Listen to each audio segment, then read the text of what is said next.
there is a God separate from you. He created the universe separate from himself. They did this to truly disconnect you from consciousness, from God, and from yourself. Now let me explain. It's going to be very difficult to understand this from a left hemisphere dominated perception. The left hemisphere sees everything individual. The right hemisphere sees the whole. For example, if you're walking through a woods, the left hemisphere sees individual trees, leaves, twigs, and branches. The right hemisphere sees the interconnectedness of the whole woods. We've been trained our whole life to be trapped in the left hemisphere, to think logically, scientifically, with evidence. This way of thinking traps you in illusion, division, and separateness from everything. Plus, in science, they teach you the universe exists outside of you. You exist in a universe, and the universe exists whether you exist or not. This is completely false. You are the universe experiencing itself. There is only one person in the universe. There is only one awareness in the universe, and that is God. That is your consciousness. Not your name, your job, your reputation, your thoughts, your beliefs. That is not God. God is the infinite awareness that you are, the alertness, the essence of life. You are an individual. You have a dual nature, an inner world, consciousness, and an outer world, this physical body. The inner world is the immortal, consciousness, awareness. This physical reality is for the immortal within us to experience and enjoy. And the immortal consciousness, the immortal self, the individualized expression of the only thing that is truly real, which is God, consciousness, is seeking a way to understand itself through infinite vantage points. The same consciousness inside of you, inside of the dog, the squirrel, the plants, the stars, the same awareness is in absolutely everything. Only the right hemisphere can see this connection. The universe is one mind separated into the infinite bodies and life forms. This is why scientists tell you that the universe is forever expanding. It's truth in plain sight, because the universe is the mind, and the mind is always seeking more vantage points to understand itself. And the mind is always expanding into new realms of thought. The mind cannot be filled up. It does not exist in space. However, human awareness, human consciousness is very sacred. And the reason why I say that is because humans possess a two-way consciousness, unlike a dog, an animal, or a squirrel, for example. The dog looks in the mirror. It is not aware of itself. It doesn't look in the mirror and see that it needs to improve something. However, humans, we can look in the mirror and say, who am I? Where do I come from? And I need to change this aspect of me. I'm lacking in this area. Dogs do not have this awareness. They function only on their immediate surroundings, on survival and instinct. Human awareness is special because we have the ability to reflect on the self. We can question our consciousness. We can question, who am I? Where do I come from? And where am I going after this? The human mind has no limitation. We can surpass our animal nature and rise to a godly nature. This is the whole purpose of reaching Christ consciousness, which is just an ideal consciousness where we have control over self and we know who we truly are. Humans have been given the tools to awaken. Our five senses are locked only to perceive the physical world, but the mind holds the gateway to understand the unseen aspects of reality. The mind holds the secrets to the universe and consciousness. We just have to study ourselves to understand God. We are all individualized aspects of consciousness. There is only one pure consciousness in the universe, but we're fractaled into infinite life forms, experiencing this consciousness in a different form, molding this consciousness into individual egos and individualized consciousness. Me and you are made of the same fabric. However, I have thought different things, believed different things, experienced different things, which has conditioned my consciousness to be my own individualized aspect of God. And that's what makes me, me, and you, you. God is the creative power within us to turn thoughts into physical reality, to create things. We are a creator. Each one of us is a miniature earth, creating and building in this physical 3D reality. Our consciousness holds power over the 3D reality. We can mold it and create anything we wish. However, we have been conditioned to live like an animal, living in our animal nature, eating, surviving, lusting, and these low-level desires keep us trapped from figuring out our creative power. This is why the ancients always depicted God inside of the brain. Even in ancient Christian artwork, William Blake, Anton Raphael, all depict God inside of the brain. Why is this? Because God is our creative power.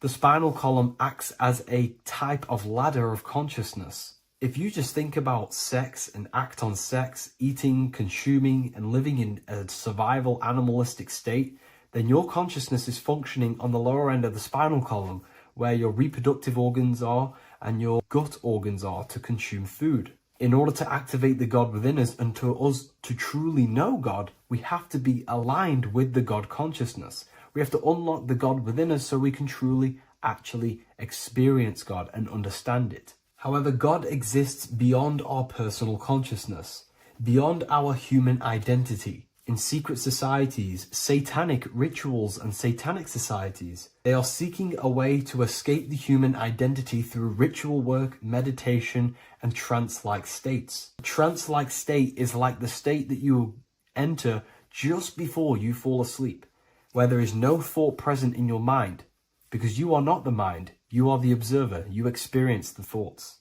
And when we escape the human identity through rituals, meditation, or trance-like states, we can actually experience beyond the veil of this material world. However, satanic rituals do this in a negative way. Satanic rituals include ways to make the human mind tap out by pushing the human minds to the limit through pain, suffering, and even torture, to allow the mind to pass out so you can temporarily pass on the veil of the physical world and escape the limitations of the human identity and the human thinking mind.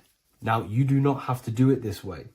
You can experience the divine and beyond your human identity through many different ways, such as deep, deep meditation, rising above your thoughts, and setting 3 alarms, one for 6 a.m., one for 6:30, and one for 7:30. And when you wake up at these times, what you need to do each time you wake up is allow your mind to stay awake but your body to fall asleep. And you will enter this trance-like state. And you can gain ideas, experience lucid dreams, and maybe even astral project. All of these rituals in secret societies and satanic societies is all about escaping the human identity and experiencing the divine planes beyond the physical. To wrap all of this up, this is all about consciousness. Consciousness is the infinite awareness of the universe, just fractaled into separate bodies. And this consciousness is seeking a way to understand itself in infinite angles and vantage points. And religion was made to cut off your connection to the divine planes beyond this world and beyond your self-identity. Therefore, if you want to know God, you have to study the attributes and qualities of God, such as geometry, numbers, consciousness, the mind, the subconscious, human anatomy. All of these things are aspects of God. We have to study ourselves and study nature so we can see God. God is the infinite awareness of the universe. If you love this video, please leave a like and share it with a friend. I'll leave a link in the description for the Book of Wisdom, Volume 2.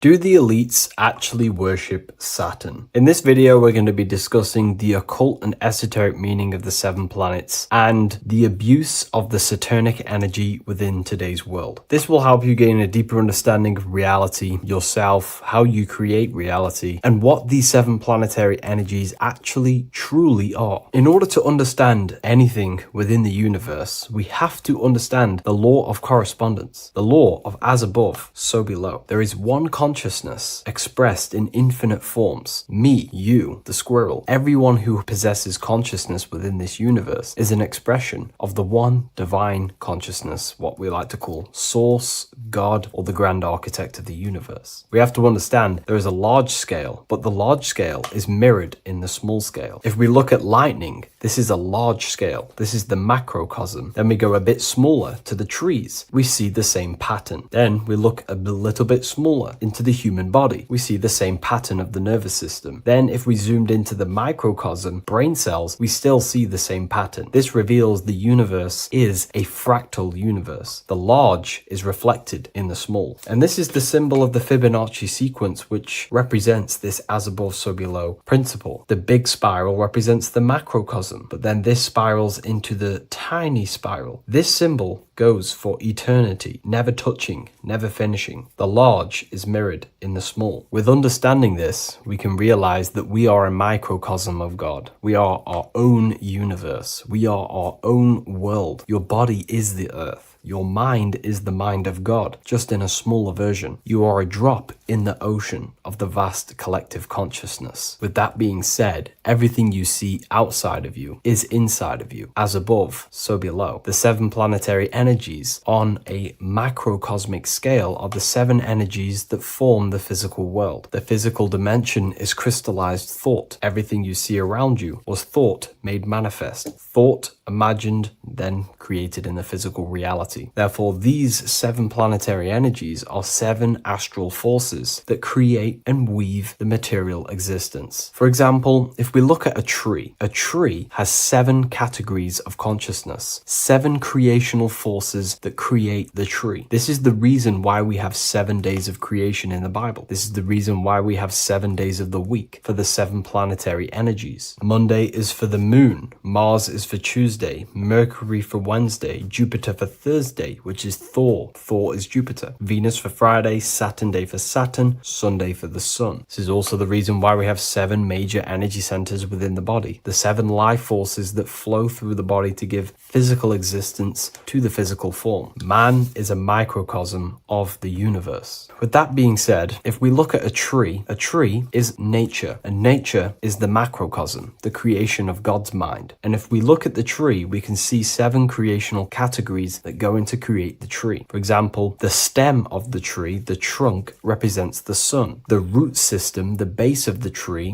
where the tree grows out of, is Saturn. If we look at the fruit of the tree, that represents Jupiter. The smell, the look, the colors of the tree, that's Venus. How the tree communicates with other trees through the root system is Mercury, the intellect, the intelligence, the communication. The leaves of the tree is the moon. The defense mechanism of the tree, how it defends itself from infections and other territories, is Mars. So we can see all physical matter, all physical creation demands these 7 categories of consciousness, these 7 planetary forces. But again, that is the macrocosmic scale. The macrocosm is reflected in the microcosm, which means you have access to these forces, these 7 planetary energies, and you use them to create anything in reality. You've been using them maybe unconsciously your whole life. For example, this book that I've created, the Book of Wisdom Volume 2, you can find it in the bio if you're interested in reading it. It has the 7 planetary forces that go into this tree, into this book. I used the sun, which is my passion and my drive to take actions. I used Mercury, which is my intellect, my thinking, my communication. I used Venus, the layout, the look of the book. I use Mars, my defense of my work, my trademark, my copyright. I use Saturn. Saturn is my time, my discipline, my attention. I use Jupiter, which is the why, the reason why I created it. I used the moon, which is my care. My care is the generative force. Whatever you create in your reality is because you care. You care about keeping a house above your head. Therefore, you go to work and earn money. Care is the driving force to create anything in reality. What you see right now watching this video is because you care about watching this video. If you lose care about watching the video, you will turn it off and continue to do something else. All creation demands these 7 forces, hence why we have here a midsection. Sometimes we see the symbol of the earth, which is a circle and a cross in the middle, because these 7 forces create earth. But again, this video is specifically aimed to Saturn Saturn, we're going to be discussing Saturn's Saturnic energy, because there is a lot of misunderstanding in today's world, and I'm going to give my perspective and my research on the energy of Saturn and how we use it and how it's being abused in today's world. Saturn externally, because remember, we have an external world, an internal world, a macro and a micro. Saturn externally in the material plane governs the foundational and enduring aspects of existence, such as the roots of plants, the bones of our body, even the insects that dwell beneath the ground. It represents the dull, hard, unyielding forces of life, symbolizing structure, limitation, and conditioning. Under Saturn's influence, things become rigid, bound by the god of time, bound by restriction and boundaries. In Roman mythology, Saturn is revered as the god of time, ruling over the cycles, beginnings, and endings. This connection with this emphasizes Saturn's role in marking the passages of life, aging, and inevitable constraints we all face. Internally, inside yourself, the microcosm. Internally, Saturn embodies the conditioning within our own consciousness. When Saturnian aspects of consciousness dominates, we become overly rigid, fixated, restricted in our thinking and actions. For example, Saturn's influence is strongly felt in today's world, where many people's minds are confined to societal norms and conditioned responses. The pervasive control Saturnian energy can lead to the sense of limitation, as people become trapped within structure imposed by society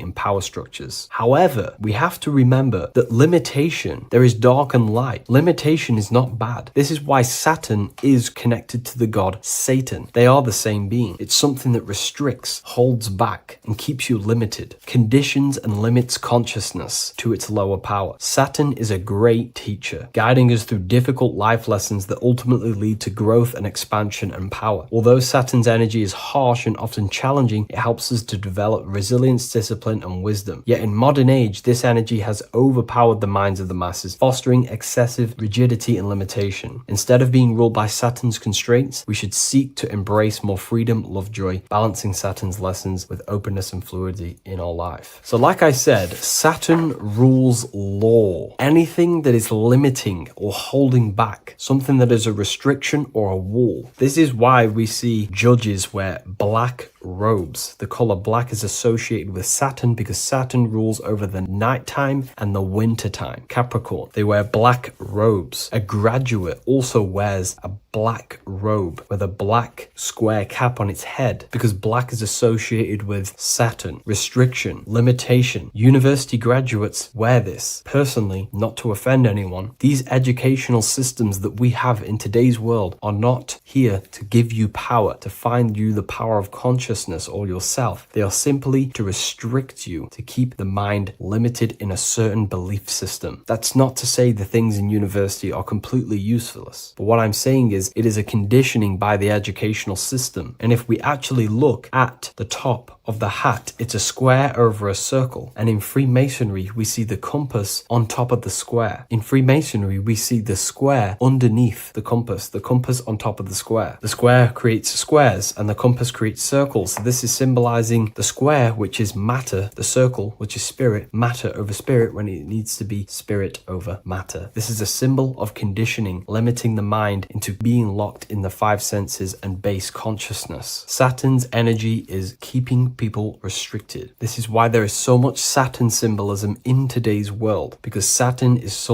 anything to do with limitation, restriction, and time. All of the systems in place are to limit our minds, to keep us on base consciousness, only thinking in a limited box, only thinking and aware of the five senses. In base consciousness, in animal nature, one only thinks according to their senses. When they have a sense, their mind thinks. This is an affect state of consciousness. They're living in the affect. We need to understand that in base consciousness, we have no true power to create. We're simply living in cycles of affect. Now, what do I mean? The physical world is the effect. It's already manifested and cannot be changed. Our consciousness needs to rise to become a cause instead of playing around and being lost in the effect, to become a co-creator. And this is what the system does not want you to do. It does not want you to become a conscious creator. So they keep you in base consciousness, not giving you the awareness that you are literally a god creating a world right now. You are a world and you are shaping the world. Our consciousness needs to be mastered, controlled, and then we can become a conscious creator instead of running around in the world of illusion and effect. As above, so below. What happens in the mind happens in reality. We do not want to be matter over spirit, which means the external world over the internal world. We need the internal world to rule over the external. Saturn's symbolism can be symbolized as a black cube. The cube symbolizes this physical world because everything has 6 sides. We can move forward, backward, left, right, up and down. We are in this cube. This is why we say think outside the box. Thinking outside the box means to become a cause and not an effect. The mind needs to be a cause,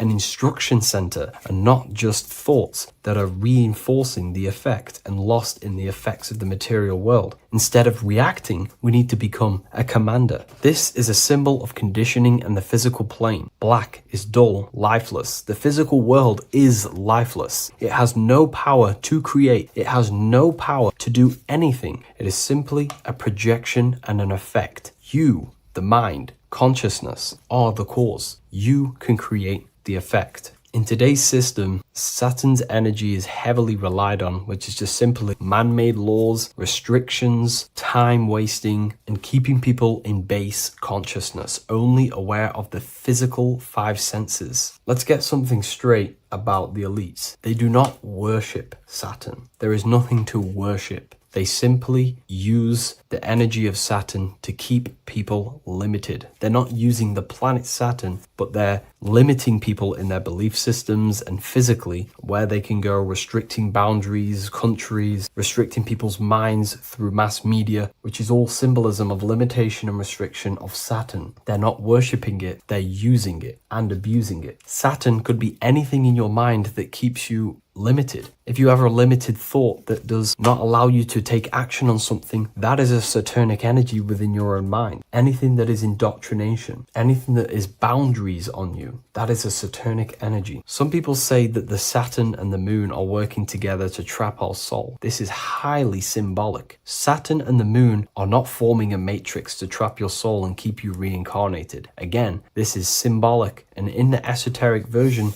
and understanding of this, we can see that they do have a relationship. The moon is our subconscious mind, and Saturn is restriction. If we have restrictions and belief systems in our subconscious mind that keep the soul locked and trapped only in these 5 bases, this 5 senses, then we will think and condition ourselves that we are only the physical body and never actually free ourselves from the material world and ascend. Saturn and the moon are not working together, but these are highly linked. By limiting the subconscious, we keep people stuck in base awareness, keeping them locked in the world of effect, never becoming a conscious creator. We have 2 spiritual currencies, time and attention. These are the 2 currencies that we spend. We spend time or pay attention. These are the 2 spiritual currencies that pretty much create our reality. And the system aims to hijack these 2 currencies from you, to limit you, to dominate you, so you do not become a conscious creator. So again, no one worships Saturn. It's simply just a symbol of limitation and restriction. Limitation has good and bad. Limitation can make us learn, overcome, become strong, disciplined, but when it's abused, it can keep people locked in base consciousness and stuck in their lower nature, never figuring out how powerful they are. You hold the power to shape a world. That's how powerful you are, to turn thoughts into physical existence. I'll see you in the next video. Please leave a like, comment, and a subscribe. Welcome to Revival of Wisdom. Today, we're going to be talking about portals, portal symbolism, what portals are, okay, and how they show them to us, because they have to tell you the truth, guys. This is the thing with the universal law. They have to tell you the truth. And they tell you through symbols, they tell you through movies, and different things like that. But let's jump straight into this. So first I want to talk about the Freemasonry symbols. Okay, so first we got, obviously this is some Freemasonry art, but notice how you've got the ladder with a key. Okay, so this is ladder symbolism with a key.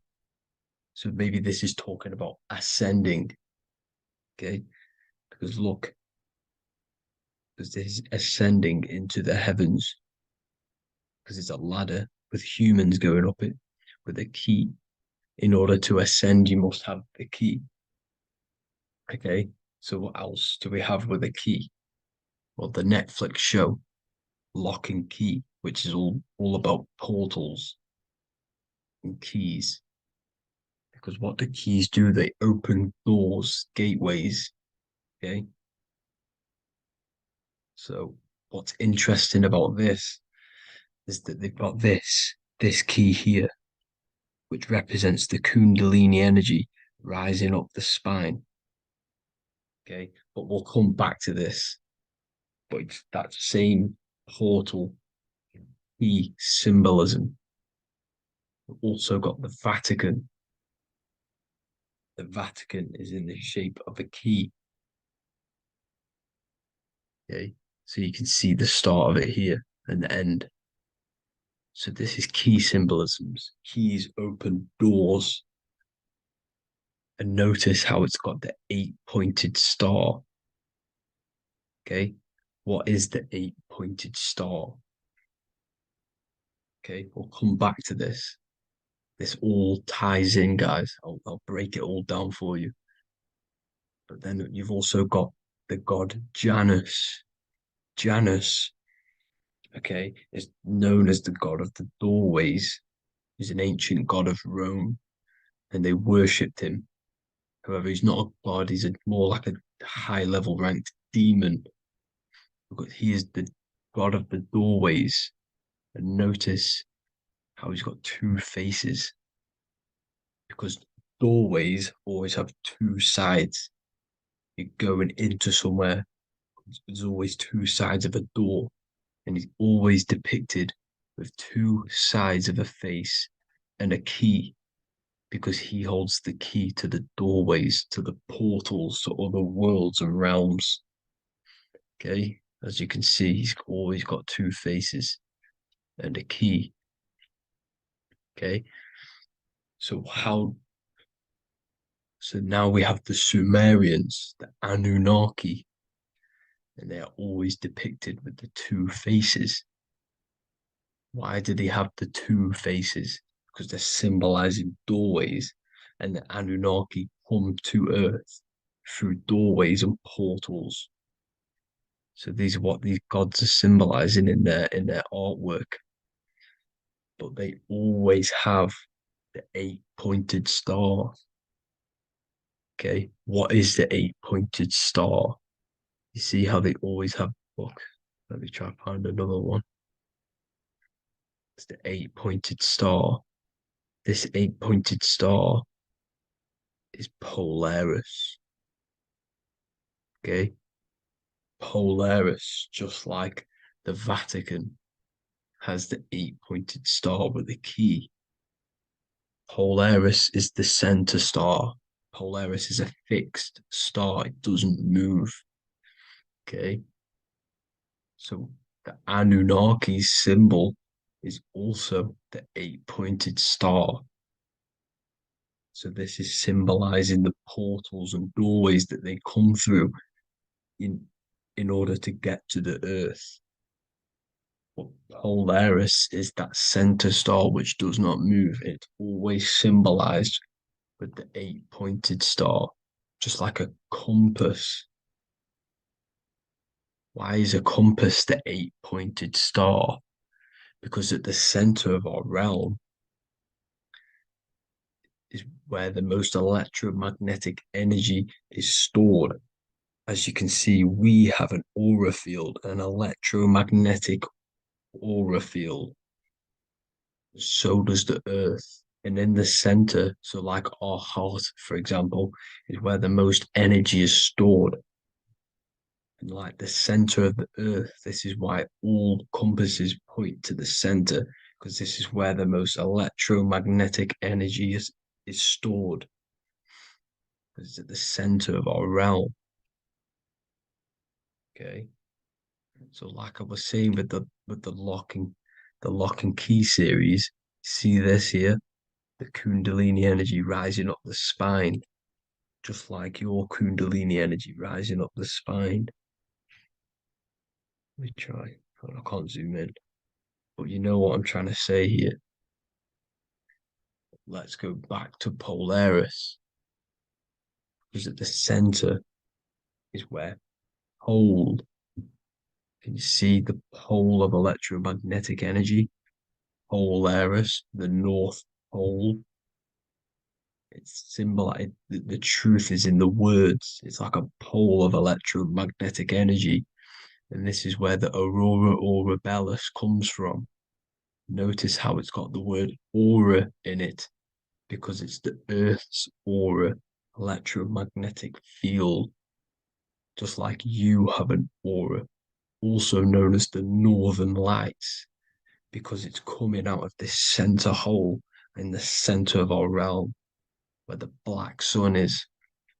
And this is where the electromagnetic energy is coming up from. And this is what the aurora borealis is, or the northern lights. It's just electromagnetic energy.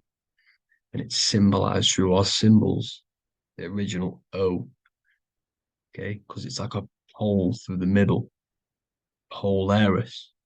So this Polaris is the sky vault.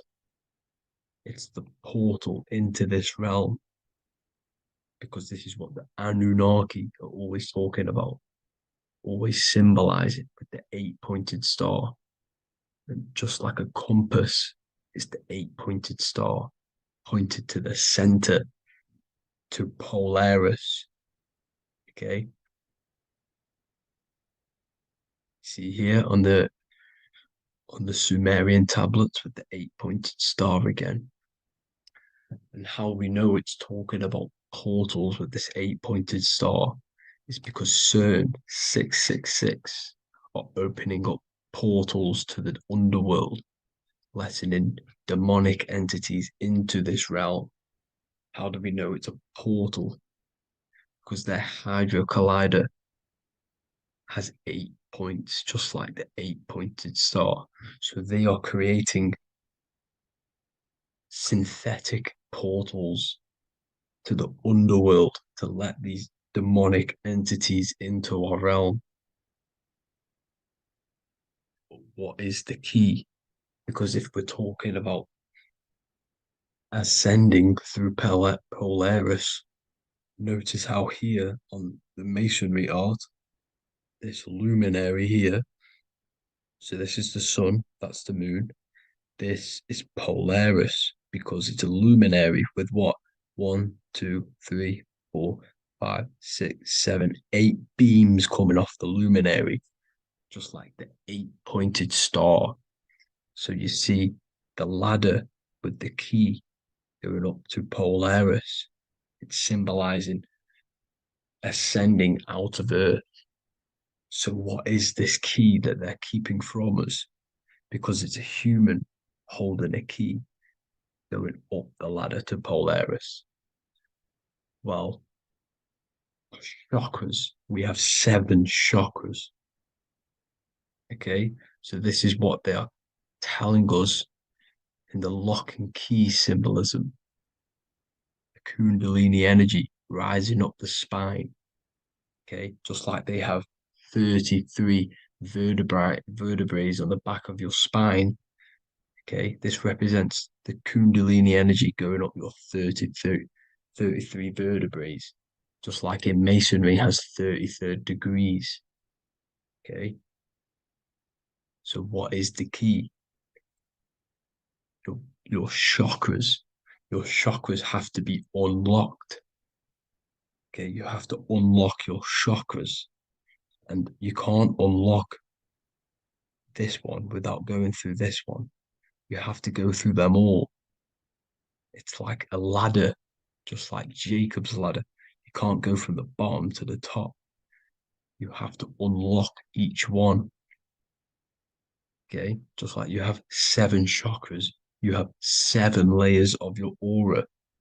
Okay, you have to unlock your chakras to the highest point in order to reach Christ consciousness. And this is the key. that they're talking about. They're symbolizing the organic portal within each and every one of us to ascend out of this realm.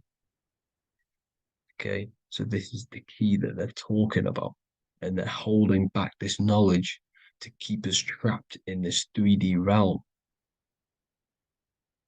Okay, so like I was saying with the 33 vertebrae and the Kundalini energy coming up the spine, 33 vertebrae, you can see this sort of symbolism going up to the light, because it's the light you see here. Your crown chakra turns on and becomes enlightened, just like the Illuminati symbol. Can you see it? But also, Jesus also died at 33. So this is symbolizing, okay? They're symbolizing the death of the ego, the body. So once you open up your chakras and reach Christ consciousness, which is your 33rd vertebrae, once your Kundalini energy goes up your 33rd vertebrae, your body technically, not physically, but spiritually dies, because you then become formless. You reach Christ consciousness. So then you can travel other worlds. Okay. This is what they're talking about with Vatican, 8-pointed star, and the key. Janus with the key. The Sumerians with the 8-pointed star. Anunnaki, the 8-pointed star.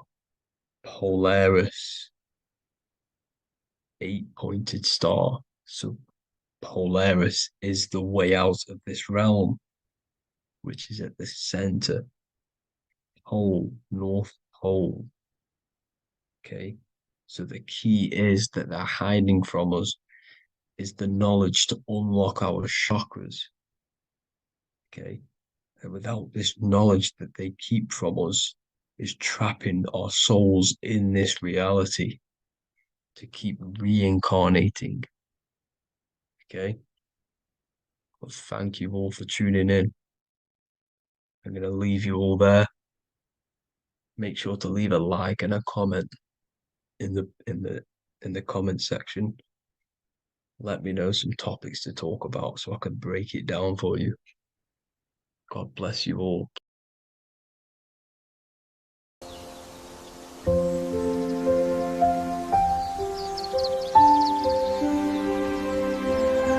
bookofwisdom.com. Visit today.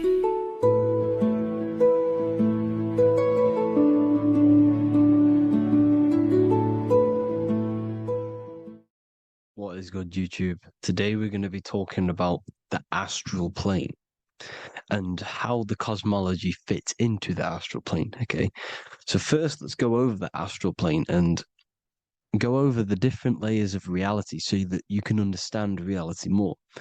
You are a multi-dimensional being. You are not in these, you are in all of these realities at the same time. They all interweave into one big reality. But there are different planes. They are different vibrational dimensions. There are different dimensions of reality. The mind is the root cause of reality. We're living in the mind of God. Everything is being thought into existence from the root cause, from the universal mind. This is why the ancient Egyptians said, all is mind. We're living in the mind of God. And we are a microcosm of this mind. This is why we all have the same mind. This mind is the world of thoughts. Now, this world of thoughts is just the thought alone. For example, it is the thought of a chair. But then when you start to imagine this chair and you start to mentally see the chair, you're now manifesting the thought, the singular thought, into some sort of form.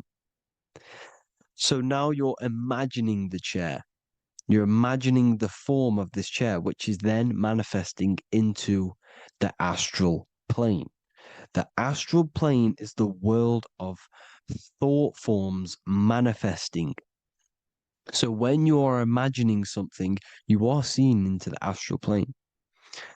Okay? Your third eye, it is an eye because it sees the astral plane. It is seeing the other side through imagination, through dreaming. Well, we'll go over dreaming later. So the thought of a chair is a singular thought. The imagination of the chair is the manifestation of the chair.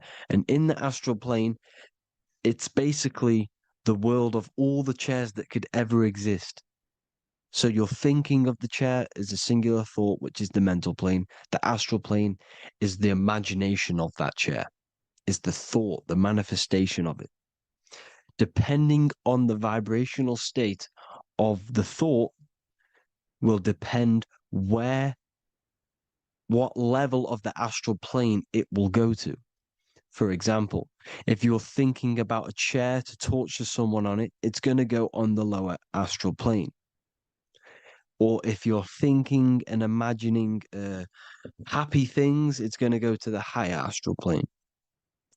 So wherever your mindset is, that we call it a mindset because your mind is setting frequencies to certain things. Thoughts are frequencies. And a mindset is setting your frequency, setting your mind to a certain frequency. So when you set your mind to a certain frequency and you imagine something in that frequency, you're going to match everything in the astral plane that are on that similar frequency, just like you would in the physical world. Because we're all in these worlds right now as we speak, but we can't see them with the two physical eyes. We can feel it though. When you're around someone and you've just met a new person, for example, you can feel their vibration. And if you're not on a similar vibrational match, you will not get along with that person, or you just won't not get along, but you won't connect with that person because you're on two opposing frequencies, not matching. And this is something you can't see, you can only feel because it's the astral plane. It exists within the astral plane. Everything in the astral plane is made out of vibrations. So if you do astral project, and if you already know how to astral project, you will see beings and people and things that are on the same frequency as you. This is why before you astral project, you need to sort your vibration out before you astral project, because you are projecting your consciousness into this. It's the mind. The mind is the bridge. It can move between realities. You are a observer. You are a observing soul which observes different realities. And the mind is the bridge between all of these different realities. The mind can choose. If you want to project into the astral, you set your mind to it, you can. Okay? So let's not get off track. The lower astral plane is where demons are. The higher astral plane is where heavenly beings are. Heaven and hell are kind of a real thing. The etheric plane is a powerful substance, the ether, the fifth element that they don't tell us about. If you type in on Google the 5 elements, they will try to remove it with wood or metal because they don't want you knowing about the ether. Ether is the energy double behind all physical objects. So the ether is very important. It is the 5th element. It is part of the physical world, but it's also part of the astral world. It is on either side. You see how they're showing you the truth in the language? Ether and either are the same word. The ether has 1 foot in the astral and 1 foot in the physical world. It's a substance that connects the physical to the astral world. It is the either. It's on either side of reality. It's on the other side. Other, either, same word. Ether is connecting the physical to the astral plane. It's the world of frequency. Frequencies, EMFs, torus fields are in the etheric plane. It is the energy plane. It's where energy moves through the ether. Okay. So then you have the physical world, the world of effect. Everything you see in the physical world is the effect of the higher planes. Each plane is a product of the plane above. So, and it melts into each plane. The physical plane is the lowest plane, it's the most densest, and the highest is the most fluid. This is the most fluid, this is the most dense. This is where we get the saying, as above, so below from. As above, so below comes from the different planes of reality. And magicians understand this. This is why magicians always say as above, so below. Because they understand if you manipulate the higher planes of reality, you manipulate the lower planes. Because the astral plane is a direct copy of the physical world, but in the astral plane. It is mirrored. The physical world is mirrored in the astral plane. They are both the same world, but there's different vibrational states of the world. Kind of. It's hard to put this in words, people. So just try and understand. The astral plane is the double. It is whatever happens in the astral plane happens in the physical plane. This is why magic works. This is why demons work.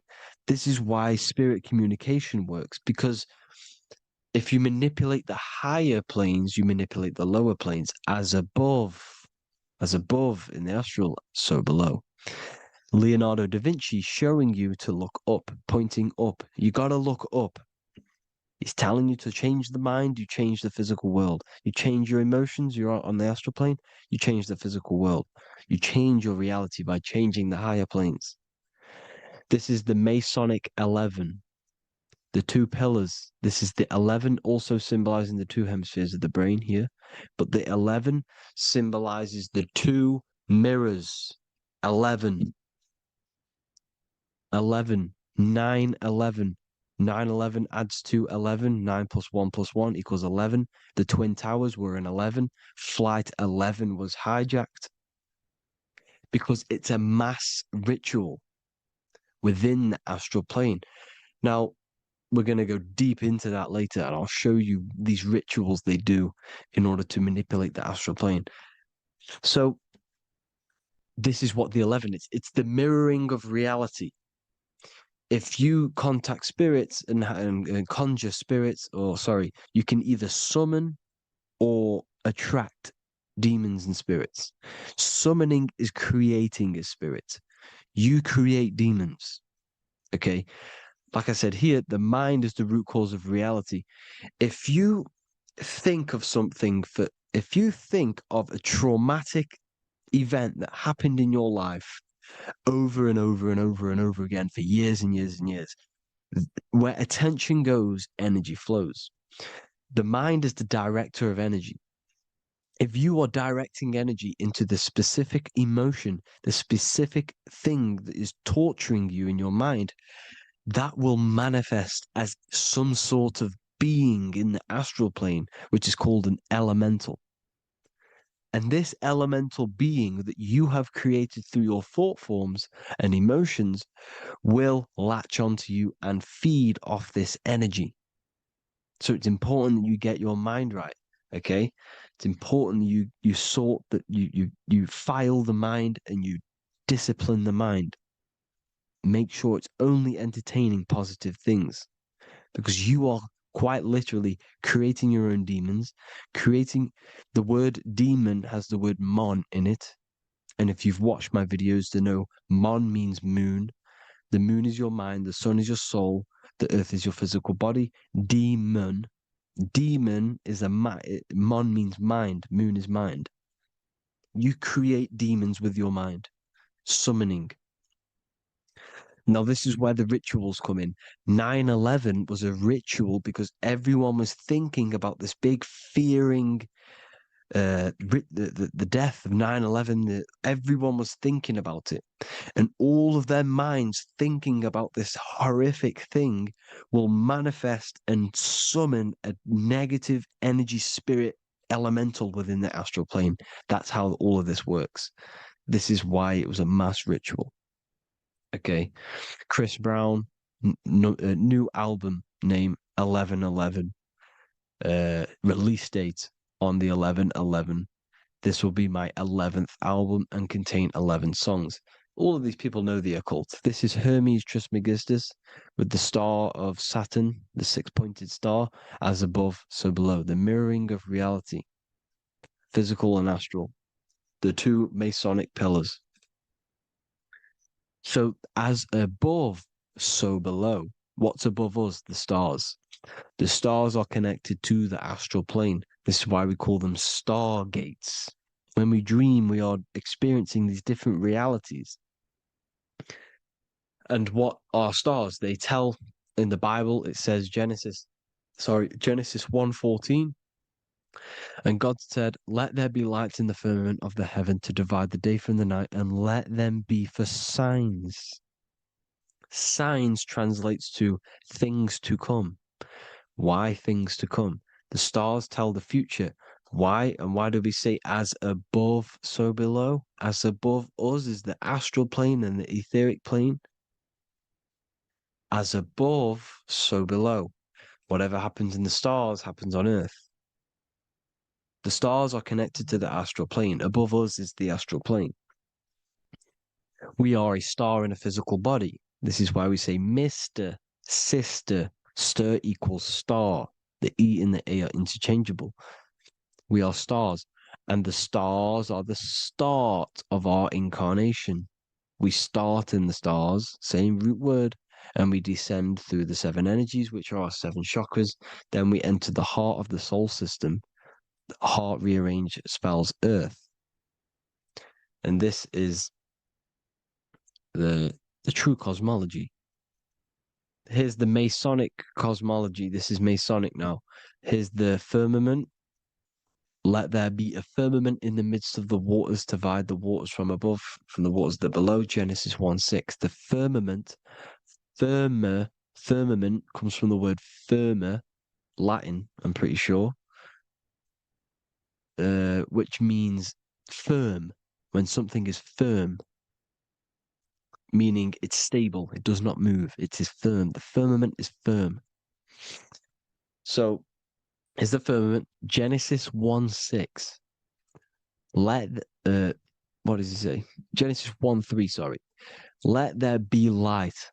This is before the sun and the moon was created. Let there be light.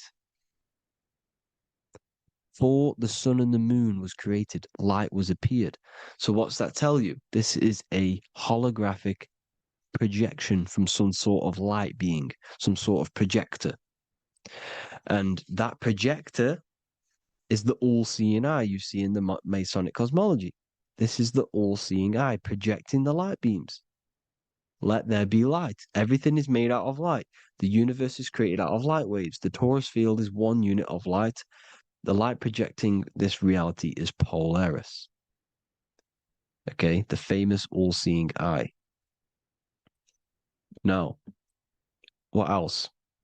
Then we have after let there be light in Genesis 1:16, and God made the two great lights. This is the sun and the moon, electric, magnetic, male and female. Then we have the Masonic checkerboard, the black and white symbolizing dualities within the dualistic reality we're in, spirit and matter, light and matter, rest and motion, positive and negative, good and evil. Everything's dualistic here. Okay? And it's a dance. The universe is a dance between flickering of white and black light, which is the torus field. We're not going to go over that, but this is all connected to the astral plane. This is the true cosmology. The astral plane cannot work on a spinning monkey ball in the middle of space. Does not work. Cannot work. It's impossible. Okay? Impossible. So even in the Quran, it says Allah has made the earth for you as a carpet, flat. Quran 15:19. And the earth we have spread out like a carpet, set there on mountains, firm and immovable. It is immovable. In the Quran, it also says 65:12, it is Allah who has created the 7 heavens of the earth. The 7 heavens meaning the 7 layers of heaven, the 7 planets. And Psalms 104:5, he set the earth on its foundations and it can never be moved. Never. So here you see in Isaiah 40:22, he sits enthroned above the circle of the earth, and its people are like grasshoppers. He stretches out the heavens like a canopy and spreads them out like a tent to live in. We live in a tent. This is the tent. The projection of light. Here you see an ancient picture here. Here you see the ethereal barrier, meaning the firmament, the etheric barrier, and here you see his head popping out. Why is his head popping out? Because your head is heaven, your heel is hell. Your head has access to the astral plane. This is why your head is heaven. The pineal gland, when stimulated, has access to project itself, project consciousness into the astral plane. Here you see another ancient picture here with the Masonic Royal Arch, with the zodiac here, the zodiac on the top, arching, because there's a firmament above us. Here's God in the brain. Consciousness is God. Here you see the Masonic Royal Arch, symbolizing the firmament. George Washington above the Masonic Royal Arch. These are the stars. This is Polaris projecting reality. Here's ancient churches with the dome, Polaris projecting reality with Jesus. Disney World is under the dome. The 7 layers heaven, ancient paintings, all depict if you go and look at the ancient paintings, they'll all depict the firmament, the arch above us. This is where we get interesting. The Masonic Royal Arch has the 6-9, which is Cancer. The constellation Cancer, which is 6-9 is associated with portals because CERN is the 6-9. Okay, CERN is opening portals. They're trying to create a portal to the other side. Cancer has the word CERN within it, so there is a link between Cancer and the opening, the firmament opening above us to ascension. Here you see the Masonic art with the Royal Arch and the light and the opening. Here you see the light and the opening. This is the opening of the firmament. Here's the Hebrew cosmology with Sheol, the underworld, and the opening. So Cancer is definitely some sort of portal in and out of this reality. I'm just connecting dots here. Now, we're going to go change a bit now. These celebrities that you are seeing they have not sold their soul to Satan, okay? They have not sold their soul to Satan. Satan is a demonic, low vibrational energy that has been summoned over the thousands and thousands and thousands of years of evil occult arts. So since Babylon was summoning this demonic energy, and this demonic energy in the astral plane will grow and grow and grow. It has no form. It has no physical form. Okay, but you can see it in the rappers. If your third eye is open, you can see clearly that these people are demonic. You can sense the energy that they're manifesting. Selling your soul is not what you've been told. It is gaining, because your soul is pure love, okay? Your soul does not want to do anything bad. So when you sell your soul, you're gaining physical you're gaining physical wealth, for example, like for these rappers, they will be given millions of pounds because the people in control of the music industry, which is the dark occultists trying to brainwash the masses, the people in charge, are they're dark occultists. They understand Satan and the energy. They are satanic energy, which has been summoned in the astral plane. They see that they have influence over the masses, so they will go to them and say, "I will give you this amount of money forever if you manifest this satanic, demonic energy through the music and through social media to blind the masses, to brainwash the masses into this demonic energy." Because when you listen to music, music is frequency. Whatever you listen to, you become that frequency. So if you're listening to these people, they're throwing energy, this demonic, satanic energy that they sold out to. Soul, same word. When you sold something, you've got your soul involved.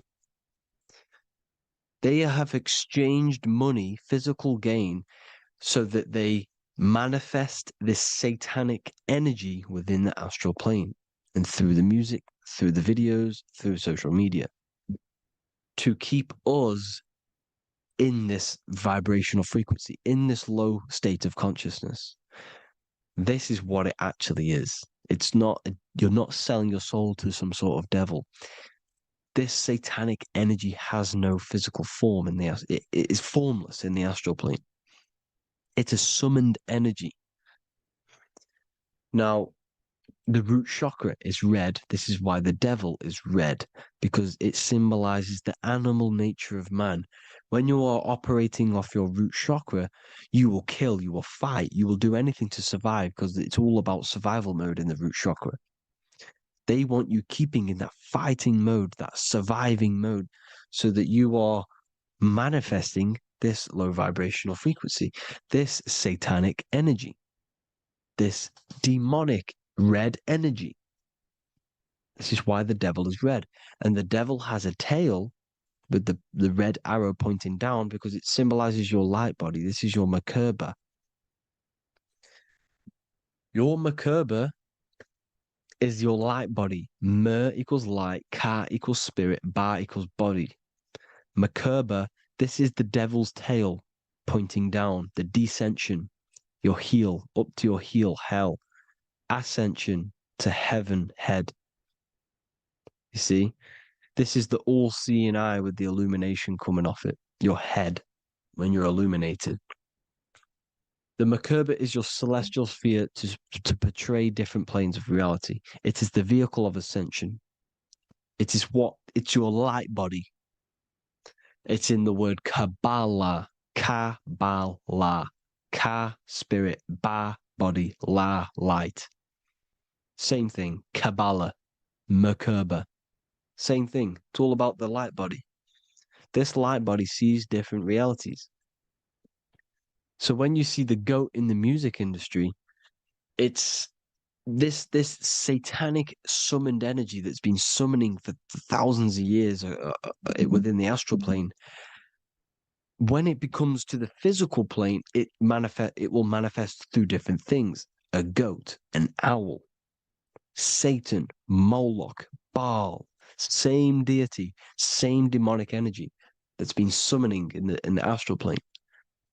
And this is why the Baphomet has a goat head. Drake's new album is the goat. The Polo G, the Masonic G, with the goat.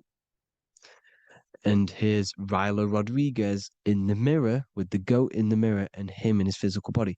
It symbolizes, the mirror symbolizes the astral plane because he's manifesting the goat, the demonic energy. He's sold out to the demonic energy.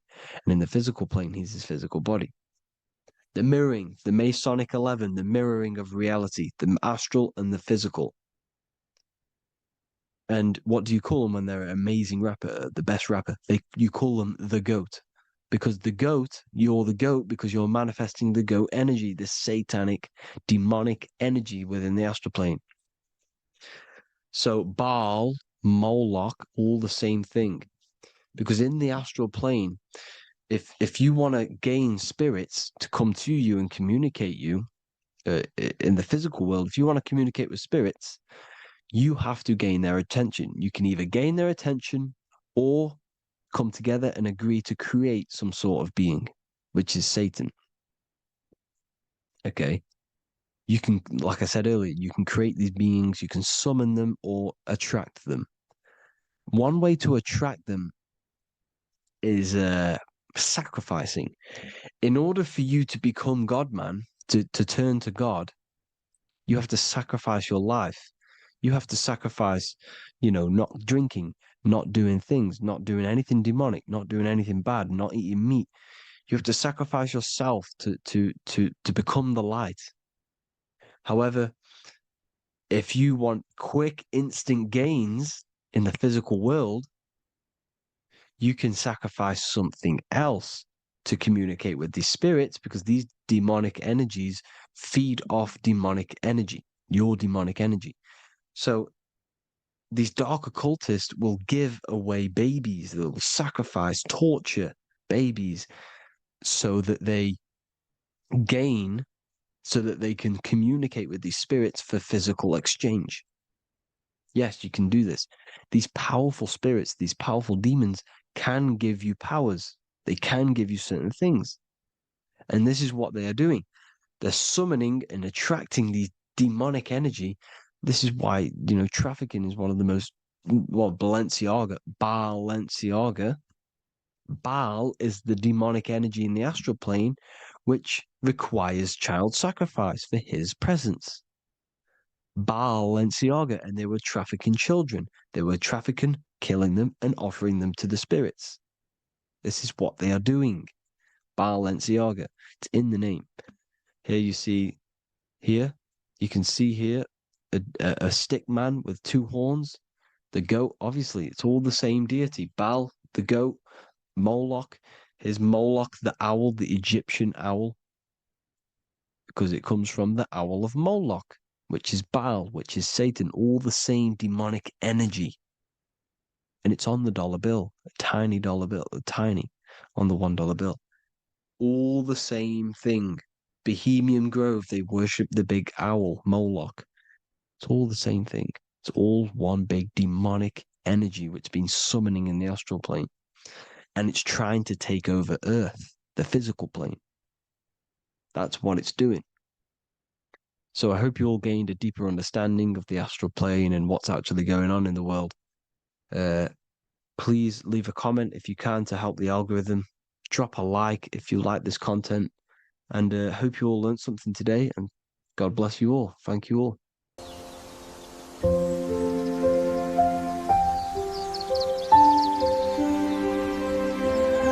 bookofwisdom.com. Visit today.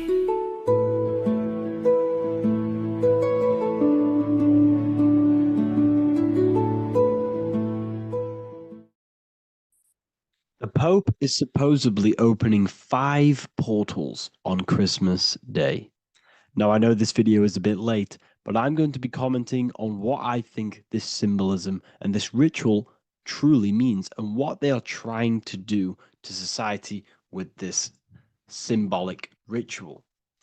So the first thing we must understand is that everything these people do on a mass scale, all of these major events that they take place on, are all symbolic. They're all ritual. They all have purpose. Okay? So when we look at the locations of these 5 doors that are in Rome, we actually see the sigil of Lucifer when we connect the dots of all of the 5 door locations. This is the sigil of Lucifer. Lucifer is not what you think. Sigil of Lucifer represents the outline of the human brain and our visual perception field. Now, the human perception field is how our brain interacts with the external reality. Our external reality is not physical. The only thing that exists outside of you is pure energy, formless, vibrational energy and light. Your brain is an energy decelerator. Your brain decelerates this light, this energy, into a material reality or perception that you can interact with. You don't look into the external world. The energy, the light enters the eye retinas, goes through the optic nerve, and travels to the back of the brain called the visual cortex. And the visual cortex is what shapes your visual screen. Now, if you are seeing the screen, this means that you are not the body, you are not the brain, you are the perception observing the screen that you are seeing. You are the eye behind that, you are the person behind that. So, what this is actually symbolizing is perception. This is a symbol of perception, of perceiving the material plane, of how spirit interacts with matter. Now, what's Lucifer? Now, the word Lucifer means the light bearer. He's known as the light bearer. The word Lucifer originates in Latin. Luci means light, and fer means to bring. It's the light bringer. The eyes, the visual perception of the light bringer to your reality. You see, everything outside of you is light. You are made of light. The word hue man means light. Hue means color, which is a form of light. And man means manifest. We're light manifested into material form. Every single one of us is Lucifer. When we fall for the material world, the external world, is an illusion. It is the false world. It can elude you. It can make you fall in love with the material things, material pleasures, lust, money, fame. These things make you fall. This is the fall of Lucifer. This is the mythological story. This is the symbolism behind Lucifer. It's you. Are you falling for material pleasure because you are a divine spiritual being from the higher planes, not from this plane? Now, if you let your divine being fall for this material plane and fall for the evil that can take place in this plane, then you are Lucifer. It represents the false light, the false reality. This symbol, the sigil of Lucifer, it symbolizes the interplay between light, consciousness, and the perceptual experience of the physical reality. The external world is truly internal. What we visually perceive is essentially light waves carrying information, which then gets processed by our brain, the central computer of our nervous system. Okay? So, how many doors are open? 5 doors. So 5 is the number of perception as well. 5 fingers on each hand, 5 points on the human body, 5 toes on each foot. We have 5 senses. 1, 2, 3, and 4, they're spiritual numbers. 6, 7, 8, and 9, they're material numbers. 5's the gateway. 5 is the middle bridge of how our spiritual self interacts with the physical self, how spirit interacts with matter. So this ritual is symbolic of perception. This is maybe bringing in a new perception. A new event will happen after this, a new perception of the world. Or personally, I think this ritual was to obviously shape the collective consciousness, because your reality is an externalization of your inner consciousness. It's simply just a mirror. Your material life, your material world outside of you is simply a mirror reflecting with mathematical and geometric precision of your internal consciousness. Your consciousness is creating and causing the effect called reality, physical reality. Your life is a result of every thought you thought in the past. Therefore, with that being said, everyone who perceives this ritual of, the Pope's opening 5 spiritual portals, who's letting in demonic energy into the world, they're going to let demonic energies and demonic spirits all in the world. Well, what if I told you the only portal they're opening is a portal in your own mind for negativity. By you believing in negative forces coming into the world and gonna possess everyone, that's opening up your own mind. The collective spiritual community has been brainwashed in thinking there's going to be demonic energy. Therefore, what will happen? There will be demonic energy. Not because the Pope opened up a portal to the demonic energy, it's because everyone opened up their own minds to the demonic energy. Therefore, we as a collective consciousness shape the external world on a macrocosm scale. For example, the microcosm is your personal life. Your personal life. You have created it through consciousness. Your belief system is just externalized in your world. But on a collective scale, we all believe in money, for example. And because we all believe in money, and we believe that this piece of paper holds value in our minds, okay, in the mental plane, this has an effect on the physical plane by shaping the physical plane by being ruled by this belief as on a macrocosm scale. Yes, I know that money doesn't exist. It's just a belief in my mind. But that doesn't have an effect because the collective consciousness believes that money has effect, has power. When it doesn't, it's just a piece of paper with a belief behind it. If the collective consciousness stopped believing in money, then the collective consciousness would have broke the spell and we would have no longer had a material plane ruled by money. You see, our beliefs is ruling and shaping our physical plane. This physical world outside of you is truly just an effect of the mind, an effect of our consciousness, our inner world.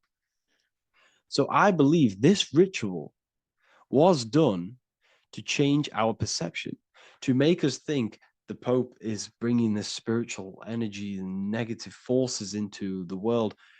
And it's just simply us creating the negativity in the world by believing in this, by thinking this. Remember, they have the power to send messages into millions of people's minds through media. And then messages are then believed, and that belief is shaping our world. What have I told you? That the New World Order is not manifested by the elite, it's manifested by you and us. We're all manifesting the New World Order. They can't manifest it. We can, because we are the ones believing it. We believe it. It is reality. It shapes our own prison. We're all shaping our own prison by believing in the prison, by believing in money.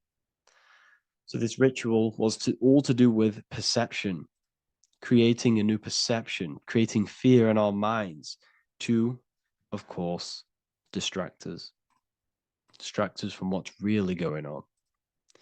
This is all a ritual to implant messages in your own mind. So I hope you all understand this video, and I hope you all gain some insight, and I'll see you inside the university.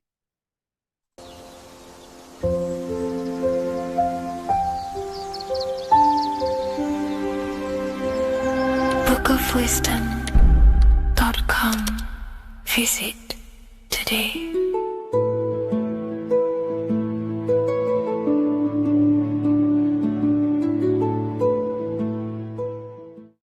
There is a massive mystery around the Freemasonic G, and in this video we're going to be discussing it. Some people call it geometry, God, gnosis, Genesis, generation, but in fact it's all of these things, and all of these things relate back to one concept that links them all. And in this video, you will be discovering this secret force, which pretty much creates everything in your reality, in your life, and has done unconsciously, whether you are aware of it or not. The Freemasonic G is the 7th letter in the English alphabet. This is important because the number 7 has many mysteries inside the esoteric and occult traditions. Some people say the number 7 represents the 7 colors of light, the 7 major planets, or the 7 musical tones, 7 days of creation. The number 7 is a massive mystery. But what we have to understand is that in the context of Masonry, Freemasonry is all about building the self. Every day we wake up, we are either building our prison of our mind or freedom of our mind. Everything inside of esoteric Freemasonry is about building the self and reconstructing our consciousness, our inner dialogue, the inner voice. We're transforming the mind from low awareness to high awareness. This is why Freemasonry uses the allegory of stonemasonry, stones, chipping away at stones. The stone is in fact you, and we are perfecting the stone, which is your very own mind. Because the universe is a mental construct. Life is happening to us inside our minds. We are all the universal mind expressed and clothed in a different body. Therefore, now we understand that everything is about the internal inside of Masonry. This G relates to something inside of you. Hence why you see the G inside of the square and the compass. It's something internal in you. G is the 7th letter of the English alphabet, and the number 7 symbolizes the 7 cognitions of the mind. In esoteric and initiatory traditions, the 7 psychological cognitions of the mind refer to the 7 distinct modes through which human consciousness perceives, interprets, and transforms reality. Different schools use different names, but across Hermetic, occult, Gnostic, and mystical systems, the same underlying pattern emerges. The mind has 7 functional powers, each representing a layer of awareness and a stage of inner development. Number 1 would be perception. The first cognition is the raw reception of sensory and subtle impressions. It is the gateway where the outer world enters the inner world of our minds. Perception involves learning to see without distortion, to notice the symbolic dimension behind ordinary appearances in an occult interpretation of perception. The second one is interpretation. After perception comes the act of making meaning. The mind organizes impressions into patterns, beliefs, and judgments. Esoterically, this cognition determines whether a person interprets life through the ego or through the higher insight of their higher consciousness. The goal is to purify interpretations so that the intuition can speak through it, to clear our minds of the clutter, master it, and let our higher consciousness shine through it. Number 3 is the imagination. This is the creative faculty that produces images, symbols, and visions in the mind's eye. This is associated with the astral plane. We live in a mental universe of thought. Thought wraps itself inside of imagination. The thought alone has no true form, but then the thought wraps itself in a vehicle of consciousness, what we call imagination, and we give form to the thought. Imagination becomes active. Imagination becomes active imagination, the foundation for rituals, alchemy, meditation, and visionary insights inside of occult traditions. Working on your imagination is a key part on developing your consciousness, as it is literally the sight into the astral plane, your internal vision of the mind. The fourth cognition of the mind is emotion.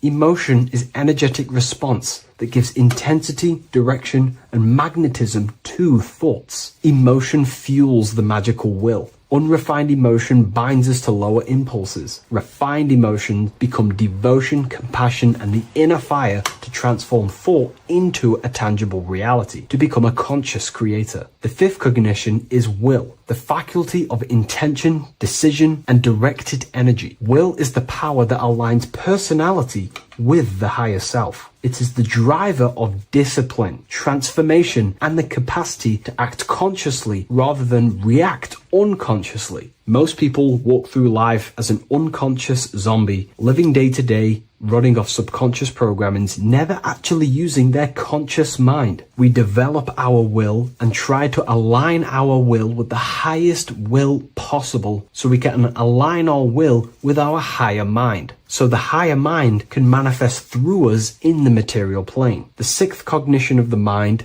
is memory, the storehouse of experience, impressions, and archetypes. It shapes identity, determines how one repeats and transcends past patterns. Memory includes not only personal memory, but also a deep strata of the subconscious and the collective subconscious field, what we call the Akashic records. Memory is a massive quality that you must work on inside the Masonic system. You are required to remember certain rituals and certain things so that you can regurgitate them to pass on along the degrees. Based off my research, I myself personally am not a Mason. The seventh cognition of the mind is intuition, the highest cognition possible. It's direct knowing. It bypasses the linear reasoning and reveals truth as the inner illumination. Intuition is the voice of the soul. It is the guiding force, guiding our physical vehicle of consciousness through this physical experience, providing revelations, insights, and even sometimes gnosis and higher understandings.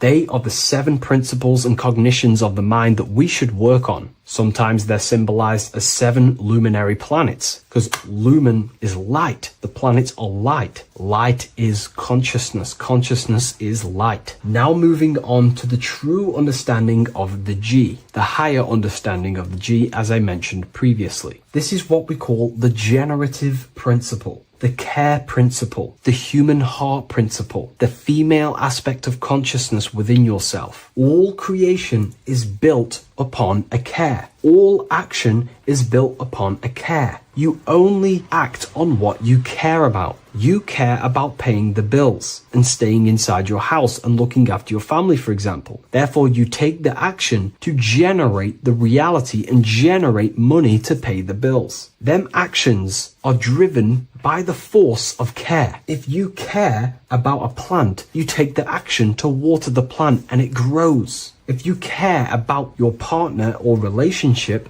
you give them attention and care and love, and you grow the relationship. As soon as you stop providing care, watch the relationship crumble and the reality destroys itself. Care is the generative force of reality. This is the generative principle that generates your experience in this world. We are in a continual state of becoming. Each cause gives birth to an effect, and that effect gives birth to a new cause. The G is the generative principle that drives creation in the present moment. Reality is creating, unfolding in the present moment, and the G is the force inside of you that generates your experience. You're watching this YouTube video right now because you have a care in your heart for the information I have provided in the past, and you have a care about watching this video. As soon as you don't care, you take action to do something else with your time that you actually care about. The G is the generative force of the heart. It is the love energy. You only take action on what you love or care about. The whole world is built upon this principle. This is why we say money makes the world go round, because the whole world has a G or a care for money, and it's making everyone wake up in the morning, take actions, and make the world go round. It is the G, the care for that principle or money object to generate that reality. It is the force that drives you, hence why the G is sometimes surrounding with light rays, because it represents a force, emanation, something that is invisible but driving the physical body. The G is the internal force that focuses thought into an action. We can think many thoughts, but the thoughts you don't care about, you don't take action on. But the thought you care about, that you have a G for, intensifies that thought, focuses and directs it into an action to generate that experience and reality. The whole world is built upon this principle. The sun is a perfect example of the generative principle. The sun gives all of its life, light, never asking for anything back, making everything grow and generate on the earth. Everything in your life is built upon this principle, and gaining control over your care gives you control over your actions and your reality and what you generate. Once you see this, it is truly beautiful that the world is actually built upon love. This is why they say love is the force of God. It is. Truly. This is the reason why God begins with a G. It's about Genesis.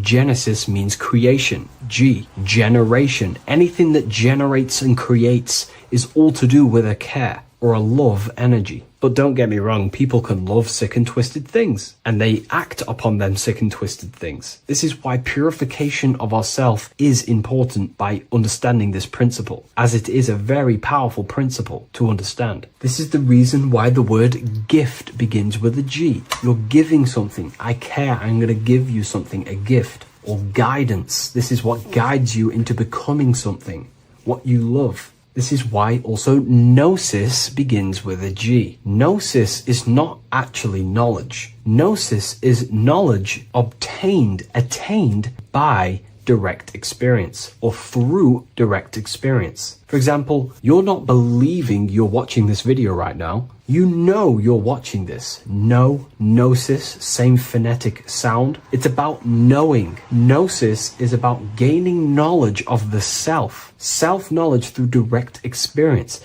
Instead of believing in God, I seek to know God through direct experience by altered states of consciousness, transcendent meditations, understanding human anatomy, understanding the laws that govern my mind, understanding creation. That is direct gnosis, knowing that God exists instead of believing he exists. By going within the self, questioning the self, and gaining a deeper relationship with the inner observer, you start to gain gnosis, self-knowledge through direct experience. And in order to gain gnosis, you have to care, because gnosis requires action. It requires you to meditate and go within yourself. It requires you to study yourself. It requires you to go within yourself. And in order to do that, you have to care. If you don't care about knowing yourself, you won't take the action to generate the gnosis. If we take a look at this piece of Freemasonic artwork, we can see a whole lot going on here. But if we focus down here with the temple with the letter G on, and when you walk through the temple, there is a pathway leading up a hill towards the light. The light reveals things. If something is in darkness, you can't see it, but the light reveals something. It's symbolizing truth, the light of gnosis, knowingness. And in order to walk this path, you have to go through the temple, which means entering in yourself. This is symbolic of the path. The Masonic path is about the self, reconstructing and learning about the self. In order to walk up that hill, it takes a lot of effort. It's not easy walking up a hill. You're going to be tired. It's not easy. It's horrible. Who likes walking up a hill? I know I don't, but people like hiking and stuff. I understand that, but it's symbolizing this is hard work working on yourself, because the labor of working on your mind is the hardest labor you will ever do. It's called the great work or the Masonic work. And in order to climb that mountain, you go through the G. You have to have the care. If you do not have the care, you will not walk up that mountain. You will not generate the gnosis. You will not get close to the light. You have to have the G to walk that path of self-mastery and working on your mind. This is very, very important. If you want to gain the light, you have to have the G inside of you. You have to have the care to generate a higher consciousness. If you want to earn more money, you have to have the care, or else you will not take the action necessary to generate that reality. This is why we have to master ourselves and write down everything you love. It could be even the bad things. It could be lust. It could be anything you're wasting your care energy on. Try and remove them one by one. Master them and become disciplined. And then you'll have more G energy, care energy to direct towards something else in your life to generate and grow that experience or reality. Again, the word grow, G. It is a growing force. What you place your love and care into grows and expands. What you have a G for is what you spend your time and attention on, your two spiritual currencies. So this is the Masonic G, and I hope you gain a deeper understanding of this. So that is pretty much everything about the Masonic G that you need to know, and hopefully this has helped you. If you wish to learn more and gain guidance through your life and understand yourself on a deeper level, the book I've used today is called The Book of Symbolism. I'll leave a link in the description.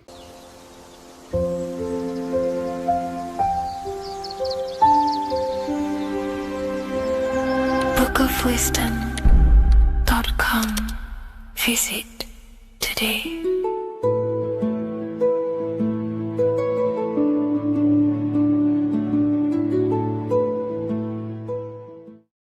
What if I told you that the pentagram can unlock the secrets of creation and make you manifest any reality you want? Hence why the pentagram is used heavily in magic and witchcraft. We have to understand that the pentagram has been heavily demonized. Religions, churches claim that this symbol is associated with Satanism and witchcraft. I personally believe this was intentionally done so that people do not gain their personal power over reality and their life. The pentagram reveals so much about you, and it is one of the most important symbols to understand inside the occult studies. It is one of the most common symbols that you will see across all occult esoteric orders and different occult traditions. such as Freemasonry, Kabbalah, Rosicrucianism, alchemy. You will see this symbol everywhere. And in fact, you even see this symbol, the pentagram, on old church buildings, statues of Jesus next to church buildings.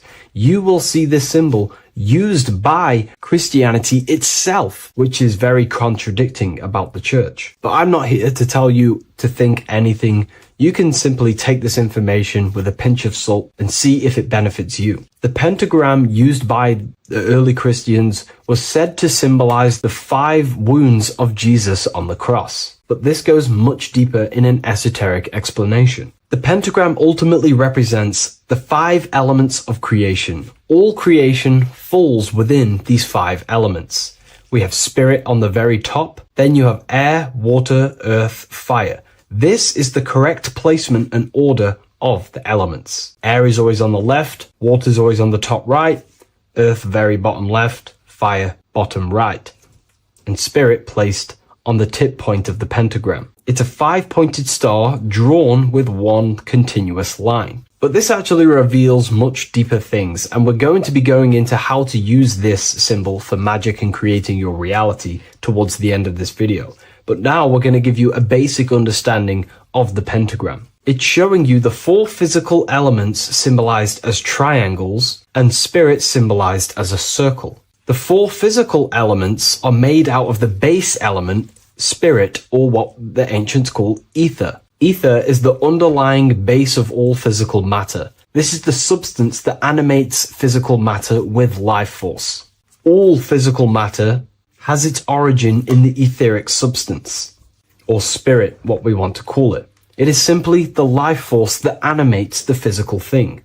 However, if we go deeper onto this symbol, it also represents something personal to the individual who wears this symbol. If you wear this symbol, you're basically saying you're putting your divine nature over your material nature. Your divine self is in control of your material self. You put your spiritual needs before your physical desires and needs. Hence why the spirit is on top, looking down over the 4 physical elements. The circle is continuous, one line, eternal, no beginning, no end. The triangle has beginning and end and points. You can see the beginning and the end when you draw it. On a deeper level, this is pretty much showing the process that symbolizes the structure of the macrocosm, the universe itself, showing how the invisible spiritual planes condense and crystallize into the visible physical world, spirit turning into physical reality. But if you wear this symbol, you're basically saying, I put my divine nature over my material nature, showing that your spiritual nature rules over your earthly existence. You put your spiritual needs first. If you see this inverted, it is now the opposite, placing spirit on the bottom, basically saying, I desire the physical things over the spiritual. But what exactly is your spiritual nature? Well, your spiritual nature is simply your internal self. You chase things that are immaterial, such as knowledge, love, experience, expansion, gnosis. These are the qualities of spiritual things that the spiritual person likes to chase and desire, instead of desiring the things that are temporary in the material world and never actually lead to fulfillment. True fulfillment is by chasing spiritual things. God, the nature of creation, the self, gnosis, knowledge. But if we go even deeper, this symbol ultimately represents how reality is created. Hence why this symbol is heavily used in Kabbalistic magic and so-called witchcraft. We are all magicians. Each one of us are creating reality. There are just certain ways you can actually create reality by becoming conscious of them. By becoming conscious of the elements and the qualities of the self that actually create your experience in your life in the present moment. If we look at the pentagram, we see that when you draw a pentagram, it is one continuous line. It is one expressed in 5. The order of the elements are very important. Spirit at the bottom, fire at the bottom right, and so on and so on. Because this is showing you the descent of the spiritual into the material, the invisible crystallizing into a material reality. As you can see when you start to draw the pentagram, you see spirit at the very top. You're descending down to fire. Fire is the closest element to spirit. Hence why in magic and witchcraft, people like to use candles. So you're descending first into fire, then into air, then into water, then into earth, then back into spirit. Because of course, the cycle of creation unfolds itself. When you die, you return back to spirit, and then you reincarnate yourself back into physical reality if you wish and desire to. Everything is under this process of matter spiritual. In the daytime you wake up, you're in your material body. When you go to sleep, you enter your astral spiritual body. Everything's in this continual process, renewing itself in spiritual, then material. But the reason why this is associated with magic so heavily is because each one of these elements corresponds to a different body of consciousness, a different vehicle of consciousness. Consciousness has many different vehicles it uses to create the tangible self, the physical reality. For example, consciousness has a spiritual nature. The spirit element in this case symbolizes the emanation, the descent of the one power, the one force that we are all using. Each one of us is using this one power, the power of the source consciousness, unfolding its creation in the present moment. This represents the source, the emanation, the descent of this continuous flow of energy through us that we are tapped into, like a live stream in the present moment. This descends first, the force descends into fire. Fire symbolizes the willpower, will. In this aspect or vehicle of consciousness, the will is the being that directs intention, initiates action, shapes reality through focus, determination. It sets direction, holds intention, projects a desire into form, and aligns your inner world with the outer creation. The will comes out of the force, spirit. Then the will goes with intention to air. Air symbolizes the mental vehicle of consciousness, the mind, the psychic man. The psychic aspects of your consciousness is thinking, imagination, mental images, logic, using the thought or the mental vehicle body of consciousness. Then that thought has an emotion, which is then water. So it goes from the force to the will to the intellect to the water, the emotional body of consciousness. The emotional vehicle of consciousness amplifies the thought into an emotional desire that you want to take action on. No one takes random actions, and if we do, we say we're very bored and we don't care. The water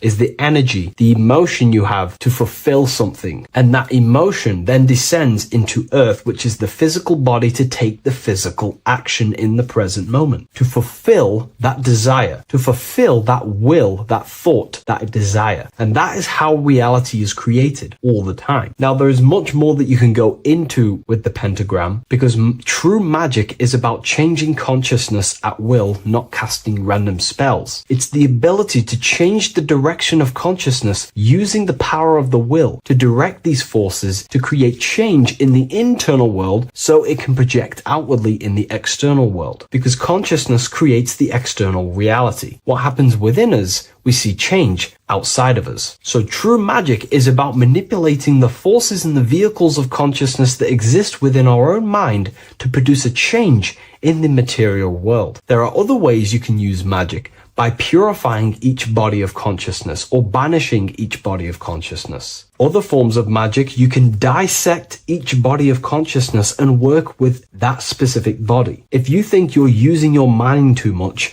you can start using banishing rituals to banish the power of the mind, to stop overthinking, for example. Or if you have lack of emotional connection with your emotional vehicle of consciousness, we can dissect this body, tap into this body, and invoke this body and strengthen it. We're dissecting each body and vehicle of consciousness so we can work with it to create a specific change inside ourselves, then to be mirrored outside of us. So So pretty much this pentagram represents the descent of the spiritual turning into a material reality. Hence why sometimes we see a human figure standing in the point of a pentagram, because it ultimately represents the microcosm. You are the microcosm. You represent the entire process of spirit into matter, the invisible into the visible, the formless into form. The pentagram, drawn in one unbroken motion, captures this divine act of creation, showing how consciousness flows downward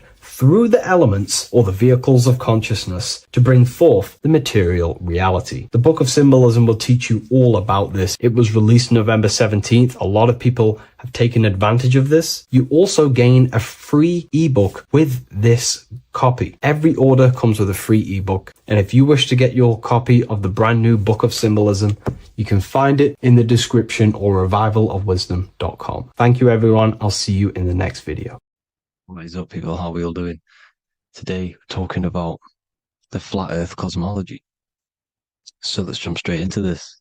Please drop a follow and leave a like to help the algorithm. So we live in a torus field. Everything's made out of torus fields. And every torus field has motion. It's what it is. It's the motion of energy. And every torus field has a center, which is the black hole. It's a womb of creation. It's counter space. Now, this is why the North Pole is magnetic, because the center of this torus field is the most magnetic part, the strongest part of the field. So this is why all compasses will point you to the center. And the Earth's magnetic field is spread across the whole of the Earth. And it's spinning, as you can see here. It's like a tornado at the center. And this tornado is the force which is spinning the sun and the moon around us. You got the sun, the moon, Polaris, just like in the Masonic cosmos here. The sun, the moon, Polaris, the all-seeing eye. Now we'll get into Polaris a bit later, but the sun is the magnetic force. Sorry, is the electric force, because every field is electromagnetic. Now, the sun is electric. It's positively charged. It's going to give you energy. It's feeding energy. The moon is more magnetic energy, which is taking your energy away from you. And this is why you become sleepy when the moon comes out, because it's taking away your energy. So these two forces is the balance. It's the yin and yang. It's the balance. Everything in this creation is balanced, because the torus field is the Earth is the plane of inertia, the 0 point within the field, because physical matter is a result of two opposing forces equalized on the plane of inertia. And that is where matter crystallizes into physical results. And this physical plane is the plane of inertia, planet Earth. And at the center of this plane is the black hole, the womb of creation. And outside of this black hole gives birth to light. So the torus field is constantly rotating, going into counter space, the black hole, and then out of counter space gives birth to the white hole, white light. You see? So it's going around, black hole, birth again, black hole, birth again. And it just keeps going around. It's an infinite cycle of energy. And this is where the infinity sign comes from. This is the motion, this is the force which is creating everything to spin inside of this circle. Okay? And it's making the stars spin. It's making the sun and moon spin around us, around this center point. Now here you see Horus and Set. Horus and Set putting their feet inside of this dome. This is the royal arch, the arch of the dome above us, which is like you see in the Masonic cosmos, the royal arch of Freemasonry. This is the dome above us, the firmament that the Bible talks about. You see, they're putting their feet in because Set symbolizes the moon and Horus is the sun. Horizon, Horus. Horus is rising, the sun. So they're both putting their feet around this center magnetic pole, which is the pole, North Pole. And above the North Pole, you have Polaris, the pole of electromagnetic energy. You see? And this is how we get the sun and the seasons. Because the sun, for us, when it becomes summer, it's on the Tropic of Cancer. then it spirals outwards, going out and out and out, then goes to the Tropic of Capricorn. That's winter for us. Then it comes back in and creates summer again. So it's constantly spiraling around this center magnetic North Pole. You see? So this roof above our heads is the firmament, and this is what they've taken off of us. They haven't physically taken it, but mentally they have taken this away from you. It's a female energy, and this is what the Egyptians called Nut, the sky god Nut. And this is the womb. We are inside God's creation, God's womb, and the woman's womb when she has a baby is a microcosm of this, because everything inside of this creation is micro, macro. It's a reflection of the bigger things, as above, so below. So the dome above our heads is the dome we are in when we are a baby. And you can see the sacred geometry of it is the exact same. It's the dome. And when we are inside of the womb, the woman, the sacred maker, which is the M, the Masonic M, this is the G male symbol. The Masonic M is maker, mason, matter, male. She delivers the male, you see. She delivers the male because it's the maker, the female, the magnetic. The woman is magnetic in nature. The male is electric in nature. So when we are in this womb, the female, we are being fed by the center umbilical cord, by the center of the mother's stomach. We're connected to the center of the woman's stomach, just like we are when we are in the earth. The center is where the aurora borealis is being emitted from, the electromagnetic aurora borealis, the northern lights. This is our spiritual umbilical cord, connecting us to counter space, connecting us to the realms beyond this world. Because at the center of every torus field is counter space. And at the center of the earth is our spiritual umbilical cord, and this is the earth's belly button, as you see. As above, so below. We had a physical umbilical cord. We have a spiritual umbilical cord, and this gets cut when we die, when we're cut away from the physical reality. You see, here's the ancient Egyptian tablet showing this female. You can see the hair, it's a female above us, because the female energy is nurturing, helping, looking after. And that's exactly what the dome is. It's protecting us. It's the Ark of the Covenant, the Ark covering us, you see? And this is what they've taken away from us. By you believing in space, it completely destroys the idea of this being a sacred creation. They've taken the roof off your head, whether if you believe in space, you believe that there's chaos, there's planets, there's asteroids that could kill us at any moment. But this isn't true. They've made you fear your own creation that you're inside of. They've made you fear what's above you. You see, and it's to hide the power of astrology, the power of the lights in the firmament, which are constantly flowing through the ether. These powers which are above us are sending rays down to the earth, which are influencing our psychology and how we behave. And this is what astrology is. It affects human consciousness. It interacts with our consciousness. And there's a different energy every day because the planets are in different houses, different alignments. And this is, we'll go into this a bit deeper later on. So the world tree, this magnetic North Pole, the pole of electromagnetic energy, was symbolized as a tree, the great tree at the center of the earth. You see? And this tree is symbolized everywhere. You can see here how the center person, this Egyptian person, is holding up the sky. This is the North Pole, the hyperboloid, at the center of every torus field. And this tree was in the Mayan cosmology.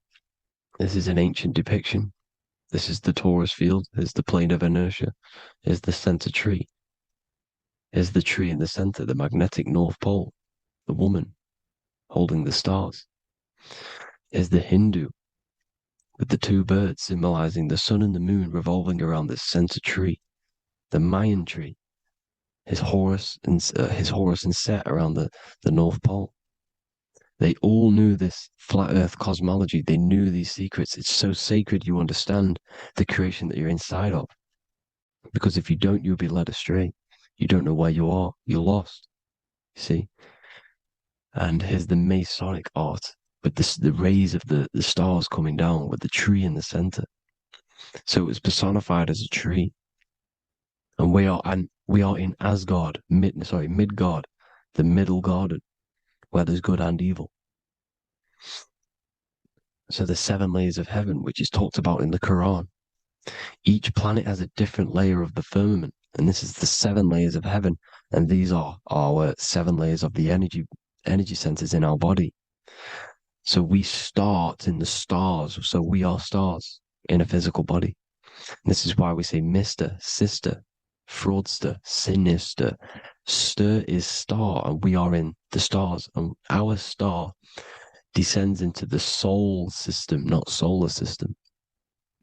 And as we descend into the soul system, we enter Satan's kingdom, Satan's world. As it says in the Bible, Satan is the god of this world. Well, if you've been into my research for a while, you know Satan is Saturn. Saturn's world, because Saturn's the outermost ring. He's the Lord of the Rings. And you enter his kingdom, the kingdom of time. And this is why Saturn's the time god. As soon as you go past the rings of Saturn, you're now in the soul system. You're now in time. You're now bound by space and time. And you're bound to the earth plane, the heart. Earth is heart. It's a rearrangement, it's an anagram for heart. And the heart of the electromagnetic color spectrum is green, and that's why the earth is green. And above green is blue, and this is why the sky is blue. In order to go to heaven on the macro scale, you have to go through the blue sky, through the 7 layers of heaven. In order to reach heaven in your body, whilst you're here, you have to go through the blue chakra to your head, which is heaven. It's micro, macro. Everything is micro, macro inside of this creation. Is an ancient. I think this is a French image, piece of art from the ancient French, with obviously the 7 layers of heaven, which they all depict. And notice how it's like a dome. We'll go into this dome symbolization, the Royal Arch of Masonry, which is next. But these 7 layers of heaven give us the 7 metals, the 7 days of the week, the 7 diatonic tones, the 7 chakras, the 7 everything. It's God's favorite number. And this is why the Masons use the G inside of the compass, because the G is the 7th letter and God starts with G. You see? So it's 7. God is 7. Here's another depiction of the heart, the soul system, the 7 layers of heaven. La fermete. You see, la firmament, with the stars on the outermost layer. Here are the 7 planets: Jupiter, Mars, la Sophie, the sun, la Luna, the moon. So Saturn. So we are in the heart of this soul system. In order to ascend, we need to ascend up our chakra system, reach 144,000 hertz, God consciousness, the God man. You have to unfold God man, master of the mind, mastery of the mind. So what are the stars? The stars make everything unique. The stars are constantly rotating around the center, magnetic North Pole, the tornado at the center, which is stirring everything. It's stirring the ether. The center is the ether, and the 4 elements are born out of this ether. There's 5 elements: ether, spirit, water, air, and earth. The ether gives birth to the 4 other physical elements, which the whole of creation are made out of. About them 4 elements. 4 is the number of stability. You know, a chair, a table has 4 legs. It stables things. It's a foundation, and these 4 elements are the foundation of this creation. You see, and this magnetic North Pole is stirring this, and the 4 vibrational states of the ether are the 4 elements. Now let me get back to the stars. I just wanted to give you that. The stars are being stirred around this center point. Center. It's stirring everything. And they're always in different alignments. Every millisecond they're moving in different placements of the stars. And the planets are called the 7 wanderers because they're not fixed. The stars are fixed. But the planets are called the 7 wanderers, the 7 layers of heaven, because they move faster and slower than each other. Each planet is slower and faster, has a different rate of speed it's moving. So these alignments are mixing in with the energies of the different 12 constellations. And this is why you have a unique characteristic. You have a unique look, a unique energy, a unique personality. This is because when you were born and you took your first breath, that energy which was in the ether, because the ether is all around you, and energy travels through the ether. The energy that the stars were casting down and the energy that the planets was mixing in with the 12 constellations was in the ether. So when you came out of the womb and you your first breath, because breath is spirit, okay? So that first breath you took, that is the energy that is imprinted within your DNA, your soul. And you reflect that energy, you emit that energy. That's the energy that is with you forever until you die, till this physical body dies off. And that's what the stars are. The stars are giving a unique energy, characteristic, personality to every living thing. Every dog, every cat, every animal has a unique personality because it was born at a different time and place in the sky. Okay, the stars are your destiny. Now, the stars are constantly changing as well. If you look at stars through a telescope, they're constantly changing and forming different forms. You can see here, it looks like water. It looks like light through water because it's the ether above us, a sea of ether. And this light is being emitted through it, and it's just constantly changing, giving different energies, each star. So this is why this is what the zodiac is. It's the expression of energy. It's the expression of the stars. And each constellation has many different personality, different energies, different traits. Each planet has different traits, depending where your planets are, depending what energies you hold. No two person have the same energy. There's no one. It could be similar, but no one's the exact same. It's because of the stars. The stars are never in the exact same split place. The planets are always in different houses. So here's some Royal Arch symbolism. Here's the Royal Arch of Masonry, as it says here. The sun and the moon, the constellations. Here's Cancer, the 7 planets, the 7 stars. Here's the Royal Arch. This is the firmament. Here's the duality. Black and white, duality, good and evil, rest and motion. Dielectricity, magnetism. See? So this is what the Royal Arch is. It's symbolizing the cosmic dome above us. The womb we're in. We're inside God's womb. And here's George Washington, the Freemason, inside of the Royal Arch. You see? With the G, the Masonic G, God, 7. Here you see another depiction of George Washington with the stars in the dome above his head, his Polaris, the sky vault, Polaris. We'll get into that later. Go inside of all of your ancient churches, you will see the dome. Go to the Vatican, you'll see the dome. All of your ancient churches have this dome because it's the dome above your head. The ancients knew this. This was known. We did not live in space. It was known back then. They all knew. This is Crown Court, which is one of the most important courts in the UK. You can see it's clearly so much Masonic symbolism. You've got the 4 pillars of Masonry. The Royal Arch is like an arrow pointing upwards to Polaris. His Disney World is under a dome. In his Polaris, the sky vault. You see? And also 666 in the symbol. Here's more 7 layers of heaven. Here's an ancient depiction. The firmament. Here's the astral plane outside of the firmament. The Royal Arch. You see? It's everywhere. Here's Polaris, the 8-pointed star. Polaris is in between the sun and the moon. It's at the center of the Taurus field. And Polaris corresponds with the pineal gland as well because it's the all-seeing eye.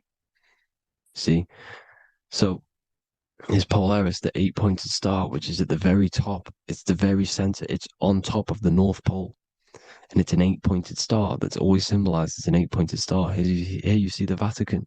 The Vatican is a giant key with an 8-pointed star. See, it's a key. Here's the dome. Here's the space delta, the USA space delta logos. Here you see the Egyptian god looking from the center, the North Pole, looking upward to an 8-pointed star, Polaris. An arrow pointing up to Polaris. Here's another, the bear holding a key with an arrow up to Polaris. 7 holds the key to Polaris. Here's an eagle holding a key above the North Pole to Polaris. Polaris, and here's another one. There's another bird, like a dragon, holding a key to Polaris. Because Polaris is definitely something to do with leaving this creation. Okay, maybe, I can't say for sure, but maybe it's to do with ascension, and this is why the Vatican hold the key to the 8-pointed star. And this is why the space, well, we all know space is a lie, but they're showing Polaris and its sacred symbology. Maybe it's to do with something leaving this creation, going to another. Here's some North Pole symbolism. As above, so below. You see the four seasons of the Big Dipper constellation going around Polaris. This is Polaris, this is the Big Dipper constellation, and this is the swastika. This image gives us the swastika, because all the symbols we use are created in nature. They're created somehow in nature. This is how we get them.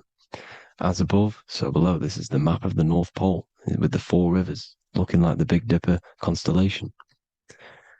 It's the Masonic, here's the ancient cosmology with the 4, you see the 4 islands, Mayan cosmology, 4 islands. This is the alchemical symbol for Earth, 4 sections. The windows, because the center of the North Pole is a window to another dimension. The 4 lucky 4-leaf clover, which is supposed to be lucky. It's just, it's truth in plain sight. And here's Hitler looking at 2 flat Earth maps. So this swastika has been used for thousands of years, thousands and thousands of years. And it's symbolic for the most sacred land on this plane, the North Pole. Shambhala. Do some research on Shambhala, people. It's a it's a Hindu mythology about the sacred lands at the center of the earth. And it's known to be full of enlightened beings. And it's all symbolized at the center. You can see their paintings of Shambhala. It's all at the center, the North Pole. And it's known to be the most godly place ever, because it takes you to a portal to the higher places. And maybe this is something to do with Polaris, connecting you to this sacred land at the very center. But anyways, people, thank you all for tapping in. Hope you all learned something. Have an amazing day. Please follow, subscribe, like, all the links in the description for the courses, the PDF. Please have an amazing day. God bless.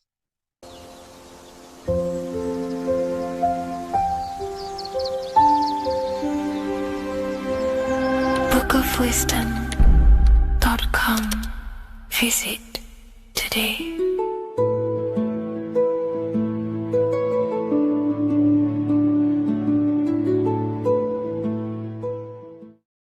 Hello, Seeker. Welcome to Revival of Symbolism, a channel devoted to the language of esoteric symbolism, helping you discover yourself and expand your consciousness into new realms of thought. I'm Harry B. Joseph, also known as Revival of Wisdom, and in this video, we're going to be discussing the symbol of the double-headed eagle, also known as the emblem to represent the 33rd degree Freemason. So let's jump straight into this.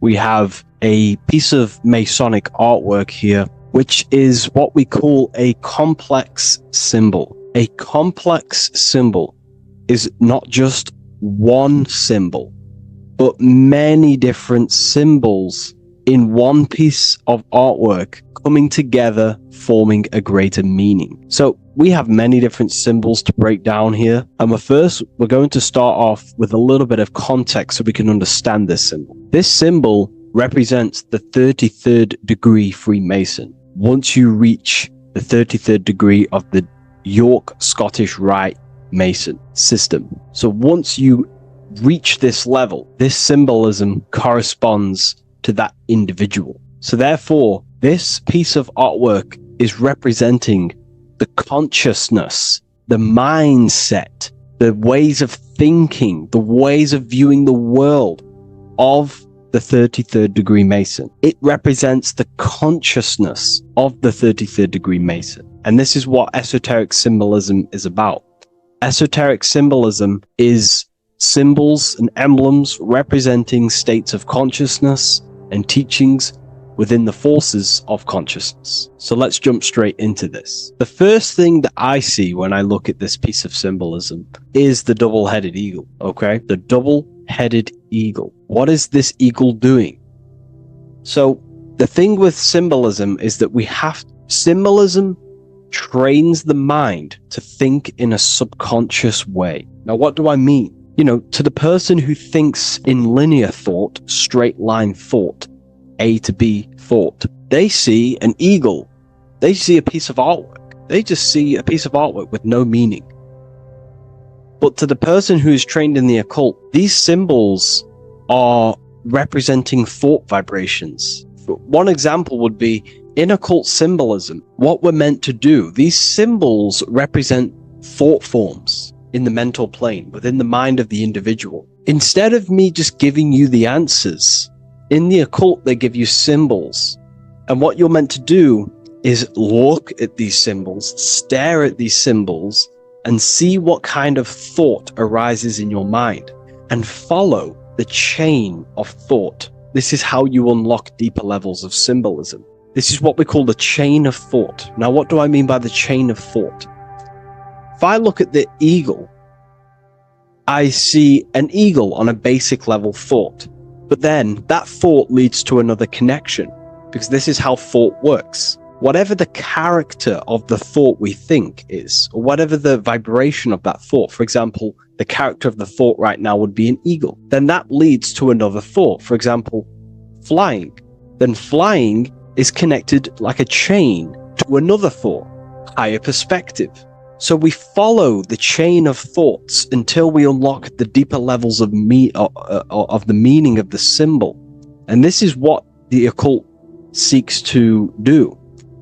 Symbols make and force the individual to go inward. You look at the symbol, it's not a direct meaning, but you have to go inward and start to think and follow the chain of thought that this symbol is connected to until you find its deeper meaning that relates to the individual, to you, to a teaching or a force of consciousness or a state of consciousness. Okay?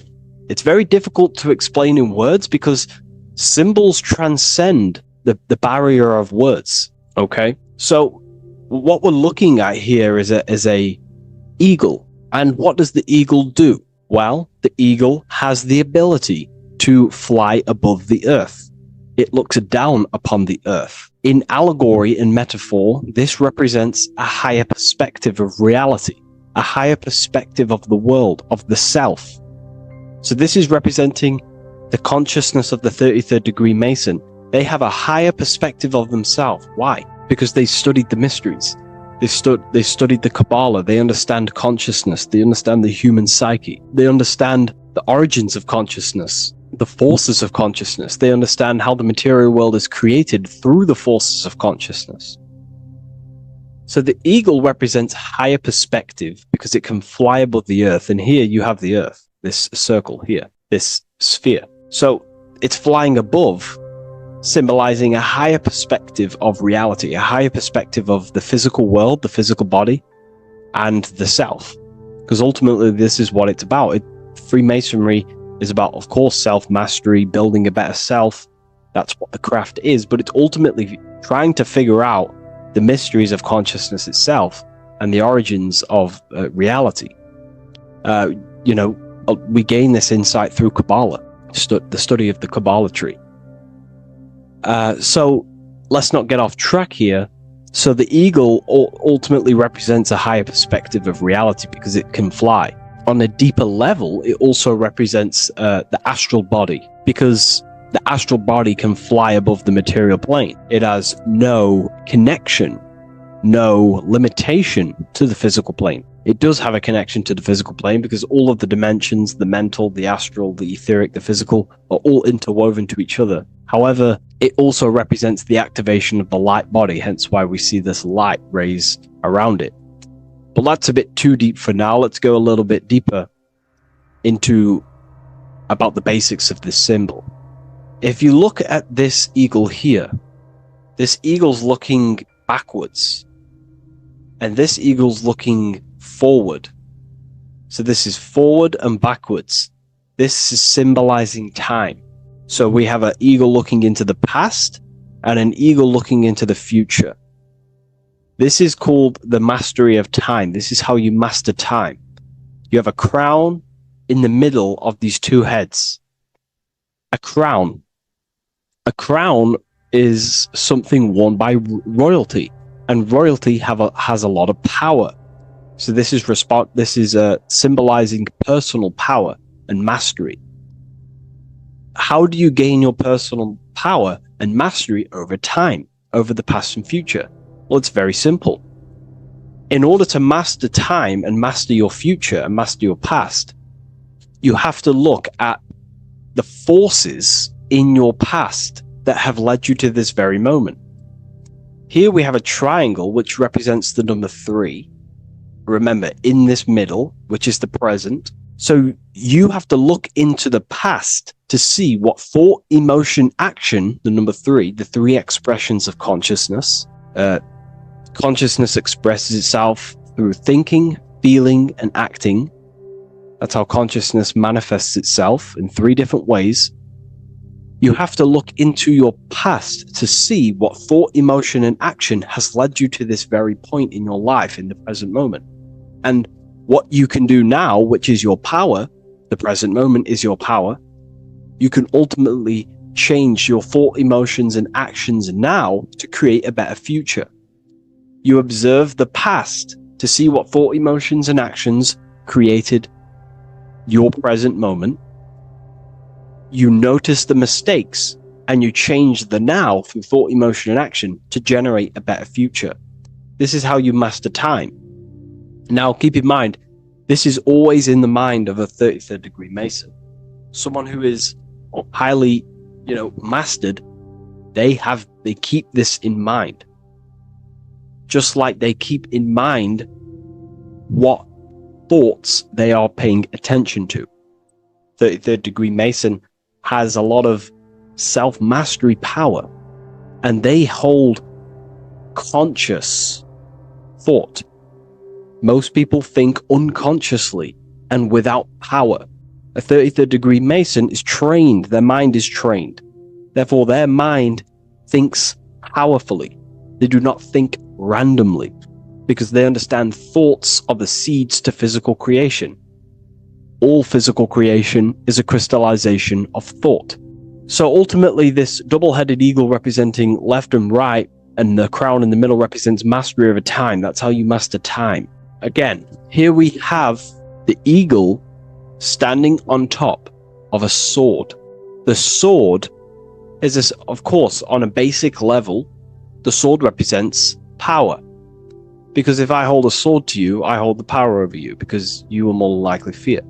But if we go even deeper, the sword cuts through the air. When you swing it, it moves through the air. Therefore, it's a symbol of the air.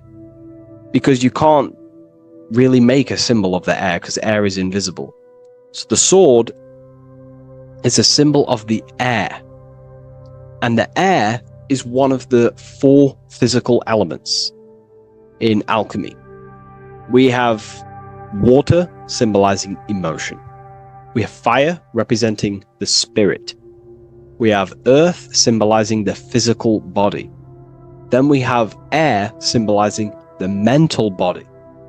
The mental body. So the mental body is symbolized by this sword. A sword has to be continually sharpened. If you don't sharpen the sword over a long period of time after using it, it will become dull and it won't be very effective. This is an allegory symbolizing the human mind, because the human mind is like a sword. If you do not sharpen your mind, you will lose control of your mind. When you stop doing the meditations, when you stop being conscious, when you stop doing the affirmations, the mind falls back into old, unconscious thinking patterns, and we start to lose control of it. The mind is seen as a sword within the occult, because this is pretty much your tool. Your mind is your tool. This, just like the sword is a tool. Your mind is a tool to create reality.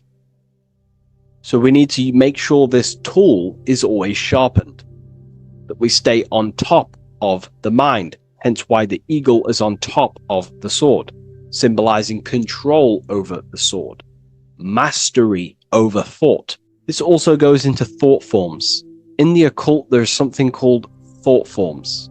Thought forms are basically taught to the individual and understood by the individual, who understands that the mind is not just in the brain.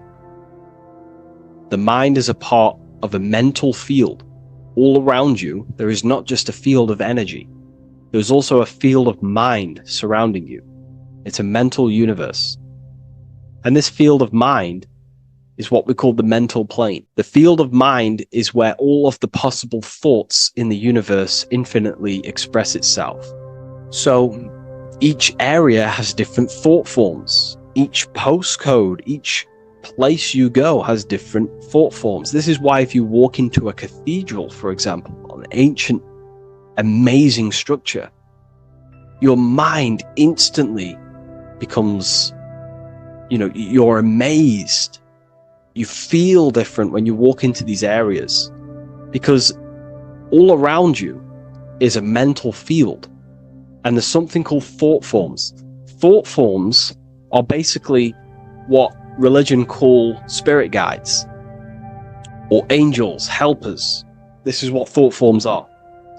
Thought forms are basically, if you dwell on the thought that you are going to lose your girlfriend, for example, let's use a negative example here, because a lot of people can relate to this, or your boyfriend. Let's keep it simple. Everyone can relate to this at some point in their life, hopefully, or if not, it's okay, no worries. It's just an example that most people can relate to. If you constantly dwell on the thought that you are going to lose your partner, what we have to understand is that the mental plane, what we have to understand is that the forces within consciousness, within what we call the universe, is always trying to give you what you want to create. That's your right. The universe or mind or consciousness, whatever you want to call it, is always trying to unfold what you want to create. It doesn't know the difference between something you don't want to create or do want to create. Whatever you think about is ultimately what this power of consciousness or the universe will try and manifest. This is why we have to gain mastery over our thought, because thought are basically the seeds that we impress into the dimensions. So we have a mental dimension, we have a higher, middle, lower subplanes of the mental dimension or the mental plane. Then that's just thought. The mental plane is just thought. Below the mental plane, thought takes the body of imagination, which is what we call the astral plane. And the astral plane also has higher, middle, and lower subplanes. Then we have the etheric plane. The etheric plane is basically an energetic copy of the physical plane. So you have an etheric brain, you have an etheric body. It's just basically an energetic, exact copy of everything that is physical. So if we think something within our mental body and we dwell on that thought, the more attention you give, the more you feel that anxiety about losing your partner, you're literally forcing energy and direction and attention into this thought idea, which manifests itself within your own aura. Your aura is basically, it's not just your electromagnetic field. Your aura has many different levels. It has a physical level, it has an etheric level, an astral level, and a mental level, layer. So it has a layer for each one of these bodies. If you dwell on this thought and you keep giving attention, power, you start to imagine this because you're worrying about it. You literally create a elemental or energetic substance that clouds your aura. And this is what people have been called demons, people call spirit guides, whatever you want to call it. This is what it is. It's a thought form. But this is not something that's come after you. This is something that the individual has created. And wherever they go, this cloud of thought forms that they've manifested literally clouds their aura. You can see it within the astral plane and the mental plane. You can see how it's affecting them.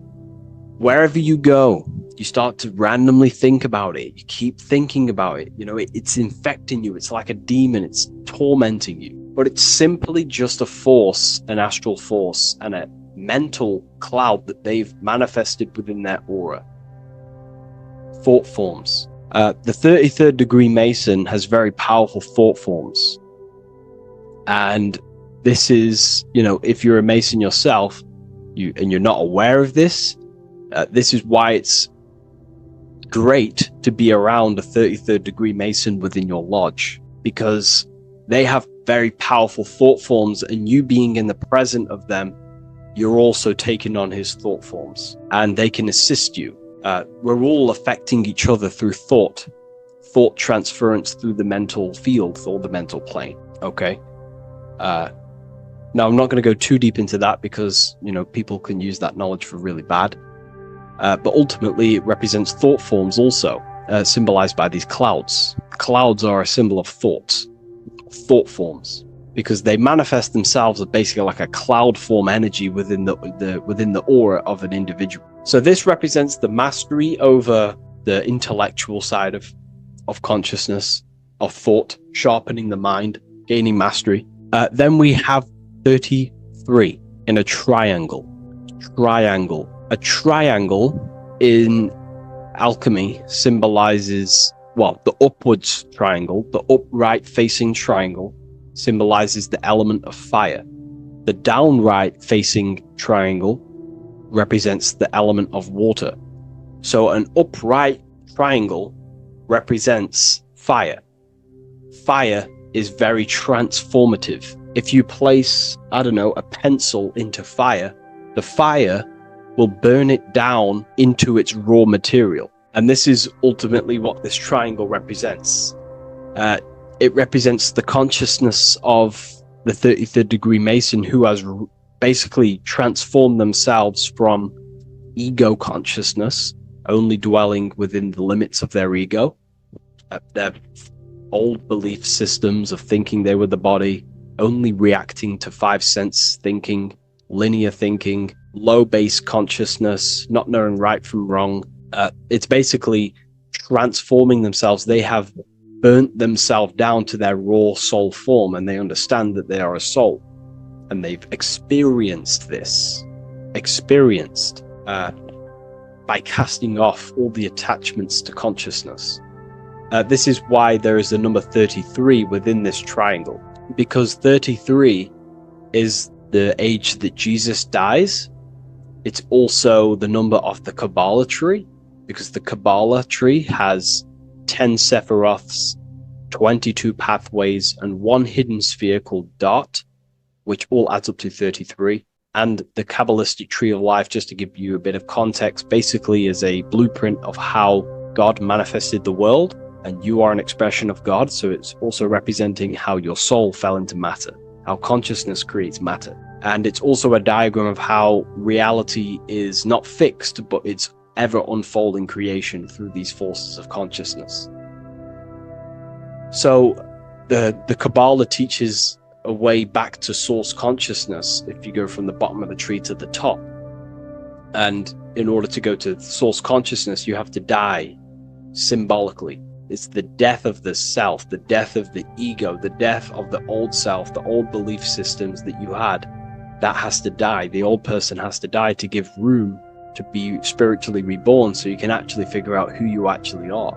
Your ego has to die. Now, that's not saying ego death, but you have to basically give away all of your old belief systems to then be spiritually reborn. That's why Jesus dies at 33 and is resurrected. Ice melts from ice into water at 33rd degree. So it's symbolic of transforming. And again, the upright triangle is the fire element, symbolizing burning things to its base raw material. 33, which is again death and resurrection. So it's all about burning the old self and being spiritually reborn again. This is the teachings of Hermeticism, Christianity. It's in everything. You'll see this symbolism or this story of death and resurrection absolutely everywhere in the ancient myths, because it's all talking about the same thing. You have to symbolically die. You have to kill off the old self to be spiritually reborn, to be initiated into a mystery school. So the 33rd degree Masons basically saying, well, they have resurrected. They have resurrected the connection to their soul, because as we grow older in this life, we lose connection with our true authentic self as the ego develops as we get older. And if we don't stop developing the ego, we never actually connect with who we truly are, which is a divine, immortal, formless being who has the infinite power of creation. This is what you actually are. Okay, so it's also symbolizing the union of opposites, hence why we have a double-headed eagle here. It has opposites. Obviously, this is massive within the occult. You see this everywhere, union of opposites. Okay, so union of opposites goes from, basic teachings to the most advanced teachings that most minds are not ready for. Union of opposites is on a basic level, is union of the mind and the heart, going from mind consciousness, which is basically ego, the lower self. That's not to say the mind isn't powerful, but that is the house of the lower self. The ego. It's the house of the ego. So we have to learn how to use the mind for what its proper use. The mind's proper use is for the soul to create. However, we're not taught this in school, so we've basically developed a false personality within our minds, and our minds have become a vessel for a false identity. So what we need to do is integrate the heart, which is the soul self, the true self, with the true powers of the mind. And the mind is basically a powerhouse of creation, infinite possibility. And that's the mind's true usage is for creation, not a false identity. So it's about integrating the mind and heart. It's also symbolizing a balanced mind, and we do this by aligning the left and right hemispheres of the brain, which help you perceive reality for what it truly is. Because the two double-headed eagles, they're joined together, so it's union of opposites. So it's about reintegrating the female and male aspects of self, such as the left and right hemispheres of the brain, the mind and the heart, all working as one system. When we align the left and right brain, we see reality for what it truly is. Now, what do I mean? Most 90% of people, I'm not putting anyone down. If you relate with this, it's fine. We're all here to work on ourselves. I'm not putting anyone down. People with a left hemisphere dominated view on reality see things as a very logical. They see reality logically, basically. Now, what do I mean? They see things as this is science, that's mathematics, that's religion, that's metaphysics. They're all separate and divided because that's what the left hemisphere does. The left hemisphere basically dissects everything down. The way the brain works is truly magical. The right hemisphere of the brain allows us to basically see a bigger perception on reality. It sees the bigger picture. The bigger picture, for example, the woods. It sees the woods as a whole unified woods. But then the left hemisphere of the brain takes that view and perception of the woods, dissects it down and analyzes it into individual branches, trees, leaves, animals, insects. But in reality, it's all one, because all is manifested from the one God, the one source, the unmanifested consciousness, the unmanifested force. So it's union of this. We have to view the world as in, yes, everything is one, but I'm also living in my personal consciousness. Yes, there is a collective consciousness, we're all one consciousness, but I also have my personal consciousness. I need to think about both, making sure that my thought, emotion, and action is contributing towards the evolution of myself and the evolution of humanity. A person who is only left hemisphered only thinks about themselves mainly, 90% of the time.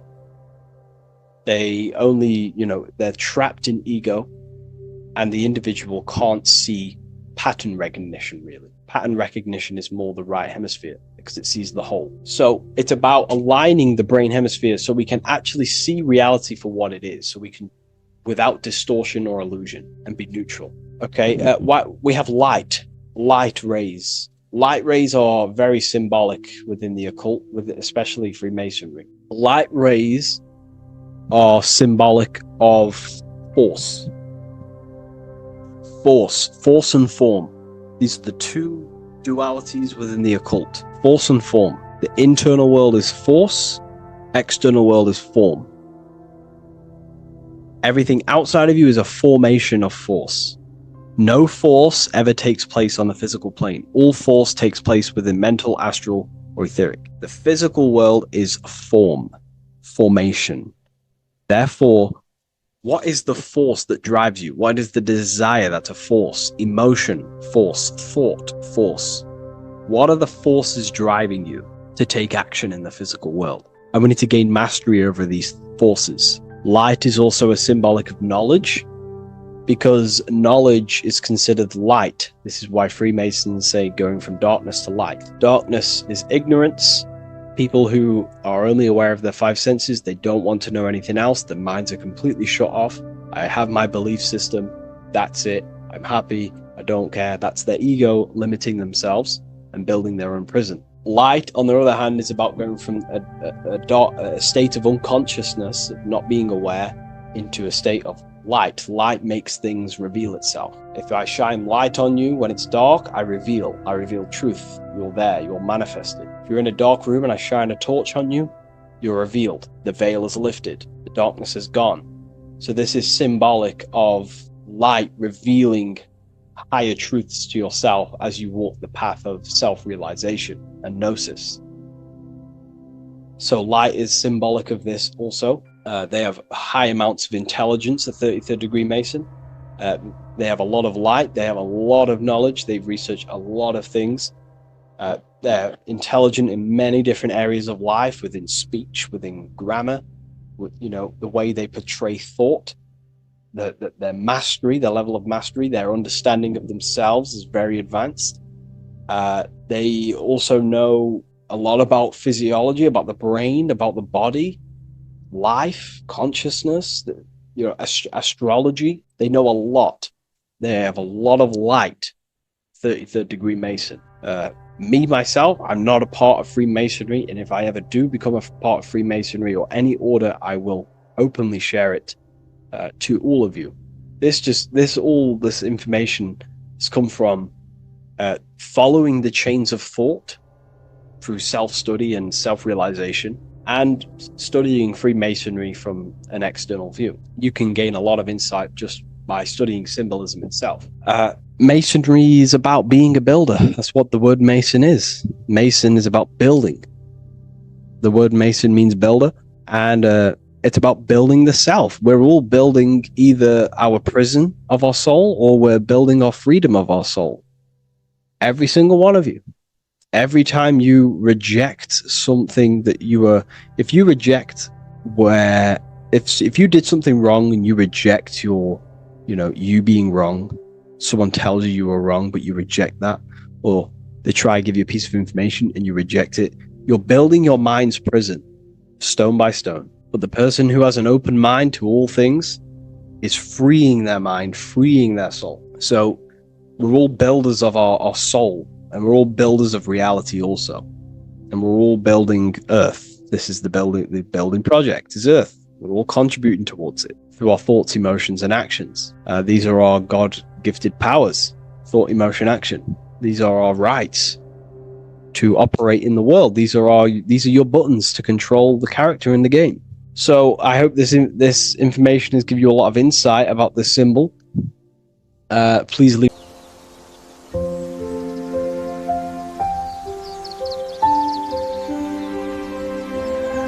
bookofwisdom.com. Visit today.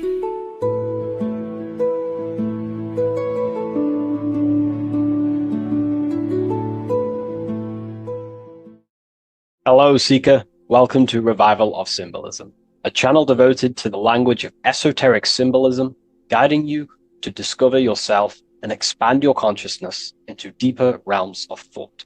I'm Harry B. Joseph, also known as Revival of Wisdom, and today we're going to be discussing the symbol of an eye inside of a triangle.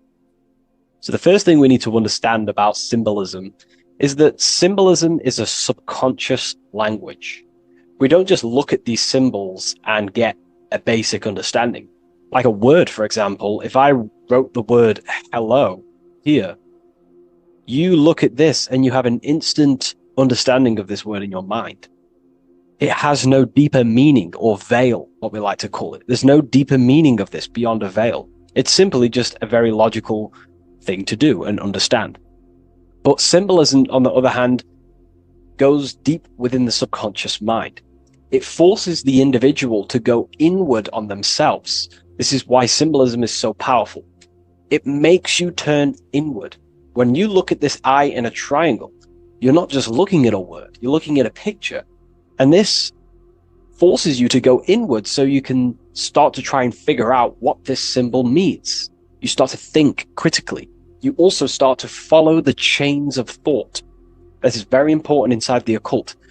Symbols have many layers and veils of meaning. They don't just have one layer or meaning. On the surface level, it has a surface level understanding. But then as you follow the deeper chains of thought, you start to unveil and unravel its deeper meaning. As you awaken in your journey, the deeper levels of consciousness you access, the higher levels of understanding you access, the deeper meanings of these symbols start to reveal themselves. So studying yourself and studying symbolism go hand in hand. So when you're studying symbolism, you're actually studying consciousness. This is what we need to understand, is that these symbols represent forces of consciousness and aspects of consciousness. So what we need to do is to follow the chain of thoughts. And what do I mean by the chain of thoughts? If I think of a triangle, it instantly in my mind, I get the number 3. Then if that number 3 leads to another thought, for example, father, mother, child, father, mother, and child. Father, mother, and child then leads to another thought, then another thought, then another thought. So this is the chain of thought that we have to follow. This is why symbols must be meditated upon. We meditate upon symbols to unravel the deeper meanings of these, so we can unlock deeper levels of awareness. Okay, so we're diving straight into the subconscious mind with the language of symbolism. That's why it's so powerful, because it forces the individual to go inward and actually use their mind. Symbols train you to think critically. They train you to think in a subconscious way, unlike words. So these symbols represent thought vibrations or thought forms within the individual's mind. So let's jump straight into this symbol of the eye in the triangle, and let's go, very surface level, and then towards the end, we'll go deeper into the deeper mysteries of this symbol. On this channel, I don't give spiritual fluff. I give very deep esoteric teachings. Okay, so it would be amazing if you could show some support. Simply just leave a like, comment, and a share on the video. Share this video to a friend. So, first of all, let's look at the number 3, because this triangle symbolizes the number 3, okay? 3. We have a father, we have a mother, and together they unify to create a child. So that's a triangle. So what does this actually represent? Father, mother, child. In order for creation, it takes 3 steps. We are born, we grow, we die. So this is how creation unfolds in a 3-step process. In order for you to have a child, you must have 2 people and then give birth to another. Number 3. Then when you are given birth, you give birth, you grow, you die, then you return back to your original state. So the number 3 symbolizes this transformation or creation itself, how creation is a threefold. We see this in Brahma, Vishnu, and Shiva. Brahma, the creator, you have the creator god, the preserver god, and the destroyer god. This is symbolizing the number 3. And inside the Christian tradition, we have Father, Son, and Holy Spirit. We're going to dive deep into that as well. But it simply just represents the threefold of creation, how creation is a threefold process. Okay? So let's go a little bit deeper now. That's more exoteric. That's an external teaching. I've just taught you something that's very external. But what does this represent to the internal, to the esoteric? The number 3 is the 3 forces of the soul. The 3 forces of the soul. The soul thinks. It thinks. We have a mental field. We have a mind. All around us is a field of mind. We don't just have a mind. All around you is a field of thought and a field of mind. Okay, this is what we have to understand. A lot of people just think they have a mind. Your mind is attuned to the mental plane, and the mental plane is surrounding you. There are thought forms surrounding you. There are ideas. There are, all of these things in the mind that exist in an infinite field made of mental matter. Mental matter. So the soul thinks. The soul feels. It has feeling. We have emotion. And the soul takes actions. So the soul has 3 ways it expresses itself. Consciousness expresses itself through mentalism, through emotionalism, and through actions. This is how the soul is creating, through 3 different dimensions. Before you take a physical action, you don't just take the action. You first think, you feel, then you act. You only take action on what you feel, what you have a love towards, what you have a care towards. This is what the Freemasons call the generative principle. It's about, this is what generates your reality, your feeling. Because you can think infinite thoughts, but if you don't care about them, you don't take action on them. As soon as you have a care about a specific character of thought, your body then takes an action. Okay? So this is representing the 3 expressions of the soul. Now, the number 3 is actually the number 1. Because this is all one line, remember. This is all interconnected. And here we have the number 1 in the middle, one eye. We'll go deeper into that. So the number 1 is symbolized by the eye because there is one eye. So pretty much what this symbol is the number 1 and the number 1, 2, and 3. So it's 1 and 3. The 1 is expressed in 3 ways, which is the soul expressing itself and creating reality through 3 ways. Thought, emotion, actions. Okay? These are all actually one force. These are all one force. When we think, we feel, we act. When we act, this gives birth to a new thought and feeling. They're all one. They're all interconnected. So if I take an action, that can lead to a different thought. Or if I think, if I start to feel something, I don't know, hate, that then gives birth to a different thought or a different action. So you can see how each body of consciousness is actually affecting each of them. If we have an unhealthy mind, this will affect having an unhealthy emotional state and an unhealthy body. Because what we think, the mind holds power over the body. Every single thought commands 50 trillion cells in your body. Think of that for a second. You are governing 50 trillion cells, and these cells religiously obey every single command you give. You are governing a whole universe. 50 trillion living conscious cells. Okay? Think of that for a second. 50 trillion cells, and you are commanding them, and they religiously obey you. This is what we mean by you are a microcosm of God. Your body is literally a whole universe. There is living beings in your body that you are commanding and controlling, and they religiously obey you.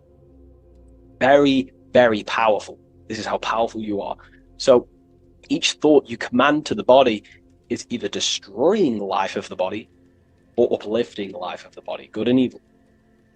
So you're either creating more life or destroying your life of the body, of the health, of the body, of the cells. It's a whole civilization inside of your body, and you're governing it. You're the government. You are the master. This is why in the occult they say, you are the master. Everyone is a master of their own being, their own microcosmic universe that they govern. You govern a whole reality, don't forget that. But we've lost this knowingness and understanding, and we're now giving our power to the external government, man-made government. Okay? So that's what the word government means. Government, govern mind control. But you are the government. You control your own being. You control your own universe. You control your reality. So, you are the creator of your reality. This is the context behind the symbol here. You are the creator. What is an eye? An eye sees things. What does that symbolize? So an eye on a basic level shows looking at something. But this is referring to the internal eye, the internal observer. You're observing something when you look at something. So the inside eye is the person, the self that is looking over and experiencing our thoughts, emotions, and actions. Who is the one that feels the actions? Who is the one who suffers from the negative thoughts and the negative emotions? Have you ever thought about that? Go deep within yourself. Who is the one suffering from your emotions? It's not your body. It's not your mind. It's this soul. It's the soul observing through these different bodies of consciousness, through the mind, through the emotions, and through the body. This is the observer behind it all. So, this eye is not closed. It's not closed. Very, very important. Every detail in symbolism is very important. It's not closed. It's open. It's looking, and it's conscious. I'm just giving you the key of what the symbol means. It's about remaining conscious. Now, this will go over people's head. They may not even understand this. Most people are unconscious, and it's fine if you are unconscious. We're all on a different level of our journey. We're all on a different level. I'm not trying to offend you. I'm just stating these facts. Most people are unconscious. They only think, feel, and act out of, reaction. They're not even aware they exist because they're so caught up in the external world. They have no idea they exist. They've never deeped how they exist, why they exist, what life is, what this piece of technology they're inside of is. So I'm giving you a bit of an insight of a person with a higher consciousness. A person with a higher consciousness is always looking. This is what the symbol means. Always looking, not with the eyes, but with the internal self, because they understand these three powers, the triangle, is creating their reality. Thought, emotion, action. Person with a higher consciousness and has mastered themselves is someone who is always looking and observing their thoughts and emotions and the actions they take in the world. I'll give you a bit of a key here. I'll give you a key. In my life, I like to govern myself, be my own master, through this way. Every action or decision I am about to make, every decision, I always say to myself internally, I remind myself of this symbol. This is what symbols are. You're meant to remember these things. There are tools to help you in life and gain control of yourself so you can ultimately live a better life and create your own reality. I remind myself, if I take this action, what is the effect that's going to come from this action? Is this action going to benefit me, or is it going to pull me away of what I'm supposed to do? And through that, I live through this law of law of cause and effect. We cannot escape that law. You have to deeply understand this. You cannot escape the laws of cause and effect. They are always infinitely creating your reality. Cause and effect. Every thought is producing an effect. Every emotion is producing an effect. Every action is producing an effect. Therefore, you must keep this in mind and stay looking. This is what the symbol means. It means stay conscious. Always look over your thought, emotions, and actions. Always look over them. Because if you are not looking at your thoughts, emotions, and actions, and you're living, you're thinking, you're feeling, and acting unconsciously, subconsciously, without conscious awareness, you're unknowingly creating your reality. You can reach a level of mastery. There is a level of mastery. I'm not fully there yet. I'll openly admit that. But it's a goal in mind. There is a level of mastery that one can achieve where they are conscious of every single thought, every single action, every single emotion they feel throughout their day. Very, very difficult because we think around 7,000 thoughts a day, you know. But this is ultimately the goal of mine anyway. You know, it's completely up to you what you do. I'm just giving you this insight that's helped me in life. So it's about being conscious. This is a very overlooked thing in today's world. No, most people are unconscious, that they're walking around as zombies. They don't even realize they think. They don't even realize they have a mind. They think their mind is their brain. If the mind was the brain, then how can the mind go in the past, present, and future? Which means it exists outside of time, but the body remains in the present moment. If the body remains in the present moment, that means it exists underneath time, underneath the law of time, but the mind transcends it, which means the mind operates outside of time, space, and matter. So, that is a key. You are a higher dimensional being manifesting in a physical form, and you're looking into the world. This is also another veil of the eye. The eye symbolizes your higher dimensional being. You have no true form. This is one of the biggest secrets. You have no true form. You form what you think, feel, and act. In the astral plane, you become what you think about. You can become an owl. You can become an owl with goat heads or, T-Rex arms. You can be anything you wish. Anything you think about, that's the form you take in the astral and imagination. But beyond the very causal plane, the higher dimensions, you are formless. You are nothingness. But that formless is connected to God. That is the unmanifest. That's the source of all creation. So you are something but nothing. Very difficult to get your head around, but essentially you emerge out of darkness. Emerge out of nothingness. Okay, and that's what the mental plane is. The mental plane is kind of like the first dimension that basically expands into infinite realities. The mind can think anything. There's nothing impossible in the mind. Nothing. But there are things impossible in the physical plane, because the physical plane is more dense and it's governed by more laws. So, again, this is symbolizing staying conscious of your thought, emotions, and actions. Now, another veil, if we go deeper on this symbol now, another veil, another chain that's connected to this symbol, a chain of thought, is that this symbol represents unity consciousness. Person who thinks, feels, and acts in unity. Their soul is operating in one force. Their soul is operating in one force, which means they think, they feel, they act. For example, I'll be writing my book sometimes. The book of symbolism, my third book, is coming out very soon. I'll leave a link in the description for you can sign up to the email, the waiting list. We've got a lot of people in there already. This next book's going to be insane. But yeah, you can get notified when that comes out. I'll put a link in the description. When I'm writing my book, I'll get an idea to, go play Call of Duty or go play the Xbox. But then I instantly remember this symbol, thought, emotion, action. Instantly, I then unify my consciousness, my three powers to create reality. These are your powers. These are your rights. These are your things that you have full control over. These are the biggest gifts in life. This is so overlooked. So overlooked because people are so unconscious. These three things are your biggest gifts. They're so beautiful. You have been given the gift of creation.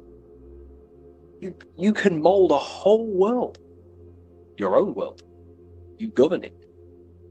You can think infinite thoughts, no impossibilities, no limitations. You can feel. Feeling is a life essence.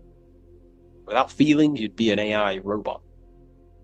And you can act. These are your three gifts. These are your three creational powers. You hold the power of creation. You hold the power to kill another life, or you hold the power to spread love in the world, to spread the light. So this is why you see the light emerging out of this eye.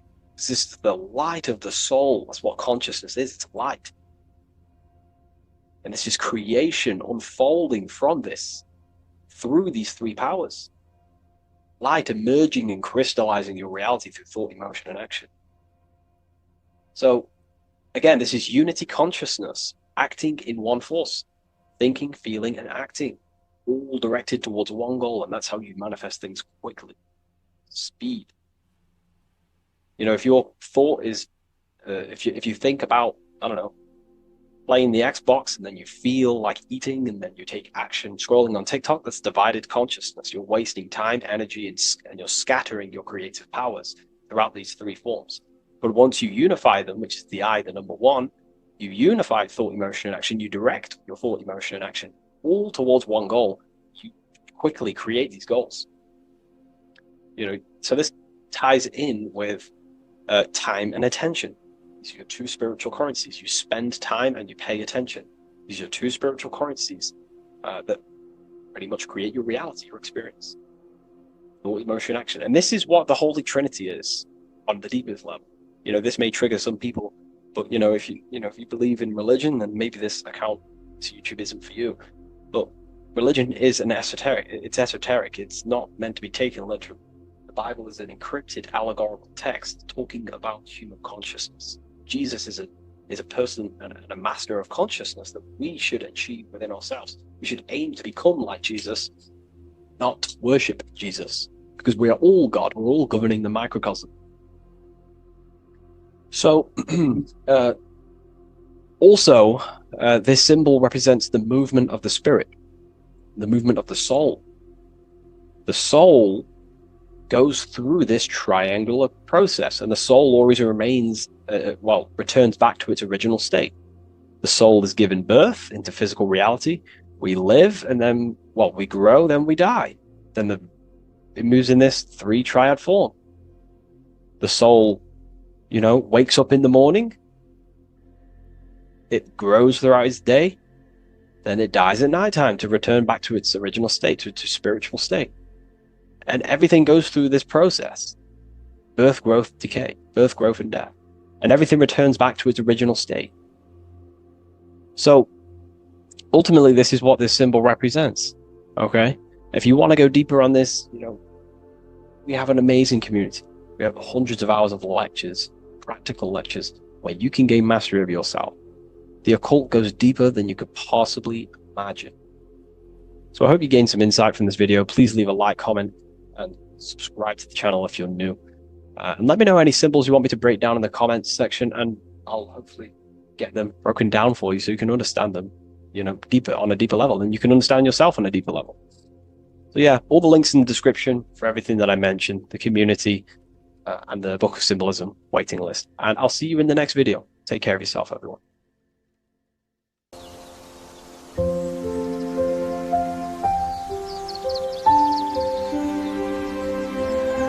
bookofwisdom.com. Visit today.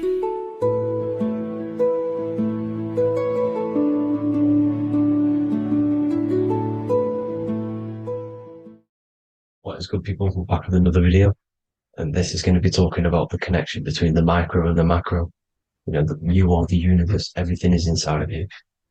So the first thing you need to understand is that the law of mentalism, we are a thought in the creator's mind. Everything's being thought into existence. We have a spark of this mind, this same mind of the creator. And everything is a state of mind. Particles or atoms, whatever you want to call them, are a mental thing. They're a product of the mind. Everything's thought into existence.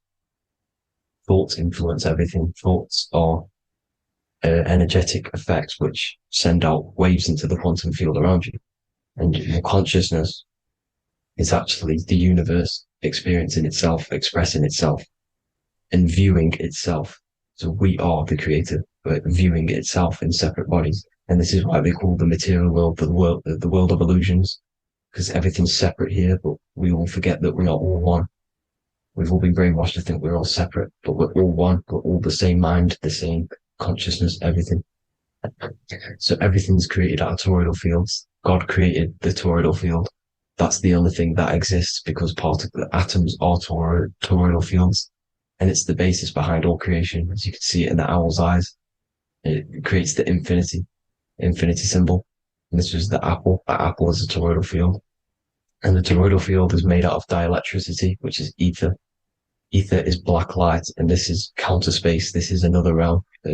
This is what creates God to be omnipresent, to be everywhere at one place at all times. He is everywhere because ether is everywhere. And ether is infinite potential. It connects everything together, and that's what energy moves through. It moves through the ether. And that's black light. Everything is light, as it says in John 4:2. God is light. Everything's a vibrational state of light. So the torus field is made out of dielectricity, ether, black light, magnetism, which is white light, which is the center of the toroidal field. And magnetism radiates, it has no vibration. And then when white light splits, it turns into electricity, which is physical material, and that has a vibration. This is the Holy Trinity, the sun, the moon, and Saturn. Saturn, the god of materialism. If you've watched my videos on Saturn, you know that Saturn is crystallizing everything into physical matter. And that's why his old name was El. The ancients called him El. And this is why we get El electricity. This is where El electricity comes from. Because El electricity is only a product of the physical world, which is redshift, blueshift, Adam and Eve. And this is what creates the redshift, blueshift is what is a product of magnetism. When magnetism, white light splits, and this gives us vibration. And this what creates the toroidal field, which is the basis of all physical creation. The sine wave is created out of the magnetic wave and the electric wave. The electric wave is the blue wave, and the magnetic wave is the straight wave, which is radiation. This is vibration frequency. So the magnetic wave is straight, and then you have longitude and amplitude, which is depth, which is dimension. You see how the electric wave has depth and a dimension. This is why you get the cross. This is the cross of Earth. This is the symbol of Earth, of bondage, of physical matter, because it consists of magnetic wave and depth, which is electric wave. And this is where you get the sun cross or the Earth cross, whatever you want to call it. It's the cross of physical matter, and the ancients knew this. This is why they used that symbol. Redshift, blueshift, which is the toroidal field, is the basis of all creation, physical creation. And this is why you have the police siren is red and blue. The Matrix movie, red pill, blue pill. You have red blood and blue blood in your body. The Democrat and Republic, the two parties, red and blue. Like your taps on your taps, you have a red and blue tap. One's generative, one's destruction. Fire, destruction, water, generative. So this is the basis of all things. And electric wave has dimension, like I've already said, depth, material, and it's measured in hertz. It's measured in hertz because it hurts you. It decays because the electric wave has a vibration, and vibration always has to go back to a standstill point. This wave cannot go forever, but the magnetic wave will go forever. It's radiation. Magnetic is radiation. It radiates forever. It pulses. But the electric wave will at some point come back to a standstill point, and that's why it hurts. It decays. That's why our physical body decays, because we contain of electricity.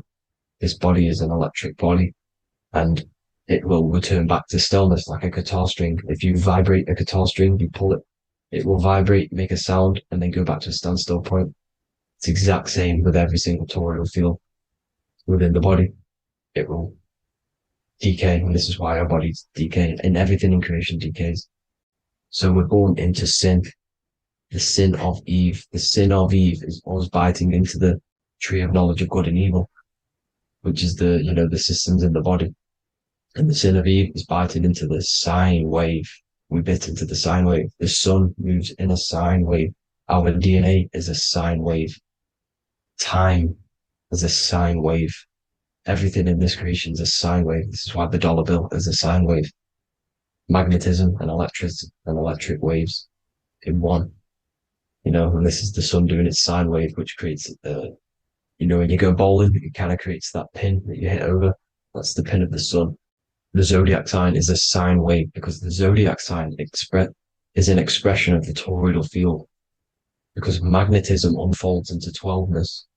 And that's why you have 12 zodiac signs, 12 systems in your body, 12 cranial nerves in your head, in your brain. So if you can imagine this, see where my pointer is. Always starts with Aries. Aries is the head. It's the first thing that's created in the womb. And this is Aries, the ram. And this is why it's called a cerebrum in your brain, which is the first thing that creates when you're in the womb. And what's the element of Aries is fire. Fire is the first element. Fire, first, because it's the first thing on the wheel, the first expression of energy. as you can see here, my pointer, this is the center of the toroidal field. It would go Aries, Virgo, Capricorn, Pisces, Scorpio, Cancer.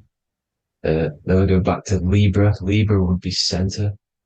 But you see how the toroidal field is the expression of the 12 energies. That's what the constellations are, the energy expressions of the toroidal field. So it would go outwards, starting from Aries here, all the way back to Pisces, which is beyond the bottom half. But Libra would be the center. That's why Libra is the equinox. It's the equinox. Libra is when it goes from summer over to autumn. It's the equal. It starts to transition into the winter side. Equinox, equal, which is Libra. And that's why Libra has the two scales. It's symbolized with the two scales.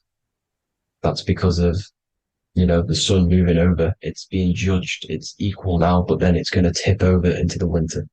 That's why Libra is here, the center of the sine wave.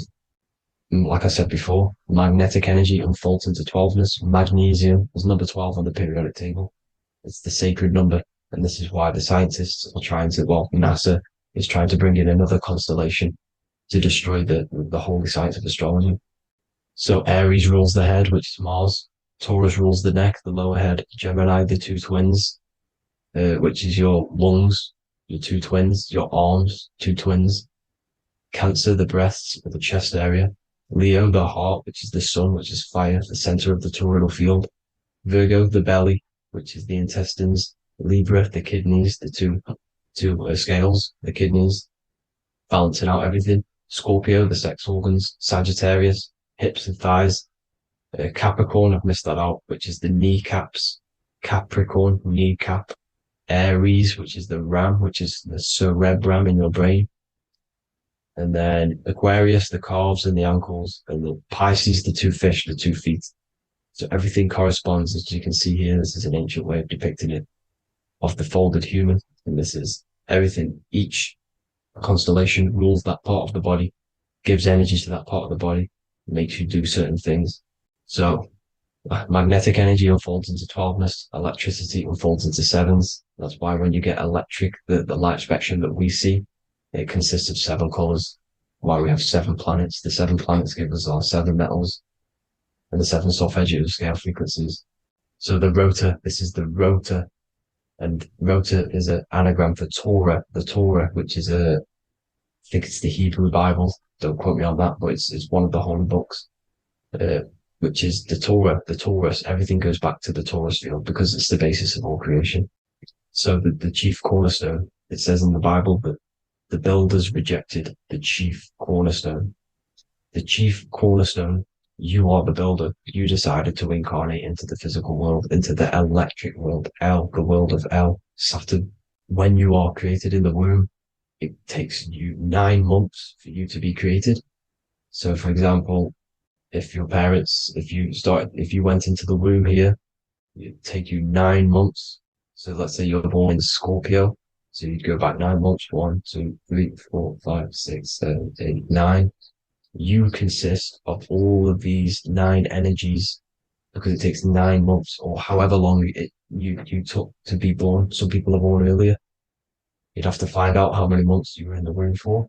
But you consist of these 9 energies, and each constellation has a cell salt associated with it. And these cell salts are vital for your health, and your cells and the optimal health of your body. So the chief cornerstone that you rejected is these 3 cell salts, these 3 constellations. So you're mineral deficient in these 3 constellations. For example, fluoride, magnesium, phosphate, and potassium sulfate. So that's the chief cornerstone. And a cornerstone, people always get it rejected with the cornerstone. The cornerstone is not, it doesn't say the cornerstone in the Bible, it says the chief cornerstone. The cornerstone is a cornerstone of a building, but a chief cornerstone is the top of the pyramid. This is where we get the pyramid of the wheel. So you're mineral deficient in whatever 3 zodiac signs you're not. You were not in the womb for. This is the chief cornerstone you rejected. So the human body is the micro. It is the universe in a physical form. It consists of everything in the universe. Just like your consciousness is the universe. watching itself, experiencing itself. Your body is the whole universe. 12 systems in the body, 12 zodiac signs, 7 chakras are the 7 planets. The Holy Trinity of you is your Temple of Solomon, the soul and the mind, the sun and the moon. You know, everything is in you. You consist of everything, all the energies, everything. Heaven and hell. Heaven and hell is a mind state. It's a state of the mind. Head, H-E-A, which is heaven, and the heel, the bottom of your foot, is hell. And the bottom of your foot is the soul. So they're basically saying, well, it's wordplay. They're saying that your soul is in hell because, you know, with the elites being in control. So they call the bottom of your foot the soul, trying to say that you're in hell. The Christ is in you. And this Christ is Greek for what? Christos. And Christos is Greek for the oil. And this oil is produced in the cerebrum, the Aries, the ram, the cerebrum. It goes down the pineal. Well, the pineal and the pituitary are underneath the cerebrum. Goes down the pingala and the ida. The pingala being the positive charge connected to the pineal gland, pin, and the ida connected to the pituitary. And this is the 2 serpents going down the spinal column. And this is why Jesus goes from Nazareth to Bethlehem, and then Joseph and Mary are waiting for Jesus in Nazareth. Joseph and Mary are the pineal and the pituitary gland waiting for Jesus to come back up the River Jordan, your spinal column. So this is the oil. This is the story of Santa as well. Santa comes from the North Pole. Why? Because the North Pole of the Earth is the center of the toroidal field, and the North Pole of you is your spinal column, which is the North Pole of the toroidal field. The North Pole, he comes from the North Pole. This is the North Pole. This is the South Pole of the toroidal field. Comes from the North Pole, which is your mind. And he goes down the chimney and then back up the chimney. This is the chimney. And he drops off the present, which is the Christos, the oil. And this is why Jesus is crucified at 33, because he crosses over the vagus nerve at the top of your spine. When this oil comes back up the 33 vertebrae, these are your vertebrae here. When it goes up to the 33 vertebrae, it gets crucified at 33 because it crosses the vagus nerve, and he's crucified on the cross at 33. This is the story behind Jesus and Santa. The Ark of the Covenant in the Bible is the 2 hemispheres which cover the vital parts of your mind, the brain side, which is the cerebrum, the pineal, the pituitaries, etc. So the 2 hemispheres are the 2 angels, the Ark of the Covenant. This is the Ark of the Covenant, covering the 2 vital parts of your brain. So these are the optic thalamus is another part, and it protects the Christ oil, which is inside at the center of the brain. See, the Bible is all a massive metaphor about yourself because you are the universe. You are a microcosm of the universe. Your consciousness is experiencing itself, and the universe experiencing, and your body is the whole universe. Your head's heaven. So Moses crosses the Red Sea. These are the 2 hemispheres of your brain. This is the corpus callosum, the Red Sea. So he's pretty much saying that he's uniting the 2 hemispheres of your brain, because most people in this generation are stuck in the left brain, which is just logic, reasoning, science and maths, writing. You know, this is what school teaches you to do. It keeps you stuck in your left brain. And you want to cross over to you want to cross the Red Sea, which is the corpus callosum, to the right brain, which is awareness, art awareness, creativity, imagination, intuition, insight, you know, using the higher mind, creativity, imagination. If you don't have intuition, then you can't read energy, you can't pick up on bad things. This is what Moses is symbolizing by crossing the Red Sea. And it's also the upper room where Jesus met the 12 disciples. 12 disciples are the 12 cranial nerves in your brain. It doesn't just represent the 12 zodiac signs. The 12 disciples symbolizes many different things. It's like I said, the universe consists of 12ness. So you have 12 cranial nerves in your brain, and that's the 12 disciples as well. And they want you stuck in your left brain, which is the 5 senses, materialism. So they say in the Bible that Satan blinds the mind. Satan is Saturn. If you've watched my videos, Satan is Saturn. And you consist of the whole Trinity, which is the sun, moon, and earth, the soul, moon, the soul being the sun, the solar, the moon being your mind, the earth, your physical body. And Satan blinds the mind. Why? Because we enter a soul system. This is a soul system, not a solar system. And Saturn is the Lord of the Rings, which is the outer ring. When your soul enters the soul system, your soul starts to materialize. It hits Saturn. Why? Because Saturn starts to materialize you. You take on the 7 virtues, which are the 7 planets, which are your 7 chakras. And to get out of this soul system, you must get out of your lower nature, your animal nature, which is lust, desire, greed. The number of the beast, 666, which is Saturn, Satan.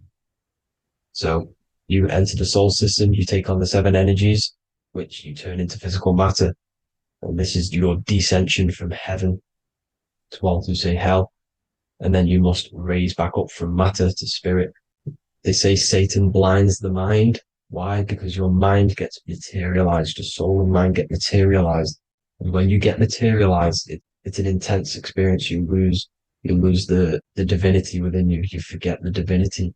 So Satan, which is the first planet, the first energy you take on, the material body, he blinds the mind. He makes you forget everything, your divinity. Then you must ascend up Jacob's ladder, the 33 vertebrae, to heaven. And this is a microcosm of the macro, because you will ascend back up to heaven if you do this, when you leave your physical body, when your body decays. So when it talks about in the Bible, completely destroy them, the Hittites, the Amorites, the Canaanites, all the ites, this is what God says to the Israelites. It says completely destroy them. It's basically symbolizing saying destroy your lower nature. The Canaanites, cannibals. We're under a Canaanite system now, which is cannibalism. And this is flesh eating, lust, greed, all the demonic stuff, all the lower vibrational stuff, the lower nature, eating, sex, and survival, the lower 3 chakras. You must get out of these lower 3 chakras and return back to spirit, which is heaven, which is spirit, love, being holy, being truthful, being passionate. Going back to Satan blinding the mind, all of the planets are made out of these 3 symbols. Satan blinds the mind, and that's why Satan's symbol, this is the symbol for Saturn, Satan, the symbol for Saturn is the cross, which is physical matter, the earth, over the moon. The moon is your mind. So the Saturn symbol saying matter over mind. He blinds the mind. Satan blinds the mind once you enter the soul system. And you must remember, in the Bible, it talks about the Genesis, which is Eve, the sin of Eve, which is biting of the tree of knowledge, with the serpent, which wraps around the tree. It says the serpent placed himself on the tree. Well, the serpent is the spinal column. It's the serpent telling you eat from the tree of knowledge of good and evil, which is your nervous system. And eating from the tree of knowledge of good and evil is doing bad things. For example, over-sexualized, overeating, eating the wrong food. That's eating from your nervous system. It's decaying you, and it's preventing you from achieving the God self, the God consciousness. This is the symbolism of, the tree on the serpent, telling you to eat from the left brain, with the left brain being the sinister. Sinister is Latin for left. That's sin. Sin is left. And left is lefty Lucy, Lucifer, right, righteousness, right, God, godly. The tree of knowledge of good and evil, which is your nervous system, because it determines good or bad. That's the only thing you experience in this world is your nervous system. And then the tree of life is the cardiovascular system, and the Garden of Eden is your body. So that's it for this video, people. I hope you've got a greater understanding of how you are the universe and everything is inside of you. Just keep in mind you are the universe experience in itself, and your body is a reflection of everything. The 12 constellations, the 7 planets, everything's inside of you.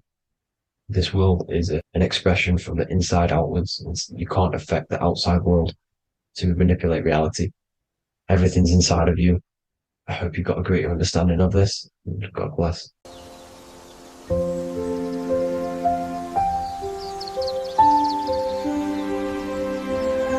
bookofwisdom.com. Visit today.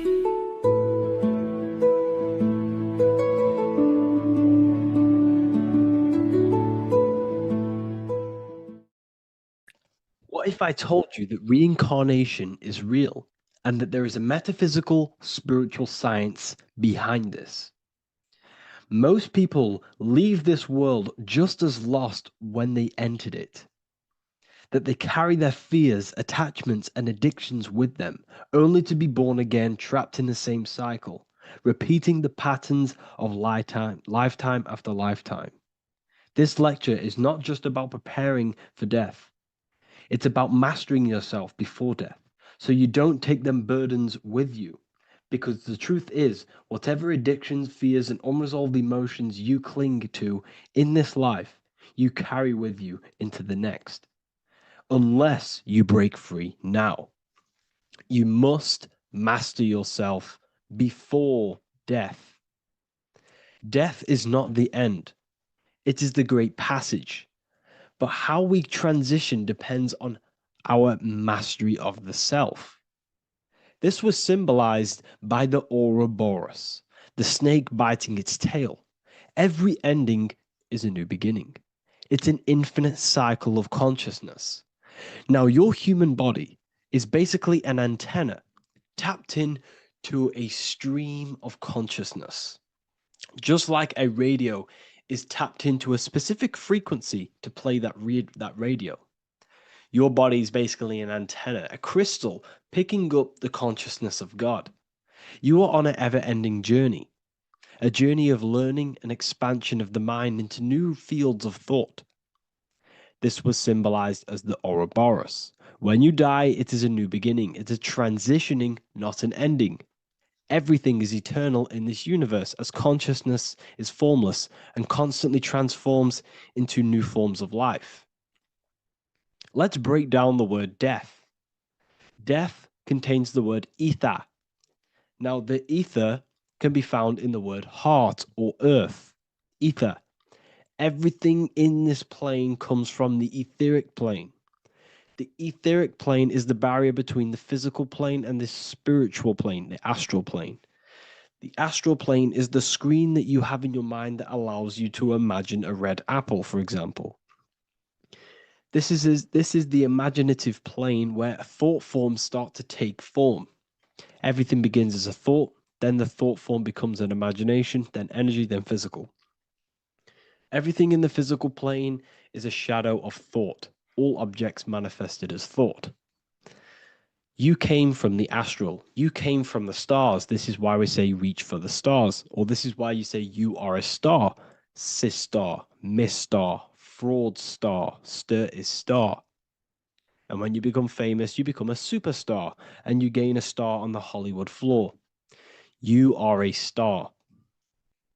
The ether. The ether is the infinite energy source which all things come out of and return back to. This is the cycle of life and death, summer and winter, day and night, sleep and awake. The ether is the infinite energy source which all things come from and will return back to. Okay, sorry about that little error. The ether is the boundless source of energy from which all things emerge, to which all things return to. We can see this in the cycle of the sun. The sun does this wave of creation. It rises and it falls. We have the day and the night. The daytime represents our conscious mind when we are alert. The nighttime represents our subconscious mind when we are inside the spiritual realms. The nighttime is spirit, the daytime is matter, spirit and matter. Awake and asleep, conscious and subconscious. We see this in the yearly cycle. Summer is life, winter is death. Spring is the morning, summer is midday, autumn is evening, winter is the night. Everything is a macro and a micro cycle of being born out of the ether and returning back from life and death. Life and death is manifested within the cycles of the sun and everything outside of you, as within, so without. This is why we say sleep is the cousin of death. The macrocosm is death, the microcosm is sleep. Every time you go to sleep, you are essentially it's a miniature death. You're entering into spirit and then returning back into matter in the morning. when the sun rises. Everything is a reflection of the macrocosm cycles. Preparation for death. The first thing we must do in order to prepare for death, for life after death, in order to stop being reincarnated in this cycle of materialism, in order to progress as a soul, because remember, you are a soul in a body. Just like the sun gives power and life to the earth, your soul gives power and life to your body. When you say I, you're referring to the soul. And your soul can be stuck underneath layers of false identifications. Who you believe yourself to be is merely a collection of subconscious programs running within your mind. Now that's very deep. That is very, very deep. Who you think you are is a part of your thinking mind. Your name, your job, your reputation, your family, your friends. These things are not you. They're all aspects of the thinking mind. What happens if you meditate and you turn off the mind? Then all these things do not exist. You're left with the pure soul, the pure awareness, the pure observation. If you turn off the thinking mind, you're no longer your body. You're no longer your reputation. You're no longer your friends. You're no longer your job and your labels. You are the soul. That's the true you, the observation of the mind, not the thinking mind. The ego is the echo. It's an echo of your true self. The ego is your mind's perception of itself shaped by experiences, trauma, emotions, and beliefs. It is merely an echo of your true soul self. The ego is not you. Your mind is not you. You are the soul. And this is the true self that we must express within our life and we must connect with before we die. Because when we die under the echo, under these false layers of the emotions, the traumas, the experiences, the addictions, the emotional attachments, when we die underneath all of this, when we don't know our true self, the soul is still hidden. The true you is hidden underneath these layers of false identification. We must remove these layers of false identifications. We must remove them. We must destroy the echo. Remember, the ego, you never had an ego when you were a child. When you were a child, you were pure. You didn't, you didn't show off things. When you were a child, you were pure. You expressed yourself freely with you didn't hide anything. You didn't hide any aspect of yourself. You didn't suppress any aspect of yourself to fit in as a child, as a baby. Because the ego was not here when you came here. The ego grows with experience. The ego is a false perception of yourself while being incarnated in this material world. It's your mind's perception of itself and it's created through your experience. Remember, you are unconditioned consciousness, and your experiences, thoughts, traumas, emotions, and beliefs have conditioned your consciousness into believing you're only a physical body, but you are the soul. We have to remove these layers. How do we remove these layers? Like I said, the best thing, meditation. Meditation. There is a great meditation that you can do every single morning and every single nighttime. You can sit there and repeat over and over before you meditate. You can repeat that you are not this, you are not that, you are not this. You can label them one by one. Start with, I am not my body, I am not my job, I am not my name. And then detach from absolutely everything until you are left with nothingness. And when you start to meditate, detach from everything. Nothing matters. I am here right now. And what will be left? The only thing that will be left is the language that your mind is using. Now, this is very deep. Not many people will tell you this, but I've lingered in meditation many times. And I can tell you from experience, that the only thing left once you detach from everything is the language that your mind is attached to. So whether that's English, Italian, French. Once you detach the language of the mind that that little voice in your head's using, you're left with the soul. Once the mind is switched off, you're left with the soul, and you have detached from all of these external things. You're left with the soul. That's you. That's the power. That's the source of all creation, where everything you've ever done has come from. Every thought, every idea has come from your soul. Number two, that's meant to say number two. Sorry about that. Mental addictions and emotional addictions. Okay. These two are very important. Mental addictions, this could be thought patterns. This could be the labels that we've just been talking about. Then you have emotional attachments, which is maybe you're too attached to an external thing. Maybe you're too attached to your phone. Maybe you're too attached to family. Maybe you're too attached to loved ones. Yes, I'm not saying don't love them, but what I'm saying is do not rely on anything in this world to make you happy, to fulfill your emotional needs. Everything is found within you. You must look within, and if you're looking without, if you're trying to find yourself in the outer world, you'll never find yourself. You'll constantly be looking around in loops. Because nothing, you cannot find yourself in the outer world.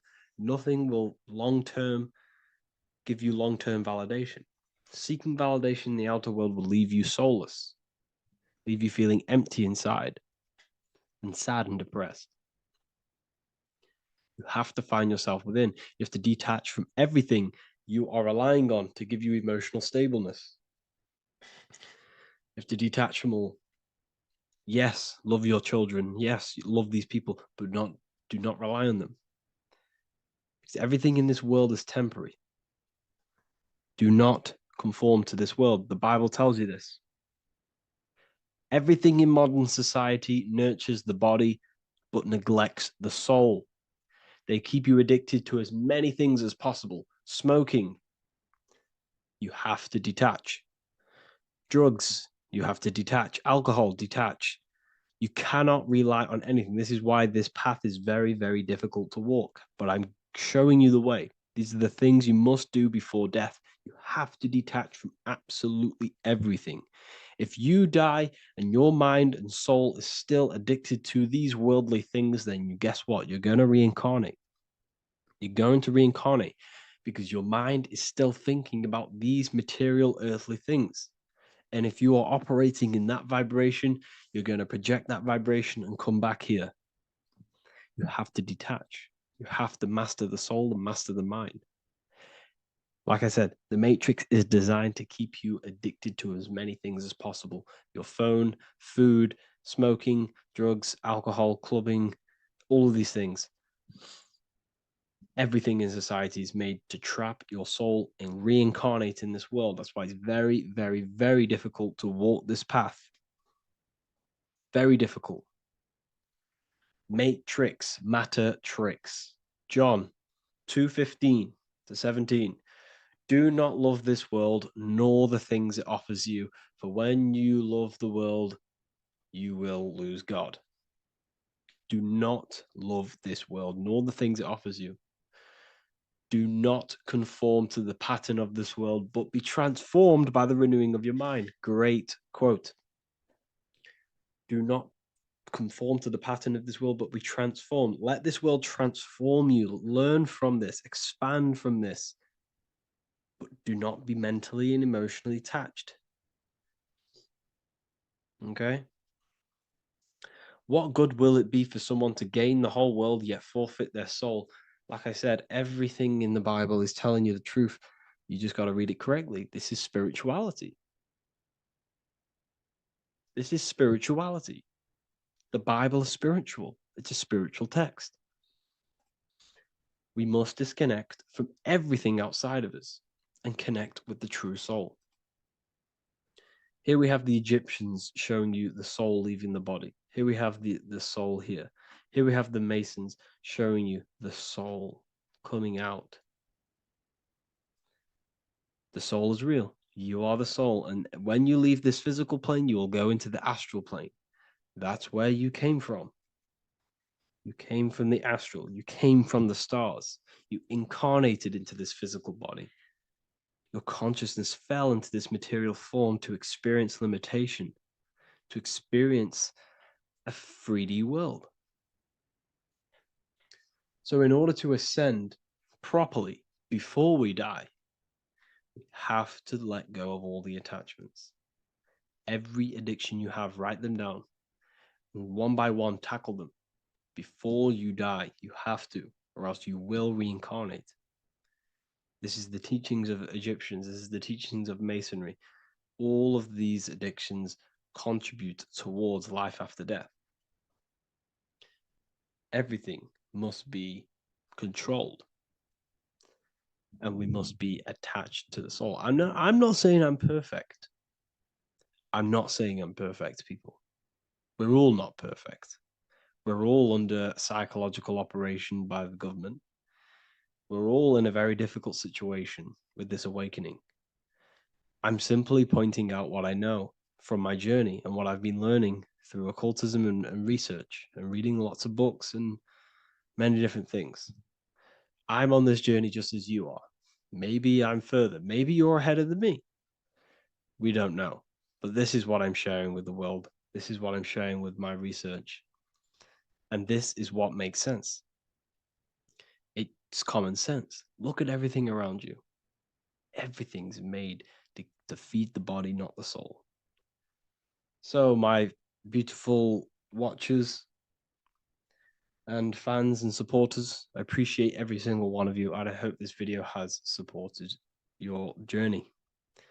If you're feeling lost in life, if you're searching for deeper answers, whether you're seeking clarity, looking to expand your studies, or ready for personalized mentoring, this is your chance to connect with me live and receive insights tailored just for you.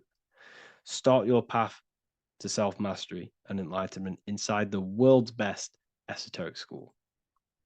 Your journey starts now. Tap the link in the description if you want to join Ethereal University, or feel free to check out my books. I thank you all, and I really appreciate for 100,000 subscribers on YouTube. I love every single one of you. Make sure to drop a like, a comment, and subscribe to the channel if you're new. Let me know some ideas for, lectures, anything that you want to know. I can make lectures on them. Just drop it in the comments. I appreciate every single one of you. Take care.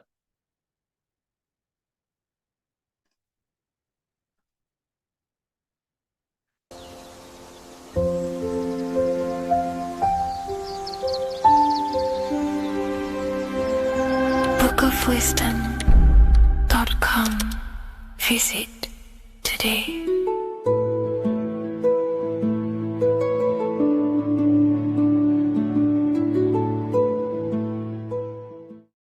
What if I told you that the Egyptians were trying to give you instructions on how to not reincarnate and come back to this material world and ascend your consciousness, your soul, to a higher plane that exists in the various dimensions of consciousness? This is Anubis, and this is his scales. You can find this image in the famous Book of the Dead, which is a famous Egyptian book and text talking about death, reincarnation, and the different things that go into death and how to prepare our mind, our souls for death. The Egyptians saw this as a massive thing in life. We must prepare our consciousness for the transition from a physical reality to a non-physical, tangible reality. The first thing we must understand in order to understand death is the term as above, so below. We die every single night. Consciousness goes to sleep, which is the withdrawal of consciousness from the material body into the inner realms of the mind. At nighttime becomes the darkness, and consciousness goes within itself. When the daytime comes around and the sun becomes more powerful, the rays of the sun increase the brain waves, and the body becomes active again, and consciousness manifests things externally. So the nighttime is the internal world, death or sleep, and the daytime is life, the external world. When we die, it's just a bigger version of sleep. we enter into our inner realms of consciousness. However, this transition needs some preparation. In order to understand the universe, understand what happens after we die, we have to understand that life is mental and the mind is not the brain. The brain is just a physical computer for the mind to operate the physical technology of the physical body. What you are seeing right now in your eyes is a simulation produced by your brain. Light waves entering in your eyes and the visual cortex at the back of the brain producing an image of what you call reality. Therefore, reality is not outside of you, it's a simulation produced by the body. The five senses are just electrical threads of light, all sending information back to your brain, and your brain is interpreting these electrical signals as senses: touch, taste, smell, and hear, and see. So everything you're experiencing right now is a simulation produced by the brain and the nervous system, but you are the observer of that reality, of that simulation produced by the technology of the body. So when you die, the technology, the simulation produced by the electrical system called the human body, is no longer running. Therefore, we don't actually leave anywhere, but the simulation stops running and we are dissolving one layer of ourself. So most people think they leave the body when they die, but we're not. We're simply just removing an aspect of ourself, a different dimension of ourself, and casting off that dimension, removing a veil or a layer. And we're seeing what is behind that layer. And what behind the layer of the physical reality is simply the world of imagination, the astral plane. At the moment of physical death, consciousness withdraws from the physical brain, yet the awareness does not cease. For a short period, the individual may experience a condition of peaceful unconsciousness, similar to deep sleep. Then, once the individual becomes conscious again after death, once the physical body, the etheric body, has fully been split up and consciousness is now operating in the astral plane, this is what the ancients called karma loka.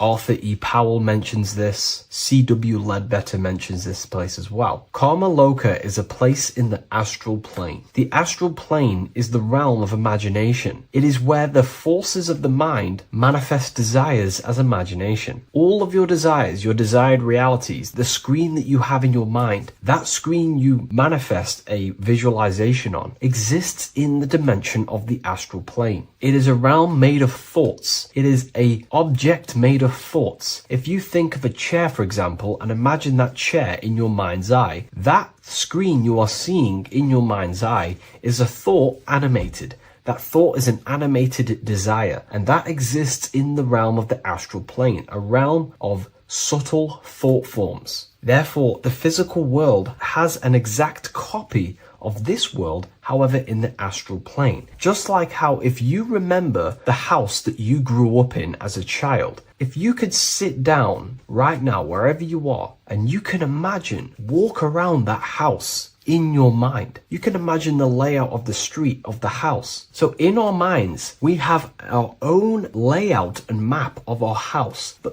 then now connect all of the collective consciousness's minds and memories of places on the earth come together to create a collective astral plane, a world made of thought forms, but it's an exact copy of the material world. To go into a bit more detail, this would exist on the lower astral plane. On the lower astral plane, there is an exact copy of the earth, made of everyone's memories, imaginations, and things along them lines. Karma Loka is where the word karma comes from. This is the region of desire and emotion and imagination. This place is not a place of reward or punishment, but a state of consciousness corresponding to the emotional nature of the person who passed on, who transitioned from the physical to the astral. Your state of consciousness, the thoughts you think every day, the fears that you face every day, the belief systems you have in your mind every day, still is passed on from the physical into the astral. The astral plane, you will go into an astral plane that directly corresponds to your state of thought, just like a dream. In your dreams, you will see materializations of your fears, belief systems, and things going on in your subconscious mind. You will go into an environment and a landscape when you die in the astral plane that match your desires, habits, and your state of mind. If you believe in Jesus, you will go to a place where then thought forms manifest in the astral plane. If you believe in Buddha, you will go to a place where then thought forms manifest. That is the environment. It's mental. Reality is your level of realization. You are seeing through the lens of your mind, of your beliefs, and you see the world tinged with your belief systems. Karmaloka is a place where you balance out your desires, sensual cravings, ambitions, jealousies, fears, emotional fixations continue to assert themselves in your mind when you die. Yet because there is no physical instrument through which they may be gratified, they gradually burn themselves out. These desires start to be balanced out again, and your mind becomes more balanced. The more refined the individual in physical life, the shorter and gentler this stage becomes. The more desires you have in material things, sex, whatever it is, the longer it will take to balance out the forces in your mind in Karmaloka. Desires weaken through repetition without fulfillment. Emotional attachments lose their magnetic hold. The astral body sheds its lower layers. It's like you're stripping away aspects of yourself. When that last personal desire dissolves eventually in the astral plane, consciousness can no longer maintain cohesion in the astral vehicle. The astral body disintegrates naturally and awareness withdraws into the mental body. The mental body is what the Christians call heaven. The mental plane is heaven, the realm of creative thought forms, the realm of pure mind, pure thought. The mental plane, also called the Devachanic plane, is a realm of blissful, creative, and luminous consciousness. The Devachanic plane is not an illusion, but subjective yet intensely real world, constructed by the individual's highest thoughts, ideas, loves, and aspirations. How does this link in with Anubis? Anubis is trying to give you instructions on how to prepare for life after death in this image. If we take a look at Anubis in this image, we have to understand this is symbolism. This is metaphorical. Anubis is known as the god of the underworld. He symbolizes the transition from awake to death. He is not a real god that you will meet when you die, but he represents the process of death, transitioning consciousness from physical to astral. He's giving you instructions in the Book of the Dead to make your heart as light as a feather, as this is a scale. So he represents death. Your heart needs to be as light and balanced as a feather. The heart is the emotional vehicle of consciousness, as I just explained that emotions are subjective to the astral plane or Karmaloka. We do not want a heavy heart before we die.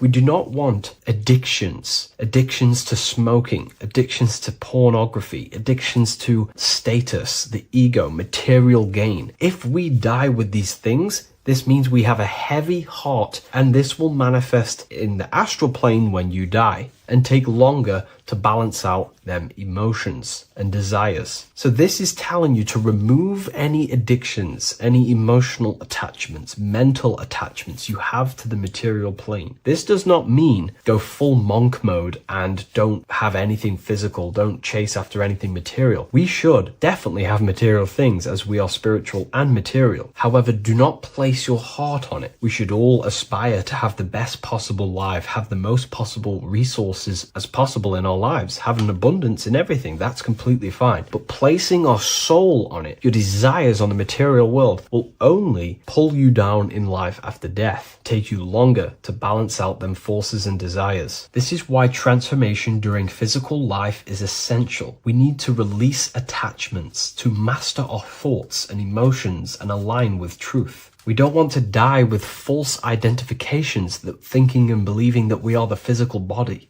We need to balance out our heart. Yes, have material things. Yes, chase the best possible life for ourselves, but also have connection with the divine and practice detaching from the material world. Maybe even fasting from any addictions that you have, the phone and things along them lines. When this is achieved, when you are fully balanced and have no more addictions and attachments to your mind and consciousness, the scales are balanced. The soul becomes free and rises beyond the lower planes of existence when you die. It transcends the physical body and more than likely enters the mental body, We can't take anything physical after this life. The only thing we can take is spiritual things such as wisdom, understanding, and connection. We can only take internal things. So we have to master our internal world before we pass on to a world where we cannot fulfill our physical desires. Now, this is kind of what heaven and hell is. There is a hell realm in the astral plane. If you desire horrible things, you desire to kill people, or you desire to do horrible things, then you will manifest in a place where that is taking place, with people, with entities that assimilate with that vibration. You might have to watch this video a few times to get a full understanding of this, but Anubis is trying to teach you, make your desires as light as a feather, purify your heart, purify your soul, and place your heart on the spiritual things, knowledge, information, connection, thought. Because if you desire material things, then you will more than likely desire to manifest yourself back into the material world and reincarnate. If you've read the book of symbolism, you already know this information. You can now find this book in the description of this video. Please leave a like, comment, and subscribe to the channel if you like this information. And we also have the book of symbolism available on Amazon.com now. Take care, everyone. I'll see you in the next video. Hello, everyone. Today we're going to be discussing the esoteric and occult meaning behind the story inside of Genesis, the story of Adam and Eve. This is a widely known story, but not many people know the true esoteric meaning behind it. Okay, so today we're going to be breaking this symbolism down. Before we get into this, please leave a like and a subscribe on the channel. I would greatly appreciate it. And please comment below any lectures or anything you wish to know, and I could maybe make it in the future. The first thing we must understand about the Bible is that it is an esoteric and occult book. It is written in allegory. It is written in such a way that we understand the book compared to our level of perception. Now, what do I mean? If a child read the Bible, they would gain a standard meaning and story behind it. They would gain a normal interpretation of the book, of being good, praise God, and be a good person. However, me, who have studied the occult and esoteric and symbolism for a very long time, when I read the Bible, I see a deeper meaning. I can read between the lines of the allegories, which means the Bible is written in such a genius way that it speaks to your level of intelligence. Depending on how advanced you are mentally and with knowledge, will depend on how you decipher this book and how the parables inside the book can speak to you in your personal life. Okay, so the Bible is the greatest psychological book ever written in history. This is why it's known as the greatest story ever told. It's a story. What we must understand with the Bible is that the Bible creates on the surface a logical way of thinking, which is what we call religion. We read the Bible and if we think logically and we take that book literally, then we gain a religion. But if we look beyond the surface, this is what we call esoteric, metaphorical, symbolic. You can read between the lines using our right hemisphere of the brain in deciphering this book and what it truly means to us and the evolution of our mind, body, and soul.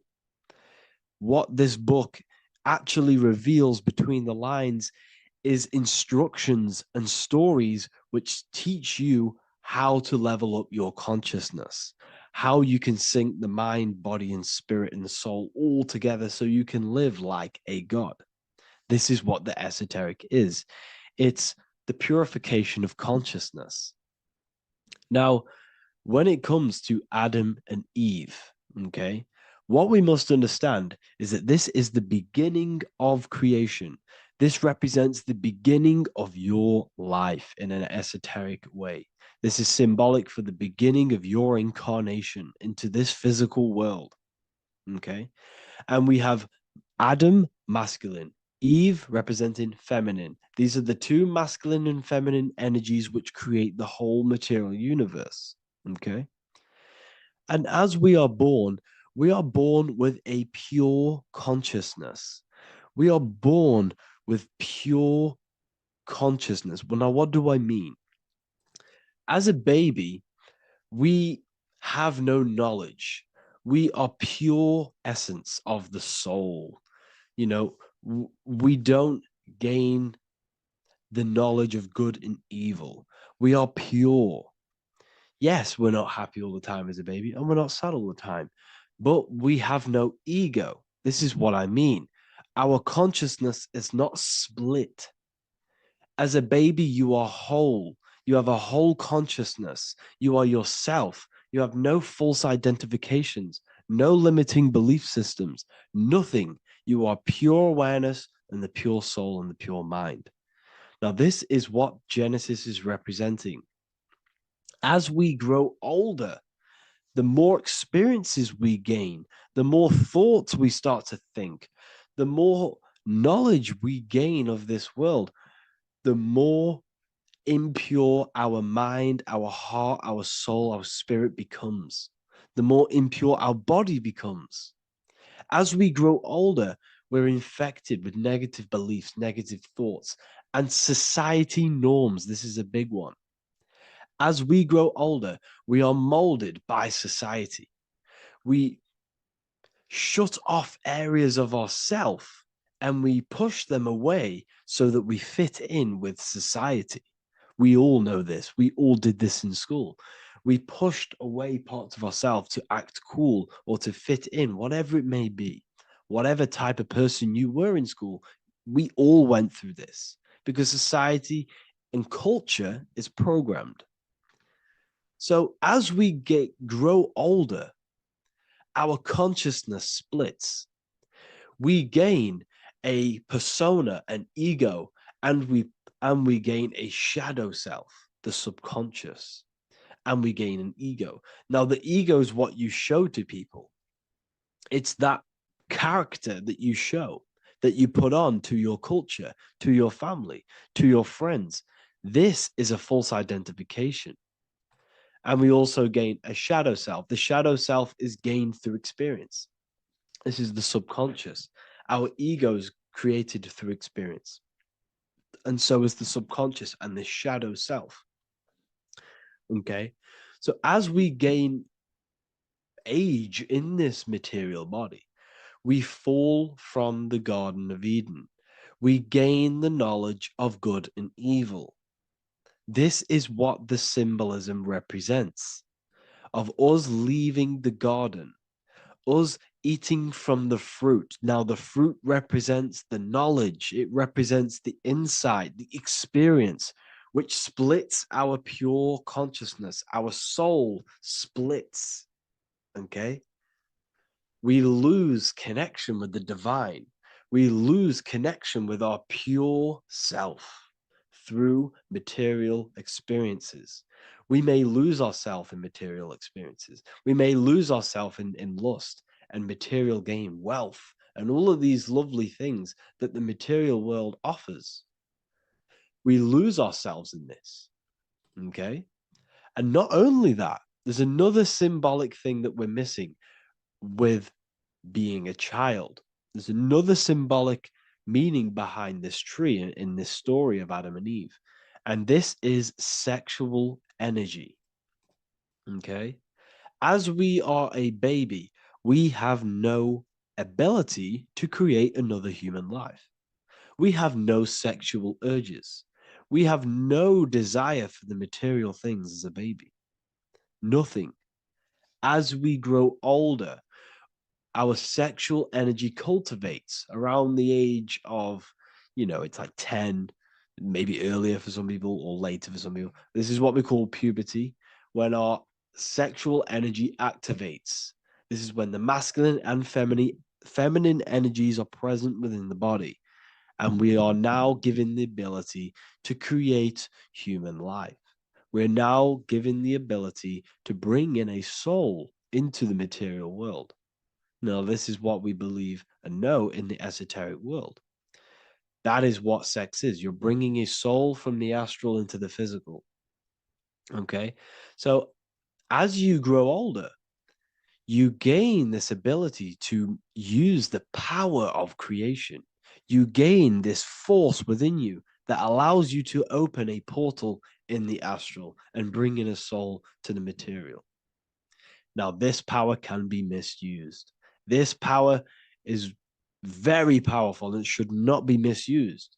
In occult and esoteric teachings, we teach and learn sexual transmutation, how we transmute sexual energy into different areas of our life so we can grow and create. Because sexual energy is creative energy. It creates a whole new human being. So if we retain it, we can transmute it into creativity. So this energy is kind of corrupting us as well. And now I'm not saying growing up is evil, all this thing is evil. This is a natural cycle that we must go through. The soul of us must go through this cycle so that we learn, so that we overcome it, so that we gain mastery of ourselves, so that we expand ourselves. I recommend you watch the Evolution of Consciousness lecture that I did on my YouTube. An amazing lecture. Talks about the evolution of consciousness and how we're on a never-ending cycle of life and death and expansion. So leaving the Garden of Eden is symbolic. You see, Eve represents emotion. She's feminine. Adam represents action. That's why he bit the apple. You see, Eve takes the apple and tempts Adam because she's the emotion. She's the sexual desire. And Adam eats it. He releases, he misuses the power of his creation. He misuses his consciousness because of material illusions and material desires. This is natural, okay? As we grow older in this life, our soul has to experience sin. We have to experience negativity. We have to experience evil, okay? And we have to misuse this power within us to learn about it so we can overcome it and gain control over it.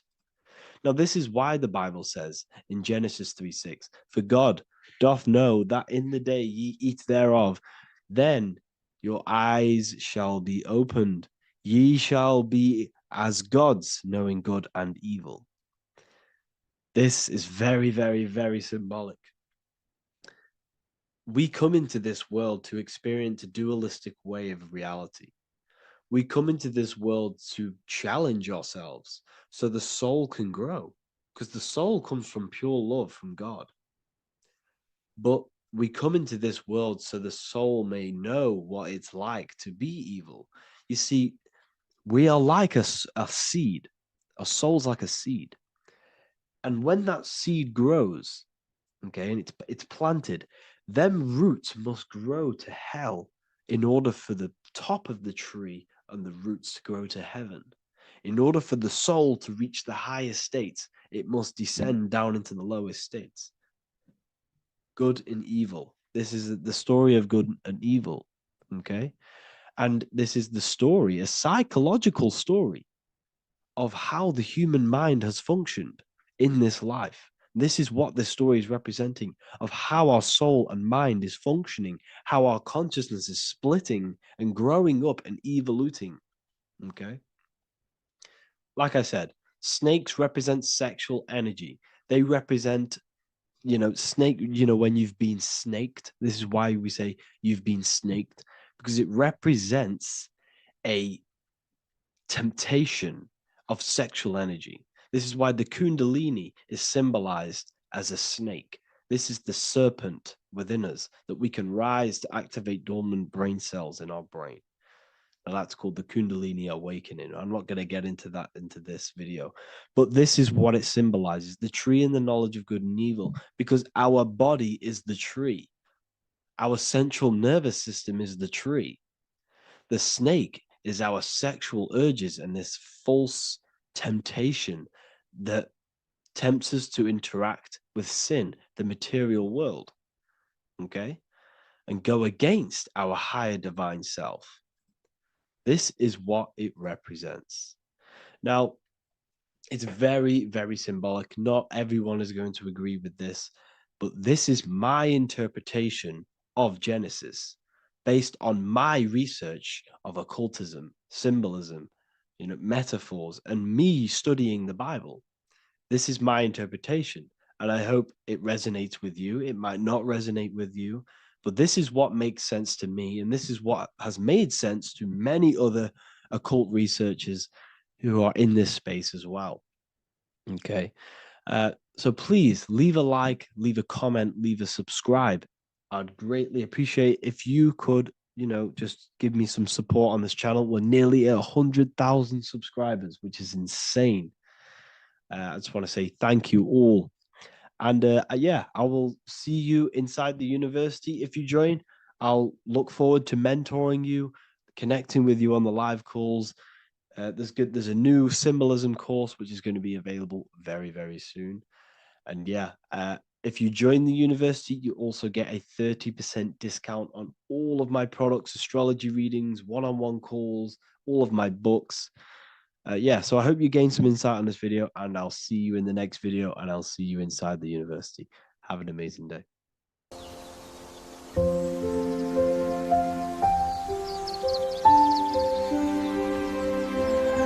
bookofwisdom.com.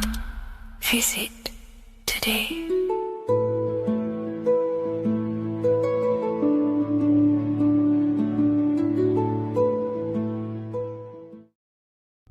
There's an ancient symbol hidden in plain sight, one that holds the key to transformation, power, and unlocking your true potential. It's been used for centuries by mystics, rulers, and even modern science, but almost no one understands its true meaning. Once you do, it will change the way you see yourself and the world forever. Stay with me, because this could be the key to your own awakening. The symbol of the snake, or the serpent, is a very powerful symbol that refers to something within you, that we all are on this journey. So first of all, we see this symbol in ancient Egypt on the top of the pharaoh's head. We also see this with Buddha, with the snake on top of the Buddha's head and below. We also see this in Rome, with the Roman god Mercury holding the staff with the snake. We see this in Adam and Eve's story with the snake tempting Eve. We even see this today on the medical facility. But what does this mean? Why is this symbol being used for thousands and thousands and thousands of years? It has a very deep esoteric meaning. We see this in the Caduceus staff, and we even see the snake representing the Kundalini. What does the snake actually mean? A lot of people think it represents the Kundalini, which it does. However, there's a deeper interpretation of this symbol, and it goes very far beneath the surface of what the snake actually represents. Okay? So first of all, when looking at symbols, we need to observe what the snake does in nature. The serpent sheds its skin. The serpent shedding its skin is a sacred symbol of an inner transformation. It transforms from its old self to a new self. It sheds layers of itself. As the snake discards its old exterior, it mirrors our own journey of realizing outdated beliefs and patterns, paving the way for a renewed, authentic self on the esoteric path of awakening. Essentially, it represents transformation, but not transformation of our physical bodies, transformation of our inner world. Now, this is where things get a little bit tricky and you may become a little bit confused, but I'm going to make this very clear for you. The snake symbol, or any symbol, can be used for different context. For example, the Kundalini. We see the snake representing the Kundalini. We all know that energy can't be destroyed, only transferred. Like I said, this is a transferring of energy. It's a changing, a transforming, shedding its skin. It represents transformation. Sexual energy is energy, and we can transform the sexual energy into a Kundalini awakening to activate dormant brain cells in our brain and to activate the human light body. which is the spirit. We can cultivate, save, and retain our sexual energy, transmute it up the spine to activate the brain. This is a symbol of transformation, of energy in this context. However, when we go to the emergency services, this does not mean the same thing as the Kundalini. The snake in this context represents transformation of health. When we are picked up by the emergency services, we are looking for a transformation. We are unwell and now we need to transform to well-being. This is why they use this symbol. It represents transformation, especially with the pole and the snake climbing. It's climbing, it's transforming from the bottom to the top, shedding its skin, shedding old layers, transformation. We see this in the Bible with the snake tempting Eve to eat the apple of the tree of knowledge of good and evil. Well, what does this mean? Where's the transformation in this? Well, this is a very hidden one. The transformation takes place in Adam and Eve's consciousness and their mind. They go from a pure, whole state of consciousness, from being tempted by the snake, and they eat it and they transform into knowing the good and evil, into the dualistic ways of thinking and the dualistic meaning of this world. Let me rephrase that. They understand the dualism of this world, and they now understand the two good and bad ways of thinking. They know the knowledge of good and evil, of duality. They shifted from a whole state of consciousness into their consciousness being split into good and evil. This represents the journey of every single soul that incarnates into this world, including yourself.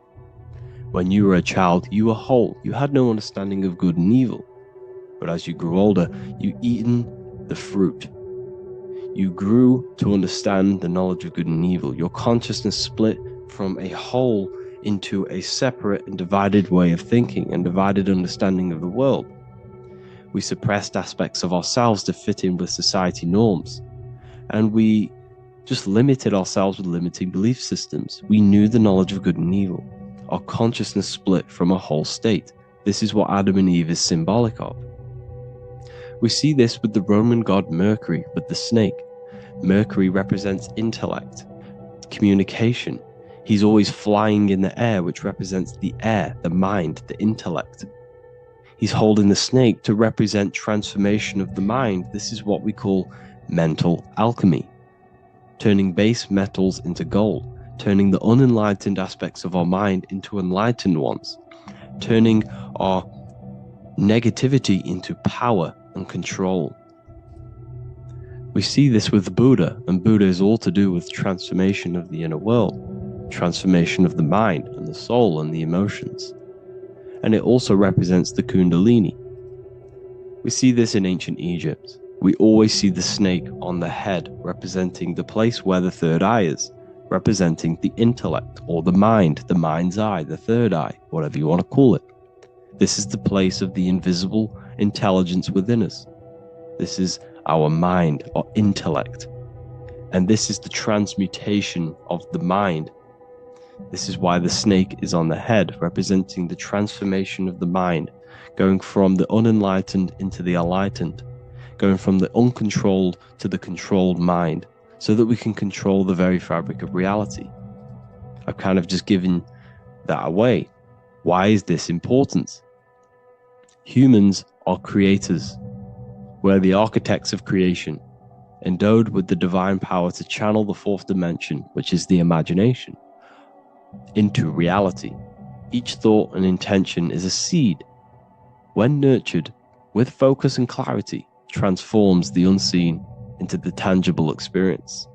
This creative process bridges the gap between the ethereal and the material. Humans are creators.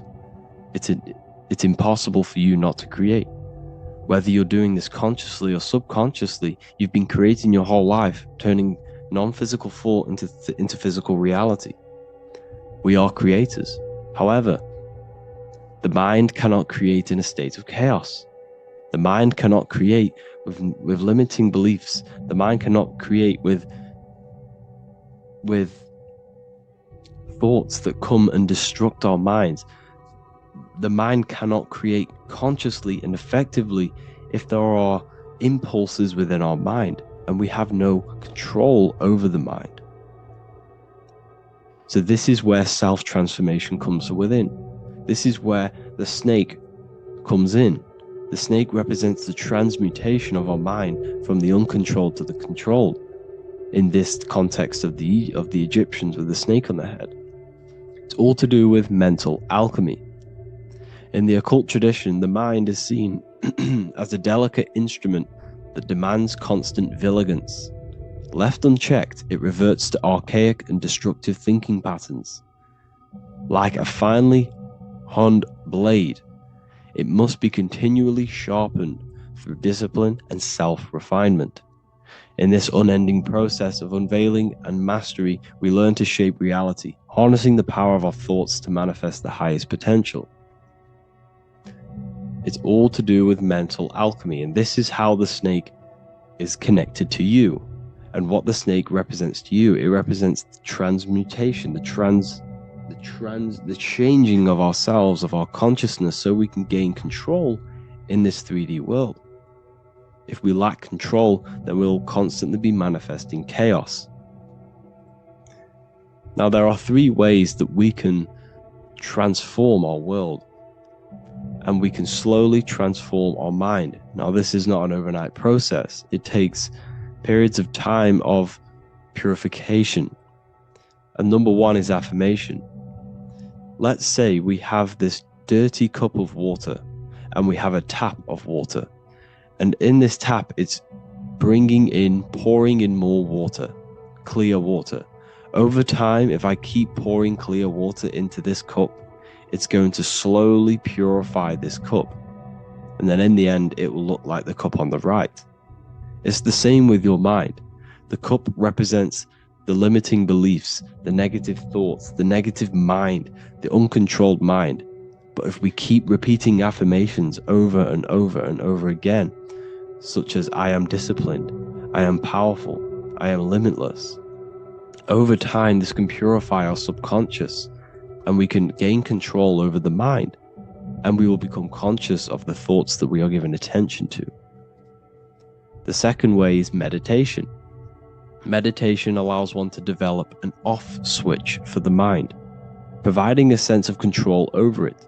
Over time, we gain the ability to filter our thoughts and become more conscious of the ones we choose to engage with.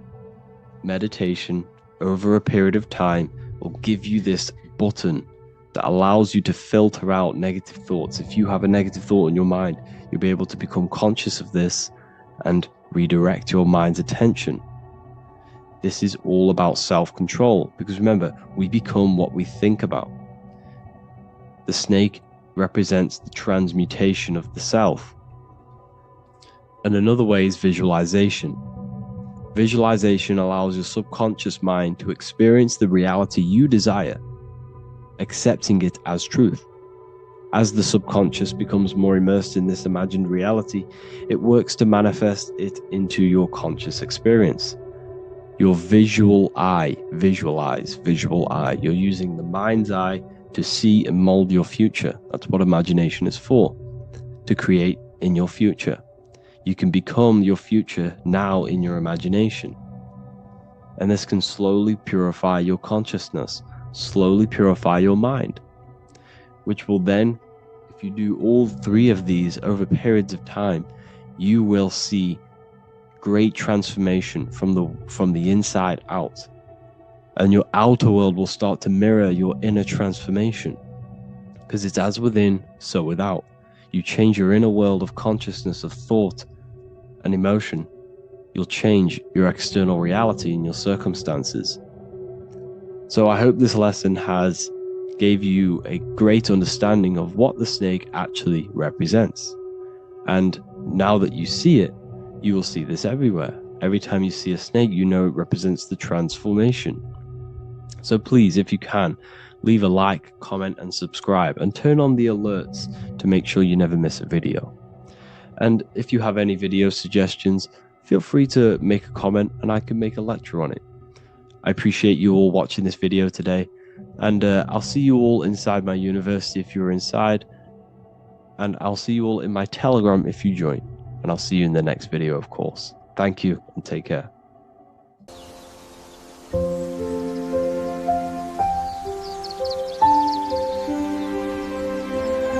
bookofwisdom.com. Visit today.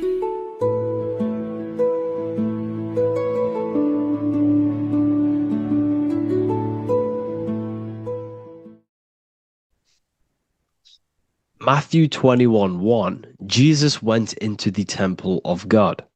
Corinthians 3:16, do you not know that you are the temple of God? Now what is this telling you? That God is within you. Hence why in Luke 21:12 it tells you the kingdom of God is within you. And the side of your head region is called a temple for a reason. Because the brain encapsulates the mind. The brain is a physical manifestation of the mind. The heart is a physical manifestation of emotion. So we have these different layers of our consciousness. We have an intellectual, communicative aspect of our consciousness, which we would call the mind.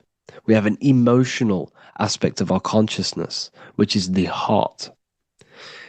And to communicate with the divine, it's all to do with the mind. Hence why the ancients always symbolize the mind being God. This is why Michelangelo always placed God inside of the brain on top of Sistine Chapel in the middle of the Vatican. He understood that God is in the brain. God is within you, not outside of you. The church tells you that God is in the sky because they are creating a externalization of the truth to create a business and a distraction so that you don't find the divinity within you, so that you don't find your power. Now you have Adam, the physical man, the physical body, the ego, the lower self. And he is resting. He's not trying to reach to God, but God is reaching because the higher consciousness within you is always trying to communicate with you. It's always trying to wake you up to your divinity. But the lower mind, the lower self, Adam, the physical self, is always in ignorance of truth, always in ignorance, and stays in a materialistic way of thinking, which is the lower animal self. And this is what we call a sleep or an NPC. This is the lower mind of man. But all you have to do is to move your finger to touch God. You have to look within yourself, within the brain, meditate, and you can find God. This is why in the Bible we see many references to the human body and anatomy to truly connect with God. Kings 6:8, the door to the middle chamber was in the right side of the house, which is the right hemisphere of the brain. The middle chamber is the pineal gland, where the seat of your consciousness is, where the seat of your higher consciousness is, the mind.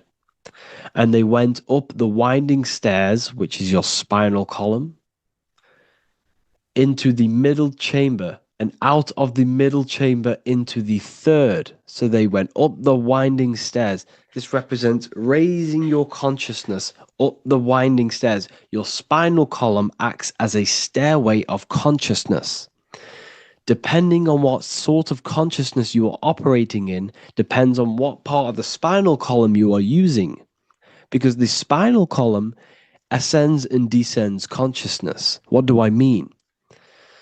If you are in a reproductive way of thinking and you're always thinking about sex, you're jerking off all the time and you're always eating, all of your brain's power and your mind's power is being descended into the lower aspects of the spinal column, which represents hell, the physical state of man, Adam, the ignorant state. We're basically living off low-level pleasures like an animal. And the stairway to heaven is your spinal column. They went up the winding stairs into the middle chamber, which is your mind, your pineal gland, and out of the middle into the third stage of consciousness, physical, etheric, astral. When you meditate and you start to raise your consciousness during meditation, you enter the astral plane when you turn off thought. But this is the middle chamber inside of the brain. Here we see another painting inside of Sistine's chapel of God inside of the brain. This is the brainstem. This is the brain. This is the frontal lobe. This is the back lobe. This is the back lobe. This is the cerebellum. Here's the reptilian brainstem. Here's the claustrum. This is what we are seeing here. Anatomy. Here is another one in Sistine's chapel in the middle of the Vatican. This is depicting the brainstem. God's neck looks exactly like the brainstem. Here we see a real brain compared to God's neck, because the neck is just below the brainstem. And this is what they are symbolizing, because they knew that God is within you. God is a part of the human body. God is inside of the body, because the body is a vessel for consciousness, for universal consciousness. Inside of you, inside of me, is the same spark of consciousness. And this same consciousness is spread out into every living essence, because everything comes from the one source, the one God, the one consciousness. Matthew 6:22-23. The light of the body is the eye. If therefore thine eye be single, thy whole body shall be full of light. Practicing the single eye. What is this? This is meditation. This is entering within yourself. So the Bible's telling you to practice the single eye. But if thine eye be evil, thy whole body shall be full of darkness. What does this mean? If your consciousness is in an evil way of thinking, if your mind is filled with an evil, negative mind space, then your body shall be filled with darkness, with evil, with negativity. Because negative thoughts destruct the body. Positive thoughts heal and regenerate the body. So he tells you to be, the light of the body is the eye, your consciousness, the inner eye of consciousness, the eye that lets you see. And what do I mean? You look with your two physical eyes, but you see with the inner eye. What you see is perception. You look with the two eyes, and what you see is perception. You are seeing, you are understanding, and that's what consciousness, the mind, gives you. Consciousness, or the mind, is the force that allows you to be a human being, that allows you to understand things and interact with things and make decisions. It's an infinite intelligence. See, the mind is not the brain. This is a big confusion with people. Hence why the eye on top of the pyramid is separate from the bottom half of the pyramid, because the consciousness is separate from the body, the eye, the all-seeing eye. It represents the observer, the eye that sees into this body, into this world, into this. You are the perceiver. You are the invisible spirit within the body. Theologians 4:17. After that, we are still alive, and our left will be caught up together with them in the clouds to meet the Lord in the air. You don't meet the Lord in the physical air. Okay? This symbolism of the ancient Christian artwork is showing you this is symbolic. These things never happened. There's no man in the sky. Moses didn't go on a mountain to meet with God. The air represents the mind. This is why you say you're an airhead when someone's very stupid. Earth is your body. Water is your emotions. Fire is your spirit. Air is your mind, the invisible mind. So Anton Mengs, an ancient Christian art worker, is showing you anatomy of God in the clouds. But this is the anatomy of the human body. Raising yourself to the mind and turning the mind inwards on itself during meditation. And that's how you meet the Lord in the air. You meet the Lord in an elevated state of consciousness. The air represents an elevated state of consciousness because the air is up. You have to raise your consciousness to meet the Lord in the air. This is why Moses went on a mountain to meet with God. The mountain represents elevation. elevation of consciousness, raising the mind up the spinal column, taking all of the mind's attention away from the reproduction and the physical aspects of self and raising it to the brain and turning off the brain and going inward into the air. It's talking about raising consciousness. It's allegorical. It's a spiritual, metaphorical text. The side of your head's called a temple because inside that where that temple is, right in the middle of where you call the temple, is the inner chamber, the open room, the holies of holies in the Bible, or the land flowing with milk and honey, or Mount Zion. There's so many different names for the brain, or the upper room where Jesus meets his 12 disciples, the 12 cranial nerves in your brain. This is the temple of God. Your body is a temple of consciousness. It encapsulates the consciousness. It encapsulates the mind and soul. John 10:30, Jesus states, I and the Father are one. Psalms 46:10, be still and know that I am God. He's talking about the I am within you, not within Jesus. Everyone refers to ourselves as I. I am God. When you say I, you're referring to the highest aspect of yourself, the aspect that is above all thought, above all emotion, and above all things. When you say I, you're referring to your pure awareness, your pure consciousness, the highest aspect of yourself. And anything after I is egotistical. I is God. The letter I is the Roman numerals for one, because there is one God, one consciousness. The letter I is one line, just like the number one. Matthew 6:3-4, take no thought. Therefore, take no thought. Take no thought. He says this 5 times because you must turn off the 5 senses and take no thought to connect with God. Be still. This is telling you to meditate and know that I am God. The I am within you. I and the Father are one. I and God are one. You, who you think you are, is a completely wrong. The body is matter. Your name isn't you. Your job isn't you. Your reputation, your trauma, your memories, your friends, family, worries, bills, interests, dislikes, goals, passions. Anything to do with the thinking mind is not you. Who you think you are is a part of your thinking aspect of consciousness. But once you remove thought, you are no longer your name. You are no longer your body. You're no longer your reputation. You are the I. You are pure awareness, pure consciousness. Pure consciousness. And this pure consciousness has latched on to this name, this job, the body, and your traumas. Your pure consciousness has attached itself to this character who you're playing in the physical world.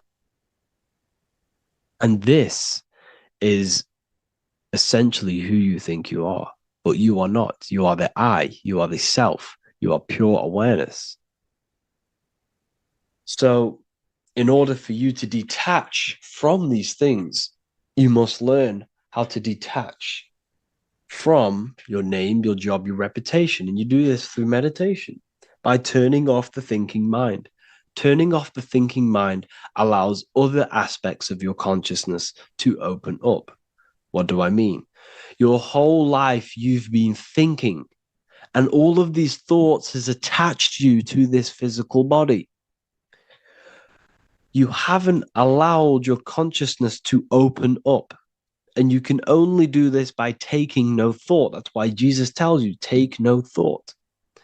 When you turn off the thinking mind, other aspects of your consciousness starts to open up. Other aspects of your being can open up. And this is how you astral project. This is how you do all these mystical things and things to do with consciousness. It's taking no thought.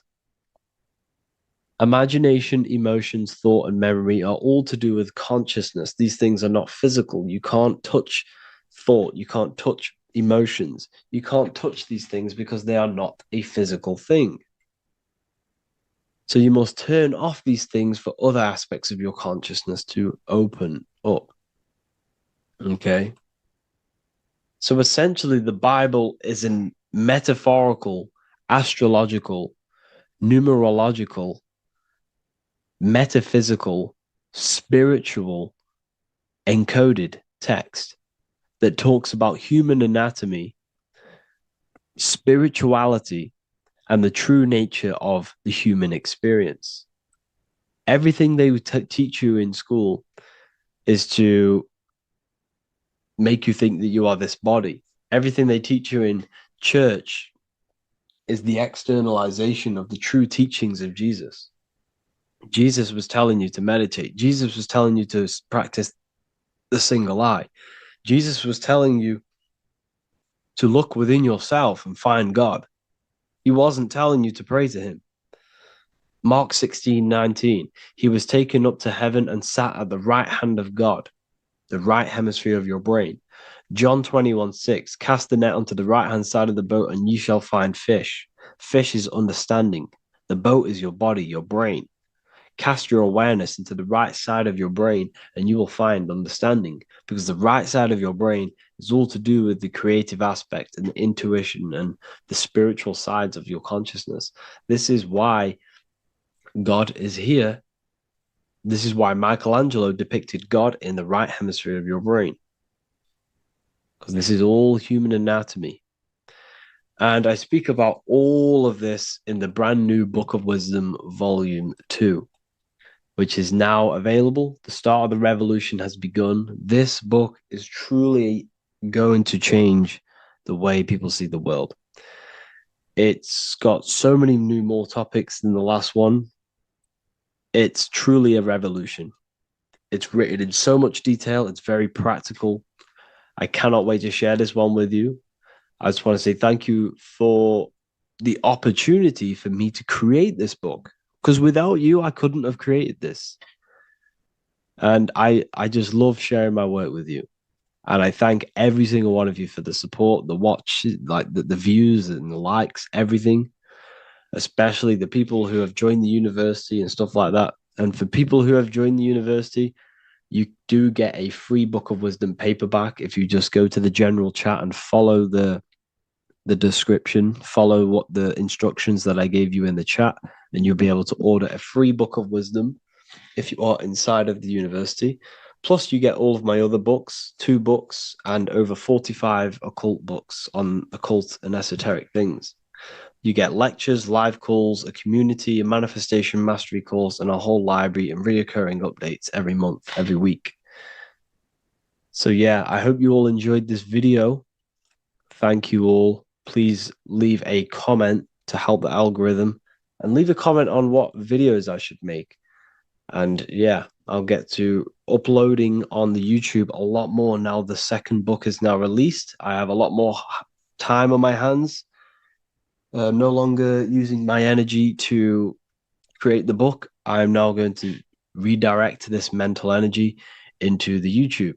So there will be a lot more content coming. So I need some content ideas. So feel free to comment some ideas, some YouTube videos that I can create.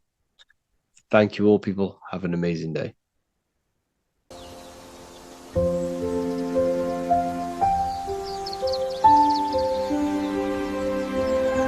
bookofwisdom.com. Visit today.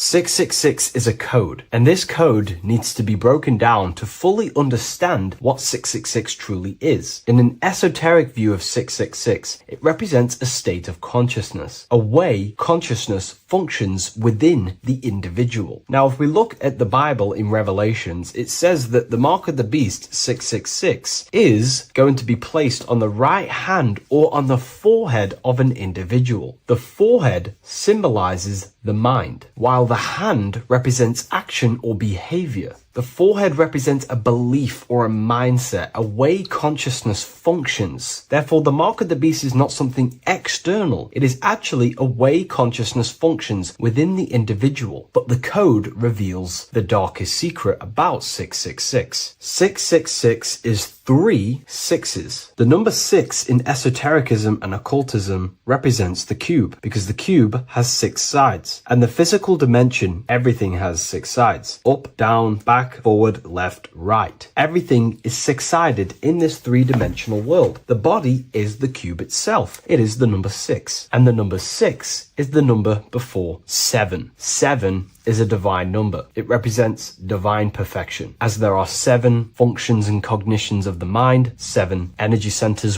along the spinal column, 7 major planets for the 7 days of the week, 7 days of creation, 7 visible light spectrums, colors. The number 6, therefore, is often understood as imperfection, as the body is imperfect. The physical form is imperfect compared to our divine spiritual nature. But let's decode the 666 code properly so you can understand this. Now you understand that the number 6 represents the material 3-dimensional world, or the physical body of consciousness. We can then look at the number 3, because there are 3 sixes. The number 3 represents the 3 ways consciousness functions. Consciousness thinks, consciousness feels, consciousness acts. We have a mental body, an emotional body, and a physical body. Most people confuse these things to be all one. They think their mind is their emotions and their mind is their brain, and they interlock all of these, but these are actually 3 different bodies of consciousness. Consciousness has many vehicles or bodies it expresses itself in. So the 3 ways that we ultimately create our life, the 3 ways that shift our reality, and the 3 full things that we have full control over are our thoughts, emotions, and actions. If you try and control anything else other than these 3 aspects of life and consciousness, you are then breaking natural law. If you try and control someone else, you are then breaking their will, their natural rights. These are the 3 things you have full control over: your mind, emotions, and your body. Therefore, the number 3 represents the 3 ways that you express consciousness in this life or reality. And the number 6 represents the material body. 666 is the mark of the beast. Therefore, the mark of the beast could be a state of consciousness where your thoughts, emotions, and actions are all directed towards the physical, material 3-dimensional world, leaving no room for true spiritual connection with your higher self, no divine connection to the source or God, giving no attention to your true internal nature, to the self inside the mind. All of your thoughts, emotions, and actions are directed only for physical pleasures, for materialism,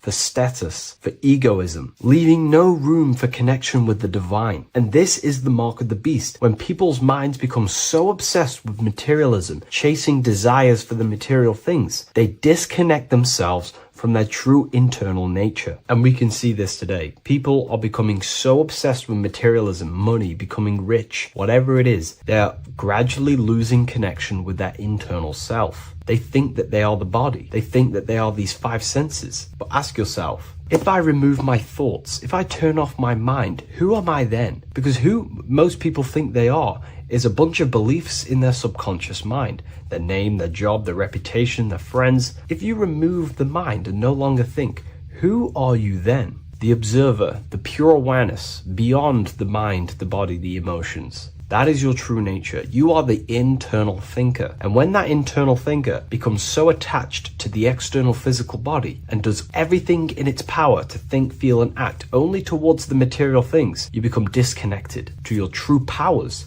to your divine nature, to literally God. If you don't want to become the mark of the beast, then have balance. Now, I'm not saying materialism is evil. Chasing material things is wrong. Not saying that at all. We all have a different views. But me personally, I like to have balance. Yes, I love reaching goals. Yes, I love living the best life possible for myself, materially. But I also make room for my internal world. I train my mind to have self-mastery of meditations. I try and lucid dream and astral project as much as I can. And I try and perfect my thought processes and my internal world as much as possible. So I live a truly balanced life between my inner self and my outer self, which is what these 2 two pillars Jachin and Boaz represent, the inner and outer world. And the middle pillar in the middle represents the unity of the inner and outer world, living in balance. Or you see a person standing in between them. They represent the middle pillar, or a ladder. This is all symbolic of living in balance between the inner world of consciousness and the outer world of consciousness. Yes, this is Freemasonic artwork. You can learn a lot from their artwork and symbolism, but I hope this brings a bit more clarity about the number 666 and the mark of the beast. Please leave a like, comment, and subscribe to the YouTube channel if you want to see more. And one last thing, the Book of Symbolism has finally been accepted on Amazon, so you can now order this on Amazon in pretty much any country.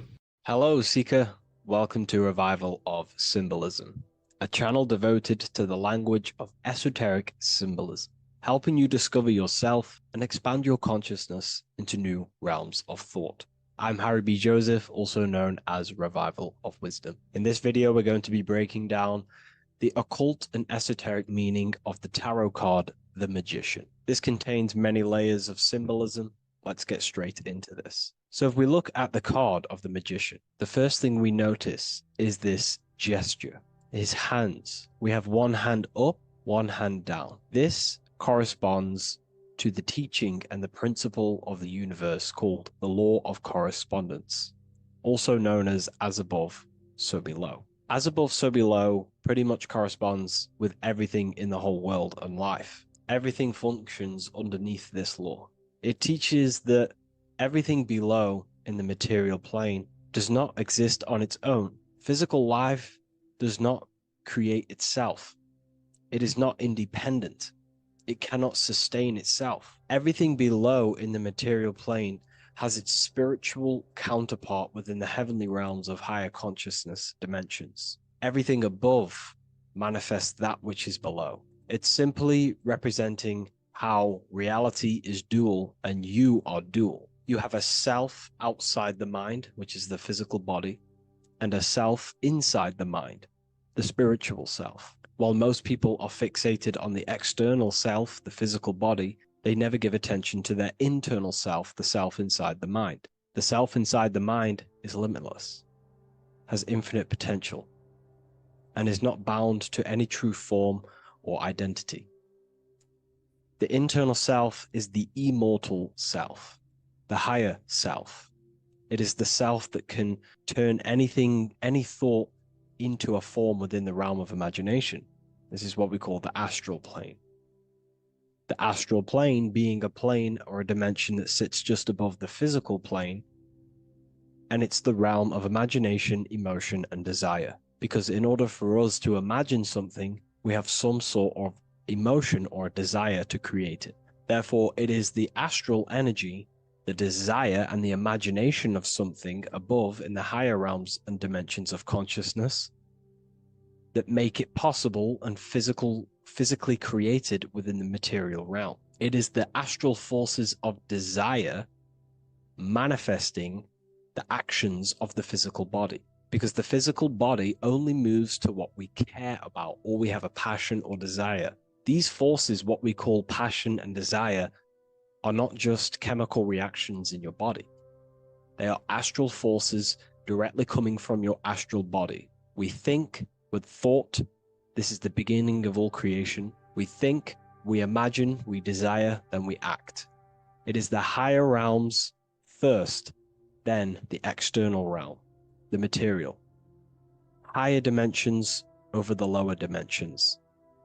This fits in perfect with the magician, because a magician is not someone, like Harry Potter shows you with wands casting spells. This is fantasy. The real magic is about changing consciousness at will, because consciousness above creates that which is below, the material, as within, so without. Reality is created from the inside out. So the magician understands that by changing consciousness, we change our external circumstances. You see this reflected in your life, and I've seen this reflected in my life. When you change your consciousness, for example, you start to spiritually awaken. You start to think differently, see the world differently. What happens to your external reality? Notice Your friends start to say you've changed. You may not fit in with your current friendship circle. Your friends will change and you will outgrow them, and you will have to seek to find new friends that fit with your new internal state of consciousness. This is teaching that the internal world rearranges the external world. While most people stay in a cycle of trying to change the external world, not realizing that they must first change the internal. This is what magic is about. Magic is about changing consciousness at will. Because when a magician holds the ability to direct all forces of their consciousness to a specific reality within them, to create that form and reality within the internal self, they can actually start to produce change in the external reality. We have masculine forces of consciousness, feminine forces of consciousness. The feminine forces of consciousness are imagination, intuition, emotion. The active masculine forces of consciousness are willpower, actions, and intellect, thinking. When we combine the imagination, seeing the reality within our mind, forming the reality within our spiritual vision, the internal vision of the soul, because imagination is the expression of the soul. It is creating with astral light, astral vision. Freemasons, occultists call imagination spirit vision. When we see that reality with our spiritual vision, this is why we have to increase our ability to vividly see within our imagination or the astral plane. If we do not develop these faculties of consciousness, we will struggle. This is what the esoteric is about. We have to increase and develop every part of our consciousness to develop spiritually, to try and reconnect with the internal world, while our whole past life we've been focusing on the external. When we combine the soul's vision of imagination with a feeling and a desire of creating that reality, that's then the internal world pretty much sorted. Then we have to combine that with willpower and actions. The masculine and feminine come together to give birth to a child. The masculine and feminine come together in your consciousness to give birth to a reality. It's about changing what's inside the self to produce change below. This is what true magic is. Look at the word magic, magi, and the word imagination, imagination. Imagination is about working with the forces of the soul and the forces of consciousness, producing change in consciousness at will to produce change in the external.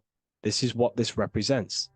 Changing above so we can change below. No point trying to change the external world, because the external world is already formed.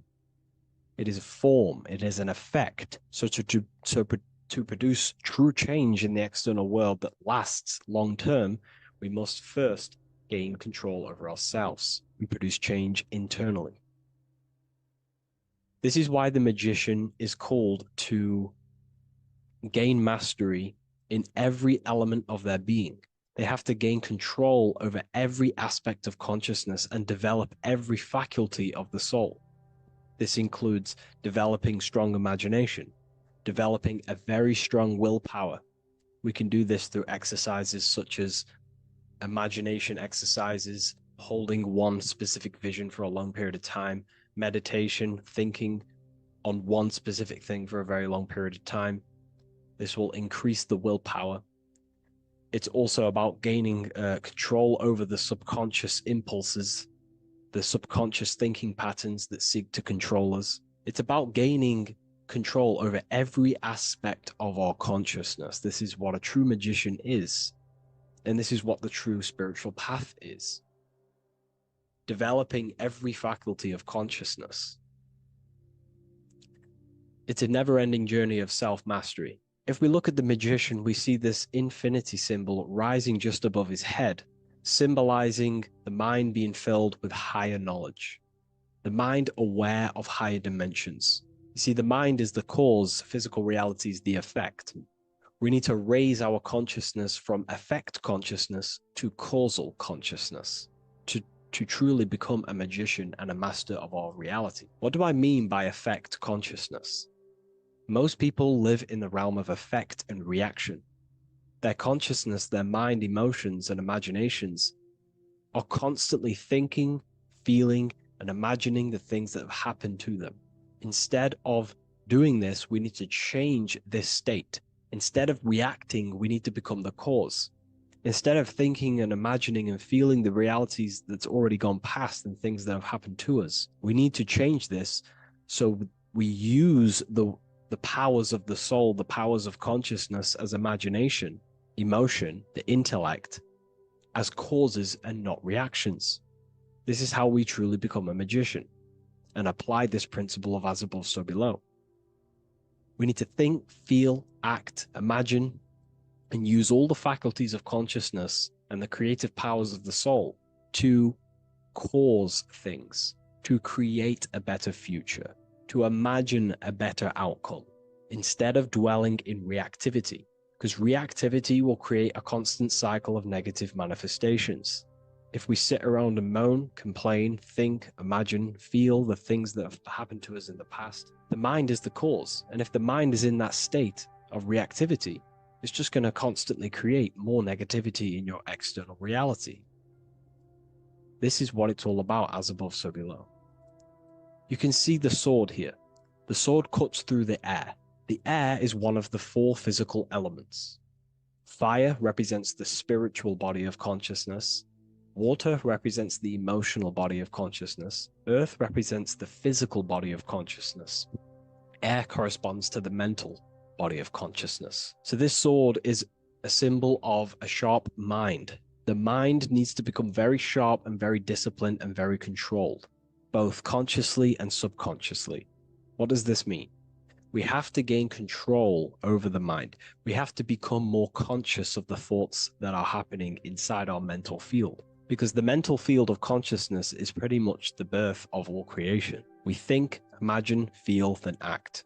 So we must gain a sharp intellect, a sharp mind, a sharp, powerful mind. The sword is also a symbol of power. So this is a symbol of a powerful mind, a mastered mind.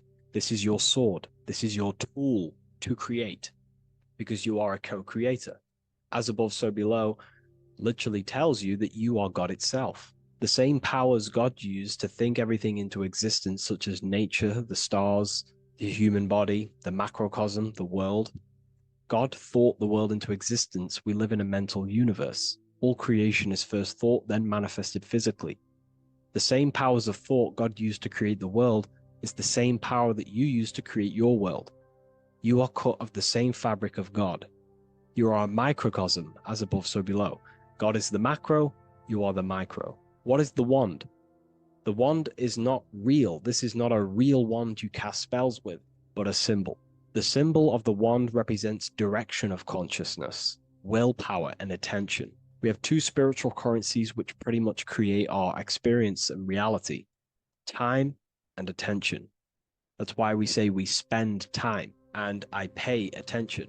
These are your currencies. These are how you create and generate reality. Moving on to Jesus and Satan, we see there's an exact same symbolism within the ancient paintings. Jesus pointing up, Satan pointing down.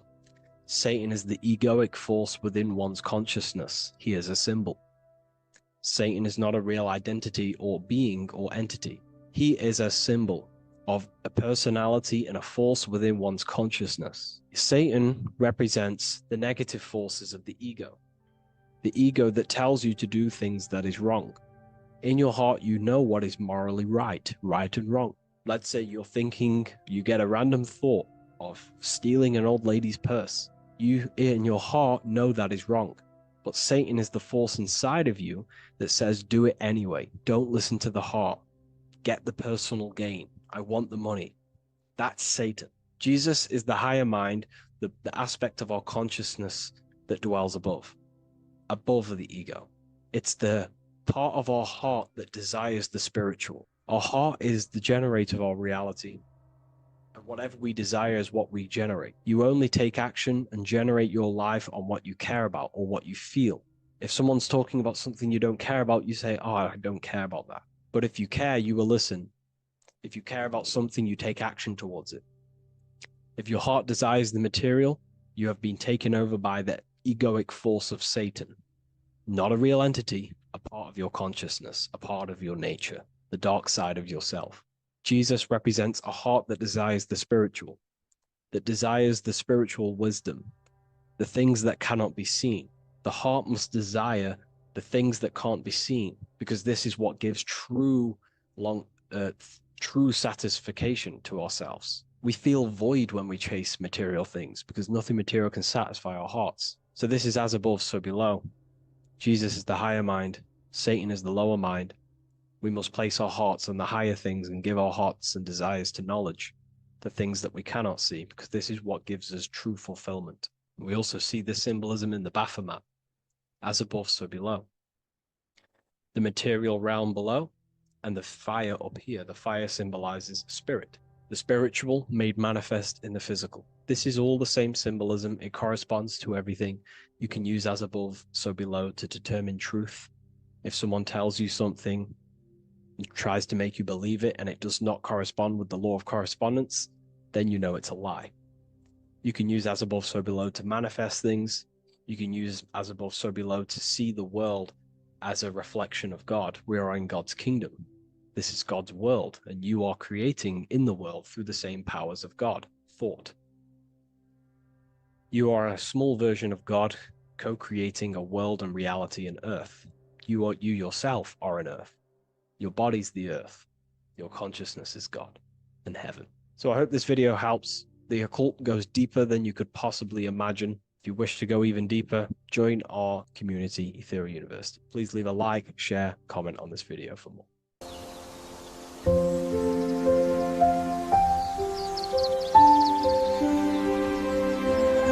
bookofwisdom.com. Visit today.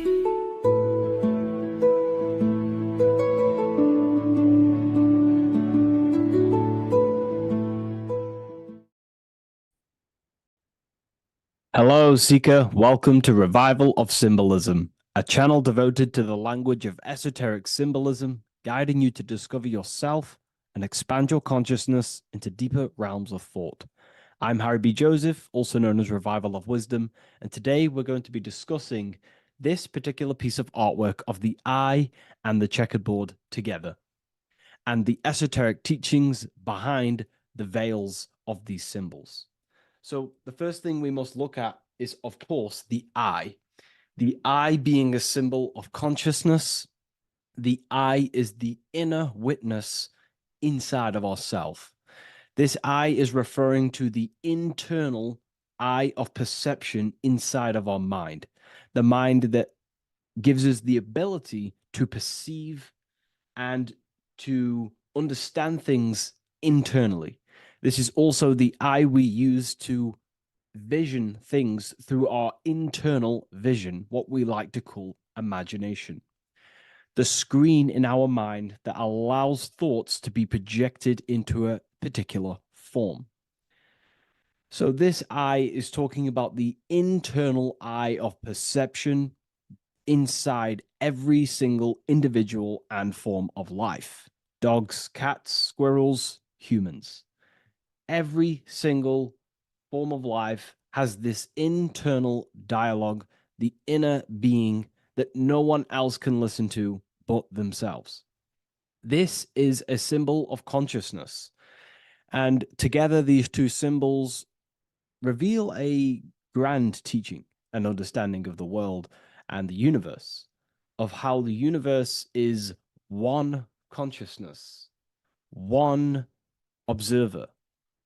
This is symbolizing the observer, witness consciousness. Consciousness holds many vehicles and many dimensions that it exists in. As I've talked about previously in my previous lectures, we have a physical vehicle of consciousness, which expresses physical actions through the physical body. We have an emotional vehicle of consciousness, which is our emotional body or the astral plane.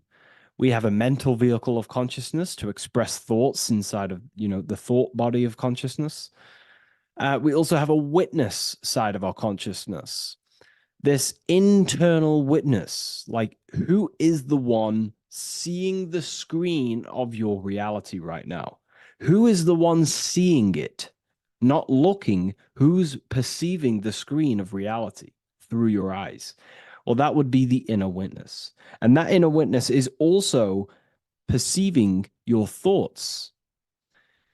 A lot of people become identified with their thoughts, and they let the changes, the ever coming, unfolding changes in their mind, world, become a part of who they are.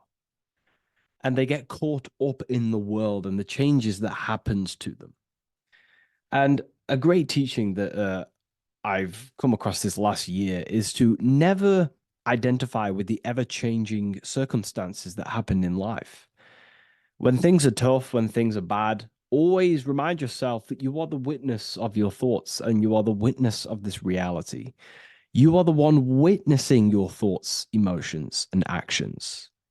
You are the one behind them. So when things get tough, try not to get too indulged in these negative things. The I is the witness. Connect with the witness. And this is the same I that sees the screen of your reality, and it also sees the screen of your dreams. So this witness consciousness is transcending your physical day life and reality, and it's also witnessing your dreams. It's the same observer who's observing your reality now, but also observing your dreams. So this witness consciousness transcends all forms of bodies of consciousness. It is essentially the highest aspect of ourselves, and it is literally the thought voice, the inner thinker, because you are not the external body. You are not the being outside your mind. You are the being inside your mind who is actively thinking. I like to call what you are, what we are as consciousness is consciousness in action. We are the thinking inner thinker, the inner being. And it's about becoming into contact with that inner being again to unveil who we truly are. If we sit back and truly have a thinking session of, closing your eyes and going inside yourself, and you ask yourself, who am I truly? Who am I beyond all of my beliefs, memories, my body? Who am I beyond that? And it will lead you to the inner voice, the inner dialogue. But again, you are not the voice. You are the one hearing the voice. You are the silent, invisible one, the one behind the veil. So this is ultimately what the I is representing. It is representing the inner self shining, looking down upon the earth, upon duality, right? But this also reveals a great teaching as well, is that consciousness is universal. It is not something solely given to you. It is universal. It is a part of a greater whole. Consciousness is personal and also impersonal. We have our personal sense of self.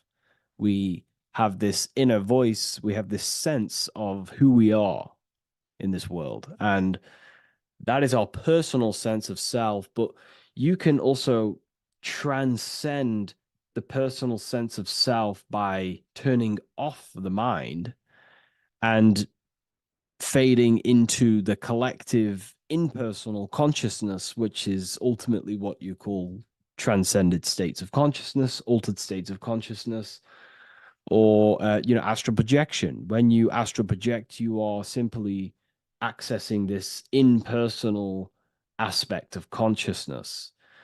And this is ultimately what the symbol is representing with the checkered board floor, because the checkered board floor is duality, division. There is many, many different forms, but the I is singular. This is representing how the universe is one witness, being one consciousness, expressing itself in infinite life forms and into division. But ultimately, division is an illusion. Consciousness fades into an impersonal consciousness. So the checkerboard floor and the eye above symbolizes how consciousness fractals itself and crystallizes into many different forms of personalized consciousness. The self, the sense of self, right? And this is why we always say, I am. I. If we look at the word I and the word I, so we have I, which is I am, and you also have the word I, which is like the eye you see here in the sky. The I, and if you look at the beginning of some words, you have inside. You also have internal, intelligence. You know, all things to do with the inner self. Most words begin with an I, which is, I find, is a great connection because it's referring to the inner intelligence, the inner being, the inner sense of self. So the universe is essentially one being expressed in many different forms. That's also found in the word universe, uni, coming from the root word unite, meaning oneness, unification, united, and verse being a verse of a song, because we're all playing the song of consciousness, which is an ever unfolding song, an unfolding vibration, an unfolding creation. So this is simply representing how consciousness fractals itself into many different forms. And when we identify with our self-consciousness, our sense of self, we no longer realize that we're a part of a greater whole. We're part of a unified field of consciousness. And there is only actually one true being in the universe, and that is the inner witness. And that inner witness is inside of every living form. And in order to truly process that, it takes a lot. You know, you have to disintegrate who you truly think you were before you wake up to this universal truth. Before you understood this, you just think, I am me, you are you, and everyone is divided and everyone is their own being. When in fact, we're all not. We're all one consciousness expressing itself infinitely. And it's kind of like a social system. Consciousness is always interacting with itself. You know, when you interact with someone else, you're interacting with yourself. It's a very mind-boggling concept to truly understand. But again, in order to truly understand this, you have to let go of who you thought you were. And when you do no longer identify with your personal consciousness and you identify with the witness consciousness, you become unified with the whole, with the greater, with the collective consciousness. And this changes the way you think, you feel, and act, because you then realize that we're all playing a part of creation on this earth. You know, we're all contributing towards the building project of Earth. And your thoughts, emotions, and actions also hold a great impact on the building project, your contribution towards humanity and the collective. And you start to have empathy for other people and you start to care for other people naturally by understanding this concept. And it's a very important concept because if the whole world truly understood this, you know, we would live in a better reflection in the material world.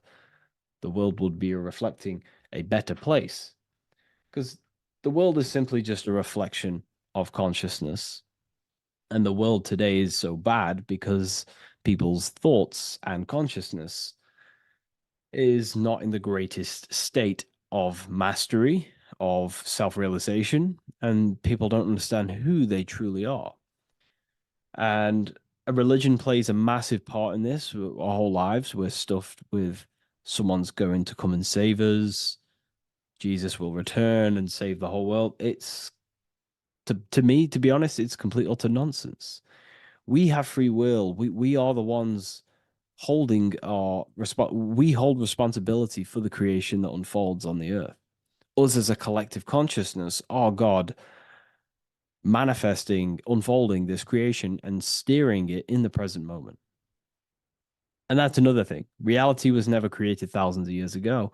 God is creating the world right now through the present moment, and it's unfolding. It's in a continuous state of becoming, just like you are in a continuous state of becoming. Time is evolving.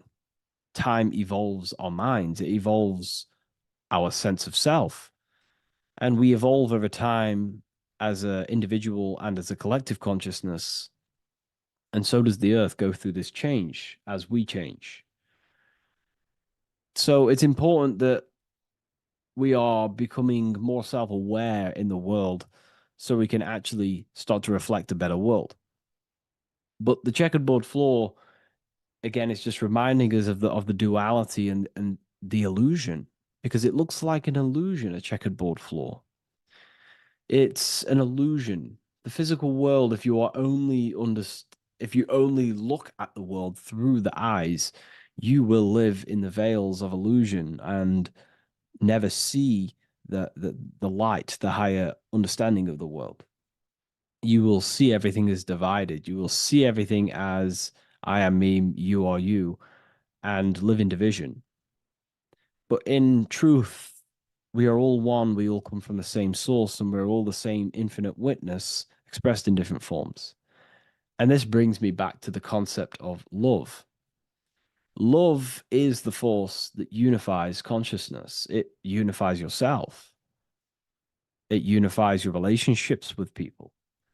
If you love your partner, you love your brother, your sister, whoever it is in your life, it unifies. If you have a care for someone, it brings you two together and you grow the relationship by expressing care into the other person, and it grows. So love is a very expanding, it allows things to grow, and it unifies things. And when you start to love yourself, you start to unify with yourself.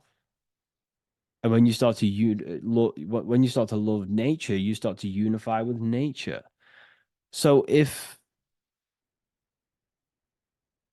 we understood this, the world would be a better place. And love is the force that unifies the collective consciousness. If we truly hold love for ourselves, for others, other individuals, nature, then the world will become more unified. It unifies consciousness. This is the force of love. It's a very, very powerful, powerful force. And I do truly believe and come to understand now that love is the reason of all creation, which is the generative principle. All action is coming from a place of love or care. We only take action on what we care about. So even the sun is a symbol of love. It just expresses life, gives away all of its light, life, and energy to the earth and asks for nothing back. It is love. It is the expression of care. And that is what unifies consciousness. So again, this is just talking about the inner witness and how consciousness expresses itself in many forms. And the checkerboard floor also transcends that idea that I've just described of how it's consciousness divided in many forms. It also represents a state of an individual's mind. The checkerboard floor is symbolic of being divided, you versus me thinking, walking down the street and thinking everyone's a threat. It also represents their thoughts, emotions, and actions not being aligned, not being unified. Their thought, emotion, action are scattered, and they're not creating things consciously. It also represents many, many different personalities in our minds, the divided personas and personalities in our mind that we have. And the eye represents the unification of that. It's about unifying our mind pretty much to not have all of these different characters and sides to ourselves, and actually being a whole mind, becoming conscious of the unconscious aspects of ourselves and transmuting them. And when we become conscious of something, we then hold the power to change it. If we have an unconscious part of ourselves, and we never truly realize it, we don't change it, and that unconscious thing can actually seek to control our thoughts, emotions, and actions from that place of the unconscious mind. So ultimately, that's what darkness to light represents. Darkness symbolizing things we are unaware of, because when something is in dark, you cannot see it. Most people are in darkness of their imagination. They don't realize the power of their imagination. They're unconscious of it. They don't use it. And to become conscious of that is to put it into light. Shedding light on something reveals something. If I shine a torch on an object, it's going to reveal it. It's the truth. So it's about becoming conscious of the aspects of ourselves that we may be unconscious of, and actually using them and transforming them as tools. And again, we have the eye with light, with white and black. This is duality. You are also the witness consciousness, as previously mentioned, and the witness consciousness thinks in duality. We think we are the hater and the lover. We are the deceiver and the truther. The truth is that consciousness thinks within duality, and within the mind, beyond the witness, there is duality in thought. But in truth, you are not either. You are neither the positive or negative thought. You are the witness of it. There's a great saying in the Gospel of John, and I can't remember exactly the words, but it goes something along the lines of, lift the wood, I am there. Lift the stone, I am there. It's basically saying that everything is the I am, everything is the same consciousness. No matter where you go in the universe, you're talking to self. You're talking to the same thing. You're seeing the same thing. It is the same consciousness that is everywhere. So consciousness thinks within duality, and it is the light and the dark, and we have the ability to transform between them. And some people think that, darkness is all evil. Darkness is not inherently evil. Darkness is not inherently evil. There are dark aspects of the world that help you actually progress into the light. Without the darkness, consciousness can't move into the light, into knowingness. Without bad, there is no evil. They are needed. Both of them are needed. So in order to understand the light, you have to understand darkness. And there are some forces of some forces of darkness in the universe that are purposely there to cause certain things to then push you and activate the good or the light. Some Gnostic texts talk about how there are very powerful beings that purposely descend themselves into darkness on purpose to make things happen in certain people's lives, so it actually pushes them towards the light, towards the good. So, this is ultimately what the whole allegory of Satan is. Satan was created by God, and Satan is necessary, which is symbolic of darkness. It's symbolic of evil, the evil forces of the universe, because the universe is simply just one force of consciousness, and that one force can express itself in good and evil. The power of the mind can be used to kill, or the power of the mind can be used to create amazing things. So there is only one force in the universe, symbolized by the one eye, the one force of consciousness, and that one force can be used for light and dark, which is the checkered board. It's also symbolic of the checkerboard being on the ground, symbolizing the earth, which is base awareness, duality thinking, base consciousness, stuck in division consciousness. And the one eye symbolizes unification of the mind, a balanced internal perception.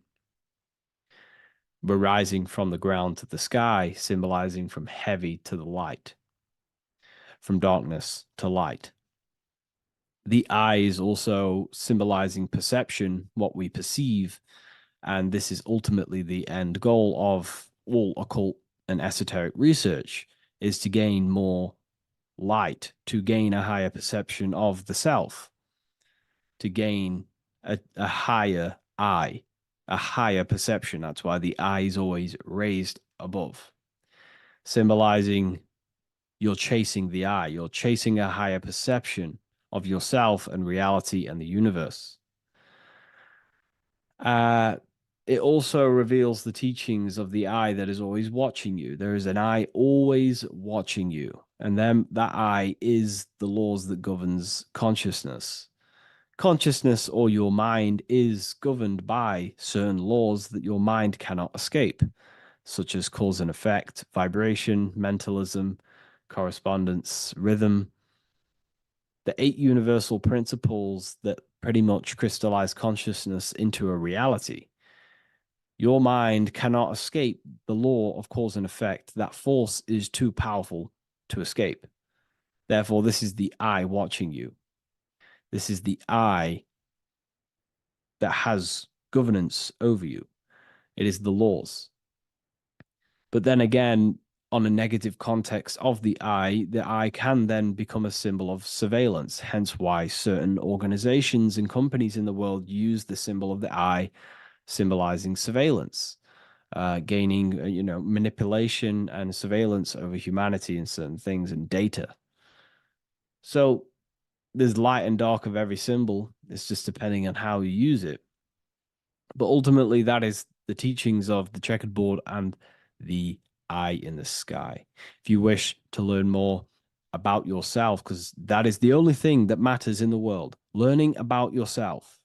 The only thing you take with you after death is the knowledge that you hold in your mind. You can't take your car, you can't take your possessions, you can't take your money. The only thing you take is your consciousness, your level of mastery, and the things you know. With that being said, I'll see you inside Ethereal University if you decide to join, and I'll see you in the next video.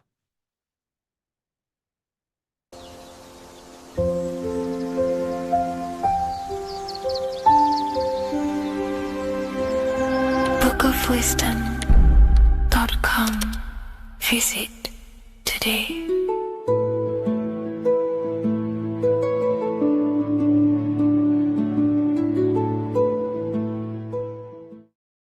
What if I told you the devil is closer than you think, and it's not actually a real person, force, or spiritual entity outside of you, but a being and an aspect of your own mind and psyche? In this video, you will learn exactly what the devil is and the true esoteric meaning of the devil. The first thing we need to understand is that the universe is a mental universe. Look around you. Every action, every building, everything you see around you was begun first as thought in the mind, then manifested. We use the mind to build and shape our reality. The universe, the world, only exists inside of our mind. Therefore, God and the devil exist inside of our own psyche. So first of all, the devil is not a literal being, but a symbol of the lower self. It represents the unmastered, ego-driven part of the human mind, a symbol of destructive thoughts, emotions, behaviors, lives in realms of chaos, fear, hatred, lust, and ignorance. This is why we see the devil as red, because red is the lowest vibrational color on the color spectrum. It also corresponds with the root chakra, which is all to do with survival instincts. Red represents chaotic and intense emotions like hatred and anger. When we are angry, our face turns red. The devil represents our animalistic fundamental needs, our instinctual needs, our survival state of consciousness. We have a survival state of consciousness and a godly state of consciousness. Our godly state of consciousness is creating, not just experiencing in the animal state, but consciously creating reality.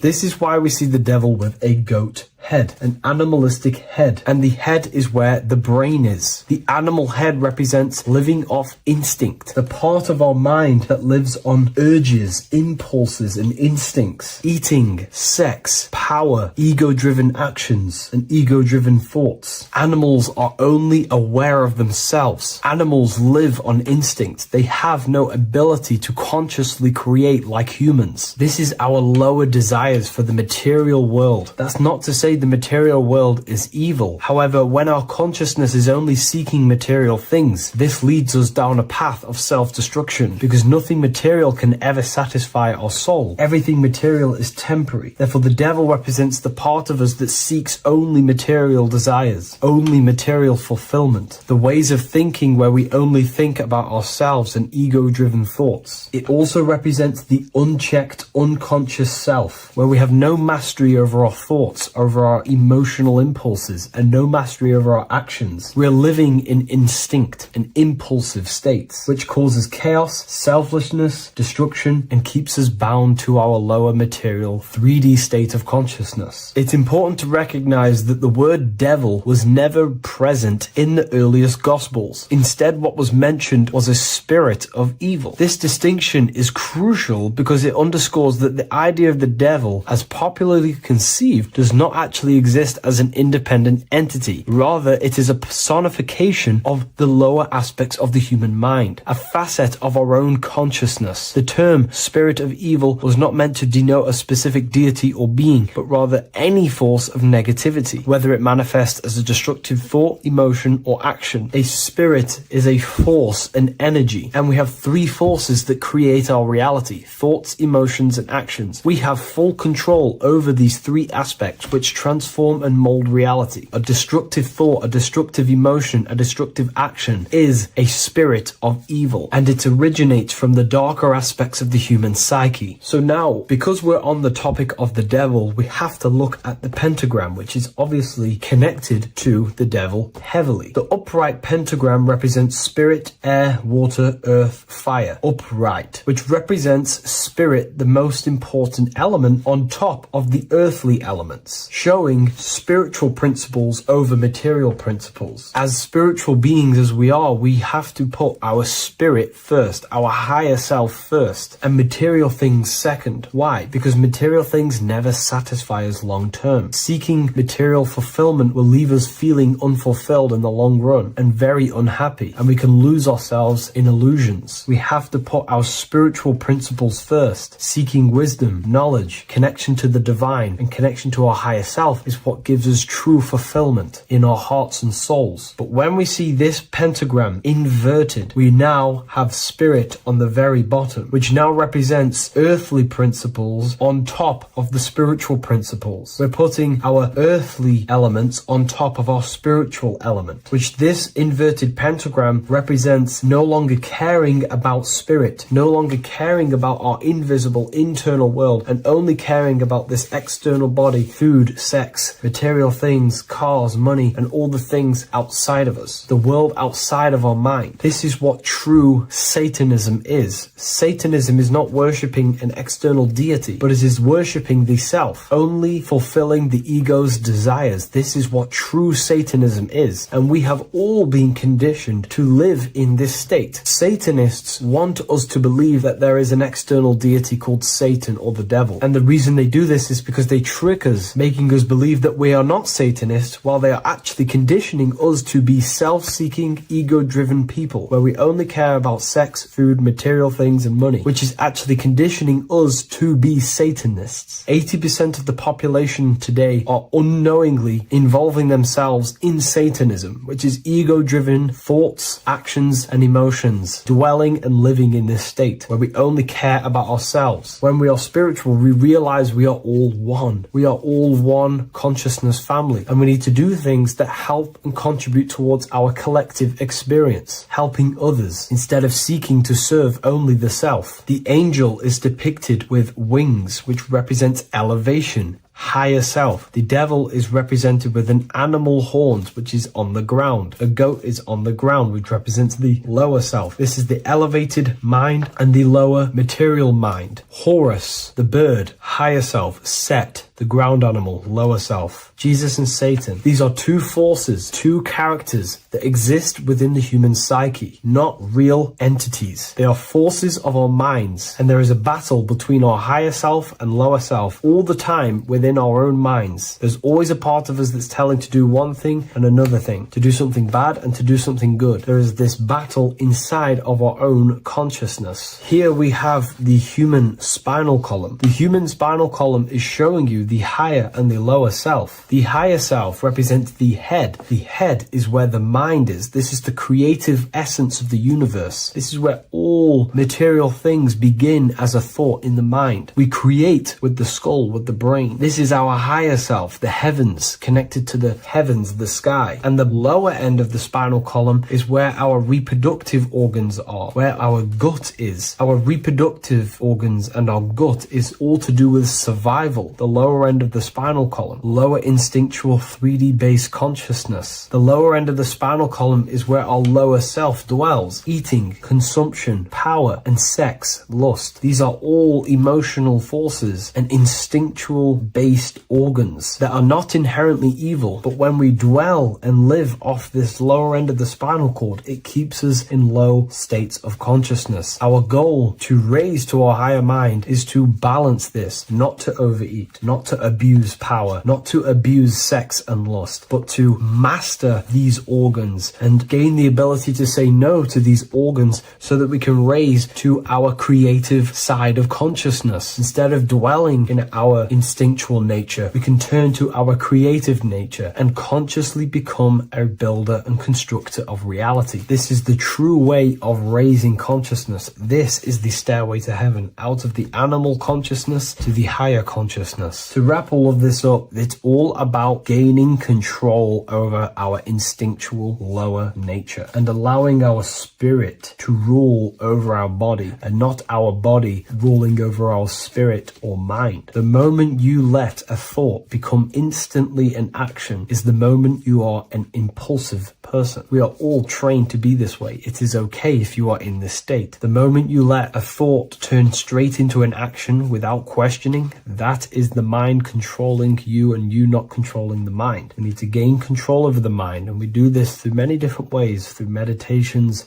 affirmations, and discipline. We slowly gain control over our minds. And once we gain control over our minds, we gain control over our thoughts, and we gain control over the attention that we give certain thoughts. We can then start to uplift our mind, our thoughts, out of our instinctual state to the higher mind. If you wish to learn more about consciousness, I'll leave a link in the description for the Book of Wisdom, Volume 2.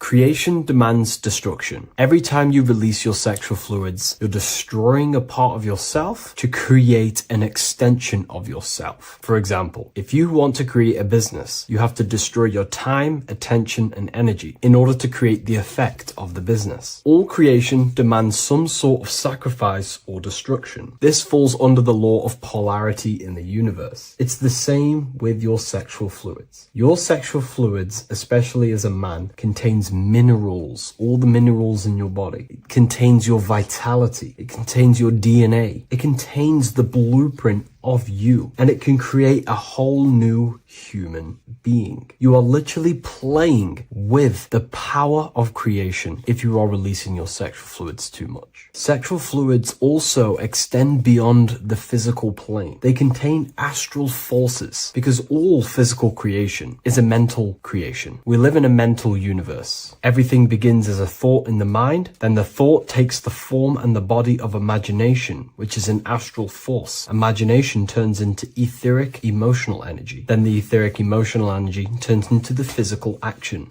and the physical manifestation. We live in a mental universe. Therefore, these dimensions do not exist separately. They are permeating and mixing in with all. Your physical body has an astral body. Everything physical has astral forces behind it. Semen is known as the astral fluid of the soul. It feeds nerves, the channels of life force and consciousness within the body. And every time you release it, you're destroying a part of your vitality, your brain, your nerves, your energy levels, your creativity, and your DNA to create an extension of you. Therefore, it is a sacred fluid within your body and not something to be played with and to be released too much. Think about it. This is a very creative energy, your sexual fluids. It can create a whole new human being. This is how powerful it actually is. It is the power of creation, and the misuse of this power can destroy your own vitality and your life of your body. Because that life you are giving in order to create an extension or a child is the same life you could keep inside of you and not waste to recycle and regenerate the body. Sexual energy has been for thousands of years associated with regenerating the body, longevity of life, and maintaining youth. Not only that, every time you release your sexual energy, it floods the brain with dopamine. Dopamine is the brain's reward system, created within the middle of the brain. It releases every time you've achieved something. However, sex or an orgasm is the most powerful feeling you can feel. It's the most amazing, intense feeling and release of dopamine you can possibly feel as a human. Therefore, if you flood your brain with this high amount of dopamine every single day, you are getting the epitome of human feelings every single day. Therefore, you will become numb to everything else in reality. You won't be able to enjoy the small things in life. And I know this firsthand because I experienced this myself. As soon as I stopped, this is when I started to enjoy the little things in life, seeing family, and I actually gained more energy, more ideas. We'll get into this a bit later. It is a creative energy. It creates a whole new human being. Therefore, if we maintain this energy, we can maintain our creative power within us, because that's what we are. We are all creative beings, moving energy from higher dimensions of consciousness, the mind, into lower dimensions of consciousness, the physical world. You hold the power to create. You are not in a world. The world is working through you. You do not possess a life. Life is working through you. You are not in a universe. You are the universe. It's moving through you. There is no past, present, and future. The present moment is you. When we release every single day or frequently throughout the week, like I said, we're triggering the brain's reward system, dopamine, which makes you feel as if you have already achieved something. And if your brain is telling you you have already achieved something by overusing your sexual fluids, then you will not have the motivation to achieve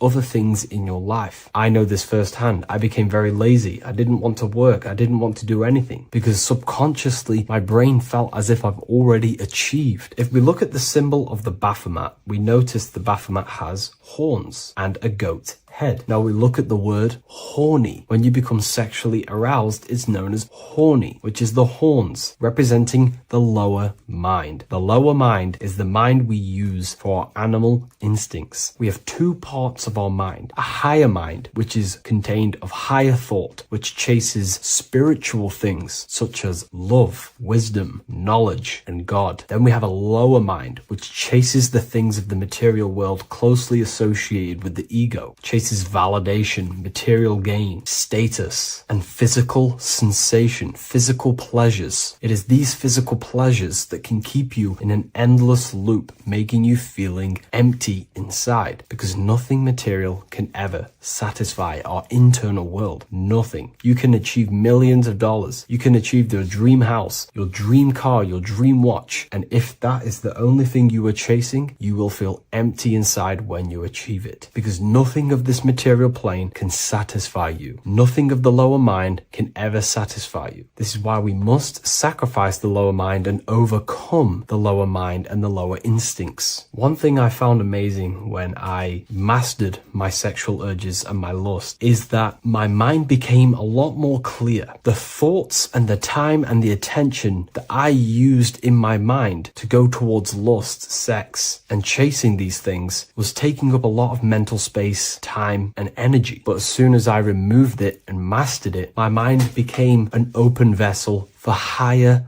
thoughts to be received from the higher mind. The mind is like a radio antenna. Whatever we attune it with, that's what we receive. If we're constantly thinking about lust and low-level pleasures, we're going to just receive low-level thoughts. But once we remove all of the lower mind and we conquer our physical body and physical urges, our mind becomes an open channel for divine thoughts and spiritual thoughts. This is what most people call today as downloads. You receive wisdom from your higher self. Not only do you receive more wisdom, you just receive more power to create. The male and the female come together to create a child. That's how you were created. Now, the law of correspondence teaches as above, so below. It refers to everything in the universe. Therefore, in order for you to create a reality, to give birth to something, you have to bring together the masculine and the feminine. Your masculine forces are willpower and actions. Your feminine forces are emotions and imagination. When you combine the willpower, action, emotions, and imagination and combine them together, you can give birth to reality. But it's important to only give birth to things that are spiritual, that are good,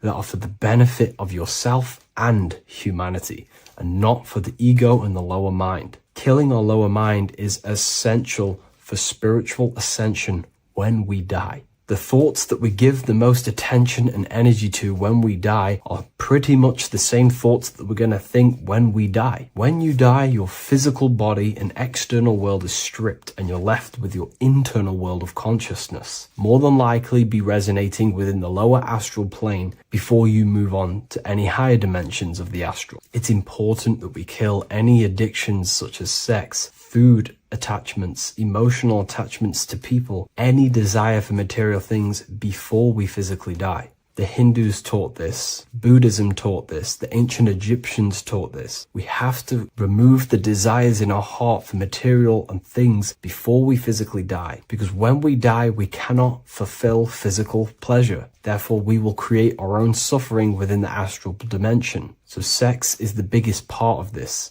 We have to remove the desire for sex or releasing any of our sexual fluids before we physically die to master ourselves. And not only that, it's going to benefit the way you feel, the way you think, the way you act towards people once you have mastered this. Porn psychologically damages you. You are quite literally the person in the corner of a room watching two other people give pleasure to each other. Psychologically, that is not good. And what happens in darkness is always revealed in light. What you do in your alone times will show in your confidence, in your eye contact, in your presence, in your aura, your energy. You cannot hide things that you do in the dark, because they always reveal themselves in a subconscious way, whether physically or through an energetic spiritual way. Sex can be known as sacred energy exchange. You are exchanging energy, bioelectrical energy. It's a scientific fact that when you hold hands with another person, your brain waves of each individual become synced. Your emotions sync.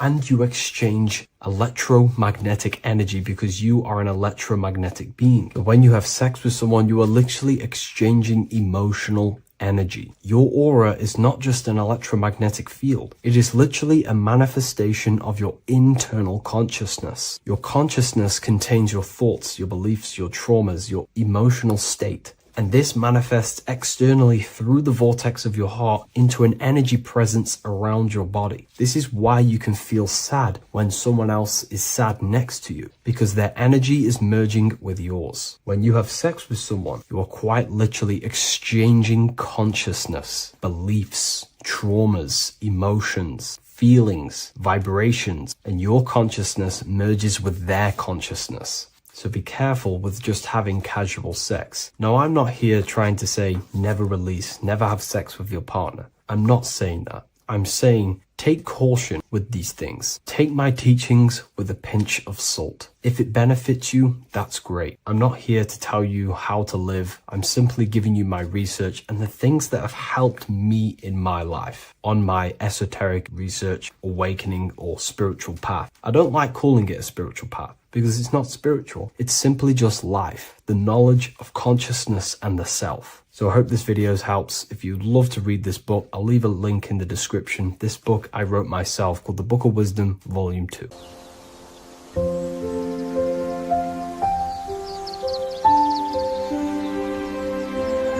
bookofwisdom.com. Visit today.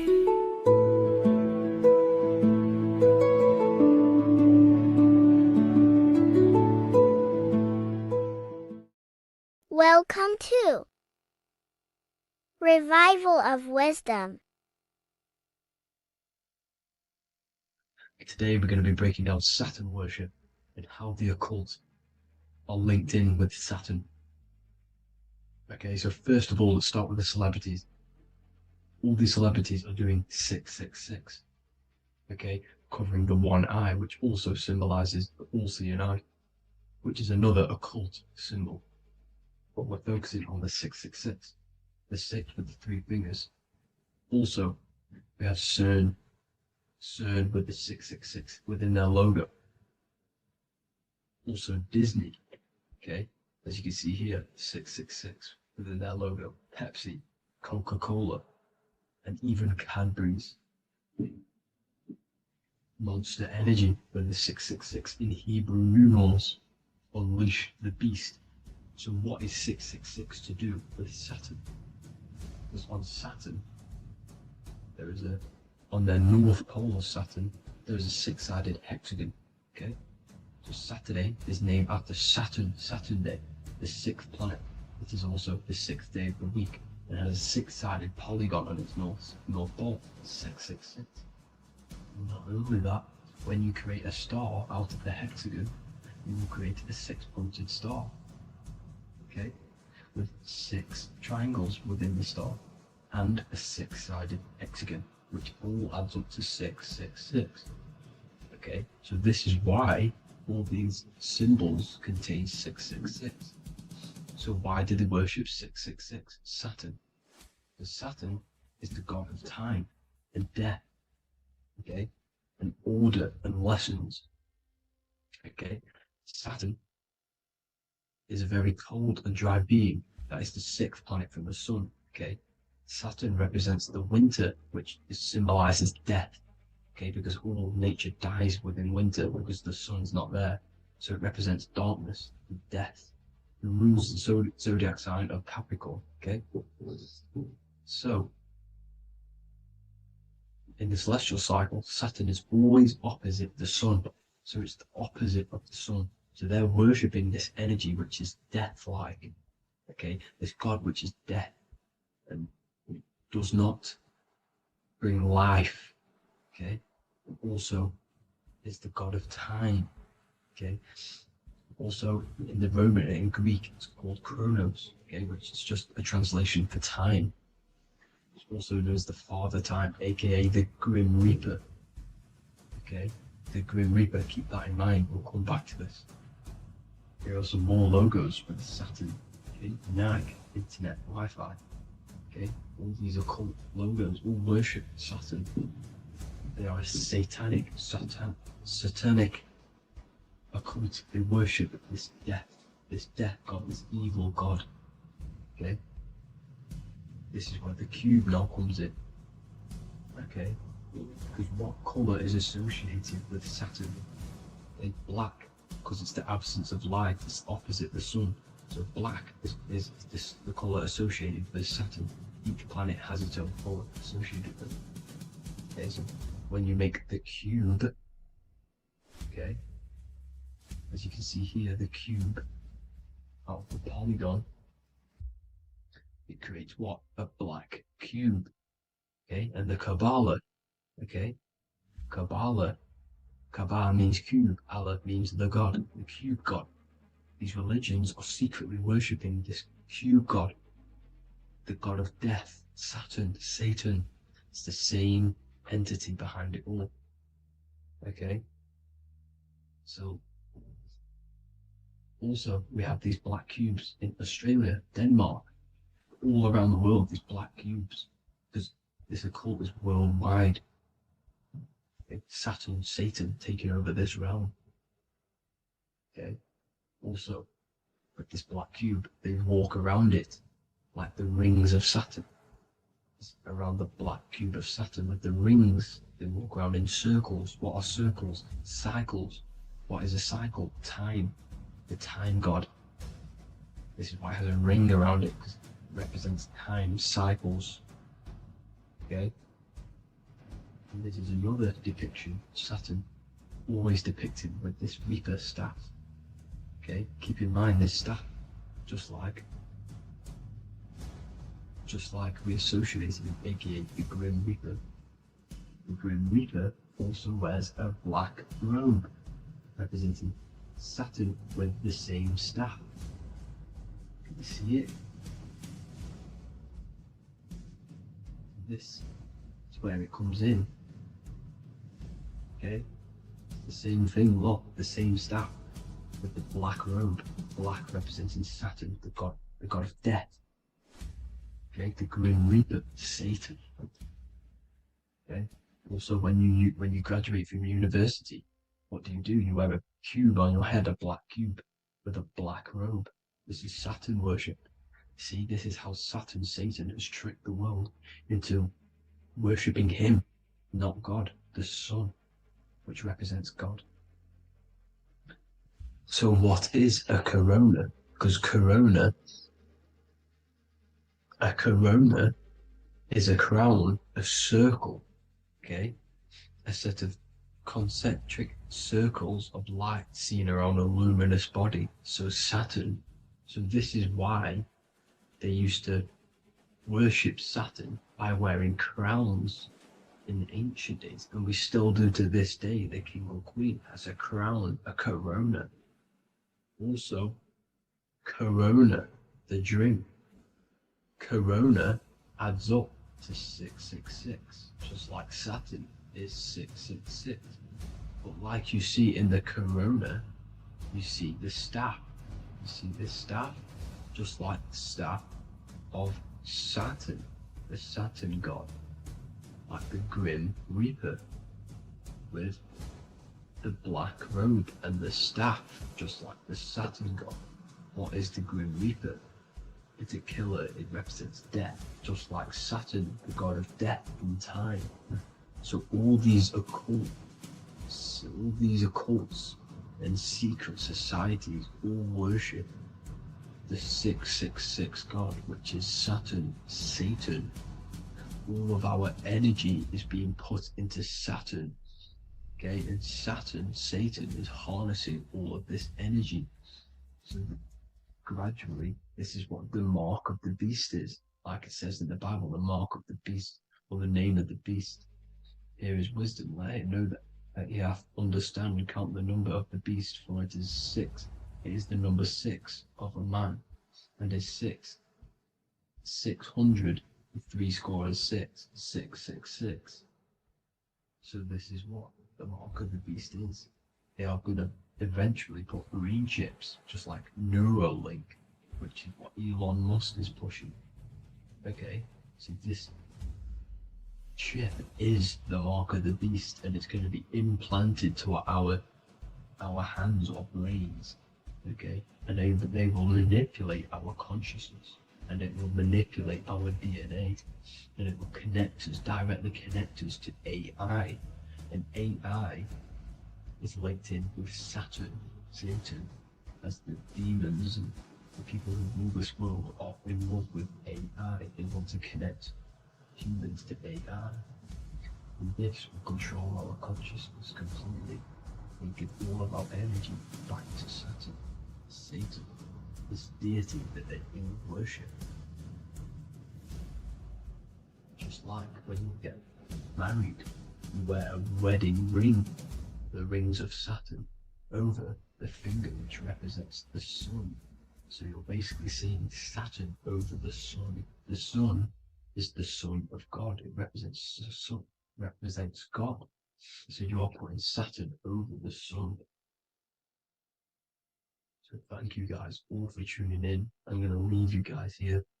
Please leave a like, comment some topics that you want me to talk about. And please subscribe for more amazing content.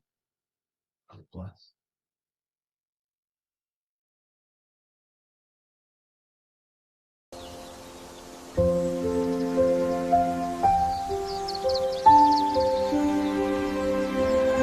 bookofwisdom.com. Visit today.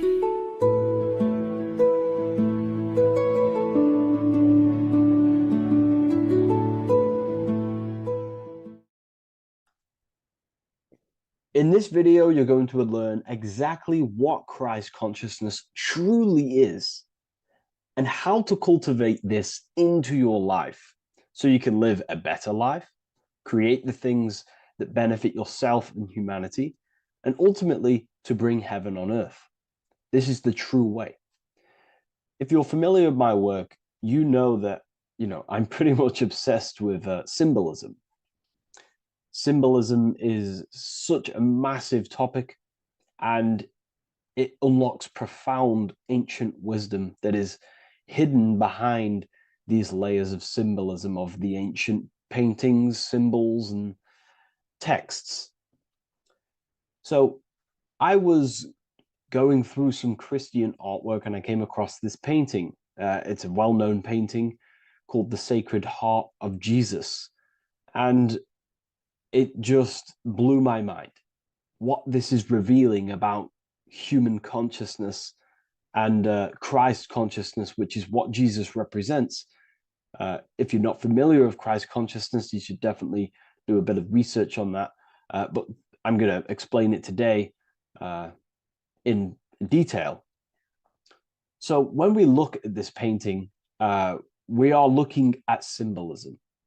We're looking at consciousness, a state of being, a state of living, a way of thinking, a way of feeling, and a way of acting in the world.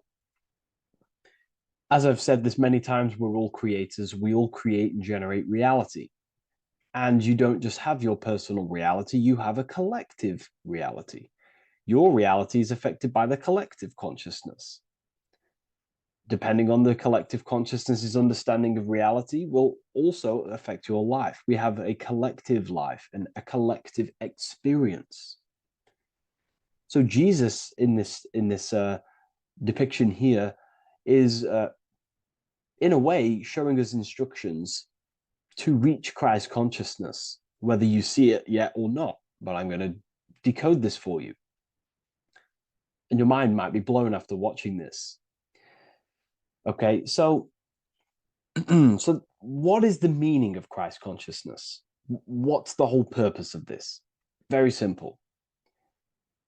Like I mentioned before, we have a collective experience on this world.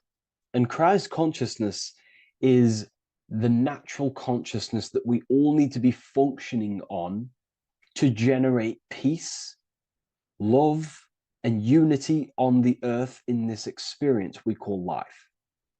That's what Christ consciousness truly is. It's a state of being that we need to cultivate within our own self, within myself, others, and everyone in this life and experience, so that we can all live in peace and heaven on earth, what they like to call it, so that we can generate the best experience possible together on this thing we call earth, on this material world, this material dimension. The material dimension is simply just a physical dimension of thought. It's a physical outcome of thought, but that's a whole other lecture. So please leave a like, leave a comment if you have any topics to talk about that you wish for me to cover, and definitely leave a subscribe if you like my content and channel. So to go deeper into this, right, we've explained what Christ consciousness is and what it actually, will do to the earth and what it will do to reality and our collective experience. And it's also representing a profound understanding of self, a deep understanding of the true nature of self, the true source of self, what the self is, pure consciousness, pure God. We are all Jesus. Jesus is you, a physical manifestation of the divine made manifested physically. A physical manifestation of consciousness, okay, of spirit descended into matter. However, Jesus is a symbol that should not be worshipped, but something that we need to cultivate, maybe look up to, and cultivate within our own mind and hearts and actions. So he is someone that we should embody into our own very own being. We need to reach a level of intellect, the mind, a level of emotional understanding, and ultimately this creates Christ consciousness. Okay, and now I know that was very, very vague what I just said, but I'm going to explain it a bit more. I don't want to give it fully away yet because you need some more information, more keys. So let's observe the top end of this painting.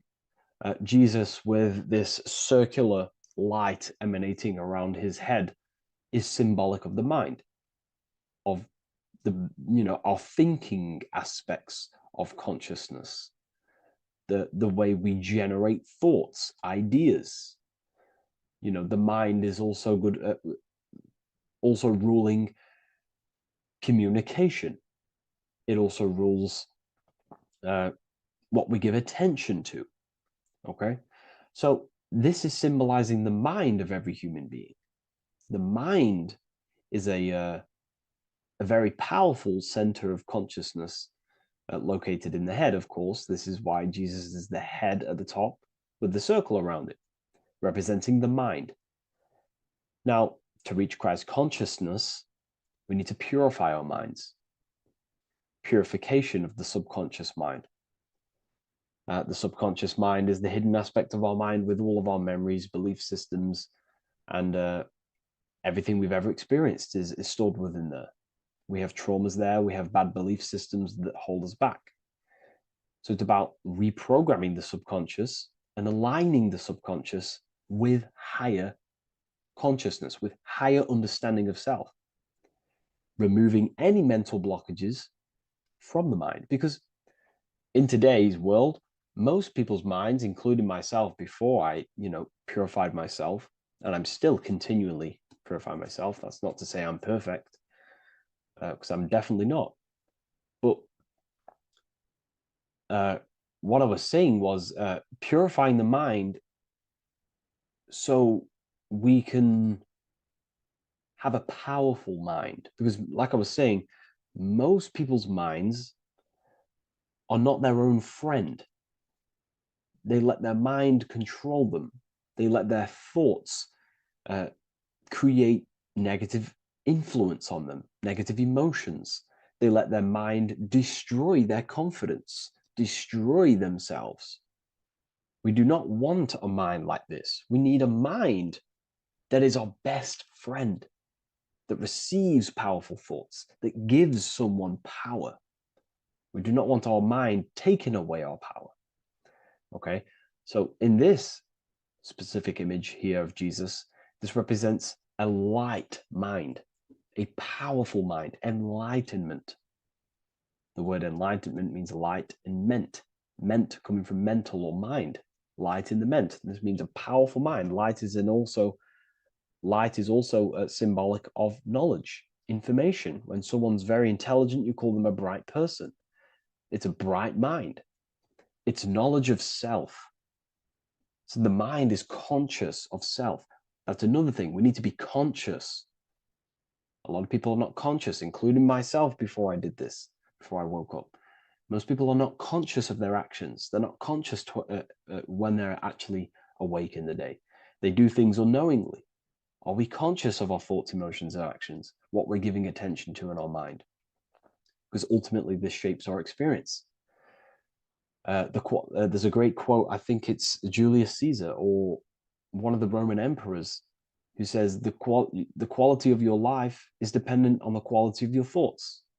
Something along them lines. I don't know if I'm 100% correct there, but it's very true. Our thoughts dictate our happiness. So to cultivate Christ consciousness, we need to be conscious of our actions, conscious of our thoughts that we're giving attention to. There is a level of mastery that we can achieve within ourselves where we become conscious of every single thought that enters our mind. That sounds easy, but it's definitely not. But that's a high level of mastery that we can achieve and cultivate within ourselves.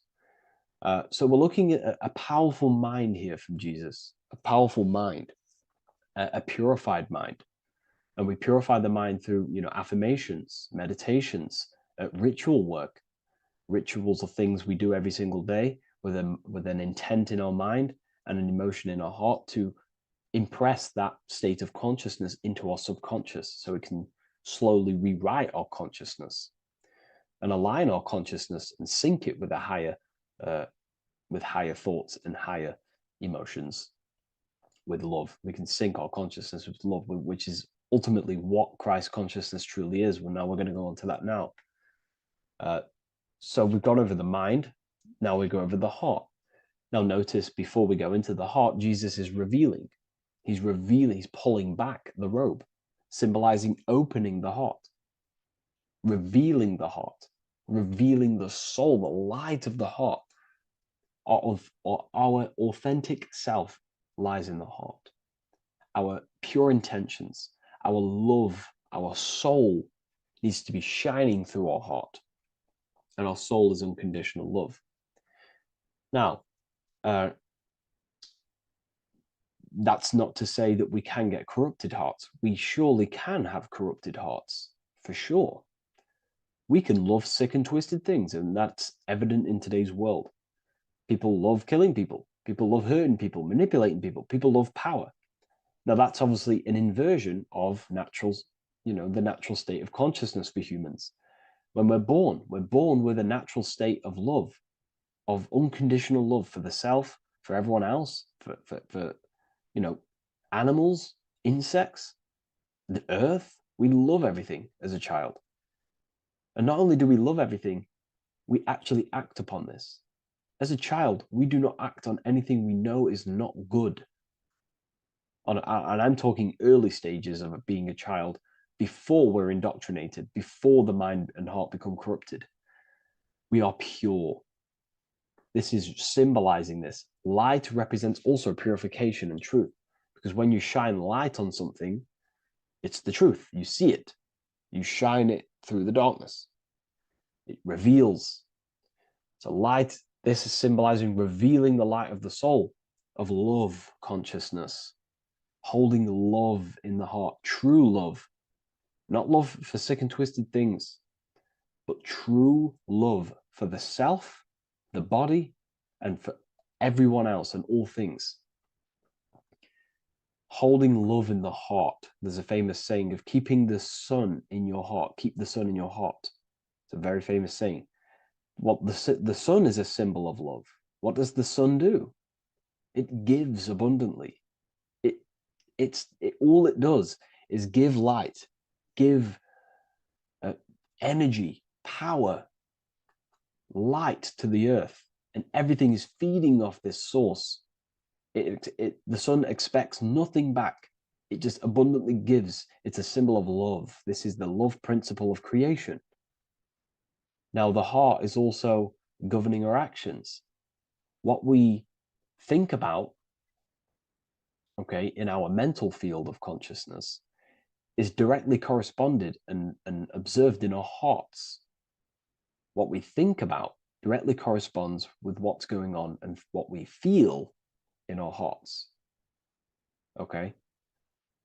Thoughts produce emotions. So if we give attention to negative thoughts, there's no wonder we're having negative emotions in our hearts. So purification of the mind is also having an effect in purification on the heart. Because when we purify our thoughts and only give attention to powerful thoughts and positive thoughts that uplift yourself and humanity, then we're going to also see this change in the heart, see this emotional change in our consciousness. So this represents the purification of a purified heart, the light emanating around the heart. Love for the self, love for one another. And you're revealing this, you're shining the heart on others. This represents, revealing your true self to everyone without suppressing aspects of self. Revealing the light, not holding back the light. Because people in darkness will look at people who are spiritual and say, oh, he's into the woo-woo stuff. It's about revealing that and not caring about others. Because when you shine a light, you're also planting seeds in other people. Now, I'm going to tie this together with the hand gesture. Now, what we're looking at here, we're looking at a hand gesture with two fingers up. We have the middle finger and the index finger upwards. And notice how they're crossed over. They're crossed. They're not separate. They're crossed, representing unification. Unification here. This is a unified two fingers. Two represents division. Crossed over represents oneness. It's the unification of the mind and the heart. A lot of people talk about this, but not many people go into detail about it because, you know, for many reasons. But this is the unification of thought with emotion. This is how we truly reach Christ consciousness. And ultimately, when we do gain the love in our hearts and we do slow, you know, it's a gradual process of cultivating love for the self and everyone else in the world, because we're so programmed to be divided, but it's a slow progress. But when we do cultivate love in our hearts for the self and one another, love is a very, very nurturing and growing force. Like I said, the sun earlier, that is pure love energy. It makes everything grow on the earth. While love in your heart grows connections with people. It grows care. You go out your way to do things to people and do give people things. You know, it's a very nurturing and growing energetic force. And me personally, I think the whole universe is built upon love. The whole thing. Without love, you know, without the love, there is nothing. Nothing is, you know, love is the only true emotion that truly exists. Everything else is either an opposition of love or a different degree and branch of love. Love is the only true emotion, and everything is built upon that principle. Okay, love is what guides us to a higher consciousness. When we cultivate love in our hearts, we become a vessel for light, more energy, more vibration. Our electromagnetic field expands, or biofield, when we hold love in our hearts. It's a very powerful force. And when we do cultivate a strong spiritual compass within our heart, because that's what our heart truly is, it's a spiritual compass. It tells us, well, it doesn't tell us, it knows what is right at all times. If you think something, your heart tells you whether that is right or that is wrong, whether you should act upon it or whether you should not. The heart knows what's good and evil. No one told you this as a child. As a child, you already knew this. You came into the world, you knew what was right and wrong. You knew it was wrong to hurt people. So this unification that he's doing with his hand symbolizes thinking with the love of the heart. Represents thinking with love of the heart. Thinking with love of the heart for the self and the collective. Now, ultimately, what this does is give birth to perfect action. Why? Why does this give birth to perfect action? Think about it. Every time you've taken an action, why did you take the action? You probably, well, you would have thought about it, you had a feeling towards it, a care energy, and you took action. Why do we go to work? We care about paying the bills and stay in our house. We go to work to earn money. We think, we care, we act. Everything you see in front of your reality, on the screen that you're seeing right now, you called your eyes. Everything is in front of you because you care. It's the heart energy that leads the body. Okay? And that's even present in the body. Have a look at the body. We have the head, thought, then emotion, then our feet is at the bottom, and our feet take action. Thought, emotion, action. Thought, emotion, action. So even the body is basically a blueprint of how creation is manifested. So we receive thoughts from the divine planes, from the higher planes of consciousness. We receive them. That's another thing that I missed. If we purify our minds, we're basically attuning our mind to a higher part of the mental plane, and we will receive higher thoughts. We will receive thoughts that are more genius, what we like to call today, or better quality thoughts. We receive good ideas when we attune our mind to a higher consciousness. Okay, so we are like a radio. We receive thoughts based on what our mind is set to. That's why we call it a mindset. So like I was saying, we receive thoughts through the head, we feel the emotion, then our feet take action. Thought, emotion, action. So the body's a blueprint of creation. It's beautiful when you really notice this. So this unification is about thinking with the love of the heart, which gives birth to perfect action in the world. And this is the state that we need to cultivate within myself and everyone in the world, so we can give birth to heaven on earth through action. Because ultimately the world is molded through action, physical action. And them actions are molded from thoughts and emotions. Now,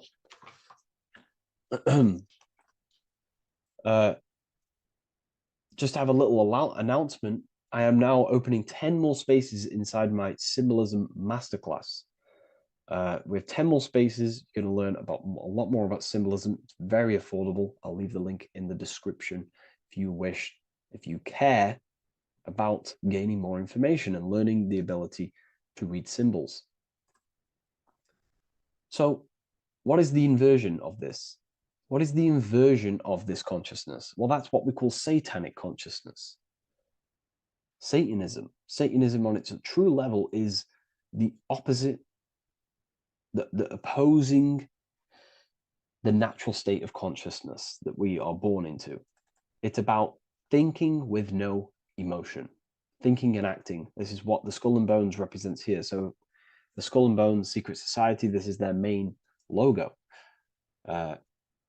Again, we have the skull, which represents thought, and the bones, which represent action. The bones take action in the physical body. We're looking at thought and action with no emotion, no empathy, no love for one another, only love for the self, the inverted love. Okay? We're looking at gray. Gray is a symbol of dullness, death. There's no emotion in gray, because colors provoke emotion. When we look at a color, it invokes an emotion. Gray has no emotion. So we're looking at dullness of the emotions. I'm not going to go too deep on this subject. I'm going to create a whole new lecture for that. In fact, I think we have a great lecture inside Ethereal University on Satanism. We're going very into depth of what Satanism is and what Satanism consciousness truly is. And again, it's just the cross inverted. Satanism is just it's the invertation of, I don't know if that's a word, but it's the inverse of natural law, natural consciousness, of love consciousness that we are born into.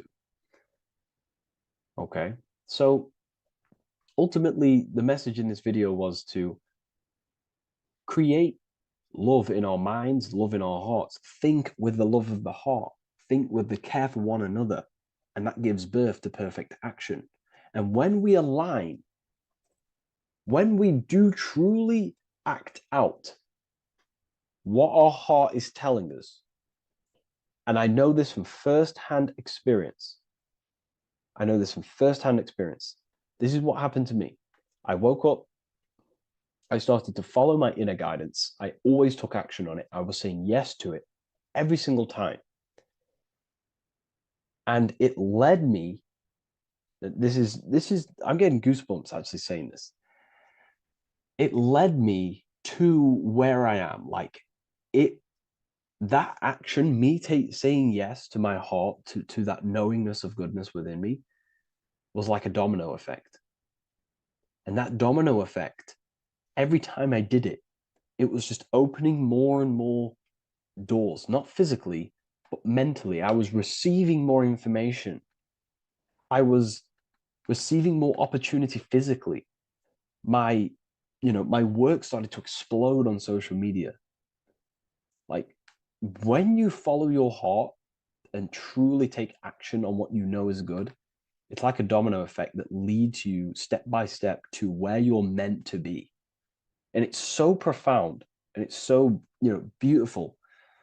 And I'm telling you this from firsthand experience.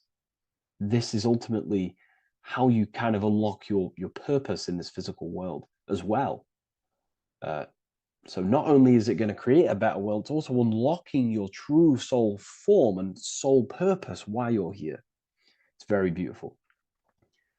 So I thank you, everyone. Please leave a like, comment, and share, and subscribe to the channel. And I'll see you all inside Ethereal University if you decide to take your studies to the next level. Take care. bookofwisdom.com. Visit today.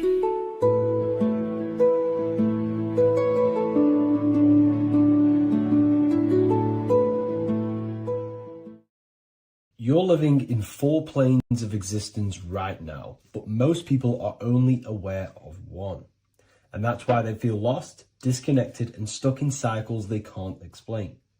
If you don't understand the blueprint of reality, you'll keep trying to fix the physical, while the real causes lie in the unseen dimensions that you have direct access to. You must understand is that the universe only exists in the mind. Everything is a projection of consciousness. Therefore, consciousness produces everything. Our internal world is consciousness. Our external world is this physical body, physical world. Everything is an externalization of consciousness. For example, this was a thought. Now it's made physical. But before this was invented, it was existing in someone's mind, in consciousness, invisible. Then it was made manifest, made physical. So everything in this physical plane is the effect. The cause is consciousness, mind, the mental plane. So now I'm going to explain these different dimensions of consciousness. You don't just exist in this physical plane. The physical plane, in fact, is the lowest plane there is. It's the illusionary plane. So first of all, we have the Buddhic plane. This is the nothingness. So think of it like this. Absolute nothingness. If you turn off thoughts, there is nothingness. This is the void. And out of the void springs infinite potential, which is the mental plane. Now, your mind has no limitation. It can think anything, be anywhere, anytime, any place. In the whole world, there is no limitation with the mind. This is the realm of infinite possibilities. This is the realm of thought. Thought is a dimension, information and thought. To go a little bit deeper on this, there are pockets of thoughts, what we call in the occult fields of thoughts. Your mind does not think thoughts, it receives them. Your mind is like a radio. Whatever the mind is tuning into, setting its mindset, setting your frequency or setting your mind, you will receive thoughts based on that set, whatever you set your mind to. So there are pockets of thoughts that we penetrate in the mental plane. The mind is the mental plane, the infinite possibilities. This is the spark of creation. This is where all things begin to manifest as an idea in the mind as a thought. So if you want to gain certain information, you need to meditate or do thought exercises where you are penetrating that dimension of thought, that pocket of thought. For example, if you want to find a way on how to make financial wealth, you would use your mind, set your mind on wealth and money and think, close your eyes and think about that specific topic and see where your mind takes you. And you will expand your mind into different pockets of thought and gain information. So this is the mental plane. This is how you can use the mental plane. You can use the mental plane to do this. Then we have the astral plane. We have higher, middle, and lower astral plane. The astral plane is the body for thought. So every dimension, physical, etheric, astral, mental, Buddhic, is a body for a dimension above. Each dimension below is a product of the dimension above. So for example, the astral plane is imagination. This is the lucidic realm of imagination. This is where thoughts begin to manifest into some sort of form. It's not a physical form because this is physical, but imagination is a lucidic form. It's not really physical, but it's there. It's a projection of light. It's astral matter condensed by the willpower of the mind. So depending on the vibration of that thought will depend whether it manifests in the higher astral plane, middle astral plane, and lower astral plane. If you think about more material things and visualize material things, this will manifest on the lower astral plane because Material matter is low vibration. Now, that does not mean it's evil. That does not mean it's bad. Okay? It just means low vibration just means more material. But if you think and imagine more spiritual things, this manifests on the higher astral plane. So the astral plane is the screen in your mind that allows you to vision an apple, that allows you to vision anything. It's that mental projection that's inside of your mind. Now, this is what we call the third eye. It's an eye because the eye is the mind, and the mind can see into the astral plane. It perceives this spiritual world, this lucidic realm that we have access to. This is where also infinite potential takes place. This is the realm of spirits, demons, jinns, whatever you want to call them. Spiritual entities exist in this because this is where thought forms manifest into form. This is where thoughts create bodies. Think of it like this. The mental plane is a thought of a chair. The astral plane is the imagination of that chair and all of the different possible chairs that could possibly be. The etheric plane is the energy double of that chair. And the physical plane is the physical chair. So, as you can see, the higher we go up, the more formless and lucidic it is. The lower we go down planes, the more dense it becomes. This is formless and this is form. Everything manifests through this process. This highlighter is down here in the physical plane, but the idea began in the mental plane. Everything begins in consciousness before it creates a physical body. It goes through this process. Therefore, if you want to start to mold and create your own reality and create things in your world, you can use these planes to your advantage. You can use your mind to do mental thinking exercises by closing your eyes and expanding your mind into a different pocket of thought to gain wisdom, gain information, gain downloads.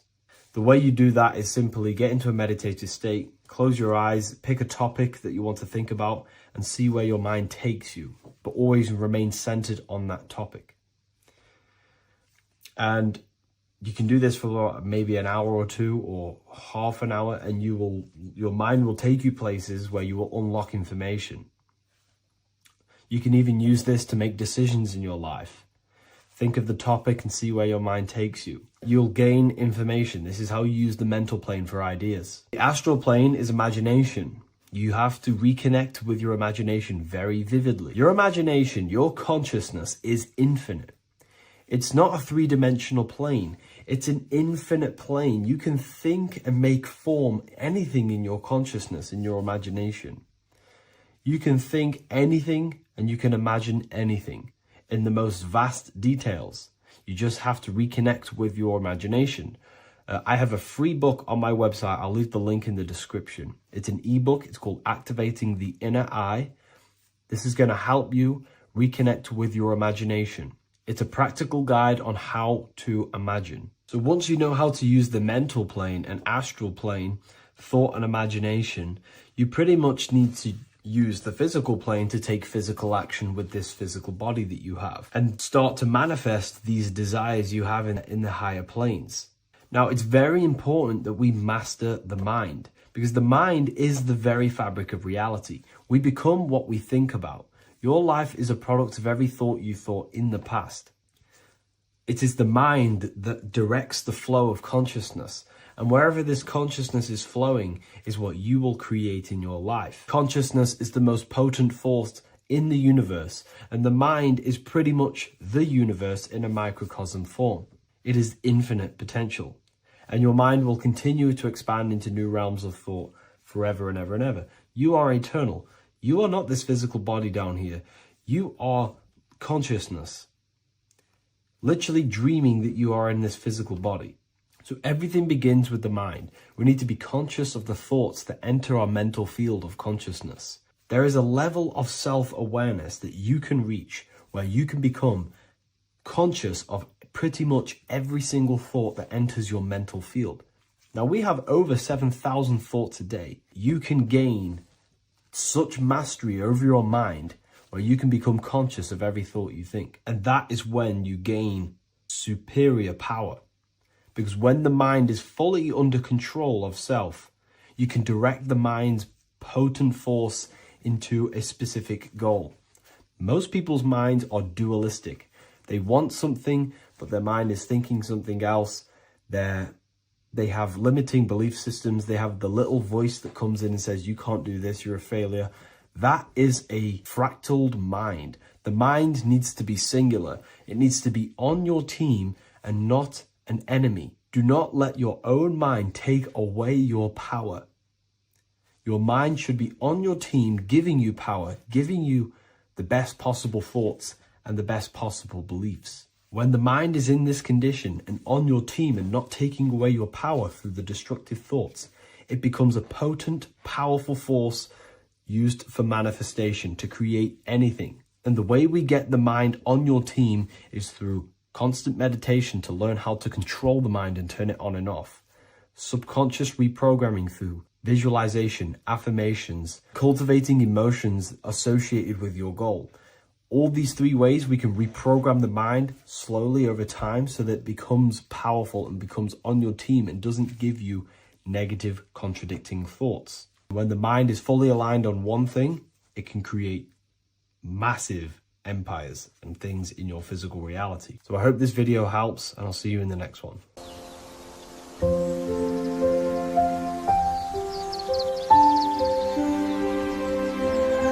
bookofwisdom.com. Visit today.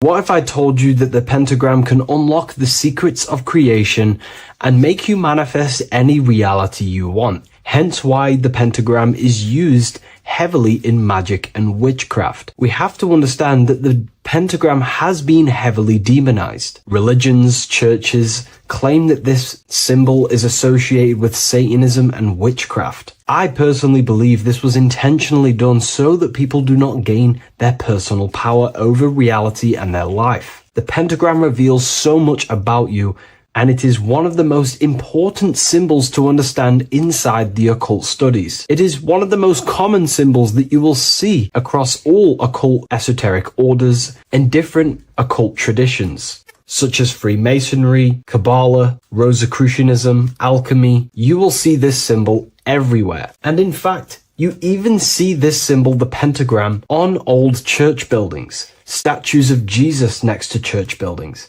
You will see this symbol used by Christianity itself, which is very contradicting about the church. But I'm not here to tell you to think anything. You can simply take this information with a pinch of salt and see if it benefits you. The pentagram used by the early Christians was said to symbolize the 5 wounds of Jesus on the cross. But this goes much deeper in an esoteric explanation. The pentagram ultimately represents the 5 elements of creation. All creation falls within these 5 elements.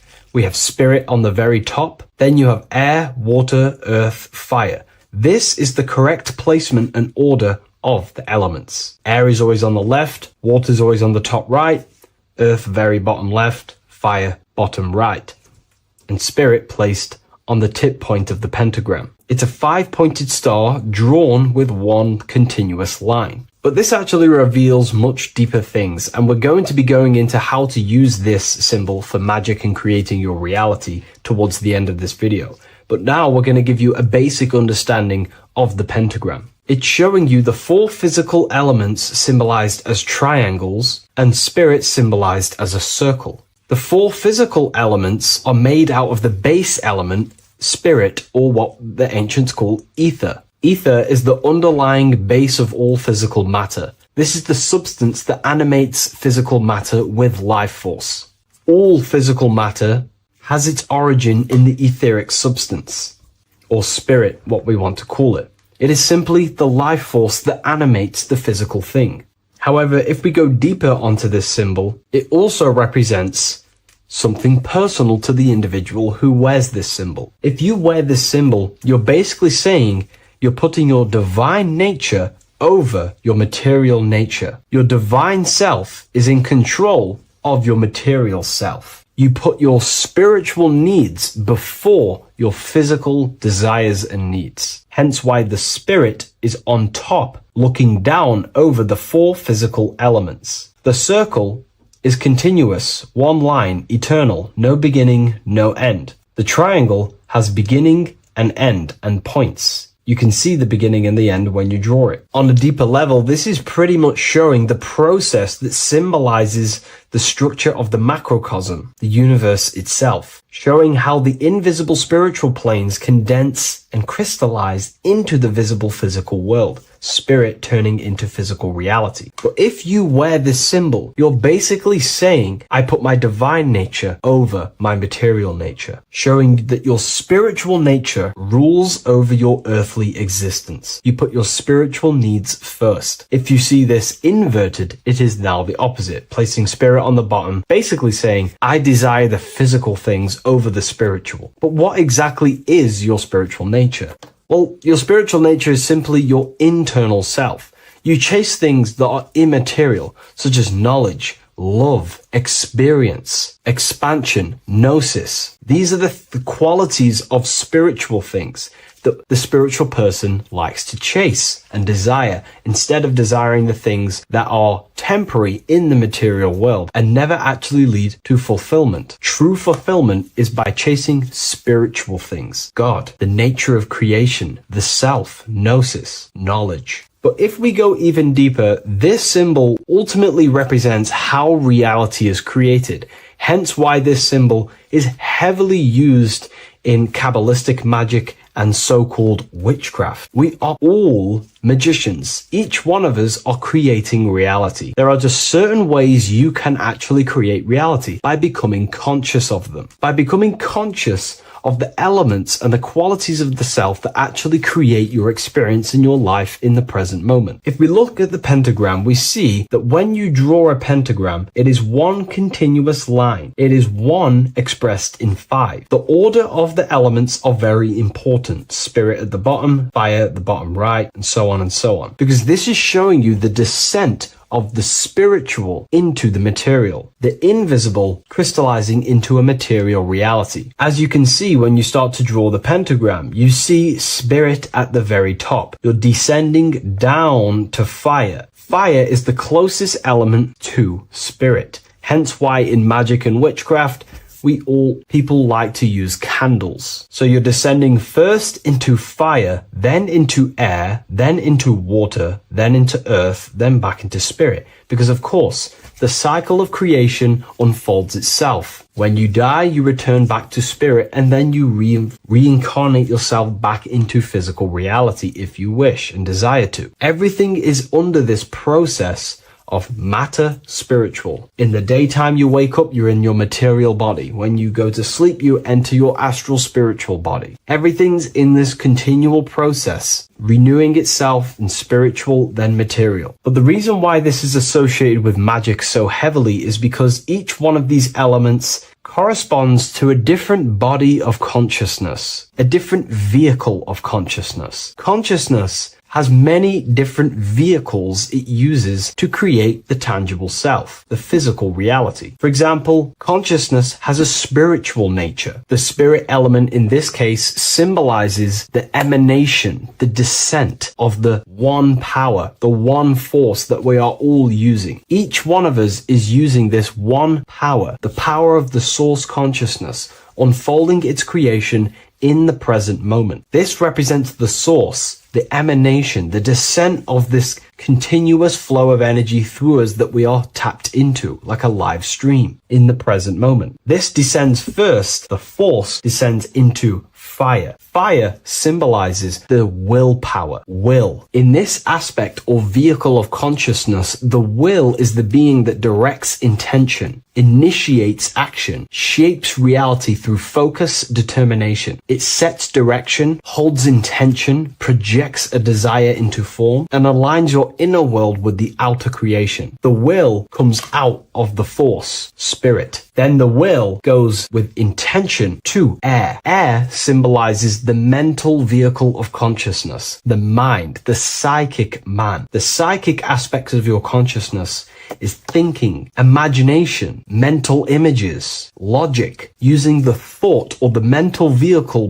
body of consciousness. Then that thought has an emotion, which is then water. So it goes from the force to the will to the intellect to the water, the emotional body of consciousness. The emotional vehicle of consciousness amplifies the thought into an emotional desire that you want to take action on. No one takes random actions, and if we do, we say we're very bored and we don't care. The water is the energy, the emotion you have to fulfill something. And that emotion then descends into earth, which is the physical body to take the physical action in the present moment, to fulfill that desire, to fulfill that will, that thought, that desire. And that is how reality is created all the time. Now, there is much more that you can go into with the pentagram, because true magic is about changing consciousness at will, not casting random spells. It's the ability to change the direction of consciousness using the power of the will to direct these forces to create change in the internal world so it can project outwardly in the external world. Because consciousness creates the external reality. What happens within us, we see change outside of us. So true magic is about manipulating the forces and the vehicles of consciousness that exist within our own mind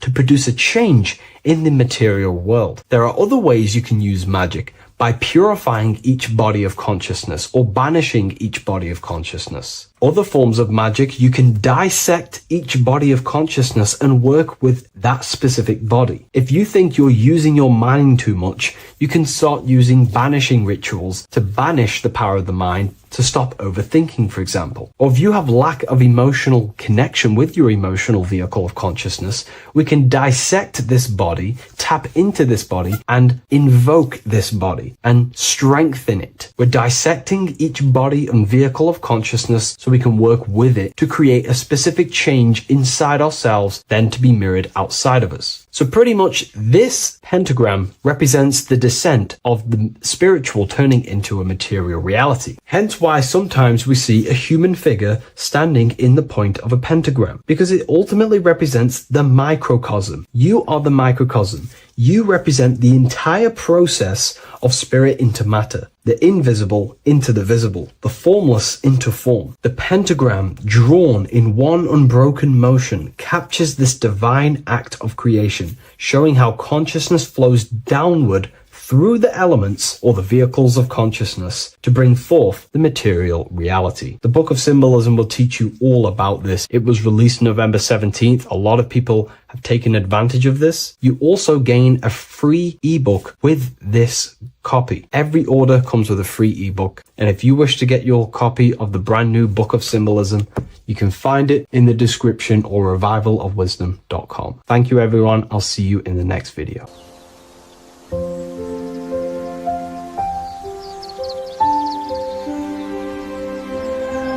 bookofwisdom.com. Visit today.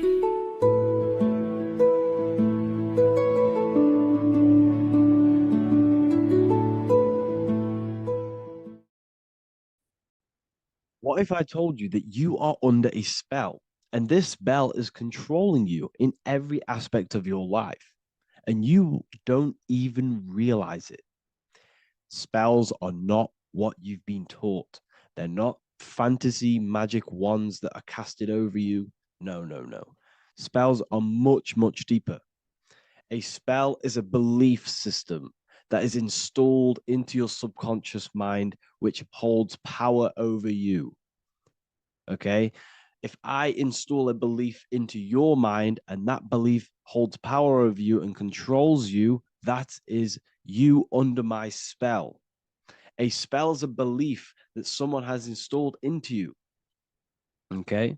You have a subconscious mind. The subconscious holds power over 90% of your daily basis behavior, thought patterns, and overall emotional state. Because the subconscious is the back end of our mind, the mind that we don't really have access to. It's the shadow self, where all of our programs, all of our memories, all of our traumas, all of our everything that we've ever experienced is recorded and kept in this vast database called the subconscious. Now, the subconscious is the 90% of our mind, We are only aware of 10% of our mind, which is the conscious mind, which is what you're using now, what you're consciously aware of. But there is a subconscious mind that holds power over your conscious decisions, and you don't even realize it. For example, as a child, you had a very, very traumatic event happen. Let's say as a child, you were not loved enough by your parents. And this feeling of you not being enough for your parents and feeling alone as a child implanted this seed. And this seed was planted by your emotions, a strong emotion. And over time, as you grew older into an adult, this seed grew and grew and grew. And what this seed grew into is you being very needy, you always seeking validation from others. Okay. But you taking this conscious decision 10 years down the line actually stems from this hidden cause within your subconscious mind, within this little feeling, this seed inside your subconscious where you don't feel like you are worthy. So this results in a conscious decision of you seeking validation from others, being very needy from others. Okay. This is what the subconscious is. The subconscious holds power over us. For example, posting on social media. Why are you actually posting on social media? If you take a selfie with your new watch, new car, and you go and post that onto your social media, why are you actually doing that? On the deepest root cause, it's not because you just want to post a picture. No, it's much deeper. It comes from a subconscious belief or a subconscious emotion of you seeking external validation, whether you believe that or not. But that's what it is. If you're posting on social media, you're seeking attention, you're seeking validation from others on a deep level, on a subconscious level. You may not even realize this because it's subconscious. Now, this is what a spell is. Money is a type of spell. Remember, money doesn't actually exist. Money does not exist. Money is a physical object inside of the material plane. But the physical object has a belief in the mental plane.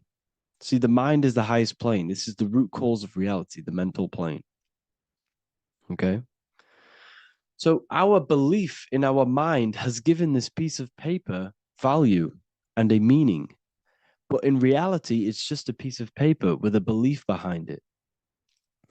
But this subconscious belief behind this piece of paper is controlling your daily basis behavior, is controlling your emotional state and controlling your life without you even realizing it.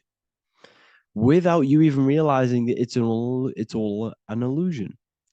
Money does not exist. It's the belief that gives the piece of paper a power. And the way we break the spell is by realizing that the money doesn't actually exist. The whole world is under the spell of money, and it's controlling all of us. But the spell is the belief. Once we all wake up and realize money has no value, it doesn't actually exist, it's only a belief.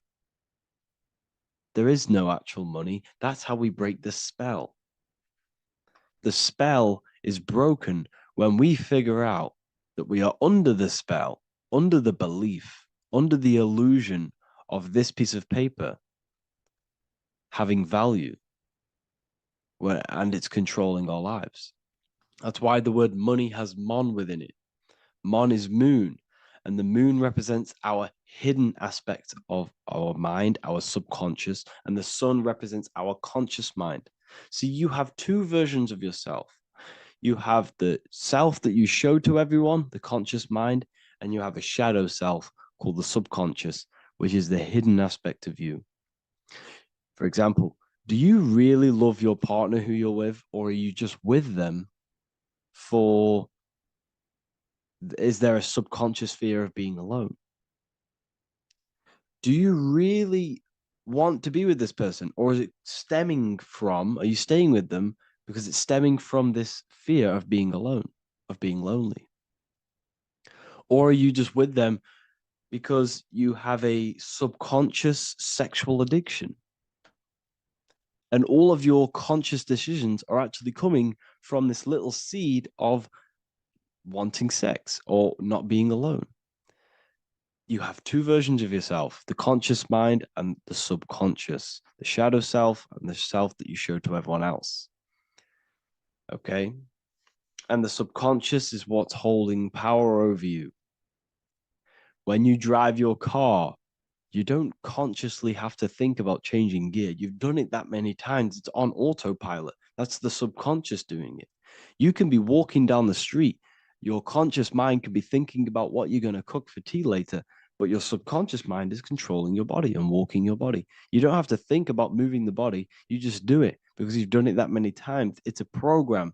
It's a belief in the subconscious that's giving this movement power. You see, the subconscious holds a lot of power over you. Our beliefs hold power over our daily basis behaviors and actions.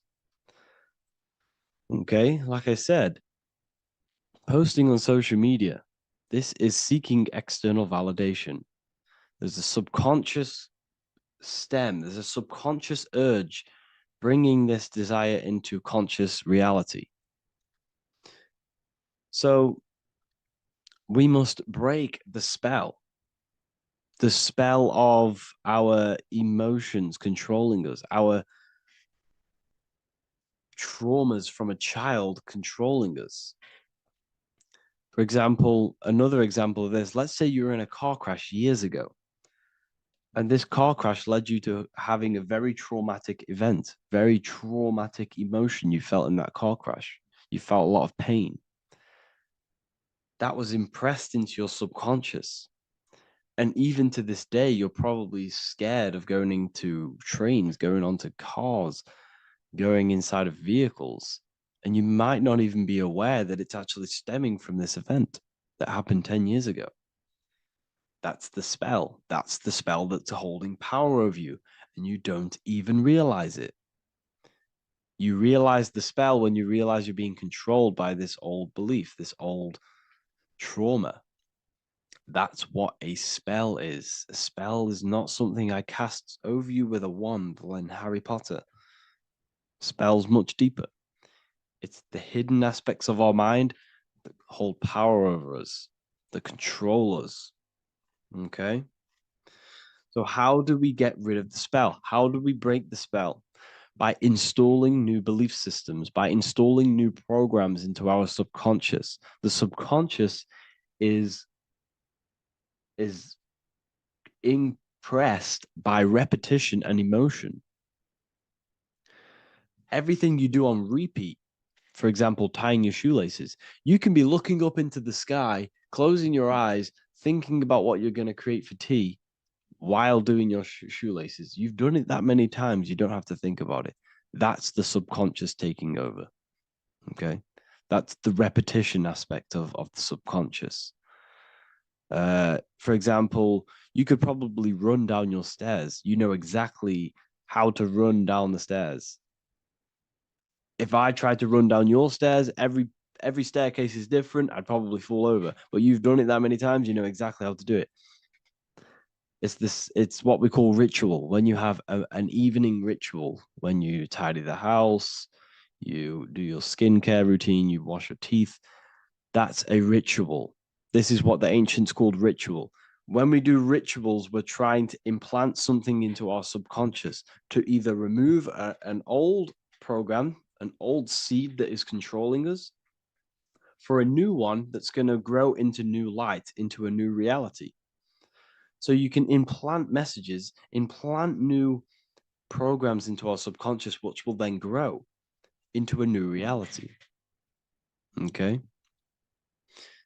Because if I tell you something over and over and over again every single day, for example, if I say, you do what I say every single day I repeat this statement into your ears, about a month or 2 months in, you're going to start to believe in that statement and you're going to start to be under my spell.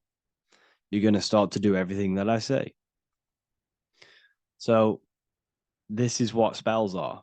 Spells are subconscious beliefs that hold power over you, and you don't even realize it. So we need to remove these old programs we have that are controlling us for new programs. And we do that through ritual, affirmation, and imagination. Repetition and emotion is key to impressing the subconscious. They are the two ways that spells are created, that programs are created. The subconscious only knows the now, and it only knows you. So every word you say is a spell. So when you call someone else a name, you're calling yourself a name, because your subconscious takes everything you say as truth because it only knows you. It doesn't know anyone else. So every night we can do affirmation. We affirm the reality we want. This is what we call a ritual. We sit down or we stand up, whatever it is, you affirm the reality you are, I am statements. And then you imagine that reality. And you do this over and over again, every day, twice a day, 3 times a day, however many times. And this will cause repetition. This will install a new belief system into your subconscious, which will then start to show in your external reality. It will start to put you under a spell of the new program. For example, if I install into my subconscious that I believe that I am rich, every single night I affirmate that I am rich, I am wealthy, I am free.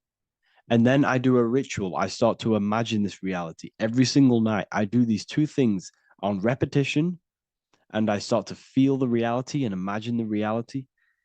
Over time, I'm going to start to believe that I am rich, that I am free, and I am wealthy without having the physical reality. And what this will do is that it'll implant a message deep within your subconscious mind. It will plant the seed of this belief. And this belief over time will grow into 90% of my thoughts, 90% of my actions, 90% of my words. My words, my thinking will change due to this new belief. I may not even realize it, but I'm looking for more opportunities to make money. I'm speaking to more people because of this belief that I've installed. This belief has triggered new ways of thinking. My mind, my conscious mind, is now only operating to fulfill this belief. And my conscious mind might not even be aware of it. You won't even realize that you're manifesting this belief of being rich. And that's how it happens. You implant the belief within your subconscious. You implant the spell into your subconscious, which will then gain control over you. So we need to make sure we're removing the negative spells, the negative programs that are controlling us, for new regenerated ones, for new ones that are going to create new realities, a better life. Okay? You don't want negative traumas, negative seeds controlling you and growing into your life. If you don't cut them off, they will continue to grow and grow and grow. Your anxiety will get bigger and bigger and bigger. Your depression will get bigger and bigger and bigger. But it's all actually stemming from one belief system or one trauma. Okay? So this is important. Everything in this physical plane is an effect of the higher planes. It's a shadow of the mind. Everything we think, all physical objects, began as a thought, then an imagination, then energy, then a physical reality. So we must change the mental plane. We must plant seeds into our mind to change down into our physical material life. It's about manipulating this higher plane so we can create change and effect in the physical external material plane. That's what magic is. This is what spellcasting is. This is all what it is. It's not fantasy. This is the manipulation of the higher planes of consciousness, which your mind has access to. You have access to these higher planes. Okay? This is exactly what I teach in my university. I teach different rituals. I teach specific rituals to get rid of certain things, certain belief systems. I teach all different rituals, all different ways for you to create your own reality and live the best reality you want. We also have all of these different courses. We have Activating the Inner Eye. This will teach you exactly how to lucid dream and activate your inner vision of imagination. We have the Sexual Alchemy course. This will give you the power of transmuting your sexual energy into creativity. We have electromagnetism studies. We have esoteric exchange, an exclusive live call that we do every single week, and I connect with all of the students. They can ask me questions, can speak with me one-on-one inside of these live calls. We have the real numerology section. We have the health section. We have a lecture section. Look at all of these lectures we have on occultism, symbolism. All of these lectures are designed to gain you power, to give your personal power back to you, to make you realize things about you. We have a meditation section. We have a library section where you can download all of our library, all of our books, different books on occultism, symbolism, Freemasonry, astral projection. And of course, we have the Manifestation Mastery course, which teaches you exactly how to create reality so you can live that desired reality that you want. This is the last chance to lock in the price of $55 a month. This is less than $2 a day. You can really level up your life because the price is going to increase as the value of the university increases, because there's a new symbolism course coming out. And if you join now, you'll get this course for free, because obviously when this course releases, the price will go up. The symbolism course will teach you the language of esoteric and occult symbolism. I'll leave the links in the description. Make sure to leave a like, comment, subscribe to the channel if you want to see more content. Thank you all, people. Have an amazing day.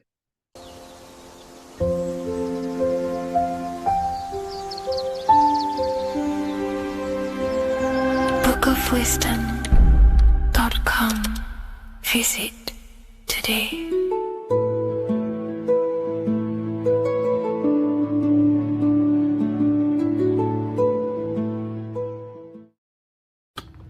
Okay.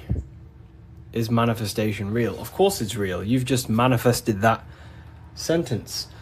You turned a thought into an action and then generated a physical experience. You turned the invisible thought into a tangible reality. That is manifestation. You just have to learn how to do that on a mass scale, on a bigger scale, to generate something bigger. You know? So yeah, of course, manifestation is real. That's all you're ever doing. Creation is not created. It's in an ever state of becoming. You are in a continuous state of becoming something in the present moment.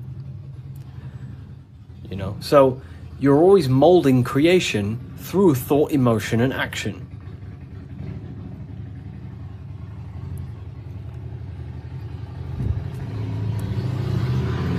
Let's let the Harley Davidson go past my house. It's a very loud bike. It's a cool bike. But yeah, you're in a continuous state of creation. And that's what this symbol ultimately represents, right? Hi, if I order your book today, will it be here before next Friday? You mean not this Friday, but next? Yeah, it should be there, for sure.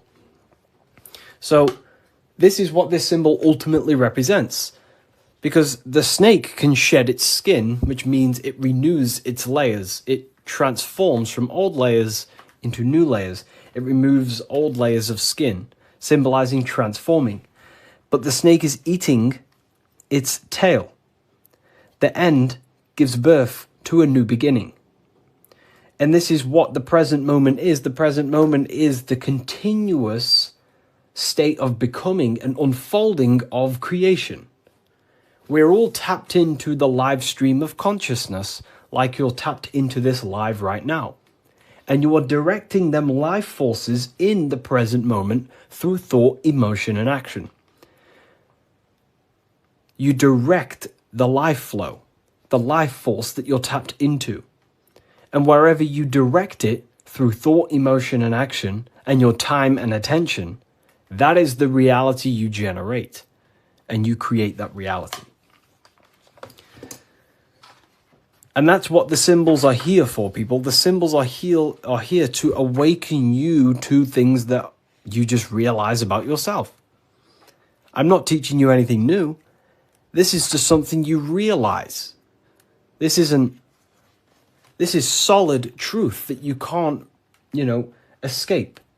You can't escape the law of cause and effect. The force is too powerful to escape the force and the law of cause and effect. The law of cause and effect is over you. It governs you. So you have to work with that law consciously. Most people are not conscious of the laws that govern their life. They're not conscious of the laws that's governing their mind. Your mind is governed by laws, not man-made laws, but universal laws you cannot escape. It is impossible to escape cause and effect. So you must work with the law. God law, basically. Yeah, they're called, occult societies, secret societies, they call the laws natural law. Then, of course, you have man-made laws.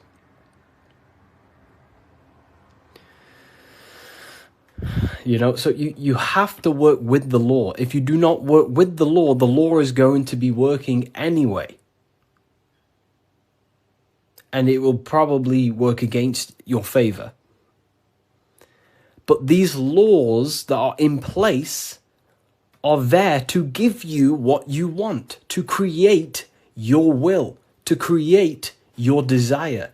These laws are here for you to create, to give you what you want. Okay? So we have to become conscious of the laws that is governing our mind.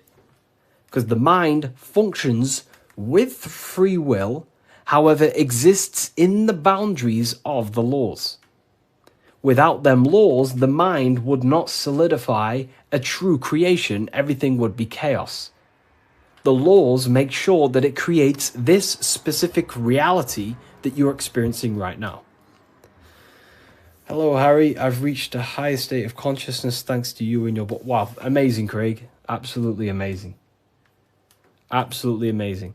This book, don't read it once, read it many, many times. I'm probably sure you already have, but it just helps you. You pick up new things every time you read it.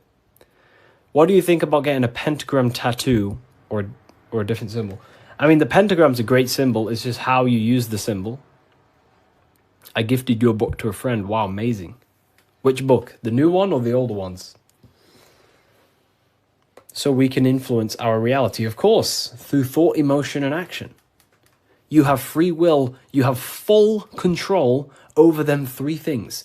If you try and control anything other than your thought, your emotion, and your action, you are going against natural law. God has given you the permission to only control your thoughts, your emotions, your actions. If you try and force anything on anyone else, you are then breaking natural law. They are the forces that consciousness expresses itself through the mind, mentalism, through thought, imagination, through emotion, through feeling, intuition, and through action, willpower, taking physical actions. That is how the force of consciousness expresses itself in three distinct ways. And that's how you create your reality, through thought, emotion, and action. And that's how you gain your personal power, by controlling your reality. How do you control your reality? Very simple. Is this the Book of Wisdom? This is not the Book of Wisdom. This is the Book of Symbolism, the brand new book, only available on my website. So here it is. Here it is, people. This is not the Illuminati. This is This is not the Illuminati, people. Let me make something clear. Everyone has demonized this symbol, and I think they use this symbol on purpose. Because this symbol unlocks your personal power, and that's what the Illuminati is. The Illuminati are illuminated people. That's ultimately what it means. Illuminated. What is illumination? Light. That's why there's light surrounded around it. Light in the eye. What is the eye? The internal perception. The mind that allows you to perceive information. The internal eye. The person in your mind who thinks. That's the real you. That is the real you. The person in your mind who thinks is truly formless. Okay? The Illuminati are illuminated people. They understand the secrets of the human mind and human consciousness. And other people who do not understand the secrets of the human mind and human consciousness are ignorant, and the people are using the knowledge they know against them. If you know psychology, right? If you know the deepest secrets of psychology, you can then use that against someone to manipulate them. That's how the system works. It runs on information, knowledge, and power. And the power comes through the information. The people who have the most information about how you function have more power. Why? Because they can use you, because they understand you more than you understand yourself. You see? That's what the Illuminati is. The Illuminati are people who understand the secrets of the human mind and how to manipulate the secrets of human consciousness to make them do something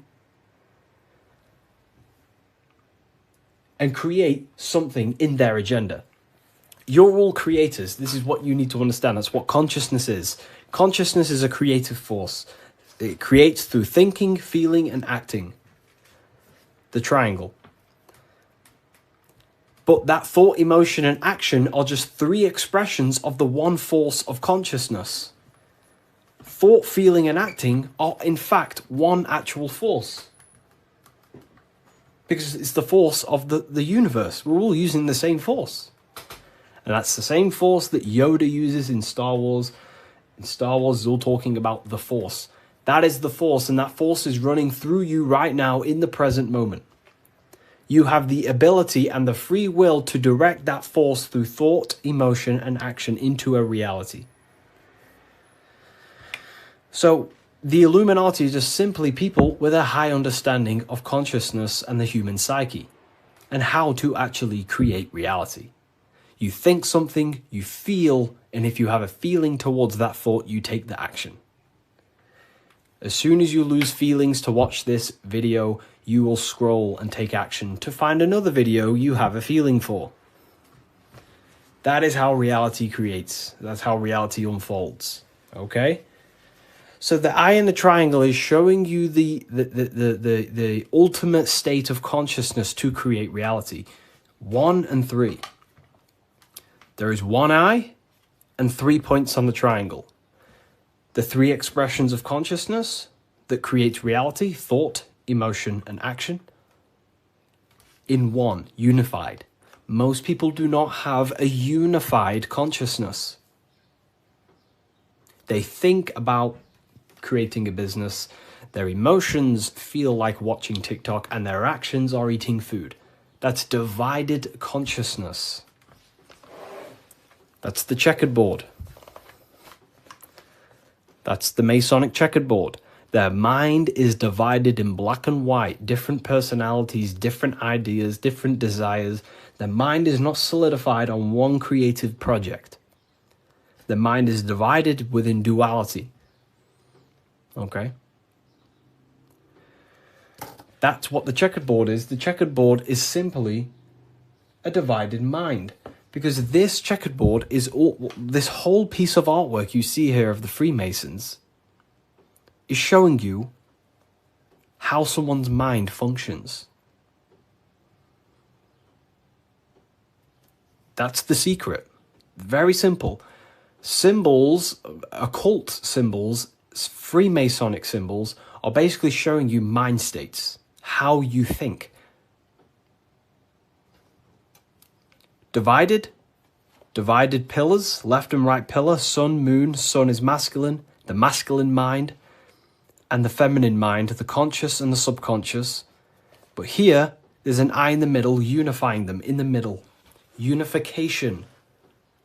Unifying with the true being inside of you.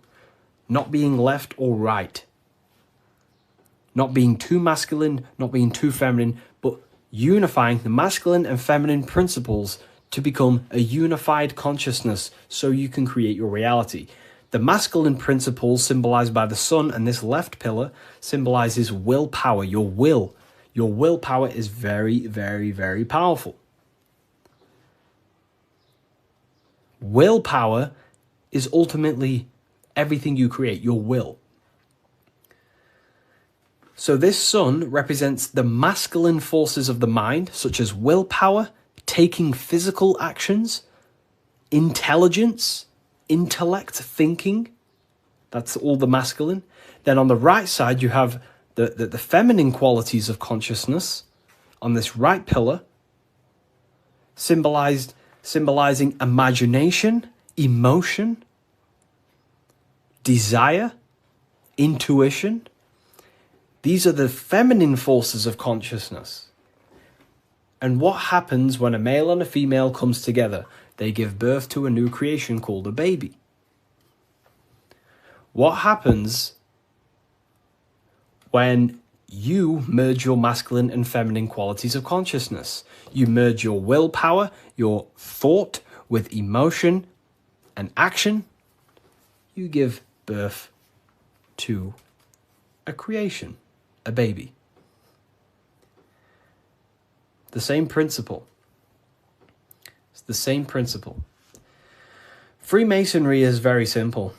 It's about bettering yourself, working on the temple, and the temple is symbolic for you, for your mind. The stonework of Freemasonry, Freemasonry is about stonework, and that stone is you. You're perfecting a stone, and that stone is your mind. You're perfecting the Temple of Solomon, or you're rebuilding the temple, which is rebuilding yourself, because you are the broken temple. The thing is, your teachings is destroying my life. It's not destroying your life, it's destroying your old view of the world, which will then give birth to a whole new, beautiful life. You have to go through destruction. You have to go through the darkness to see the light.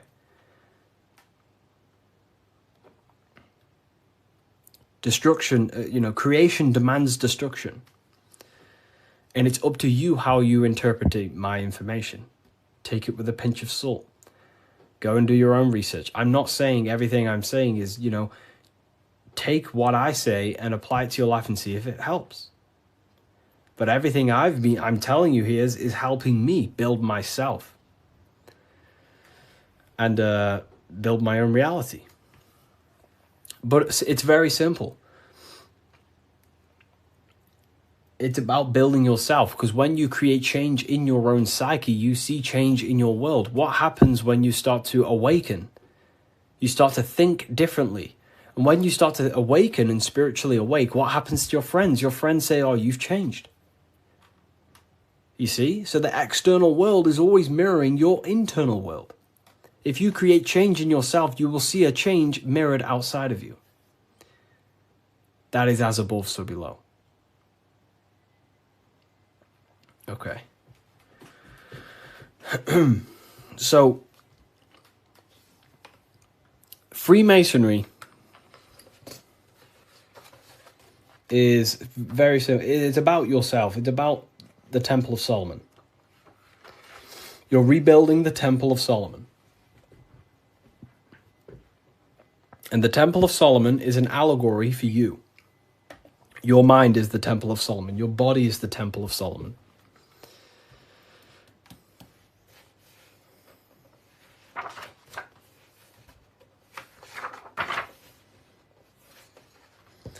So why is it the Freemasons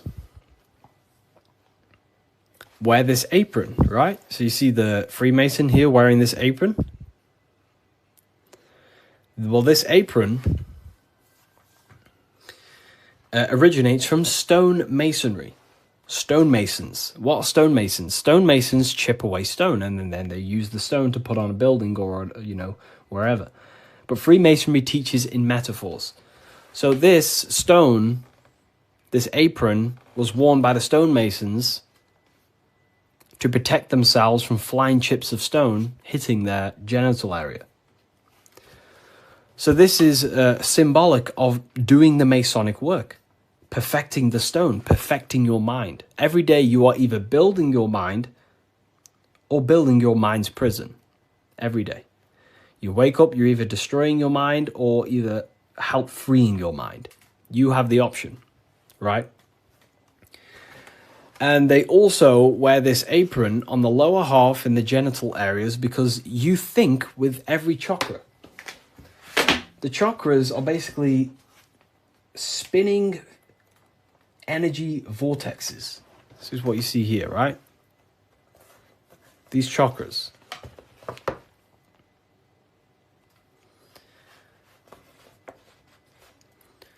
You can think with every single chakra. You think with your head. You can think with your heart. You can. These are centers of consciousness. Okay? These are centers. These are each center that you see along your spinal column has a high amount of nerve centers. It's like a nerve center. But that nerve center is then powered by the etheric body. Now, that's very advanced. Not many people understand that. But your body is not just you. You have many subtle vehicles of consciousness, bodies of consciousness, which you'll learn about in the Book of Wisdom, Volume 1. So there is one force in the universe, and that force is emanating through you, manifested in 7 chakras. Anyways, the reason why they wear this apron on the lower half of the body, because it's a reminder to cover up, to stay conscious of their lower self. Because this is the lower self of the lower half of the body, and this is the higher self in the higher part of the body. If you think with your genitals, all you think about is sex and eating. If you think with this lower half of the body, you will only, think about sex, eating, and power. So they wear this to remind themselves to conquer their lower nature, their animalistic state. Because the Mason is aware that they need to build themselves to a higher consciousness, to the higher mind. They need to align their will and mind with the higher mind. Because ultimately, the reason why all of these teachings stem from is because it's preparation for death. This is where all this comes from, okay? You never die. This is the truth. In the daytime, you're in your physical body, and in the nighttime, you're in your astral body, and it's just a massive cycle. So daytime is life, nighttime is death. Wintertime is life. Wintertime is death. Summertime is life. As above, so below. It's just bigger and smaller, right? So, with that being said, you never truly die. You are not the physical body. You are the internal being in your mind who thinks. You are not the thought. You are the one who hears the thought. The thinker. The knower. You are the being inside your mind, not the being outside your mind, which is this physical body. So Masonry is about working with that internal self, mastering that internal voice, because that is the architect of your reality. The internal dialogue. That is the stone that they're working with. They're chipping away at, they're perfecting, they're smoothing. The inner dialogue. No one pays attention to this. The inner thinker, the being who is thinking in your mind. Who is that being? Who is the person in your head? It's not your body. Your body is acting out the commands of the internal being.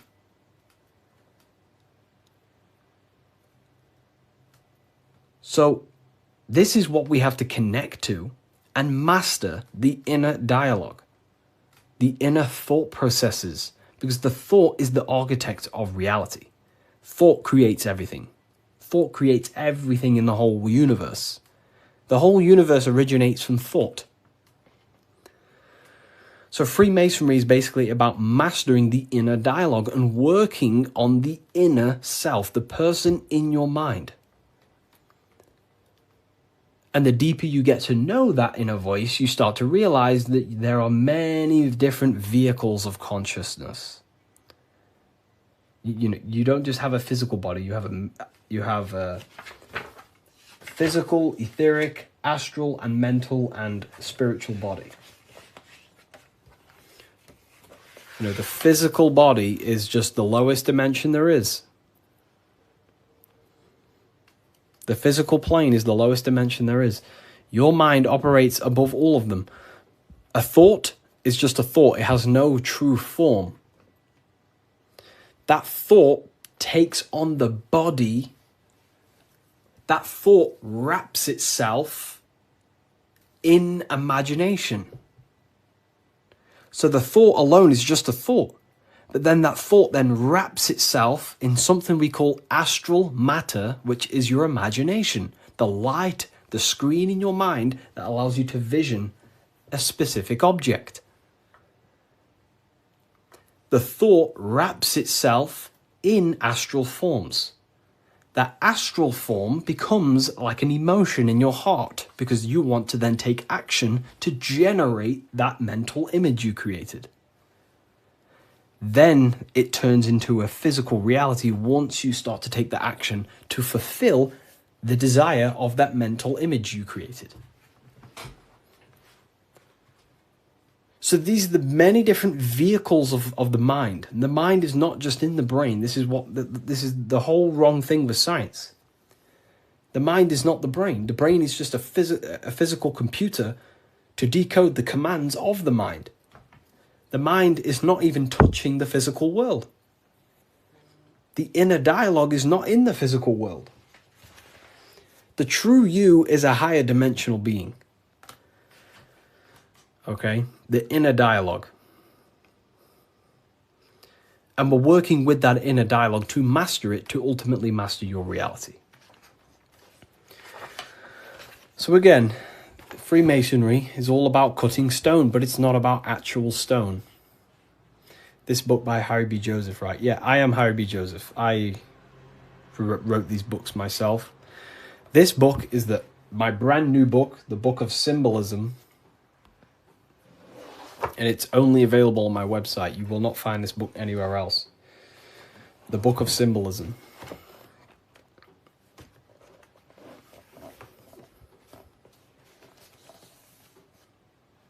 So, nice to meet you. Welcome. Okay, so, again, what does this represent?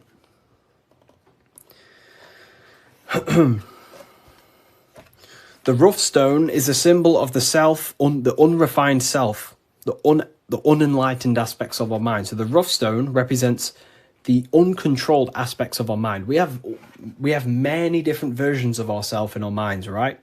We have a version of ourselves who's perfect. We have a rough version of ourselves that we can become. There's many different things in our mind. But the aim of the Mason is about unifying all of them different personalities into our higher self. It's about learning the secrets of the mind. So this represents the perfected aspects of the mind, and there is also there is no such thing as perfection. We will never actually truly perfect ourselves. But the aim is to be perfect. So the Freemasons show you the checkerboard. I'm ordering all your books this week. Oh, wow, thank you. You will look, your whole life will change. Your whole life will change.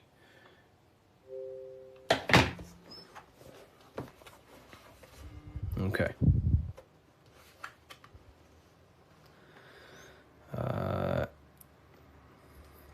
The checkerboard floor. This is symbolizing on a base level. So symbols have a many different interpretations. So on a very basic level, this checkerboard floor represents duality, how everything is dual, positive, negative, day and night, hot and cold. But the deeper you go into the layers of the symbol reveals the secrets about the human mind. So this is all showing you the mind.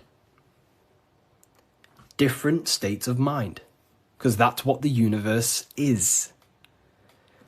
The universe is one singular consciousness expressed in many different forms, in many different clothes, what we like to call people. Me and you are cut of the same fabric, which is the universal mind experiencing itself. So the mind is the very architect of reality. Life is not happening outside you, it's happening inside your mind. You are a projection of the mind. However, you have the ability to identify with your ego. Your ego is very simply just a false version that your mind, it's a version of yourself that your mind has created through experience, thoughts, words, memories, and traumas, and belief systems. But beyond you, if you turn your mind off, if you stop thinking, then who are you then? That's what we call the universal soul. Everyone is that same substance.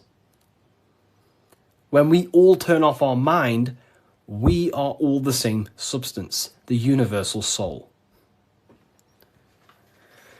But we have the ability to generate an ego, which is our own personal identity.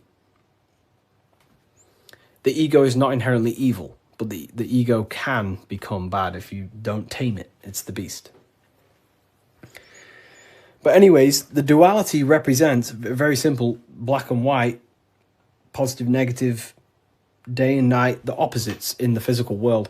But on a higher level of masonry, it represents a divided mind. The one divided in many. The illusion of the third dimension, of how everything is separate.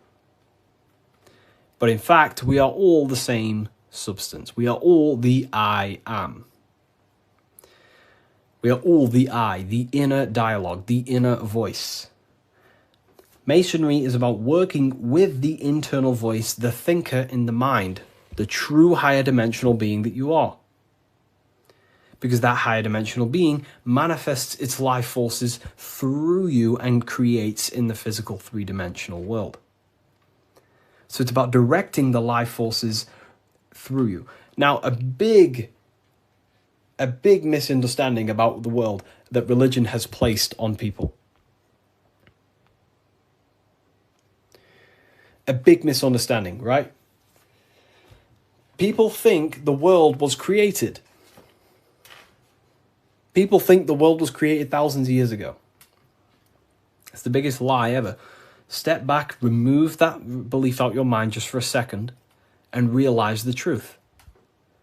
The world was not created thousands of years ago. The world is creating now, in the present.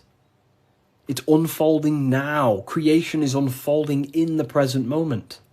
God is thinking reality into existence right now, and you are thinking your reality into existence right now through thought, emotion, and action. You are crystallizing reality now in the present, and you can become a co-creator with the creative force of the universe. But we've been taught the complete opposite because the powers that be in the world do not want you to become a conscious creator. They want you as a slave and a worker.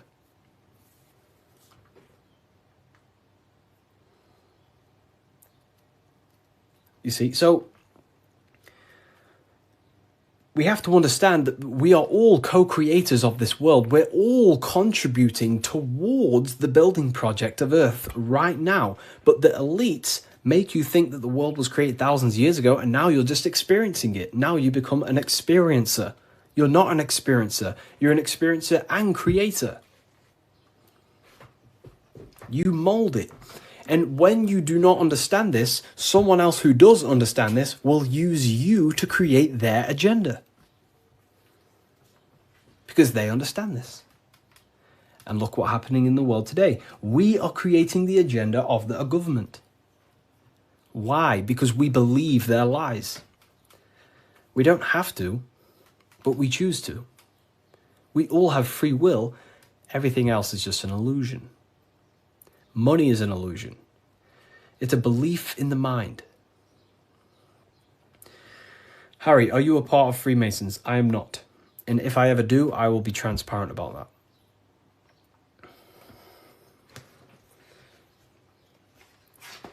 So this is representing your mind divided. Divided consciousness. Now take a look here. What are the Freemasons trying to show you here? Squares to circles. Square, circles. Geometry.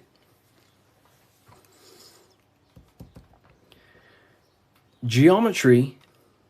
Harry, my book came, thanks. It's a pleasure. It's an absolute pleasure. Enjoy the book. Take your time, read through it, enjoy it, read it over and over. You know, I can't wait for you to read this. Was it the third book you got? The three represent alignment, the black and white represents conscious and subconscious. It can represent that, yeah, that's one layer of symbolism. But you got to remember that the symbols don't represent one thing. There are many different layers to the symbols. Many different layers. So it's going from squares to circles. So you have to understand geometry for this. There's different codes to this. A square. Can you measure the surface area of a square? Of course. Very easy. You just measure this side and that side and times it. Right? Very simple. Then you have the surface area of a circle, of a square. But can you do that with a square? No. You can't find the surface area of a circle. It is impossible. You can get very close by using pi and different, different mathematical equations, but you'll never exactly find the exact surface area of a circle. So what are the Freemasons trying to show you? Measurable and immeasurable. What you can physically touch and measure down here, the squares, and what you cannot touch and what you cannot measure. And there is a ladder going from what you can measure, the physical world, the squares, up to what you cannot measure, the circles. So this is about the upliftment of the mind. This is about the mind raising from only a physical state of awareness, raising the mind so it can function as a spiritual mind and use the higher dimensions of consciousness, such as imagination, thought. Most people's minds are stuck in the measurable, the squares, limited. They think inside the box. You have to raise your mind and think outside the box. This is what it's about. Raising your mind and using the higher dimensions, which is imagination. You cannot measure imagination. It does not exist in the physical plane. You cannot measure thought. It does not exist in the physical plane. So it's about raising consciousness to actually use the cognitions of the mind. Most people are not using the mind. Climbing in consciousness. We're going from squares to circles, measurable to the immeasurable. Okay? And that's the key. Look at the key. How do you go from the circle, the squares to the circles? You got to go through the woman, the green woman. Who's the green woman? Who is the green woman? the feminine aspect of consciousness. You cannot just go from low consciousness to high consciousness. It is impossible. It takes a lot of work. Doing work on your mind is way harder than any labor or work you could possibly imagine. The work on yourself is not easy. And I never say, I never have, never will say it's easy. It is very, very, very difficult to change your mind because it is literally programmed. Very difficult.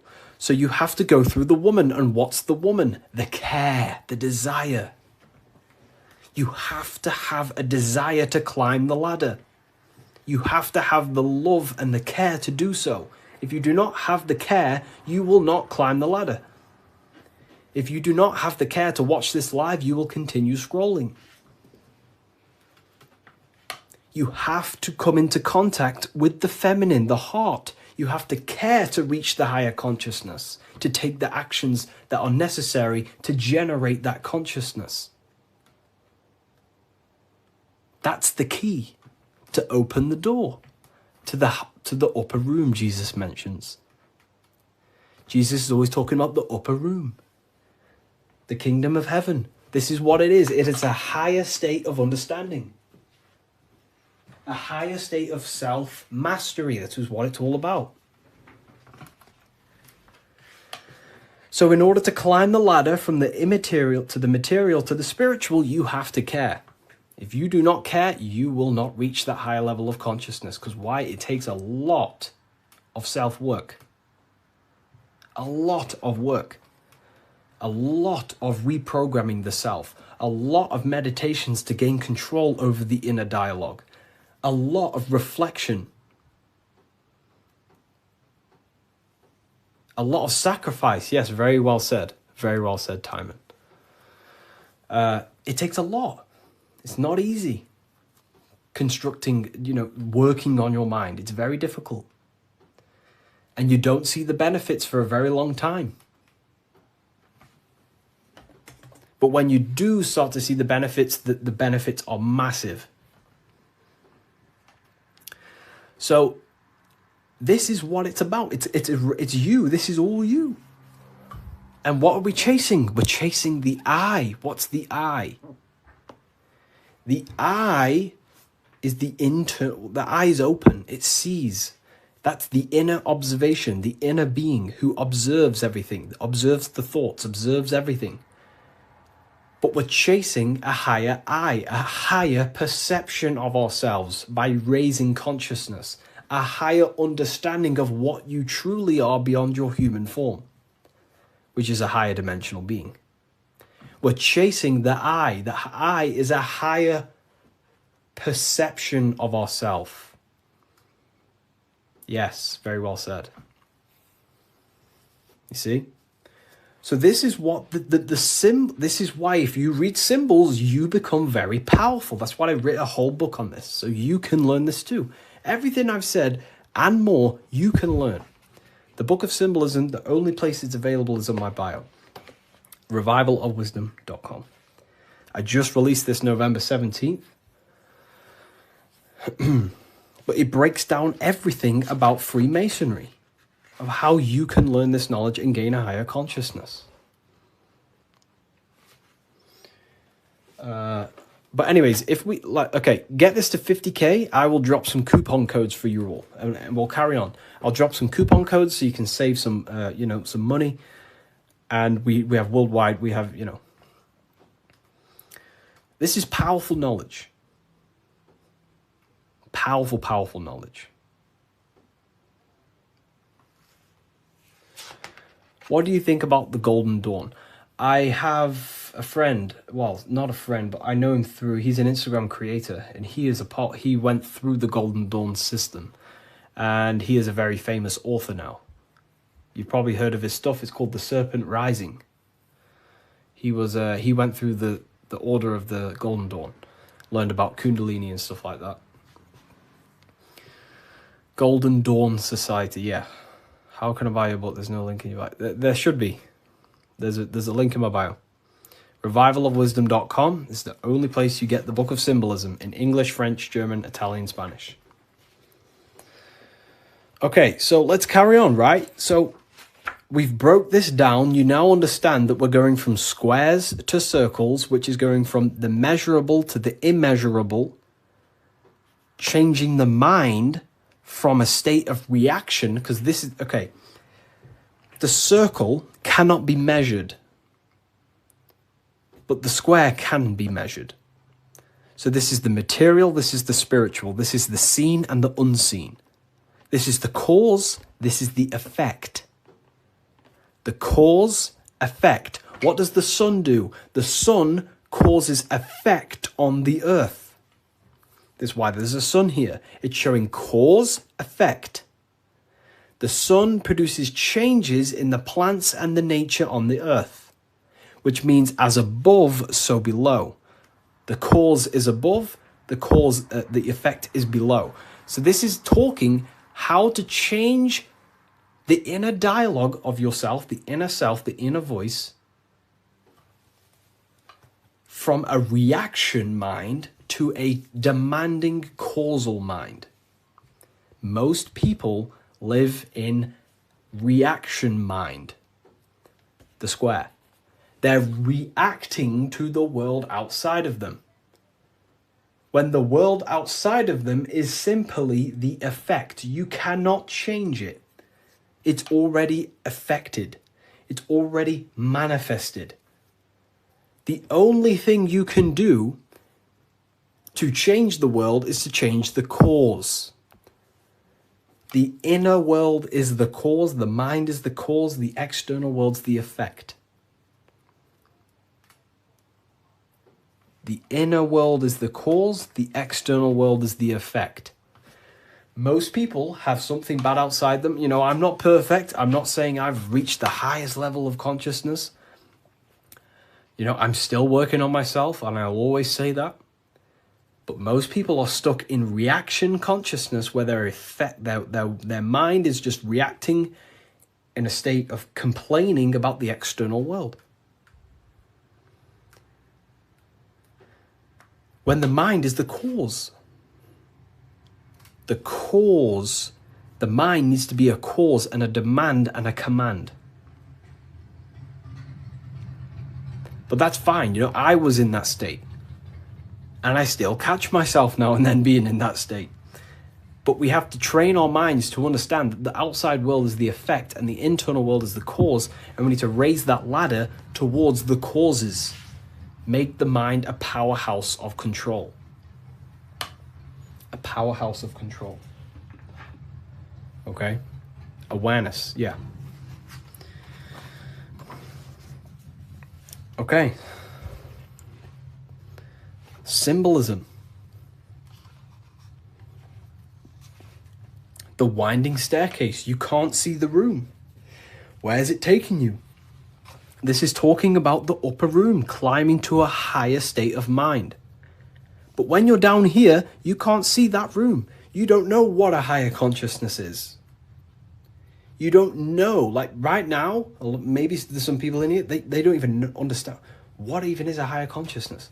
You will never understand until you start to do the work on yourself, until you start to see what it's like to understand yourself.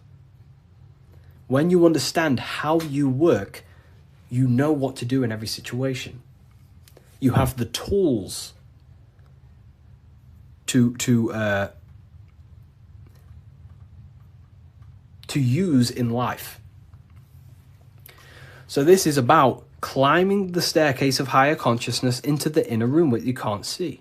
Beyond the curtain. The curtain is the veil. This is about entering in yourself. Walking past these two pillars is about walking into the internal self. It's a journey inward. You have a self outside the mind, this body, and you have a self inside the mind, the inner being, the material and spiritual. That's why you're an individual. You have a dual nature, inner and outer. So when you're walking in between these pillars, you're walking, it's symbolic of walking in your mind. walking in a journey into the self, and we're working with the inner self. This is what Freemasonry is about.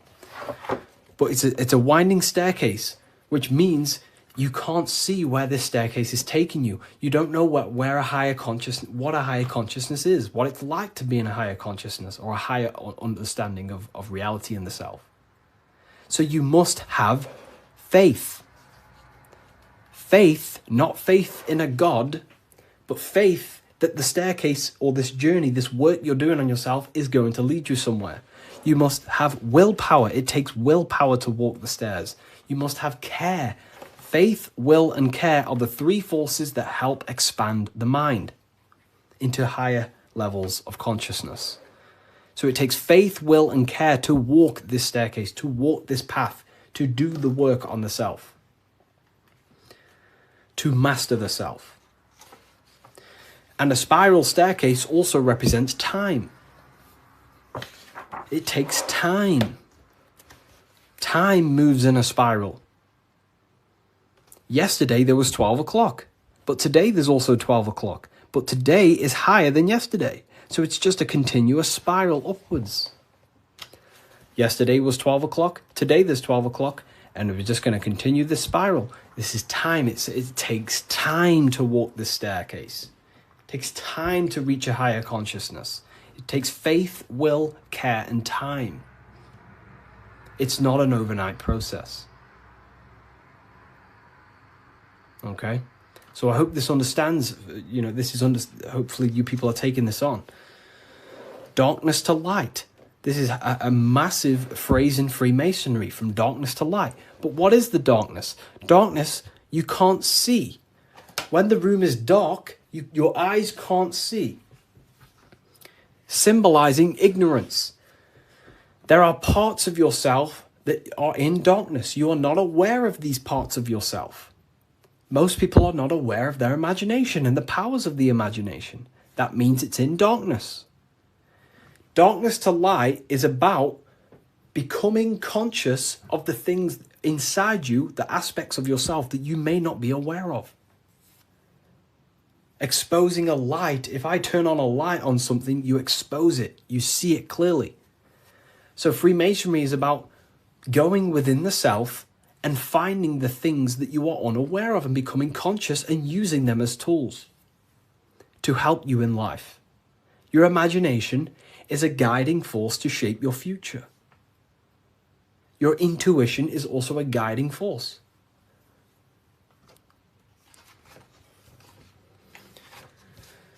This is the hammer, the Freemasonic hammer. Why do Freemasons use hammers? The hammer, the force. What is your hammer? What is the force that drives you? What is the force? What is the desire in you that makes you go through life? We all have a hammer. My hammer is to help as many people understand themselves as possible. That makes me take my actions. That's the force inside of me that takes action. The reason why I'm on this live is to take action to help people. That's my force. That's my hammer. You have to have a hammer in life. This is a tool. You have to have the hammer. Here's some more secrets. Force, form, very powerful. Not many people understand this one. But like, I could sit here all day and talk about all the different symbols in this, but there's many different symbols that you can go over. Force and form. Okay, so we have hit 50k, by the way. I did promise people earlier, we have hit 50k, that I would give out a coupon code. I did promise people. So I'm going to have to give that coupon code, and then we'll carry on with this, breaking this down for you. Okay? Let me know in the comments if you want a coupon code. Just say the word yes or something. And if I know people want it, then I'll give one out. If not, I'll just carry on. Okay. I'm going to give you a 20% code. In fact, no, I'm not going to give you 20%. I'm going to give you 30% off. Wait, let me just test something. I don't want this to mess up for you. I want to make sure it's working properly. Okay, 2 seconds. Let me just test the website to make sure the code works. I don't want to give it out and then people, you know, don't end up working and then people start, you know. So let me just test it.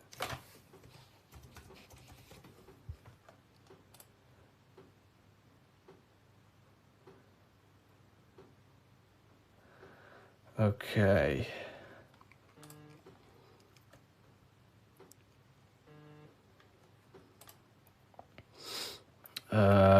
2 seconds, people.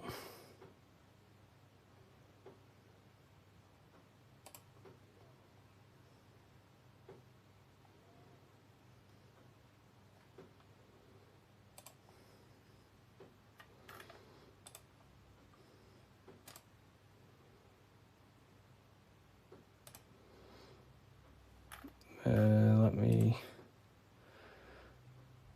You said 50%. I didn't say 50%. I said if we hit 50k likes, I will give a coupon code. And that's what we've hit, 50k likes. I can't give 50%, then that would be pointless. I wish I could, but it's literally, I'd probably lose money. I'm just testing the code out for you.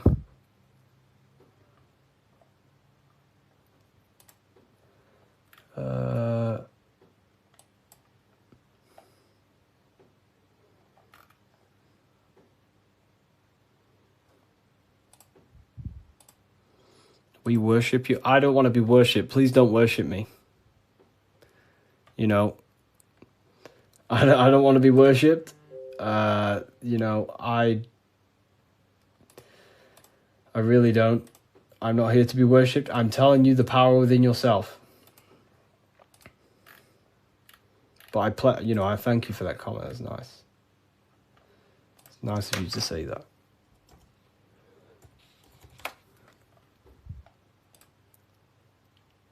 Okay, so it is working. Okay, nice. So the code is working, and the code is, I'm not giving you 20%, I'm going to give you 30%. Do I have a pen? I can write it down for you. The code is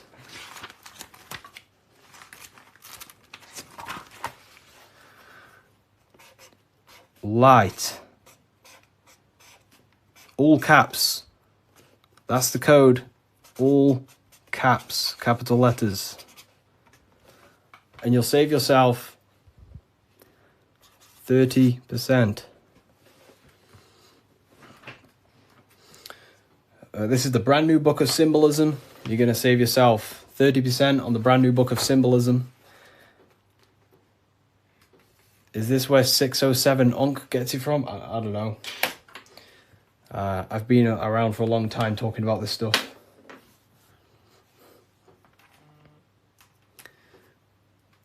I don't know.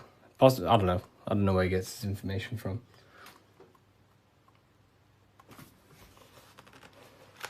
Fulson form.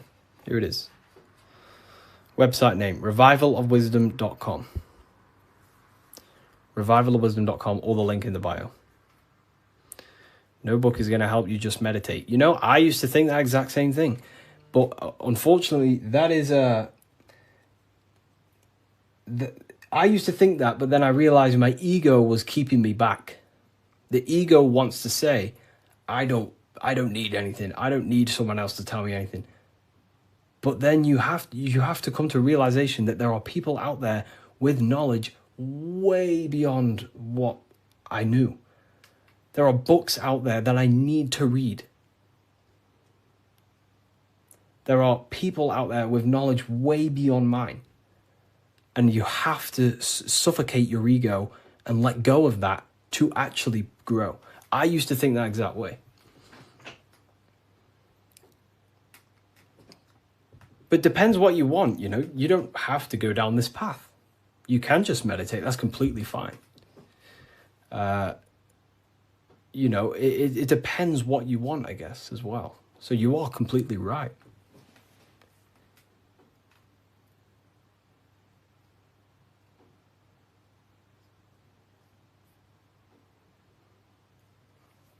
You are completely right. Is there a PDF? No PDF. Physical books only. We ship worldwide. What's your fave part of the book? No one's ever asked me that. That's a very good question. What is my favorite part of the book?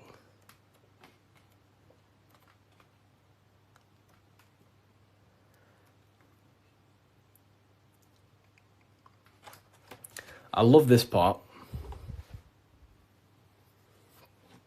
I love this part. How quick is delivery? Delivery, it depends where you are. UK is around 7 days. US, pretty sure it's about 7 days. It's a print on demand. So basically, an order will go through the website and then it'll go straight to my suppliers. They print it and then they ship it. And then they obviously send you emails with the tracking information and stuff like that.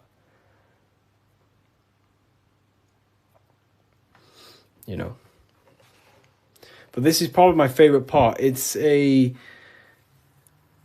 UK based? It's not. So the suppliers that I have, they have printing warehouses all around the world. I'm pretty sure they have one in the US, one in the UK. So wherever you are in the world, wherever the order is going to, it goes to the correct warehouse, so it gets shipped in time. That's basically how everything's set up. Because I don't actually stock them all. I mean, I do have quite a lot here. I'll show you. I have quite a lot of them here. These are all Book of Symbolisms. This is what they look like. Explain everything about Freemasonry, pretty much. Everything you can imagine about Freemasonry. That's the first book. That's the second book. This is the brand new one. Which this is the one we're going over today, pretty much. They will be on Amazon in the next, 2 weeks, 3 weeks maybe.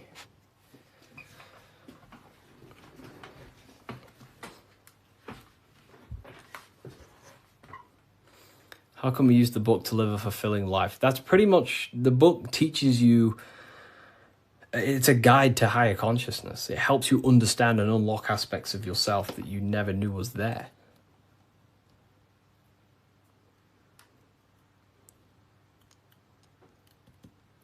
What are the 2 pillars in Freemasonry? Great question. So the first part of this book goes over that for a very long period of time.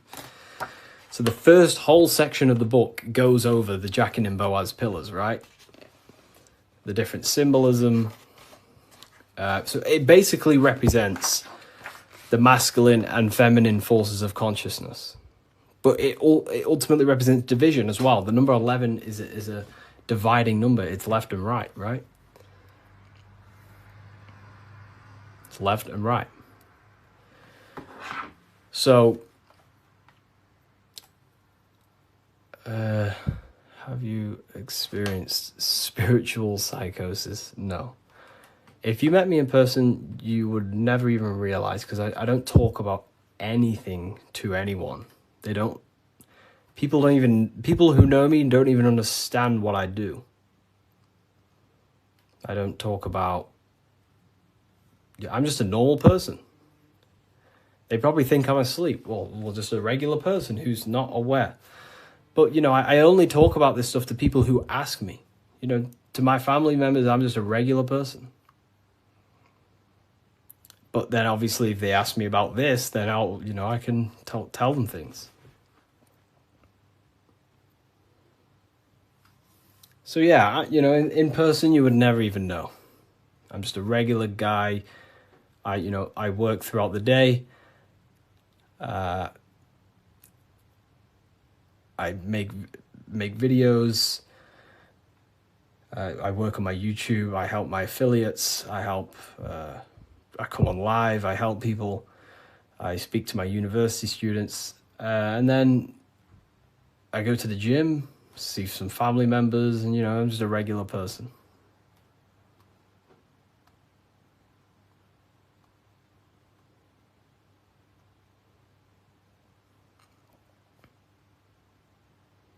But not regular in mindset. Me personally, I don't agree with, making everything your whole personality. That's fine if you do that. That's completely fine. We all have different ways of living and expressing ourselves. But, I don't find I don't want to make this my whole personality.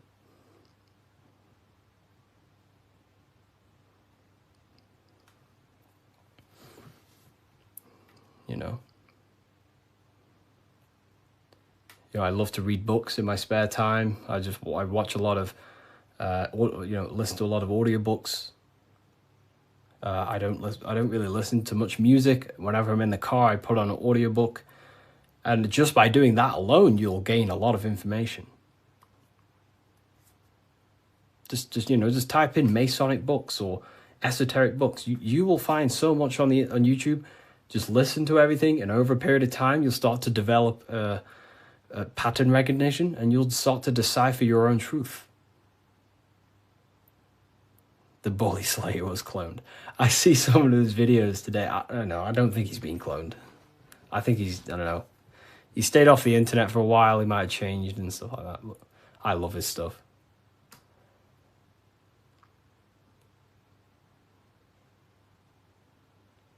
How long did it take to change your reality to your desired reality? Good question. For me, it was, I wouldn't say got lucky, because I work very, very hard. I work at least 10 to 11 hours a day most days, but not recently, but before. But for me, there was not many people in this space talking about the things that I do at the time. So for me, it sped up very fast because of that. There's not many people who can give you this information I give you. Well, there's a lot of people who can give you this information, but they're not, well known or outspoken about it, respectively to them. And luckily, my stuff started to gain a lot of attention, and my life changed in a matter of a year. But, it can take longer. For years before that, I was trying many different things. Many, many different things. But whenever you preach about mind control, I realize I'm in a prison of my own thoughts. Yeah, a lot of people live in their own prison. Like I say, every day you wake up, you're either building your mind, you're either building your freedom of your mind, or building the prison of your mind. Every day. You're either building your prison or your freedom. How long have you been on this path, Harry? Since way before 2020. Way before 2020. I was talking about, I can't say the thing on here, but the virus. I was talking about the virus way before 2020. And there may be some people in this live who watched my very first lives. I used to go live all the time. But I was looking into conspiracy theories when I was year 7, year 8. And then I got really deep into conspiracies 6 years ago. And then after about a year of that, I started to switch into esotericism. And then for the past 5 years, since 2020, it's been all esoteric stuff, pretty much. Masonic, the psyche, human psyche, human consciousness, metaphysics, symbolism. So the last 2 years, it's mainly been symbolism, because I'm obsessed with symbolism at the moment. But yeah. Do you believe in God, Harry? I believe in a form of energy that gives rise to all things, yes. And we are a part of that energy source. that conscious energy. We are an emanation of that. We are cut of the same fabric of that. It is one consciousness clothed in different beings. Harry, you said faith, will, and care and time. Didn't you say time doesn't exist? Can you explain this? Time is the present moment. It's an eternal now. But, it takes, that's what we call time. The movement of that.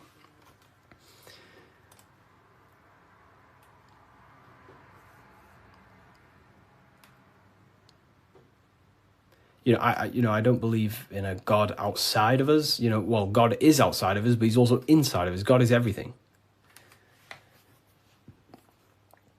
I like how you put that. Oh, wow. Thank you. If we visit a Masonic temple, we'll see a lot of these symbols in the building arch. Oh, yeah, of course. Everywhere. You'll see this everywhere.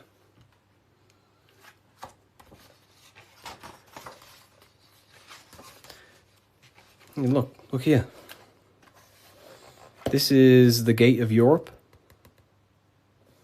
2 pillars. The gate of Europe, 2 pillars, middle pillar. Here's the gate of Europe again, 2 pillars, middle pillar with a person in the middle. Here's George Washington, 2 pillars and the middle pillar. You are the middle pillar. You are the middle pillar. You're the middle pillar. You are the balancing pillar between the masculine and feminine. You're trying to combine the 2 pillars, which is the masculine and feminine forces of consciousness. And this is what I say about building yourself. This is the Egyptians telling you the same thing. They're building the middle pillar. They're building the self. They're building the mind. That's what Masonry is all about.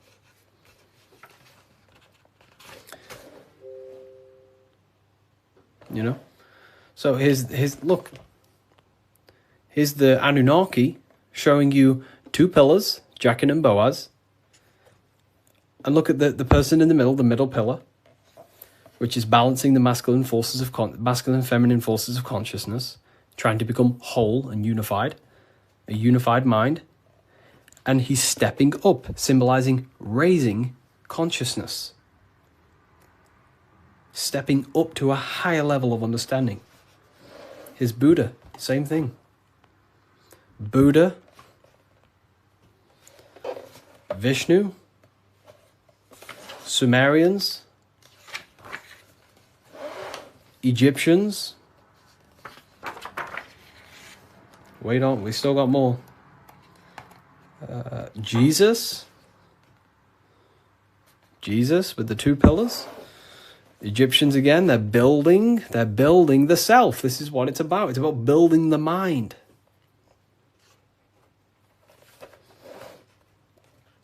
Royal Arch of Freemasonry. Knights Templars. It's everywhere. This symbolism is everywhere. It's in every tradition because this is the universal system of constructing the mind. This was way before religion. This is what it was about. It was the religion of the serpent. The serpent used to symbolize this knowledge about the serpent can shed its skin and transform. So it's about transforming the mind. The serpent was the universal symbol of this spiritual journey. What does the G mean? So here, you see the G. It wasn't a religion of the serpent. I wouldn't say religion, but I in my conclusion, you can take this as a pinch of salt.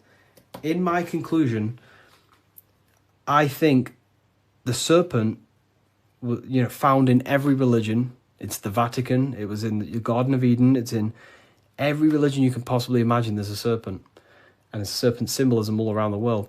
I personally think the serpent was the symbol for gnosis, for the well, I don't like calling it religion, but a spiritual system that was universal before religion. It was the wisdom of Kundalini. It was the wisdom of awakening. It was the knowledge of the self.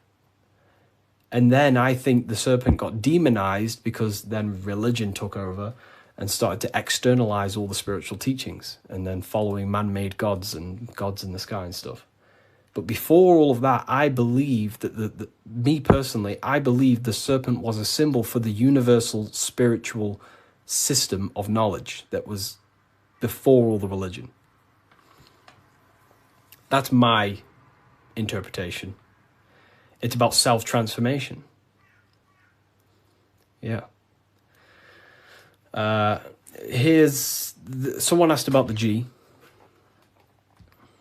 And now they say serpent is Satan. Yeah, very well said. Now everything about the serpent is demonized. And it's crazy to me when you realize, well, everything's inverted nowadays. So, I guess we'll never know. But based on my symbolism studies, that's what I think it is. I could be wrong, but...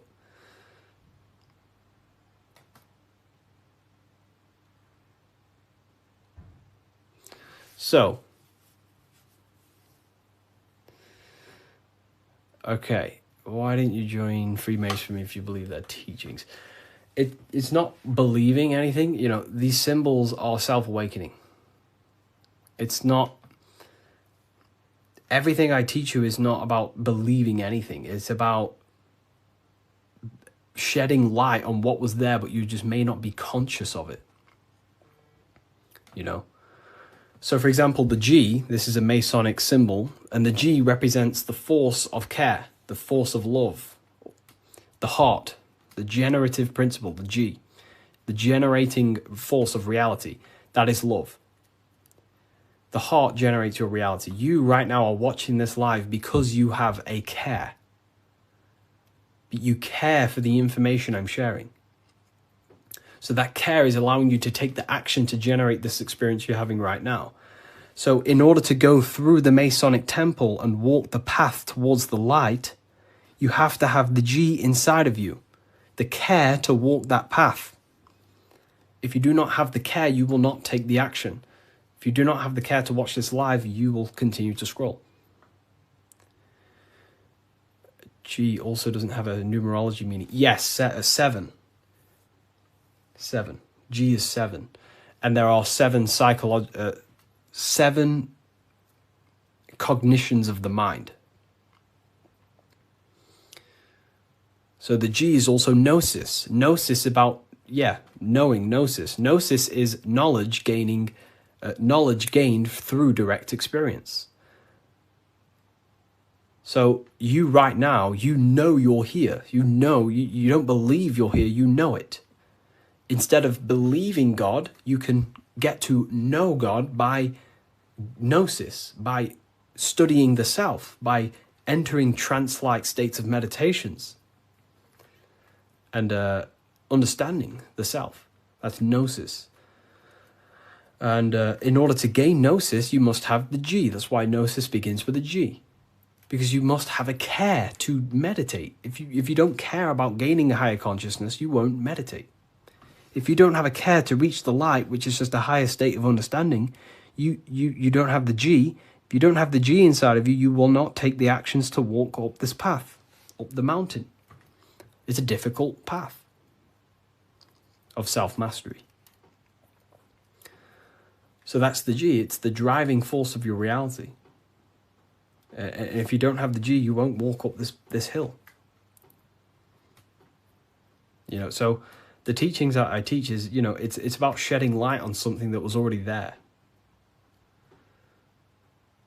Does the Book of Symbolism teach us how to get the G? Well, yeah, the G is just simply your care. Do you care about gaining information?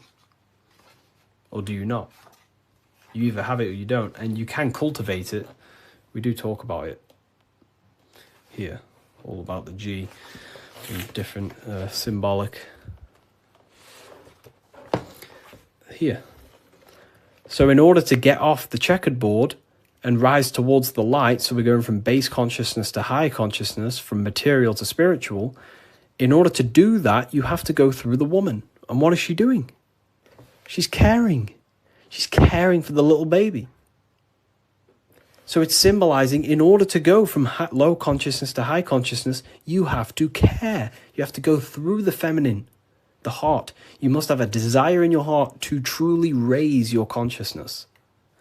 That's why there's a woman here caring for a little baby. You have to go through the feminine to reach a higher consciousness. So anyways, is that why religion is against women? You know, there's so much that goes into that. I believe they don't want us in contact with the feminine energy of consciousness. We're all masculine and feminine. We all have feminine qualities. We all have masculine qualities. They suppress the feminine aspect of consciousness because that's what unites. If we all loved each other, we would be united. They don't want us to love each other because that creates division. And divided people are easier to control. If we all united, we'd all realize we can take over the government. So they destroy the feminine because that's all about caring, nurturing, growing as a community and as humans with the earth, caring for the earth and things, but it's just completely demonized nowadays. And now it's just a masculine-dominated world. But Freemasonry says that the G is geometry or God. It's all the same. God, what is God? God is a creator. How do you create something? Through the G, you have to care. If you don't care about something, you will not create it. If you don't care about the live, you will take action to scroll away until you do find something you care about and you take the action to watch it.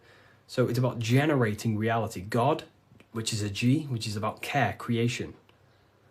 Geometry is the same. It's all about creation. The mathematical codes.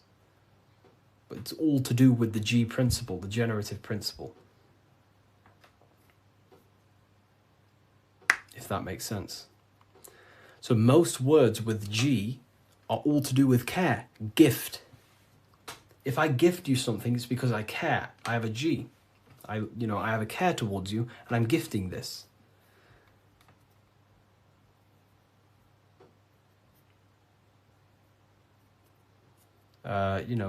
Geometry, God, generation,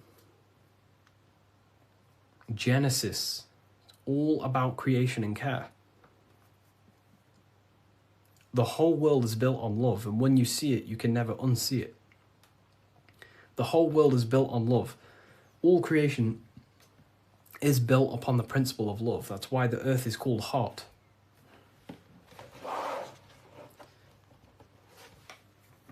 Earth is hot. Because the whole world is built through the heart, the love energy. You only take action on what you love. Some people love twisted things. Some people love hurting people. But, we have to purify our love. But,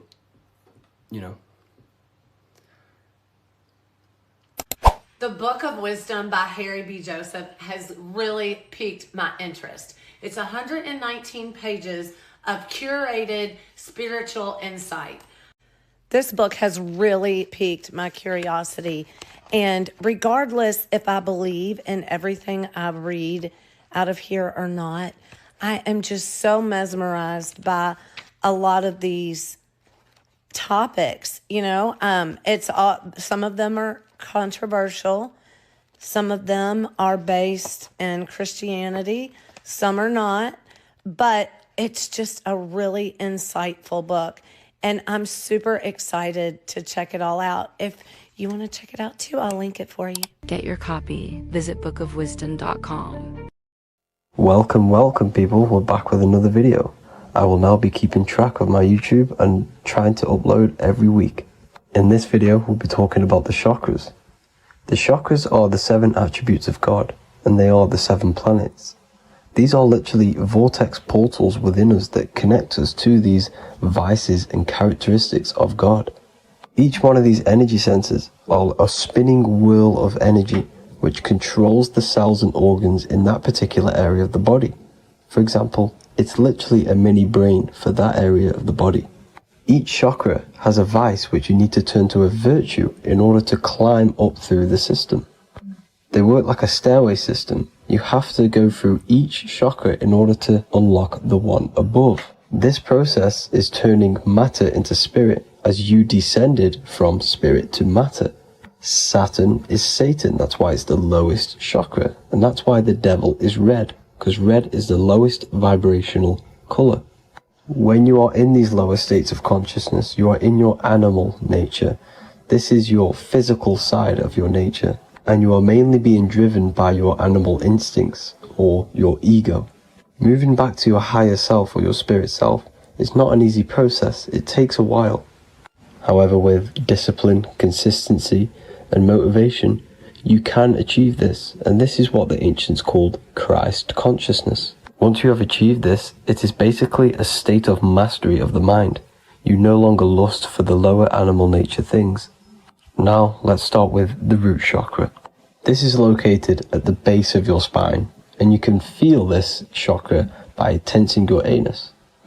This energy center is in control of your survival needs, your vitality, your stability, and security. Now, if this chakra is unbalanced, you will feel insecure, fear, anxiety, unstable, low self-esteem, anemia, over or underweight, and constipation. In order to balance this chakra, you need to feel grounded, embodied, stable, calm, centered, a sense of safety, and trust in yourself and the world around you. The next chakra is the sacral chakra, which is located around the belly button area. You can feel this chakra just by sucking in your belly. This chakra is to do with relationships, self-worth, creativity, empathy, and most importantly, sexuality. This is the most important one in order to start to raise your vibration overall, is giving up the over-sexualized nature. In order to balance this chakra, you need to come into harmony with all the toxic relationships that you have. Get rid of the fear, the anxiety, the isolation, and 100% get rid of the over-sexualized nature. Lust is one of the most lowest vibrations you could possibly feel. It is literally manifesting hell. In order to work on this chakra, you need to feel self-worth. You need to do creative things, empathy, healthy relationships, and 100% being confident. The next chakra is the solar plexus. This is to do with personal power, will, metabolism, eating, happiness, and your self-esteem and self-identification.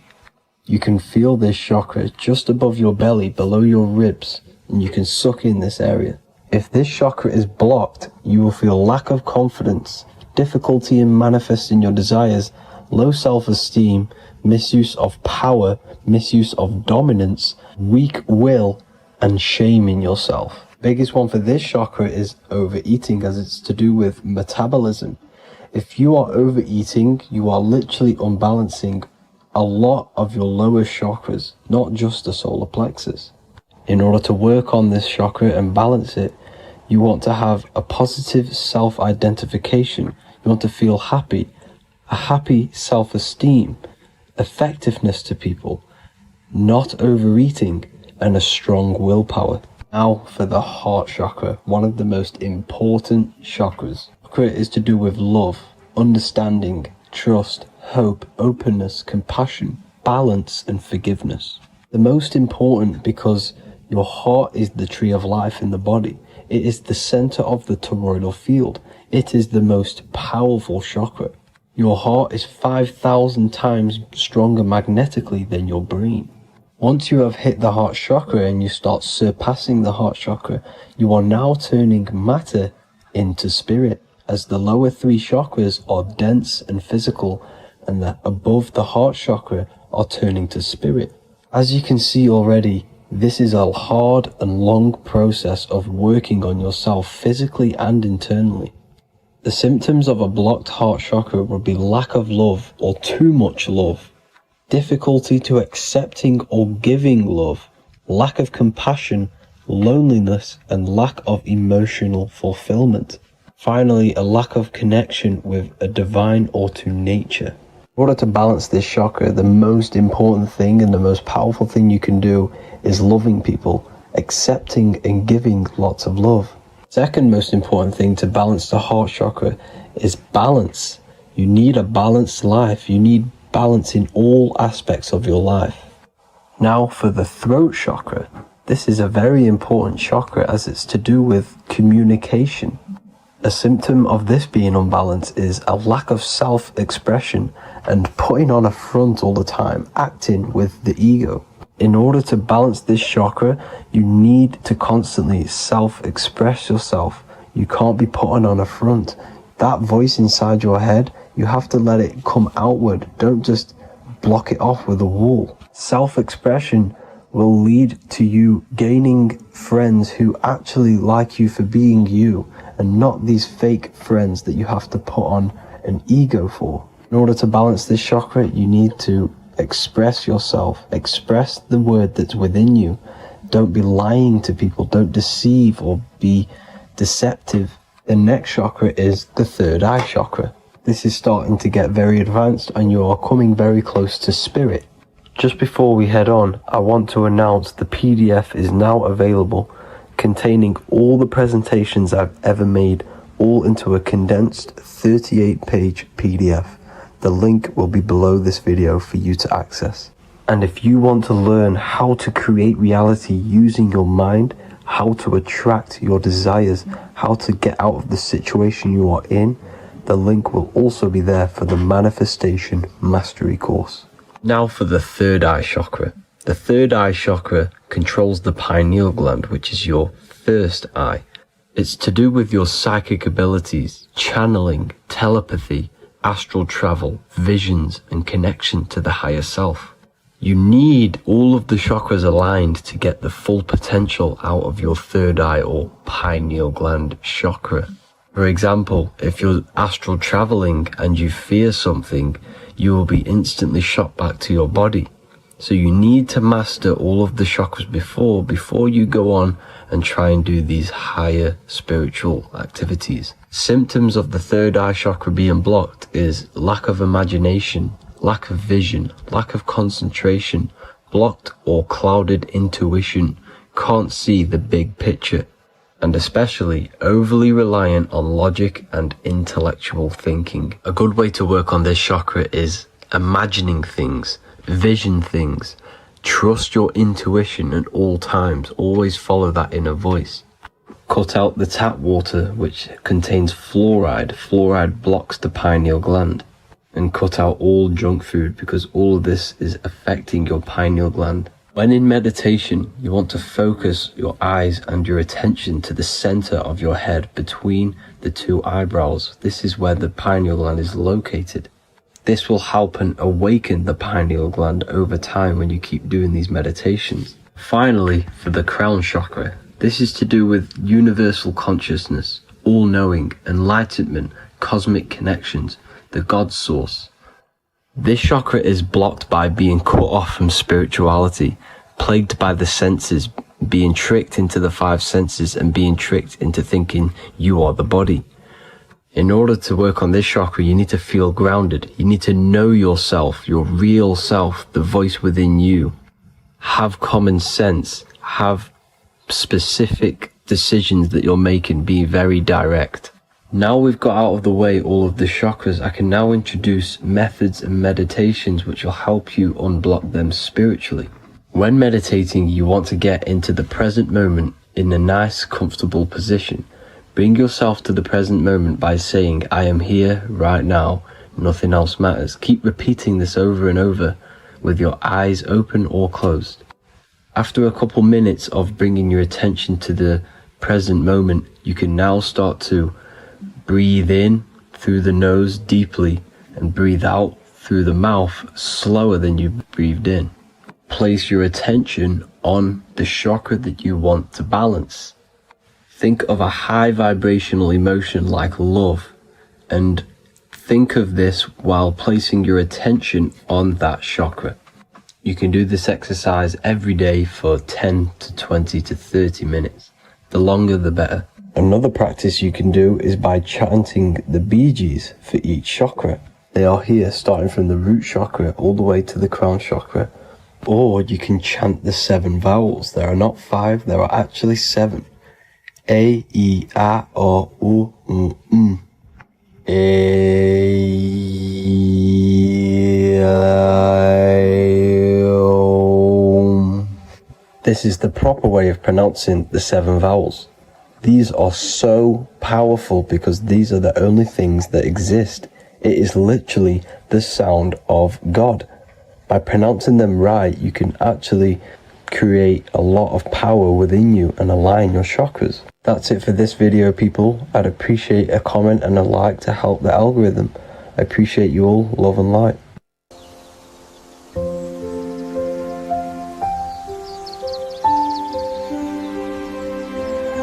bookofwisdom.com. Visit today.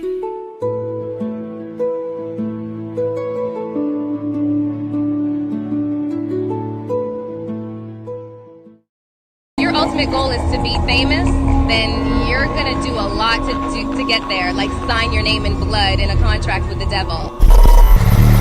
That's how I got introduced to the music industry. I swear I wanted to be like the Amy Grant of music. Yeah. But it didn't work out, and so I sold my soul to the devil. Well, needless to say, sold my soul. Alright, y'all. I'm finna sell my soul. I'ma hit y'all when I'm through. I'm gonna be rich as hell, alright?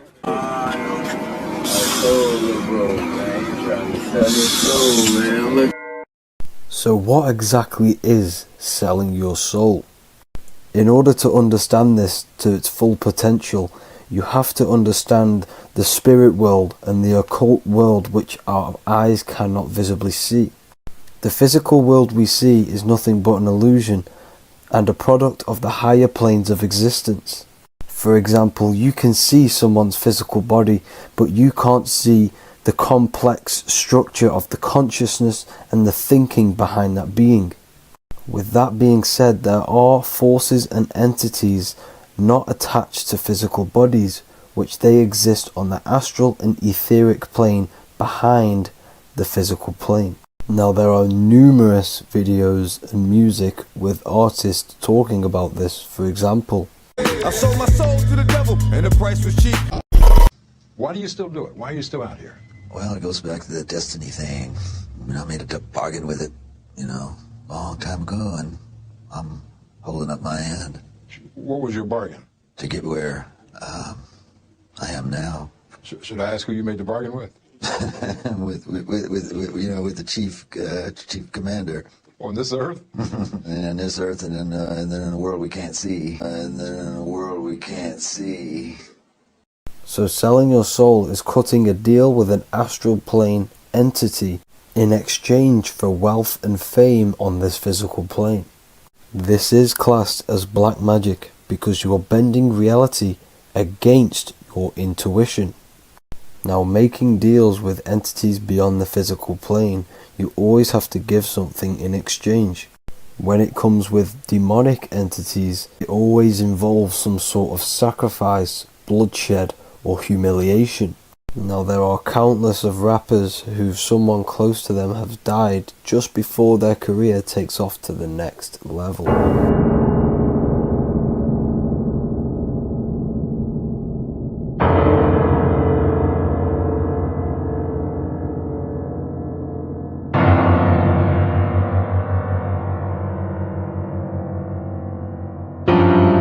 My mama was sacrificed. Me too. You understand? Yeah. Appreciate Michael Jordan, what about him? His daddy, right? Bill Cosby, his son, right? Dr. Dre, his son. You're out in Hollywood, a lot of people come up missing.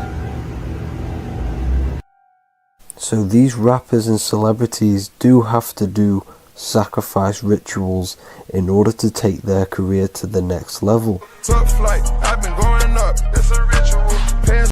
So the occult side of this reality is heavily connected with the music industry and the elites.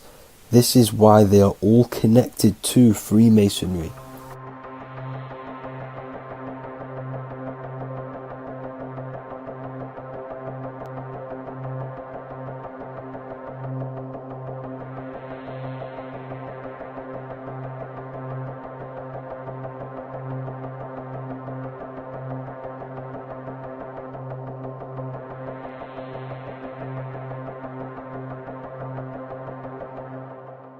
Now this is why the music industry is one of the most important industries for the elites to stay in control and keeping the masses on low states of consciousness. Frequency is one of the most powerful things in reality because it's the only thing which can enter your soul and body without consent.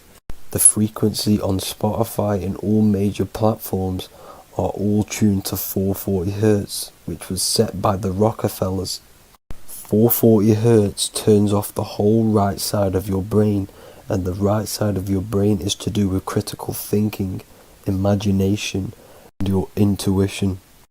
Music has the ability to influence your intent, your emotions, your thoughts, and your actions just by frequency itself. By controlling the music the celebrities put out and the things they talk about, they're actually molding society because of the celebrities' huge amount of influence over the younger generation and cultures within society. This is why the music industry is mainly talking about sex, guns, violence, and hating other people. These are all very low vibrational acts and things to do which destroys humanity and societies, keeping us all conquered and divided in order for them to stay in power. Music can actually reprogram your subconscious mind, and it is a form of MK Ultra, which is mind control. It's in my brain. Do you know that? It's living rent free. I can't get it out. You did that. Yeah, it's hypnosis. Yeah, it's hypnosis. You're so awesome and dope. You do need to be very careful with what you're listening to and what frequency it's playing at, because all of this has an effect on your electromagnetic field and your state of consciousness. Now let's go back to selling your soul. When these rappers and celebrities sell their soul, they now gain eternal life on this physical plane. When you do sell your soul, you are allowed to live forever. And these people that are called youngins, rookies, new booties, like I was, had no idea that these people still live. They will prey, haunt, kidnap, anything to stay on top. This is their world. They have nothing but time, is what they believe. Now this explains why there's so much Saturn worship, because Saturn is the father time. He's the god of time and crystallization in the physical realm. If you want more information on that, go to my previous video. Now here is A$AP Rocky standing inside of a pentagram, but notice the way he's standing, it's an inverted pentagram. The pentagram is associated with magic, however, the upright pentagram is the 5 elements with spirit on the top. It's either called spirit or ether. It's at the top because it rules the other 4 elements, because it's the baseline of reality, which is spirit and matter. Spirit is behind the physical reality. However, when it comes to black magic, they invert the pentagram so spirit is at the bottom because they worship the physical world. This is why the Baphomet is the inverted pentagram. These people are operating off their animal instincts. They do not want anything to do with spirit.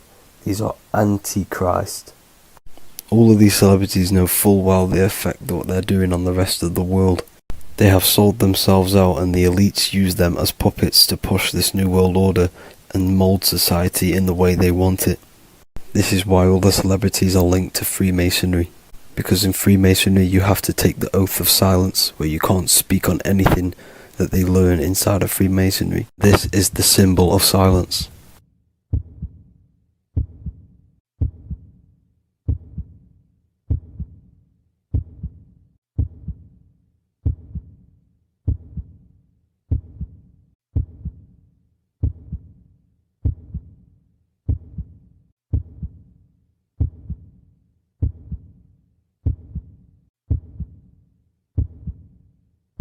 The elites need them under this oath so they do not talk about certain topics and certain things to the public. because of the amount of influence they have on society. Now, even the name Hollywood is an occult term, because back in the ancient days when they used to create wands, they used to create them out of holly wood, out of the holly tree, because each wood has certain attributes and virtues when it comes to magic. And the holly tree was known as the holy wood, and they used to create the wands out of it to cast spells. And Hollywood are still casting magic to this day through the films and through the music to the masses. That's it for this video, people. Hope you enjoyed. Please like and comment and subscribe. Peace and much love.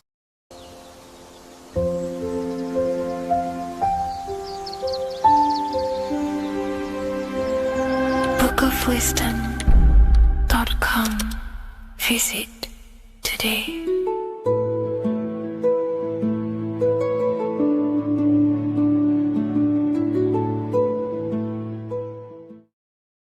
So in this video, we're going to be breaking down the symbolism of the skull and bones.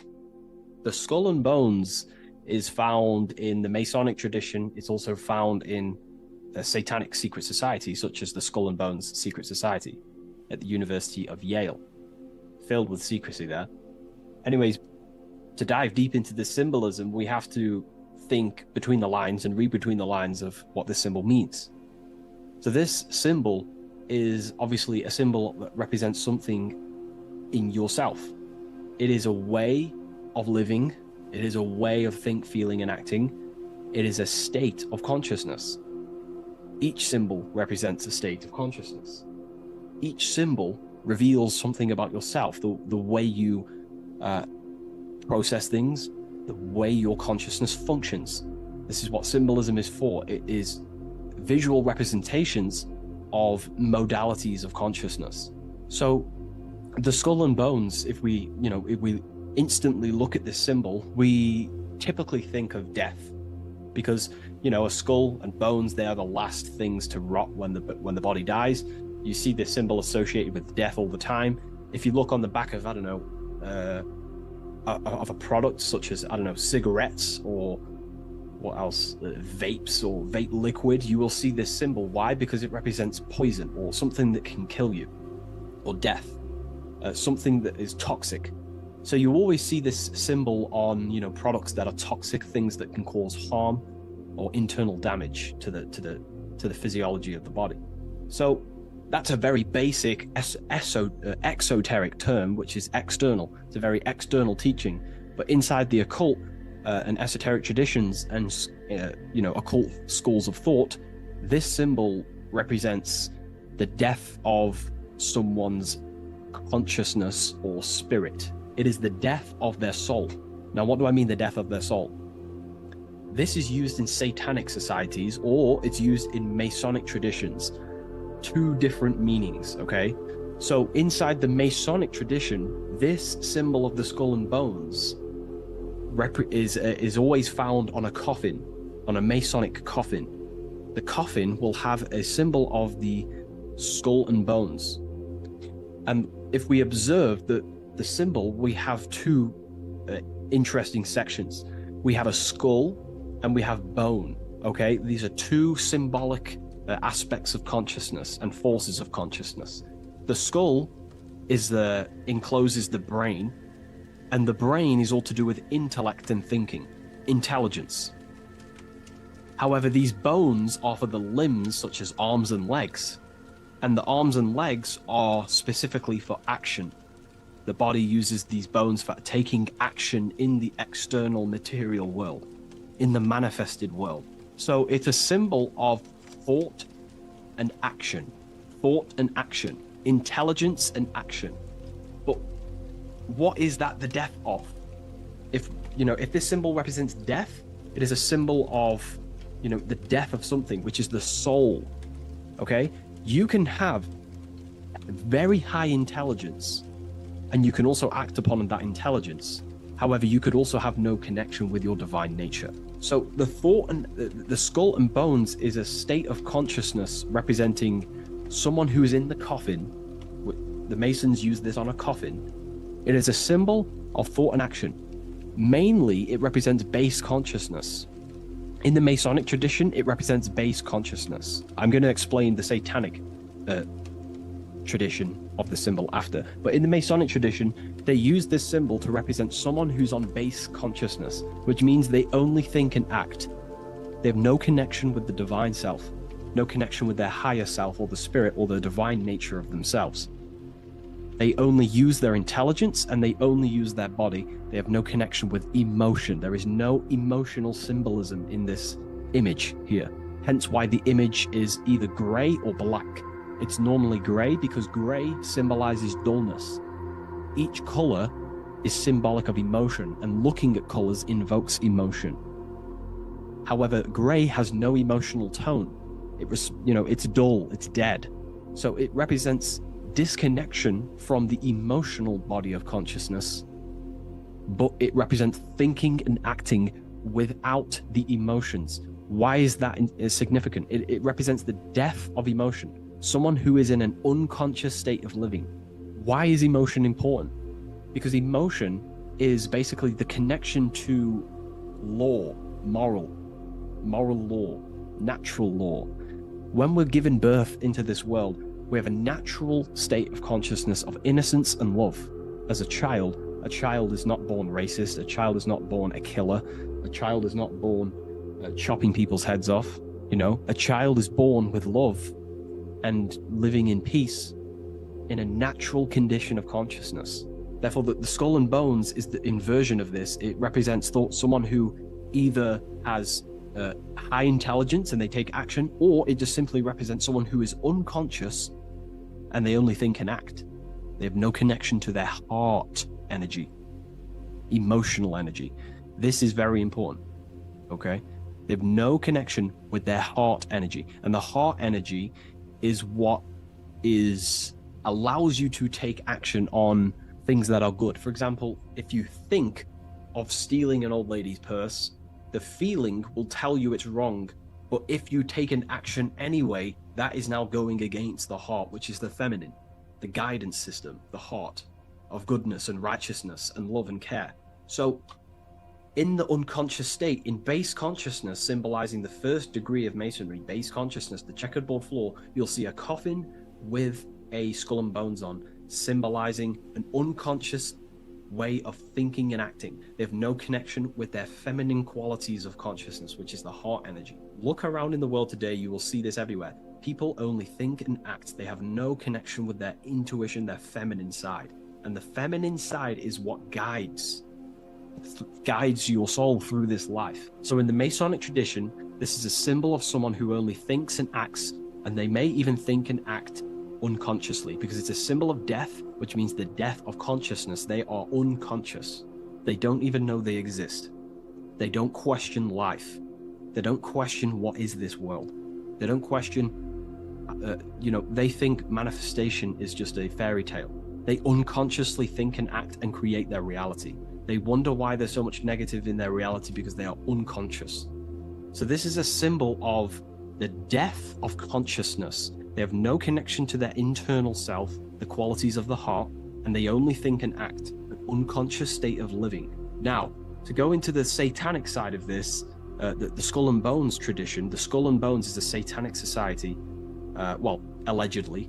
We don't actually know what goes on in there, but it's allegedly a satanic society. This symbol has a complete different meaning. Well, it's the same meaning, but it represents high intelligence, someone who is very, very, very intelligent in the mind, intellectually, and they take action. Because Satanism is not worshipping Satan. A lot of people won't understand this, but Satanism is not about worshipping Satan. Satan, therefore, is an allegory, a metaphor, or a symbol that represents the egoic force of an individual's mind or consciousness.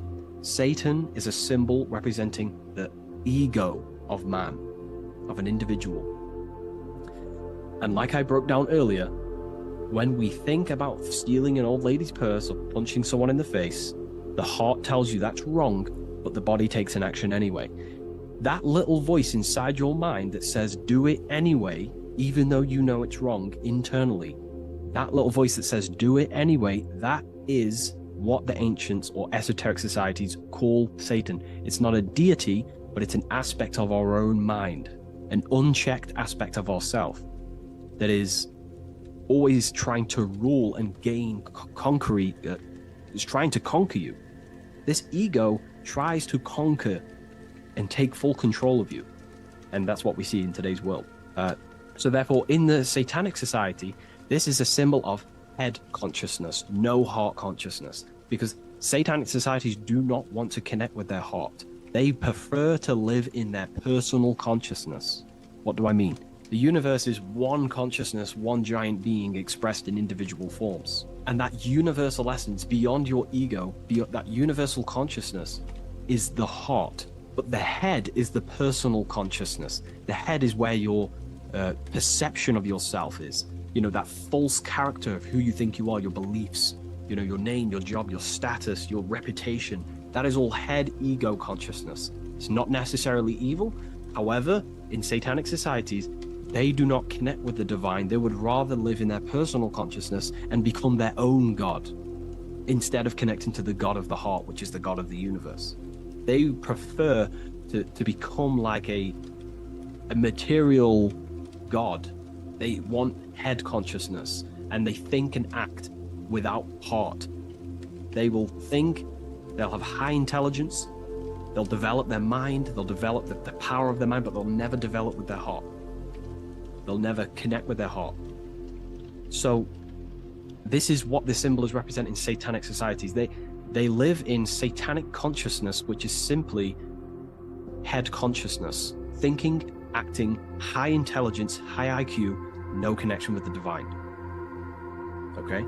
And today, this is what this, you know, the world is being pushed upon. This is, you know, the world is 80% Satanist, and people are walking around they're Satanists and they don't even know. This is how the dark occult has influenced the world to become so vain, lost in vanity, ego, lust, materialism, status, money. They've made the world unknowingly become satanic. Most of the people in the world are walking around Satanism. They're satanic. And what they've done is purposely tricked people to believe that Satanism is about worshipping worshipping Satan, when actually it's a state of consciousness. They think Satan is a deity. Yeah, very well said, esoteric. Yeah, they think Satanism is about worshipping this man in the sky or this negative force. But it's a state of being, because we are all God. We're all co-creators of God. We're not the God, but we are expressions or emanations of God. And our soul is the thought force of God. Just like when you think about a certain thought and you dwell upon it for a while, that thought becomes literally an entity or an energy form within the astral plane, and the soul of that elemental being or a thought force is your thought force. That's the soul of that being. Your soul is the thought force of God. You were thought into existence by the mind of God. I hope you gain an understanding of what this means in the two different ways, the Masonic tradition and the Satanic tradition. The Masonic tradition is a symbol of base consciousness, someone who only thinks and acts. They may have high intelligence, they may not. They're living in the death of their feminine side of consciousness. They're emotionless, have no connection with their moral compass of the heart. They have no intuition. They only think and act. They go against their heart. They take actions against their guidance. Someone who lives unconsciously, creates their reality unconsciously, thinks, feels, and acts unconsciously. And then in the Satanic tradition, well, going back to the Masonic tradition, that base consciousness that I've just explained is the state that we must arise from, because that is the coffin. You'll see this symbol on a coffin, because the coffin represents the death of the spirit, the death of the feminine side of consciousness, and the death of conscious, being actually aware. And that's the state we must rise from, out of the coffin into higher consciousness. And that's why Masons, not just Masonry, you have this whole story of death and resurrection is in everything. It's in the Bible. Jesus dies and he is resurrected. In Masonry, when you're initiated, they symbolically kill you and then you are resurrected. Every secret society, symbolically kills you and then resurrects you. Why? Because in order to awaken to what you truly are, you have to kill who you thought you were in your mind. In order to awaken to what you are, you have to kill what you thought you were. So it's a death and resurrection, okay? Okay, so this is the state we arise from, but in the satanic tradition, this is glorified, this state of consciousness. They are conscious, they have high consciousness, but they only have intelligence and action. Their intelligence and action are one, they think and act instantly. But they think and act at the expense of others because they have no connection with their heart. There's no heart symbolism here. It's a symbol of intelligence and action, the mind and the body. So the satanic tradition, they think and act at the expense of others. They seek to control other people because they have no connection with their heart. They have no connection with empathy, love, or care. They only care about themselves and the brotherhood of their secret society. This is what true Satanism is. It's not about worshipping Satan. It's about serving Satan, which is your ego, the egoic force that tells you not to go with your heart. So yeah, I hope that clears some things up about this symbol.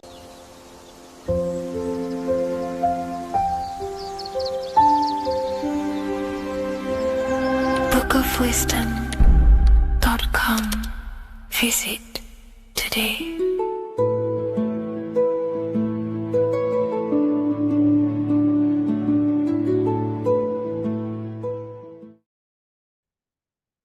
You don't just have a physical body. You have a physical, mental, spiritual, and emotional body. Each one of these aspects are a body of its own. Body does not just refer to a physical substance. You have a mental body for thinking, an emotional body for your emotions, a spiritual body for your energy in your astral form, and a physical body to encapsulate all of these. Each four of these aspects are essential for the human experience and essential to balance. Now, today we're going to be syncing the four aspects of your consciousness with the four seasons and the four elements and how this ties into the Bible. So we have four physical elements. We have 5 elements in total, spirit being the most important, but spirit is pure invisible. We have 4 physical elements. We have air, fire, earth, water. Earth and water are feminine. Air and fire are masculine. Air and fire are active. Water and earth are passive. The air corresponds with the mental body of consciousness. This is where your intellect, this is where your communication, this is where your thoughts, intuition all comes from. This is the mental body of consciousness that allows you to think, allows you to process, figure things out, and have intellect and gain knowledge. This is your intellectual aspect of your consciousness, located in the head region. We have a fire nature, a spiritual nature. This is our astral body. Our astral body is all to do with the subconscious realms, the higher realms of consciousness. This is the body that allows us to be free from the physical body. Our spirit is more of our energy. Water is our emotional body. This is what allows us to feel things, that allows us to gain intuitive feelings of conscience. So emotion allows us to understand what is right and what is wrong. When we feel something bad, we know that this is wrong. When we feel something good, we know that we are doing good. Emotions are a creational force that allows us to feel certain things to bring them into existence. Our emotional body is a creational force and should not be reactive, and it should be controlled. Most actions are stemmed from emotions. Actions bring thought into physical existence. Emotions are the driving power. They are what drives your actions. The thought, then the emotion, then the action. Earth is your physical body. This is your physical state that allows you to take mind and emotion into action, into fruition, into physical matter. This is what your physical body allows your consciousness, your soul, to interact with the physical world and bring things into physical existence. The physical body, the physical world, is an outcome and an effect of the thinking mind. All physical substance comes from the thinking mind. The pen, the phone you're holding, the microphone I'm speaking into, all began as a thought in the thinking mind, then it was brought into physical reality. Earth is the most dense. So it goes in this order: body, emotions, spirit, mind. The higher you go up, the more lucid and fluidic it becomes. The lower you go down, the more dense and dull it becomes. Air is the mind, fire is the spirit, water is the emotion, earth is the physical body. So this is why you are a microcosm. You have these four things within you. You contain of these four elements, which correspond to the four bodies of your consciousness, the four bodies of the soul. You are the soul. You are the spirit. So this is why in Theologians 4:17 it says, caught up together with them in the clouds to meet the Lord in the air. You don't meet God or the Lord in the physical air, in the clouds. This is clearly a parable. A human being cannot go up to the clouds and meet a mystical man in the clouds. This is obviously a parable, a metaphor. The air is your mind. You must raise your consciousness beyond the body, beyond the emotions, beyond the spirit, and enter in the mind during meditation, turning the mind inward to connect with the Lord. The Lord is the highest aspect of your consciousness, the one that exists beyond the physical body, beyond your emotions, beyond the thought. So you meet the Lord in the air, in the mind. The mind represents the air. This is why in America there's a saying called an airhead. You're an airhead. This means that you are stupid, or you don't think, or you have nothing in your mind. You have nothing in your head. When someone's very stupid, you call them an airhead, because air represents the mind.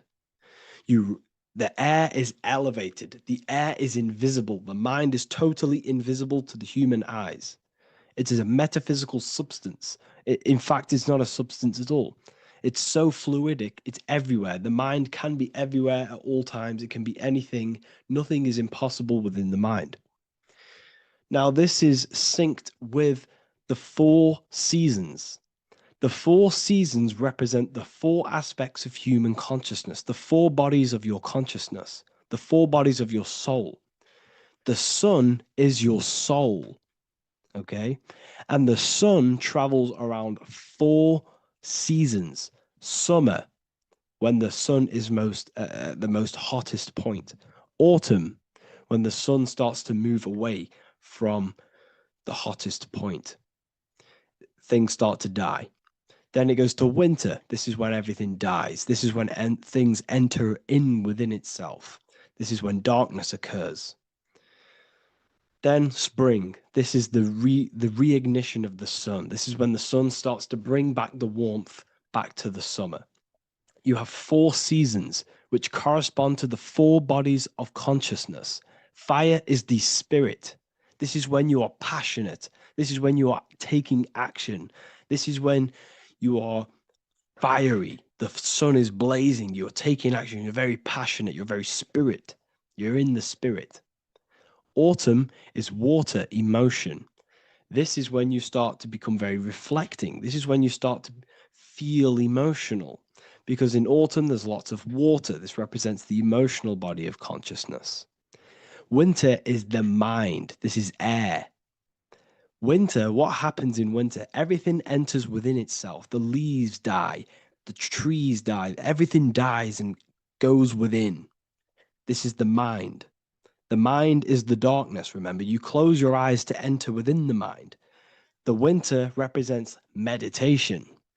In the winter, what do people do? They stay inside of their house. They research more. They read more books. They become more intellectual. They think more in the winter because we are so we're stuck inside. So we're more reflective, we're thinking more, we're more communicative, we're more intellectual. In the spring, this represents the earth, the body. This is when we start to come out of the mind and we awaken to the body, and things start to grow again. The plants start to grow. The earth is growing again and reborn again. This is the body. This is when you become more active in the spring. And then the summer, back to the summer, we then take action on these thoughts and these thoughts that we gained over the winter. Essentially, this is just a massive cycle. And this is a daily cycle also. The nighttime is the winter. The morning is the spring. The midday is the summer. And the evening time is the autumn. This is a microcosm. We have 4 bodies of consciousness. You are the sun, you are the soul, and the soul has 4 bodies: summer, autumn, winter, spring. Emotion, air, body, spirit. Sorry, emotion, mind, body, spirit. So you are the soul. You are the pure essence of consciousness. The sun is your soul in the heart. And the seasons are inside of you because you are a microcosm. Okay? You are a microcosm. The word sun is son. The Latin word for sun is sol, which is soul or solo, because the sun is solo. It's on its own. You are the soul, and the soul has the 4 different bodies of consciousness. So before we move on any further, if I've blown your mind, please, if you can, leave a like, a comment, a share, and a subscribe. Let me know what videos you want me to make in the future. Please drop a like. It definitely will help me. You are a microcosm of the macrocosm. Man is a miniature universe that goes through its own cycles. The seasons of the summer, winter, spring, and autumn do not occur merely outside of him, but within him as well. The summer is within you. You feel different in the summer. You feel different in the winter. You feel, depending on the body of consciousness, it's your soul's interacting with. So the sun in the sky is your soul inside, and the sun goes through these cycles, which is affecting your bodies of consciousness, because the cycles represent your bodies of consciousness. Now, this ties in with the Bible. This is why we have 4 Gospels.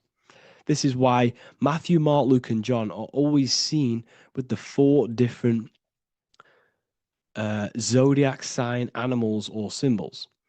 So you always see each one of the Gospels. If you just type in on Google Matthew, Mark, Luke, and John, type in ancient pictures, paintings or pictures of them, and you will find these 4 zodiac signs are always standing with each one. Taurus, the bull; Leo, the lion; Scorpio, the eagle. An old symbol for Scorpio was the eagle. And a man for Aquarius. Here you see very, very ancient paintings and artwork. Here we see Matthew, the man, Aquarius. Here we see John, the Scorpio. The same here. We also see it on the tarot cards, on the world card. We see the 4 fixed zodiac signs. Here we see it as well. These are called the 4 fixed zodiac signs. Now, when we look at the zodiac, we're no longer looking at the sky, because what you must understand is as above, so below. What is above you is inside of you. What is above is what is below. What is outside of you is within you. The zodiac is inside of you. The zodiac revolves around the sun. The sun is your soul. These are different energies of your soul. Like I said earlier, the 4 seasons are the 4 bodies of your consciousness. And in each body of consciousness, you have these different energetic energies that you can work with. Okay, so this is the true astrology. This is the true astrology, the internal esoteric astrology. You can't find much information on this at all. Very hard to find. So what we're looking at are the 4 bodies of consciousness. Obviously, when you look in the middle of each when we look in the middle of each season, spring, the middle of spring is Taurus. The middle of winter is Aquarius. The middle of autumn is Scorpio. The middle of summer is Leo. These 4 signs are known as the 4 fixed signs. Okay, Scorpio is fixed. It's the middle of autumn. Scorpio is a water sign, emotion. Aquarius is the air sign, the mind. Taurus is an earth sign, the body. Leo is a fire sign, the spirit. This is why we see Matthew, Mark, Luke, and John with the 4 fixed signs of the zodiac, which represent the 4 bodies of consciousness. Leo, the spirit, fire. Luke, Taurus, earth, body. Matthew, Aquarius, air, mind. John, Scorpio, water, emotion. Each gospel is depicting Jesus and showing Jesus in each gospel. Each one of these gospels is showing and depicting Jesus according to the different body of consciousness.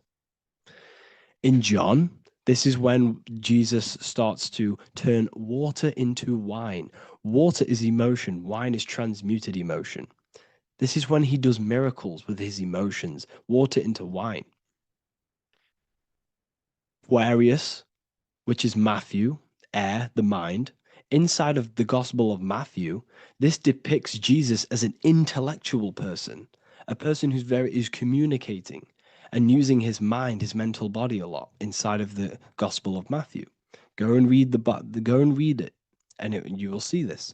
Luke, Taurus, earth, the body. Luke shows and depicts Jesus according to the body of consciousness, the physical body. He shows Jesus as a human, being a human being, helping people physically and helping people's physical needs, like giving away food and doing all sorts of good things for other people.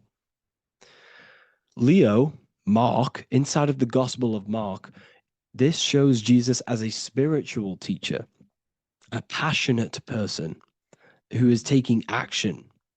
Each gospel is showing Jesus according to the different body of consciousness. And Jesus represents you, the Son. That's why it's called the Son of God, the light of the world.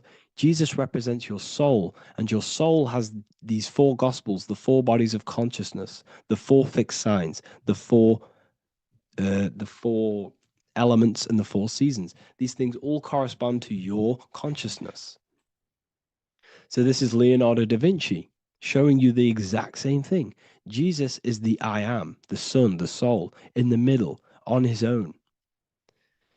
Luke, spring, earth, body. There are 3 people in each group. There are 4 groups, and there are 3 people in each group. 1, 2, 3. 1, 2, 3, 1, 2, 3, 1, 2, 3. Fall, winter, summer, spring. These are according to the 4 bodies of consciousness. Here we see Aries, which rules the head region. He's on the head of the table. Gemini, he's holding up the 2 hands because Gemini rules the 2 hands, the 2 arms. Gemini is the 2 twins, which is the 2 arms and 2 hands, and the 2 lungs. Here we see the beginning of summer, which is Cancer. You see the big knife here. Cancer, him here, this gray-haired guy, holding a knife for the crab. Cancer, they pinch. You have a knife, symbolizing the crab. Leo, the middle of summer, showing dominance. The sun is very dominant. He's got his elbow on the table, showing dominance. Virgo has no Adam's apple. Cancer here is pointing at this woman's neck, saying there's no Adam's apple. This is Virgo, the virgin, the only woman. Jesus, the sun. This is Libra, the balancing. He's holding his arms out, balanced, showing the balancing of the sun, because when the sun enters Libra, the sun is balanced between winter and summer. So it's balanced. This is all astrology, but this is internal. Okay? This is Ezekiel's vision. Ezekiel had a vision in the Bible, and he saw the face of a man, the face of a lion, the face of an ox, and the face of an eagle. the eagle Scorpio, the ox is Taurus, the lion is Leo, and the man is Aquarius. He saw the throne of God, and he saw the different bodies of consciousness. This is all symbolic for the different bodies of your soul. So when we look at the zodiac, we are actually looking at a map and the energies of our soul and the energies of our bodies and the energies of our consciousness. This is what we are looking at. Each zodiac is an aspect of our consciousness and an energy that we can work with and that we must purify. Balance and purification is essential. Imagine playing a brand new video game. Let's say a brand new video game came out and you had to play it. What happens when you play that game? You don't know the controls. You cause chaos in that game. You can't really run properly. You can't do anything properly. You're getting destroyed by other people who are playing that game. It's the same with your physical body. When you are born, you must learn how to play the game. You must learn how to balance the mind, learn how to balance the spirit, the emotions, and the physical body. We must balance and purify each body of our consciousness, which we must look after our physical body with our physical health by eating physical, electrical food like fruits and veg. We must look after our minds by being conscious of what enters our eyes, enters our ears, enters everything. Whatever enters our five senses is affecting our mind, our mental health, our environment, mental. We need to look after our thoughts, control our thoughts by purifying our thoughts, only positive thoughts. Then we must purify our emotions, feeling only gratitude and love and not feeling these negative, dull emotions. Then we must look after our spiritual body through meditation and looking after our spirit. But remember, when we look after our mind, it all begins in the mind. Each body of consciousness is interlocked with the other. If you have an unhealthy body, you have an unhealthy mind, spirit, and emotions. If you have an unhealthy mind, you have an unhealthy body, spirit, and emotions. If you have an unhealthy emotions, you have an unhealthy spirit, mind, and physical body. They're all interlocked. You must balance each one of them. Look after your physical body. Look after your thoughts. Look after your emotions. Look after your spirit. But remember, the mind is the most powerful one. It's mind over matter. Once we look after the mind, because once we start to control our minds and control every thought we think, this will then turn into discipline in our physical body. Because once we learn how to discipline the mind, we learn how to discipline what we eat, we learn how to discipline what we feel, we learn how to discipline our spirit. This is all interlocked, but work on the mind first. Work on the mind first. All of this knowledge is inside of the brand new Book of Wisdom, Volume 2. This is a revolution of human consciousness. If you've read it, please leave a review down below. If you've read Volume 1, leave a review down below. This is the next revolution. I don't see this information anywhere. This is the next revolution of human consciousness. And of course, if you are serious about this and you truly want to gain enlightenment and join an amazing community where you can connect with me on live calls, lectures, the Manifestation Mastery course, you can gain access to my library with over 45 PDFs plus my books. And if you do join the university, you can order a Volume 2 free of charge. All you have to do is to pay for shipping.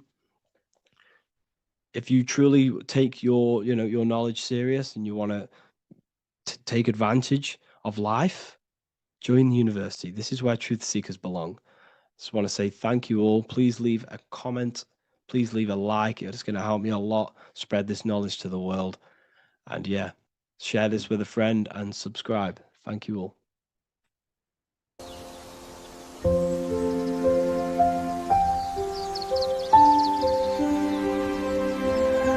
bookofwisdom.com.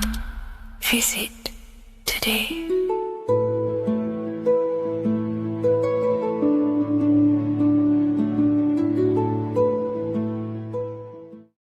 The scariest thing about having your first out-of-body experience and leaving your body is the realization that you have after. You realize everything you've been told about yourself, reality, the earth, what you're doing here on earth is a complete, utter lie. Your self-belief of what reality is and what you are is completely shattered. You now fully understand that you are more than your physical body that you inhabit. My first out-of-body experience happened a few years ago, but before all of that, I remember being a child, going to bed and closing my eyes, and I remember as a child feeling like I was floating above my body and moving. And maybe subconsciously this has led me into knowing intuitively that there is more to reality, and I've gone down this path of esotericism, occultism, consciousness. Maybe that has led me to this, I don't know, but I've always had this subconscious intuition in my mind that there's more to reality than what we've been told. And maybe it came from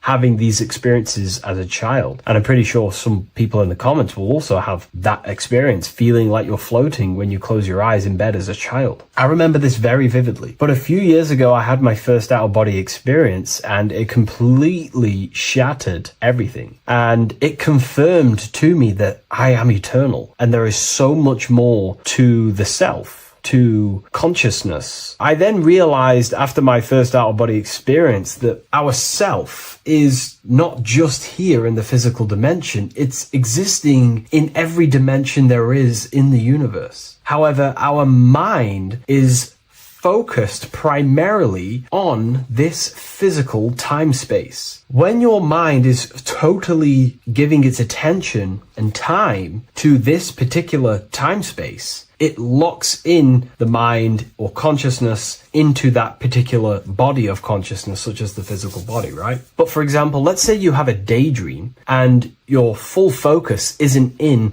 the present moment and your environment that you're in physically. Your mind kind of wanders off into a daydream, what we like to call it. That again is shifting time space. Your consciousness is 40% here in the physical plane because your body's there, but then the other 60% is in this daydream, this imagination. So you're shifting time space, and what an out-of-body experience does is allow your mind to reduce that attention to the physical body and access attention to this altered body or dimension of consciousness. So I'm going to give you the story of my first out-of-body experience, because I know when I was researching this, I was always looking for personal stories about someone's out-of-body experience, and there's not many out there, to be honest with you. Well, based off my research, I couldn't find many, you find a few, but I'm going to give you my experience of my first out-of-body experience that happened a few years ago. It was early in the morning. I kept on waking up and falling asleep to my alarms. I went back to sleep after waking up for like the third time in the morning. When I fell back to sleep, that is when I had my out-of-body experience. It's also good to mention that I have been listening before that about podcasts, books about our out-of-body experiences, astral projection, and things along them lines. So this was stored in my subconscious, this topic. And I had a desire in my heart to actually experience this for myself. Long story short, I went back to sleep early in the morning because I kept on waking up, and it began with this tingling sensation, a high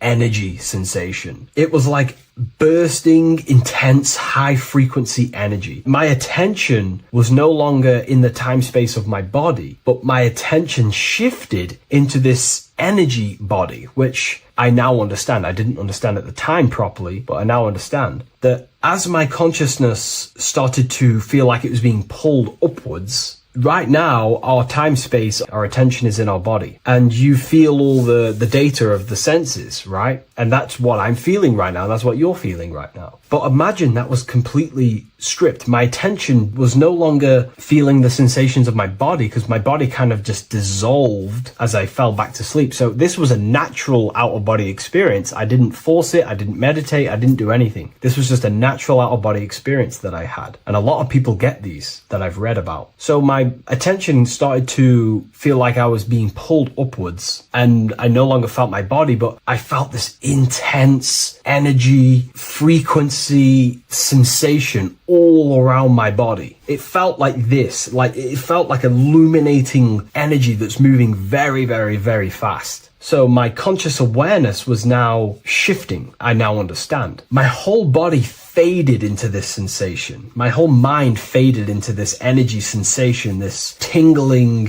free. It was very, very intense. I was not feeling my normal senses anymore, only this energy. This energy was also pulling me up. The more I was lifted up, the more intense the frequency became. So think of it like just a frequency resonator, how it just goes up and down, up and down. But then imagine the frequency resonator just going higher and higher and higher frequencies, and it would just get more and more and more intense. The energy was moving faster. This tingling was faster and faster and faster as I was being pulled up. Part of my mind began to fear this. My arms and legs grew very tense. I started to tense up because at this moment in time of the experience, I was very vaguely conscious. I was half there, half not. And as I was being pulled up, my physical body started to tense. And this is again when I started to feel my body again. But then I remembered what I heard out of body experiences is that you have to submit to the process. If you try and force an out-of-body experience, it will never happen, because an out-of-body experience is not truly out of body. What we're trying to do is trying to find a needle in a haystack. If you're trying to find a needle in a haystack, you don't go rummaging through the haystack to find the needle. What you do is you burn the haystack and then the needle reveals itself. It's the same with an out-of-body experience. We dissolve the senses of the body, so the body falls asleep, but the mind stays awake. As soon as I let go of this fear and I let go of the tensations in my body, I started perceiving through another state in this energy body, but I didn't see my body. It was just like perceiving and seeing, but no body, like a camera. When you look at a camera view, you don't see what the camera looks like. You're just seeing through the camera. It's the same as that. I had no form, but I was just seeing. I was just like a floating eyeball, seeing into this altered state of consciousness. I was just seeing. I first saw my street outside my house with lots and lots of people walking on the street, but I could not see the people directly. Everything was black and green. The background was black, but I couldn't see the people. I could just see a glow of light around people, like an egg shape. They were just walking on either side of the road, other directions. I could just see more and more people moving faster and faster and faster. I didn't realize then, but then I did start to realize later on in my journey that that was more than likely the etheric plane that I saw. The etheric plane is the plane of life force and vitality and electromagnetic auras. So that was my awareness shifting from physical into then the etheric plane, the plane of life force and energy. Now, the etheric plane is very, very, very difficult to actually access consciously. The etheric plane acts as a bridge between the physical body and the astral body. To actually access the etheric plane alone is very, very, very difficult, and only certain trained individuals can do that. The etheric plane is not really a conscious plane where you can stay there and be conscious. It acts as a bridge between the physical and the astral plane. I could see the glowing auras around people moving along the pavement. The people moved faster and faster until the scene started to just dissolve as these people were just moving faster and faster. It was not very clear at first, but I subconsciously knew that I was having an out-of-body experience. This is when I really started to realize that I'm being shot out my body. When I realized this, I submitted even more. I started to just let go. The more and more I let go, I kind of like split through a veil, and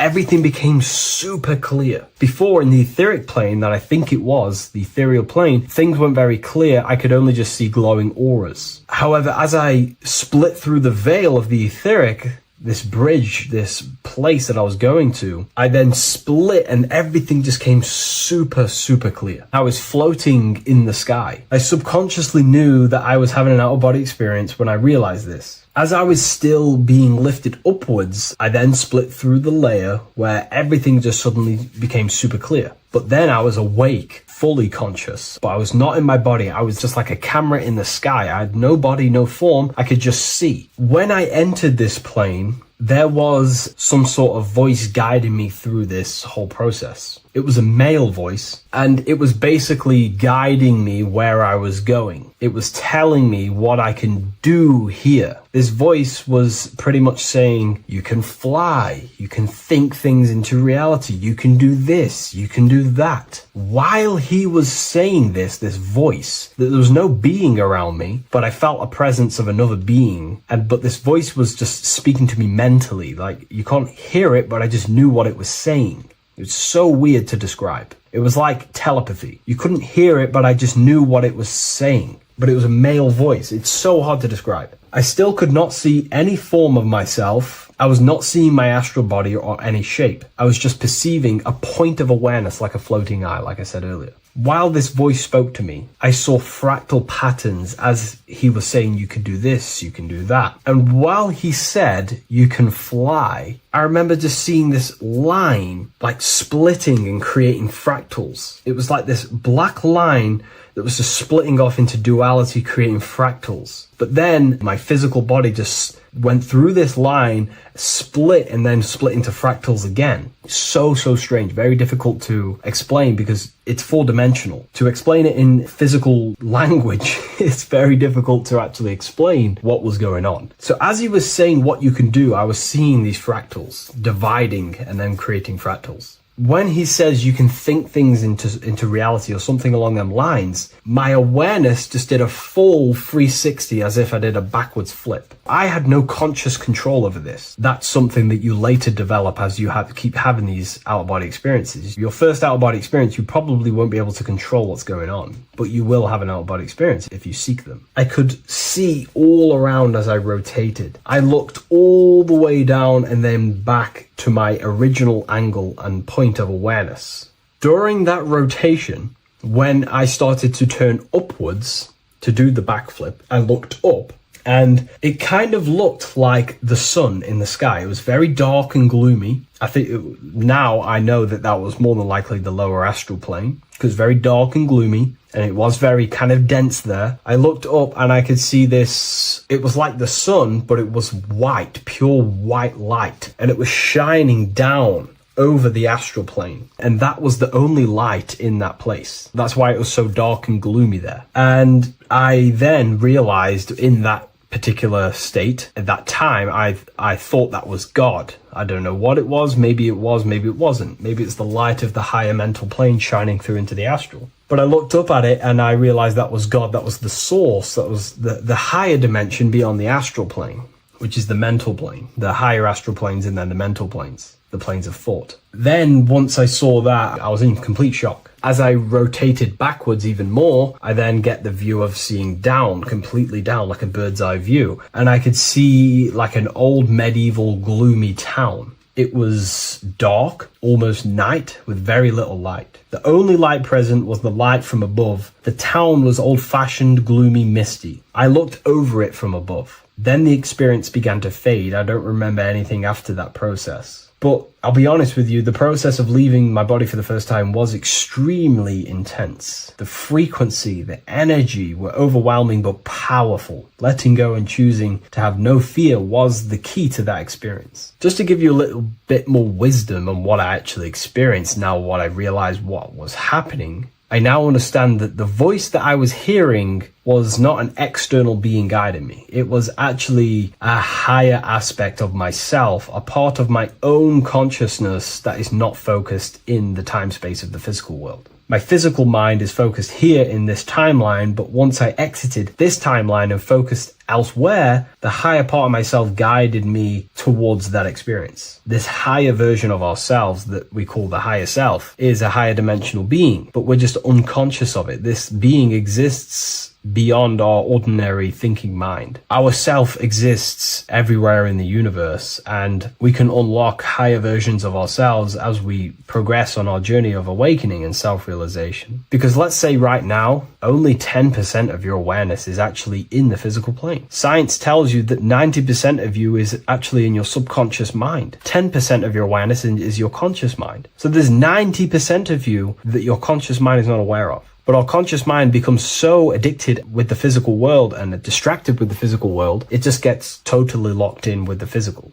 and we never pay attention to the hidden aspects of ourselves, the unconscious aspects of ourselves. And that's why everyone in the esoteric and occult space talks about gnosis, seeking knowledge of self. Gnosis is not knowledge, it's knowledge of self obtained through direct experience. So gnosis is about rediscovering who you truly are. And another bit of wisdom that I could give you from this is that the observer is the same observer that is observing this video right now. You're watching this video, but who is the one seeing the screen? Who is the one seeing the screen of your reality, of what you call life? There is an inner witness consciousness within you who experiences and observes your thoughts, emotions, and actions, experiences and observes the screen you call reality. And that witness also witnesses your dreams. When you shift your awareness from your time space of this body into your dreams, that same witness is witnessing your dreams. So when you meditate, connecting with this witness aspect of our consciousness really does help to excel the process of having an out-of-body experience. Because a lot of people have out-of-body experiences, but they don't understand what's actually going on. They don't understand the nature of it. But it's all mental. You move mentally in that dimension. You create mentally in that dimension. The same that you do in this dimension, but just on a quicker scale, because things manifest in the astral plane instantly as soon as you think of it. Just like the screen in your mind, you think of something, you have a screen of an object in your imagination. That plane, it manifests instantly, but down here, it takes a longer time for things to manifest and condense. Once you understand that thought rules the universe, thought is the creative force of the universe, you start to understand,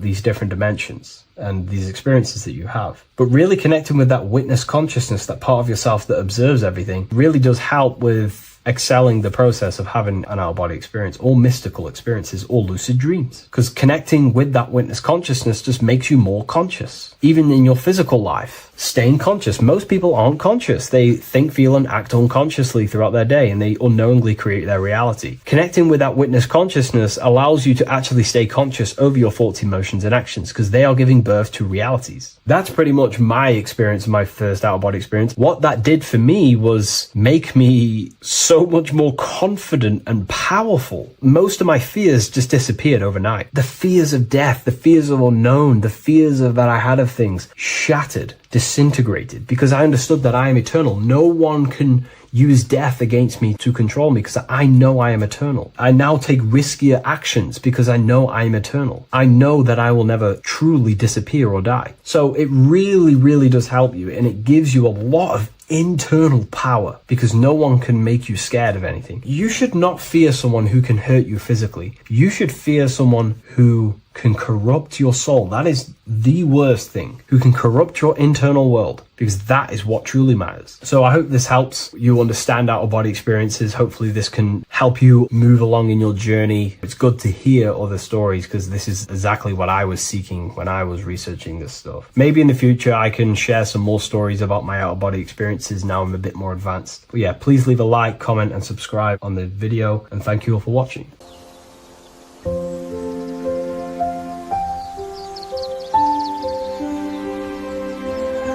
bookofwisdom.com. Visit today.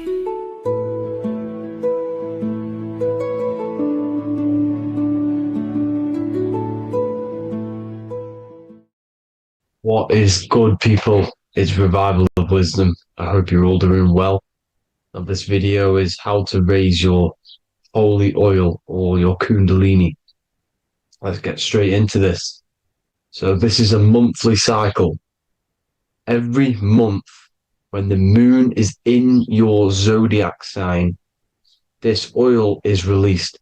Now, the moon is in control of monthly cycles. For women, it's the menstrual cycle, and as well, this holy oil cycle. The moon changes sign every 2.5 days, and passes through the zodiac signs in 27 days. So the moon tells the day, the sun tells the time, the stars tell the month.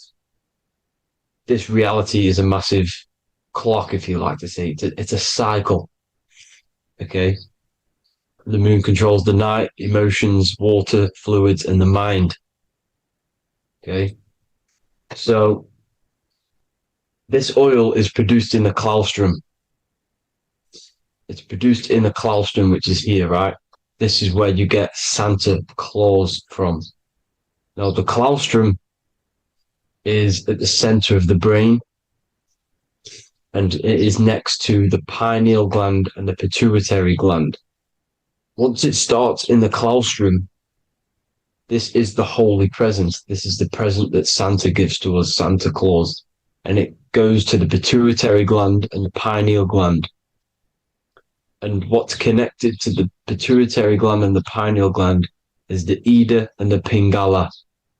The Pingala is the pineal gland's nerve, which is the honey, which is the positive charge, electric. And the pituitary is the Ida nerve, which is the magnetic charge. This is the milk, the land flowing with milk and honey. This is the brain, the heaven, heaven, okay? And it travels down the spine using these two nerves, these electromagnetic charge. And this is what the ancients symbolized with the two serpents wrapped around the spinal cord, the Ida and the Pingala. And this travels down to the sacrum or the solar plexus. Okay. So once it's here, okay, the spine is an elongation of the brain. So the spine is pretty much the brain. It's an extension of it. And it's kind of a microcosm of how we descended from heaven to physical reality, to physical matter, which is our consciousness has done. Our consciousness has descended from heaven into physical matter, and this is a microcosm of it. Okay, so once we're in the sacrum bone, this holy oil, like I've just explained, this holy oil starts in the Santa Claustrum, goes down the chimney to the sacrum. This is the sacrum, the solar plexus, and drops the present off at the sacrum. Now, once we're at the sacrum, we need to raise our vibration to take this oil back up the spine. Okay, and the River Jordan symbolizes this in the Bible. King Herod wants to kill Jesus in Nazareth, which is here, this is the River Jordan, is Nazareth.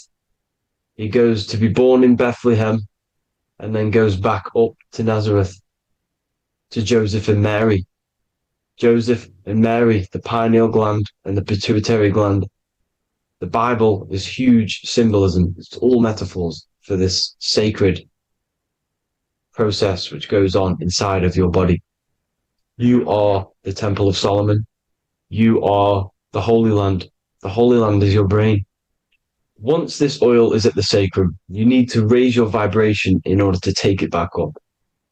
Once this oil has gone back up to the pineal gland, it activates the crystals which are wrapped around your pineal gland. Your pineal gland is this tiny little beam here. This is the claustrum. This is the pineal gland. And it's wrapped in crystals. And when this oil travels back up the spine by raising your vibration, back to the upper room where Jesus met the 12 disciples, or the 12 cranial nerves in the brain, and it activates and it turns on this pineal gland. And once it's turned on, it illuminates all the cells and the nerves in your brain and turns them all on and activates the higher God man, the God consciousness, Christ consciousness.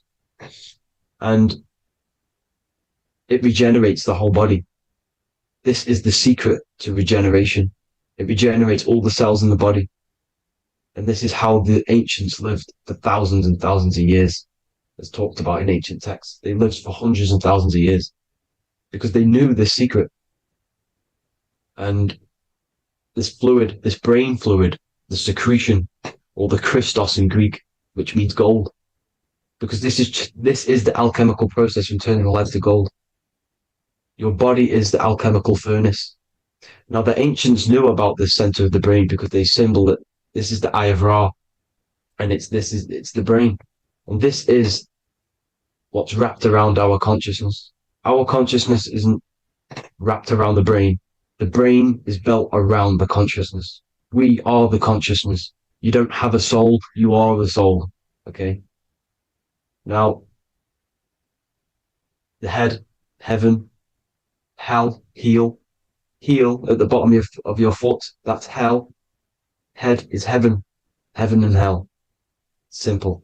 Now, the pineal gland produces DMT, which is dimethyltryptamine, which is known as the spirit molecule. So, let's move on. Now, when this oil travels up, back, the spine, the chimney, it crucifies at the top, which is called the vagus nerve. So when it reaches here, the optic thalamus, it crosses and crucifies once it's raised back up. And this is why Jesus dies at 33. He was crucified at 33. Because you have 33 vertebrae on the back of the spine. And then it's crucified by the cross of the vagus nerve.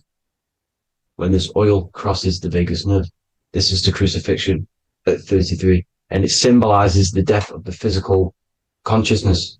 You then become spirit. You then become God consciousness, activating the Kundalini, regenerating the body and the mind. Okay. The Garden of Eden. You are the Garden of Eden. The land of milk and honey is upstairs. The pituitary, which is the milk, the pineal gland, which is the honey, which is DMT. It even says this in the Bible. As he brought us into the place, and he has given us this land, a land flowing with milk and honey, which is also symbolized as the sun and the moon. The Bible also says, the light of the body is the eye, not the eyes, the eye. If therefore thine eye be single, thy whole body shall be full of light. This is the activation of the pineal gland by raising this oil back up to the pineal gland, to the center of the brain.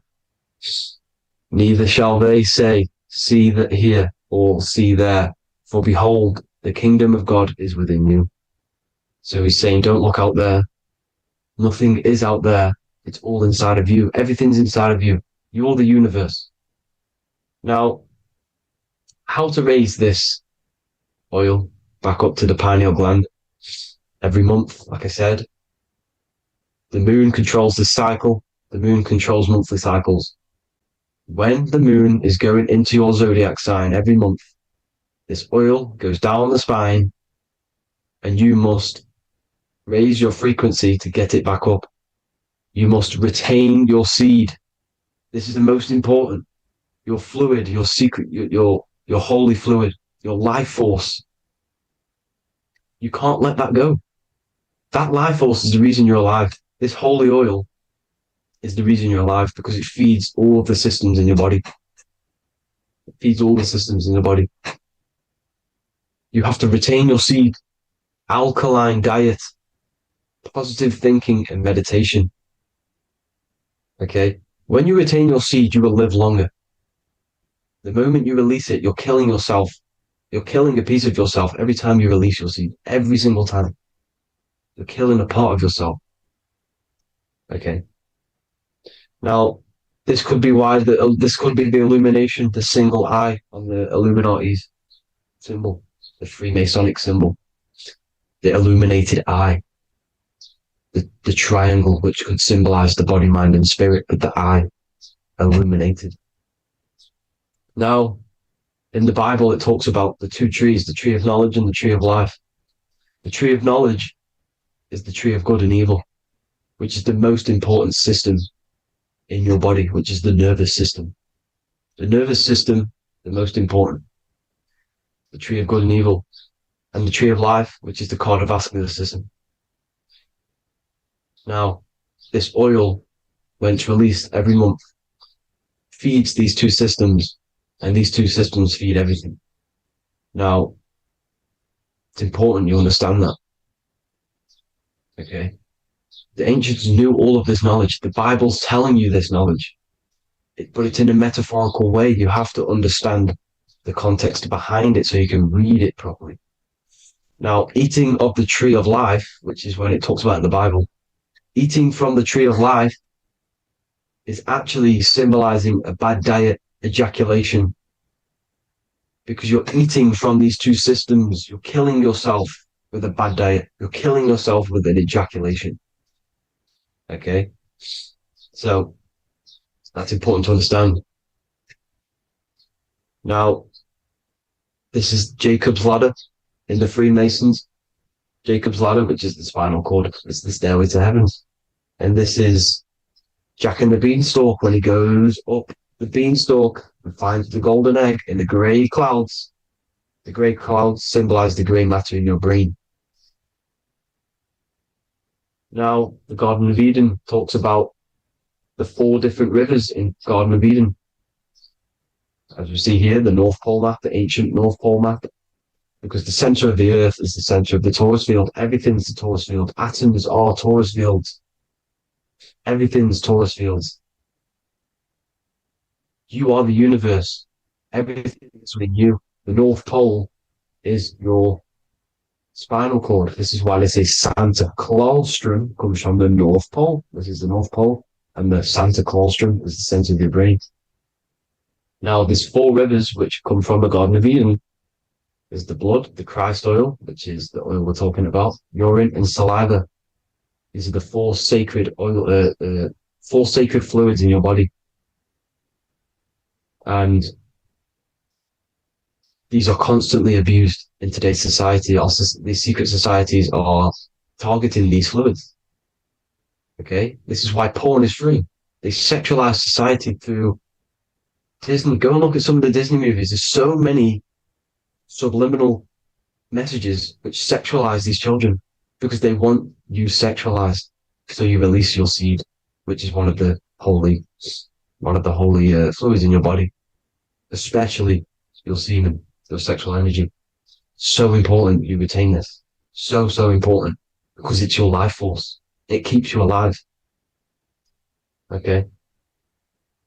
Now, let's recap on this. If you want to raise your oil every month, you can't just retain your seed for the month. You have to retain your seed forever.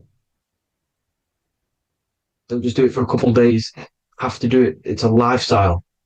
You want to become God consciousness, you got to do what it takes.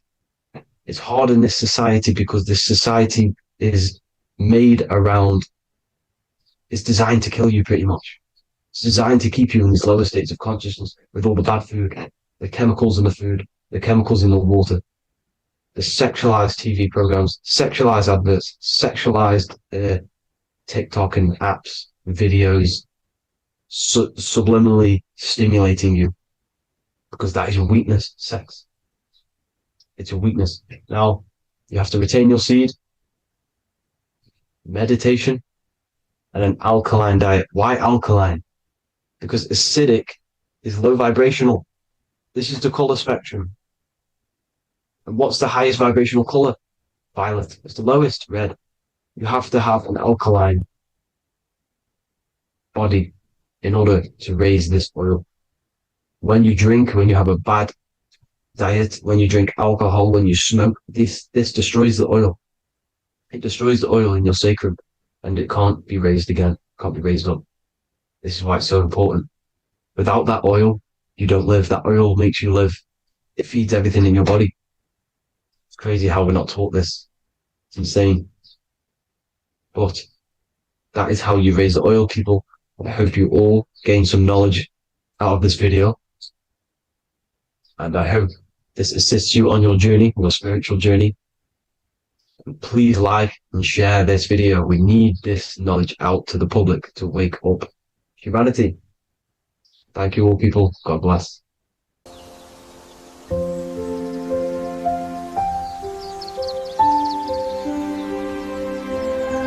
bookofwisdom.com. Visit today.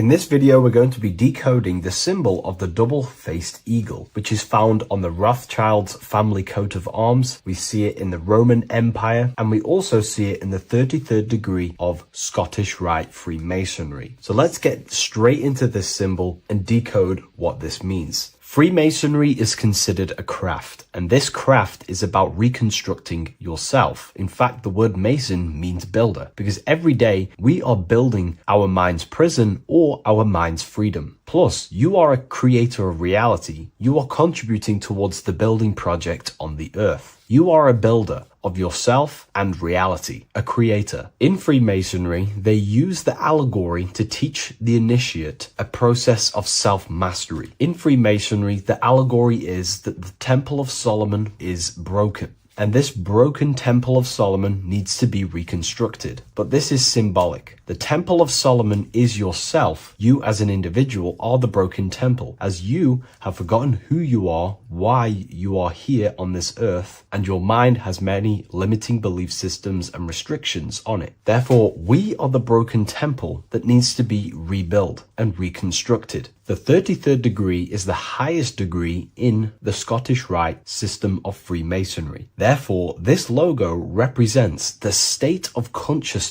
the 33rd degree Mason is operating at. It is symbolic of their level of mind, their level of self-mastery, their level of awareness. This symbol is a very powerful symbol that you can use to also find your personal power. Now, of course, this is my interpretation based off my years of studying symbolism and connecting the dots. If you feel like I miss anything, please leave a comment in the comment section to maybe add to my points. The first of all thing that I see in this symbol that reveals a great power of mind is the eagle. The eagle itself is a bird, and a bird can go on the ground and in the sky. In a symbolic sense, this represents the body and the spirit, the ability to transform from this earth body and then also access astral projection and the spirit. The bird sees things from a higher perspective while it's flying in the sky. If you're only in the physical body, your perception of reality is limited to the ground. We do not see much from the ground. This is all symbolic to a level of mind. The bird can see things from above. It sees the earth from a top-down view and sees the whole, sees things from a higher perspective, symbolic of the mind of a 33rd degree Mason who understands who they are, what reality is, what consciousness is, and the human psyche. Their level of intelligence allows them to see reality from a higher perspective, and they also have the mindset of seeing things as a whole, which is a great truth. We are all part of a greater whole, the unfolding of creation that is taking place in the present moment. We are all unfolding creation as a collective consciousness, and we are part of a greater whole building project. So this bird, or the eagle, is symbolic of seeing things from a higher perspective and possessing a higher consciousness. The double-faced eagle, one eagle looking left, one eagle looking right. This is symbolic of the past and the future, mastering time. The way an individual masters time and masters the power over time and gains their power over it is by using the past and the future. The way we master time is by looking into our past and see what thoughts, emotions, and actions have led us to this very moment in the present moment in our lives. By looking into the past, you can see what thought, emotions, and actions have led you to this very point in your life and see the mistakes in your thought processes, the mistakes in your emotions, and the mistakes in your actions. You can extract wisdom from the past of your past and apply that wisdom in the present moment to then change your future to a better future for yourself and the collective consciousness and your contribution towards the creation taking place on the earth. That is how an individual masters time. You can do this through memory work. Every time you go to sleep, go through your day backwards. Follow the events backwards. What this does is literally create new neural pathways in your brain and allows you to strengthen your memory so you can remember more. Memory work is massive in Freemasonry based off my research. They make you do rituals, memorize rituals, because they're trying to develop these different aspects and cognitions of the human mind. We see that the double-headed eagle is looking left and right, but then joins. This is symbolic of unity of duality, unifying duality. And the only way you can do that is by connecting with pure awareness without distortion of the mind and body. If you turn off your body, it goes to sleep. If you turn off your mind, you go to sleep. But if you can turn off your mind and body, then who are you truly? When you turn off your mind, you're no longer your belief systems, your name, your job, your reputation, your status. You are this pure awareness who's observing the mind. So in meditation, you realize you are not the mind. You are the awareness, and the awareness is singular, and the mind thinks in dualism. So this is symbolic of unifying and seeing things through the lens of the awareness and not the mind, because the mind can produce illusions. So this is symbolic of a state of consciousness of the 33rd degree who sees everything as oneness. We are all one witnessing consciousness experiencing itself. However, this witnessing consciousness is molded differently through the mind. My mind has gone through memories, traumas, events, and belief systems, which makes my mind unique to you. But when we all turn off the mind and connect with pure consciousness, the pure awareness, then we are all, on the deepest level, actually one. The universe is one. This is symbolic of seeing and perceiving that reality and truly maturing that understanding in your consciousness. We also see that the double-headed eagle is standing on a sword, which is a tool. The tools that you possess in life are aspects of your consciousness. Your thoughts are a tool. Your emotions are a tool. Your actions are a tool. These tools are creating and building your reality, and they're also building your soul, building your consciousness. But we see that the double-headed eagle is standing on top of the sword, the tool. The sword is a powerful tool. So this is symbolic of power on the surface level. But if you go deeper and decode the symbol, it reveals something way more powerful. The sword carves through things. It's also a very murderous tool. If you hold a sword towards someone or something, you hold power over it. It is a symbol of power. And that power that you possess is, in fact, the mind. The mind is the powerhouse of control over reality. The mind is the most radiant force in the universe, as all things respond to the mind. The emotions, the body, and physical reality itself responds to the mind. The mind holds power. Matter is a physical manifestation of mind. The reason why the sword is the mind is because it's associated with the air element. When you swing a sword, you're moving this through the air. And if you've read the Book of Wisdom Volume 2, you understand that each element is corresponding to a different body of consciousness. Air is associated with the mind, the mental body of consciousness. Water is associated with the emotional body of consciousness. Earth is associated with the physical body of consciousness. Fire is associated with the spiritual willpower body of consciousness. Therefore, what we're looking at is the intellect. We're looking at gaining control over the intellect, the mind, thought, banishing all negative thought power from the mind. Think of it like this. You are tapped into a live stream of consciousness, and this live stream is flowing into you in the present moment. Your mind directs this creational force, this flow of consciousness and power. You can use that mind to think about negative things, anxiety, depression, or you can use that power that's flowing into you for the positive only. The universe does not create what you want. It creates what you are. What you put in is what you get out. Your reality is a reflection of your mind. So it's about using this tool for the good. For example, no negativity even has any space in my consciousness. There is no negative thought that pulls me down. And if there is, I banish it instantly and remove it. So this is about gaining power over the mind and using the mind as a tool to carve your reality with the sword. This is your power. This is your sword. Below we see a banner that says Ordo ab Chaos. Most people see this and understand it as order out of chaos.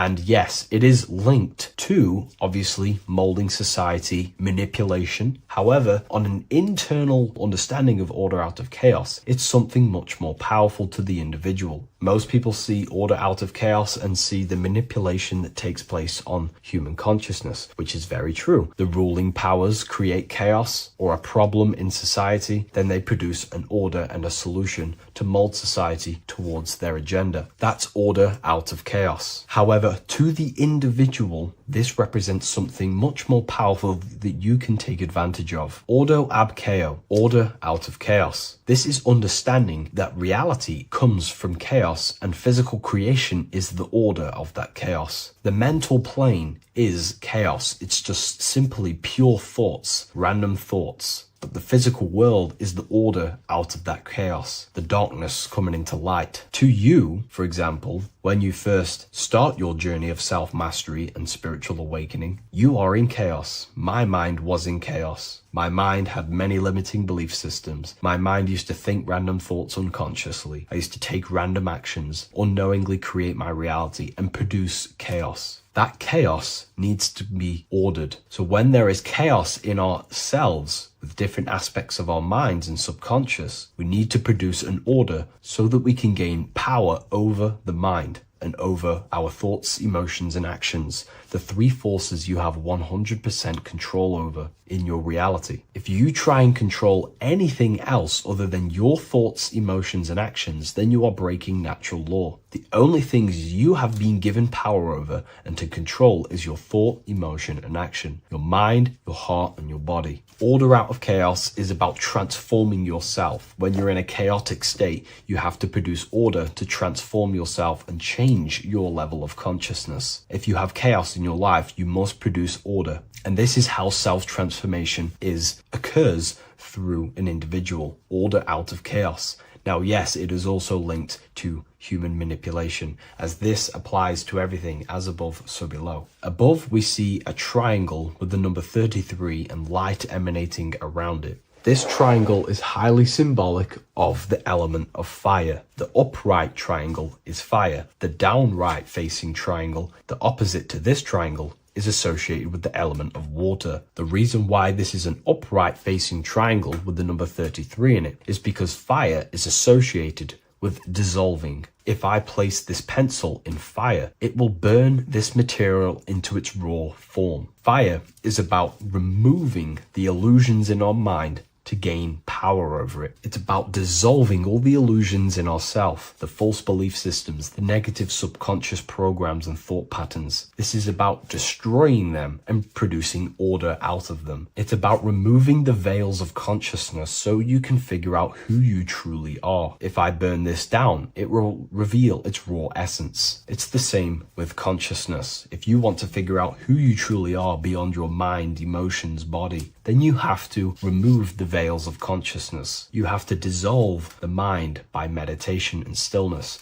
You have to dissolve the nervous system by keeping very, very still. And you will connect with pure awareness and can connect with lucid dreams and out-of-body experiences. It's like finding a needle in a haystack. If you want to find a needle in a haystack, you don't go looking through the haystack to find the needle. You burn the haystack and the needle reveals itself. That's how you truly connect with who you truly are. And this is why it's associated with the number 33 also, because the number 33 is the symbol of rebirth. Jesus dies at 33 and ascends to heaven. The human mind is fully developed at the age 33. Ice melts into water at 33 degrees. It's symbolic of transforming states from death to rebirth, rebirthing the self. And this is how you rebirth yourself, by figuring out who you truly are. Because when you actually figure out and have an out-of-body experience, or you figure out who you truly are, you go through a mental rebirth. Everything you thought once was true has been completely burnt away, and now you are reborn into a new mind and a new perception of self and reality. So it's about being reborn again. At the 33rd degree, you are reborn again by the understandings and experiences experiences that you've had with yourself. And the crown is a symbol of mastery. People in position of power wear crowns. It is a symbol of power over something. This whole symbol reveals your own personal power, the level of power that the 33rd degree Mason has over themselves, not over other people, but themselves. But of course, once you gain your personal power, you understand how the mind works. You can use that against people. It's how you use the knowledge that determines whether you are bad or good. Again, if you think I've missed anything, leave a comment in the comment section. Please like, comment, and share if you love this content. I'll see you in the next one, and if you wish to get your hands on this book, I'll leave an Amazon link in the description. Hello and welcome to another lecture from Harry B. Joseph, also known as Revival of Wisdom, the author of the Book of Wisdom series from revivalofwisdom.com. In this lecture, you will learn how to decode Freemasonic symbolism, gain a deeper understanding of yourself, expand your awareness of consciousness and reality, and receive guidance to navigate life with greater clarity. So today we're going to be breaking down this particular piece of artwork, this Freemasonic artwork, and how this relates to you and reaching a higher consciousness. Because ultimately, this is what it's about, okay? Freemasonry is considered a craft, and this craft is crafting a better brain and heart, crafting a higher consciousness, crafting a better self. Why? So we can operate in the world at a higher degree, operate in the world more efficiently, live a better experience in the world, and getting to know thyself. Okay?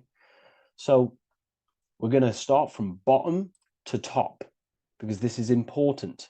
Every placement of this symbolism is on purpose, has meaning, especially the placements of the symbols. Okay? So we're going to start from the very bottom of the artwork, which represents lower down.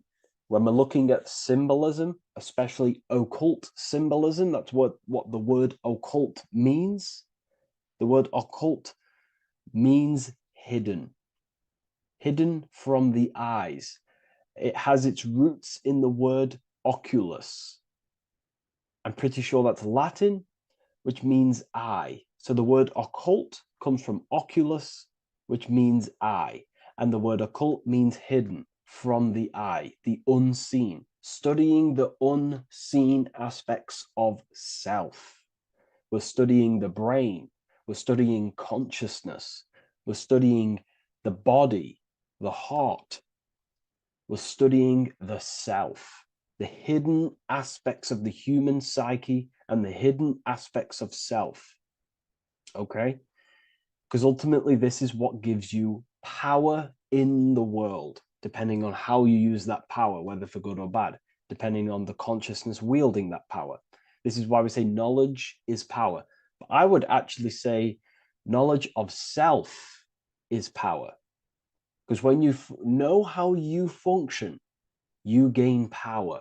You gain personal power. You gain mastery.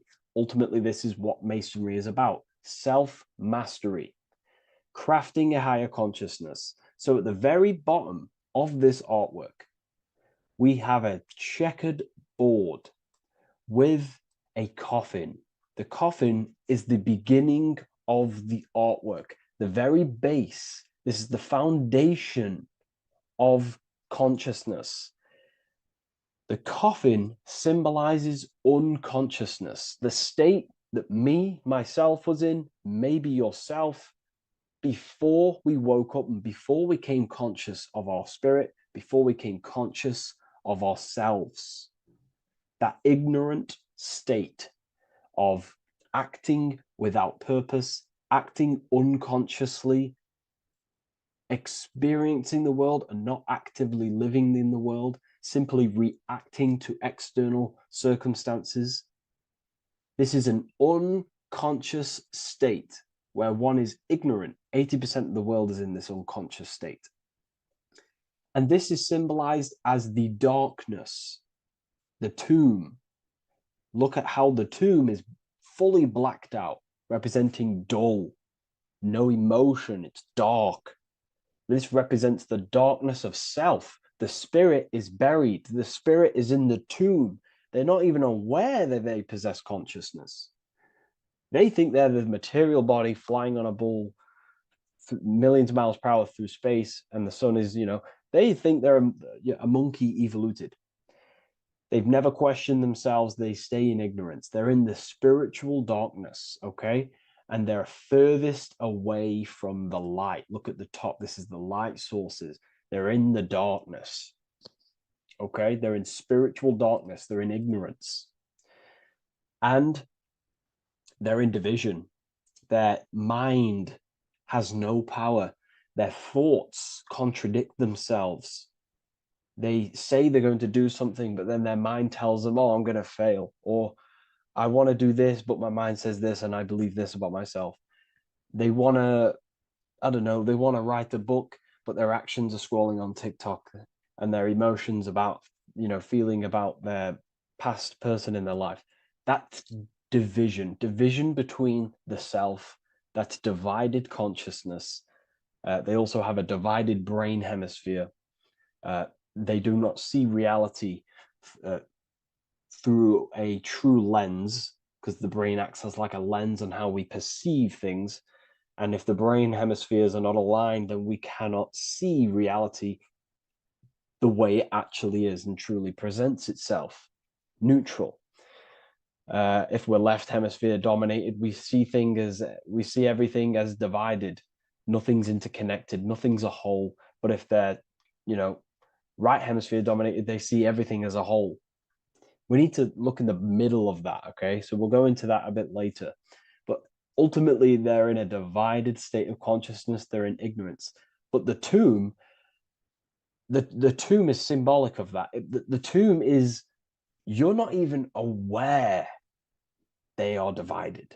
They think everything's right in that state. I was like that. My family is like that. They're not even aware of themselves, and you try and say something to them, and they don't even know they're in division. They don't even recognize that they're in a bad, low, earth base consciousness. Okay? So when we get out of the tomb, which is representing by a spiritual awakening, we get out of the tomb, we realize, wow, I possess consciousness. I've woken up. You're waking up to the things in the world, and you wake up and start to see the world for what it truly is. When you become aware and you rise out the tomb, you're born again, you start to actually start looking within. You start to become conscious of your thoughts. You start to become conscious of your actions. You start to become conscious of the evil in the world. You start to become conscious of the things. You rise out the tomb. You start to become conscious of your intuition. You then step on the checkered board. The checkered board is now you realizing you're in a divided state. Okay, so you're now putting down the ego, because remember, when you're in the tomb, the ego is fully in domination over consciousness, over your consciousness. It doesn't allow you to say that you are wrong. It doesn't allow you to think that there's evil in the world. It doesn't allow you to believe you have a spirit.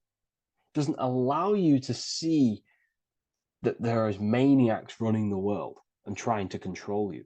The ego is so stuck.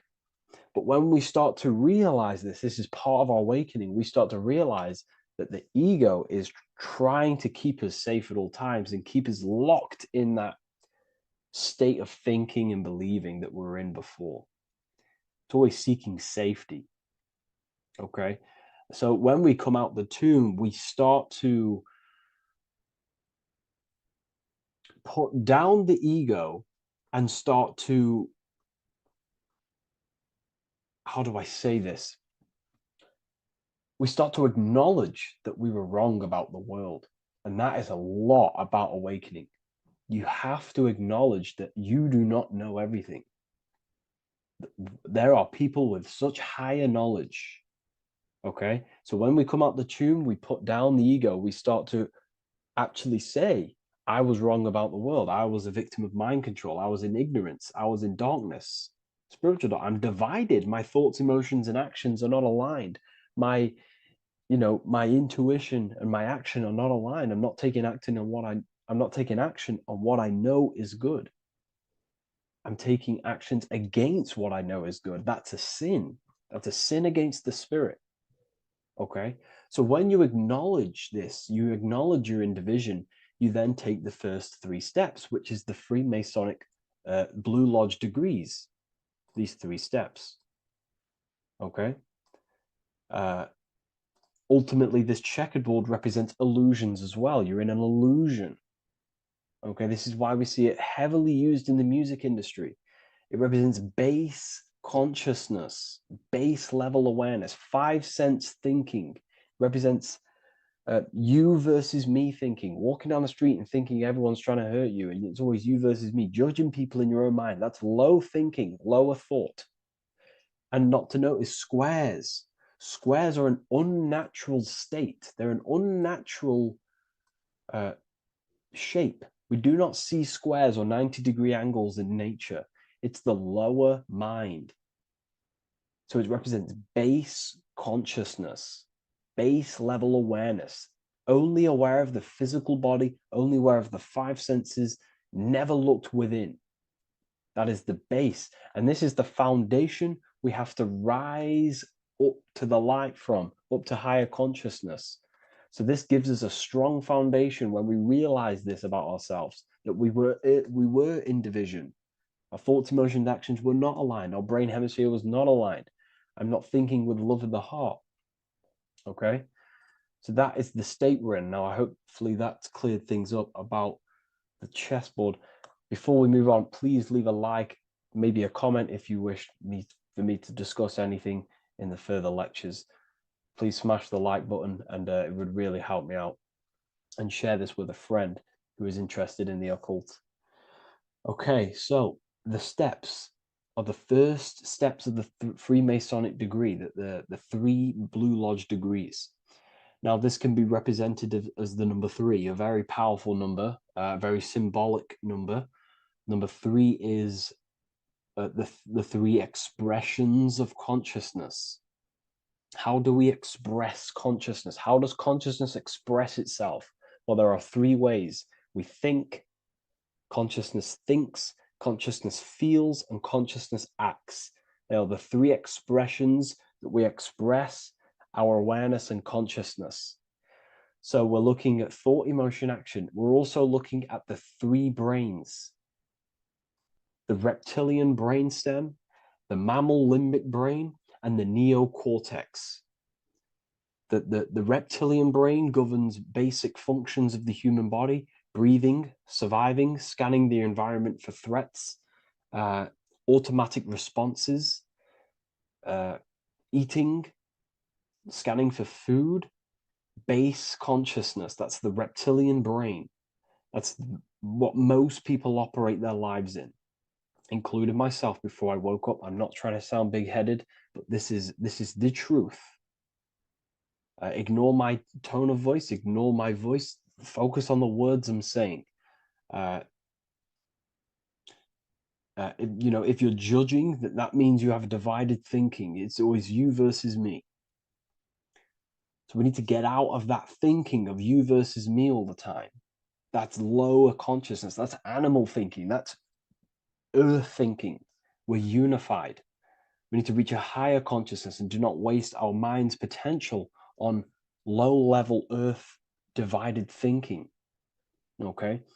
So we're looking at the reptilian brain, the mammal brain, and the neocortex. Now, the neocortex is ultimately what makes us human. It allows consciousness to operate on a higher degree. Okay? This is what makes you human. The neocortex. The neocortex. The reptilian brain, like I just said, governs natural survival instincts and the respiratory system, things along them lines of basic awareness, basic functions to operate and survive in the world, in the physical plane. And the neocortex is what allows us to critically think. Okay, it's what allows us to be human, be aware of ourselves. Okay, not. I don't think animals have neocortexes. Don't quote on me on that, but this is the part of the brain that makes us human, and it allows us to think deeply, to create masterpieces like we can. Humans have massive potential in creation. Look at the world we live in. This is because of the neocortex. It allows us to critically think and self-reflect. Now, when we start to operate from higher thought, we start to think with higher thoughts, the higher parts of the mental dimension, we ultimately start using this brain more. We start functioning from the higher brain. Now, this is why Neo from the Matrix is called Neo, because he uses he was in the reptilian brain. If you watch the film The Matrix, if you notice, he gets plugged out of the Matrix and he's plugged in on the back of his neck into the brainstem. And when he's plugged out, his name's Neo, which is neocortex, using the higher brain. It's what awakens the self. It allows consciousness to function on a higher degree compared to animals. Okay, so we're looking at thought, emotion, action. We're becoming conscious of thought, emotion, action. Becoming conscious, what am I thinking, what am I feeling, and what am I acting in the world? And what can I do to master these, to operate more efficiently in the world? How can I use these towards higher consciousness and use these actions, these thoughts, emotions, actions to reach a higher state of awareness of self? So when you go through the first 3 degrees, you enter the doorway. Now, this is symbolic of a doorway. Now, looking at this with a right hemisphere dominated view, you would see a doorway, right? The right hemisphere sees this as a holistic doorway, right? You see a door, you enter the stairs, you go through the door, right? But at the left hemisphere is now going to dissect and analyze each individual little part of this, right? So the right hemisphere sees the trees, the left hemisphere sees the woods. So to dissect this down on a right hemisphere, going back to the right hemisphere, we're entering the door. The door is symbolic of entering the unknown. You're entering a higher consciousness. You're entering the door. You're going beyond. See, this is the earth here in the background. This is the darkness. The darkness represents the abyss, the unknown. You're entering in the self. Okay? This door represents entering in the self, questioning internally. Most of us think externally. We have to, obviously, to operate in the world, but we never give time to think and question and reflect internally. What do I mean? Closing the eyes and questioning the self. Who am I? Where am I from? What's the voice in my head? If the voice in my head stopped using the language that I speak, what is it then? It's about going within, into the darkness, what you cannot see, and finding the light. Okay? It's about entering within the self. This is a doorway to higher knowledge, higher consciousness, higher self, and really digging deep for what you truly are beyond your human form. Okay? So we have, most importantly, I'm not going to go over every single one of these symbols here. I'm going to go over this on a basic, well, not a basic level, a very detailed level, but it's not going to go over every single symbol. We have a left pillar and a right pillar. The left pillar has the sun next to it. The sun is more electrical energy. It's very dominant. It's a very powerful, masculine force. This represents the masculine quality of consciousness. The masculine qualities. We have many masculine qualities, such as actions, physical actions with the body. We have thinking. Thinking is a very masculine force. We have the left brain, analyzing brain, the brain that's very logical, that's trying to figure things out. That's the masculine pillar. Okay. So this is the masculine qualities of consciousness. It also represents what we can see, the sun. The sun allows us to see, to visually see in the world. So the sun represents the external world, the world outside the self. When we close our eyes, we have a self, an internal dialogue, an inner voice. We have an inner world, outer world.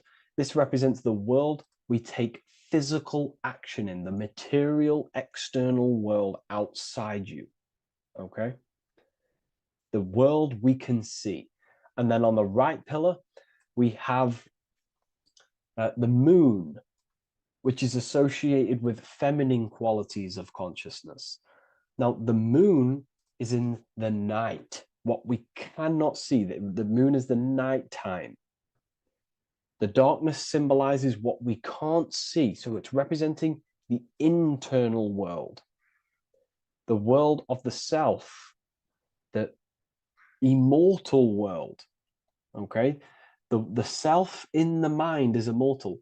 When you close your mind, you go in the mind, that self inside you is immortal. In the mind, you are immortal. Outside the mind, you are mortal. You will die. This body will die. Okay? So this is representing the internal world on a holistic understanding. It's also representing the right brain, the feminine brain. It's also representing intuition, emotion. They're linked. Intuition and emotion. They're a feminine force. Also, we're looking at the heart, the right pillar. So everything that is feminine falls under this right pillar. Now, don't get confused. I know a lot of people can get confused about what I've just said. So this represents the inner world, the outer world. It also represents everything masculine and feminine. So thought is, although it's an internal quality, it would fall under the left pillar, because thought is a masculine force. It's a penetrating force. So try not to get misunderstood with that. On a holistic scale, it's also represented inner world, outer world, and how they are reflections of each other. Now, these pillars, they're the same height, they're the same structure, but just different in sun and moon, which represents their reflections of each other. Their reflections, the inner world reflects in my outer world. My external world, what I see outside of me, is a reflection of my thoughts and my internal world. So the inner reflects the outer. The inner reflects the outer. As within, so without. So we're also looking at the right and left brain.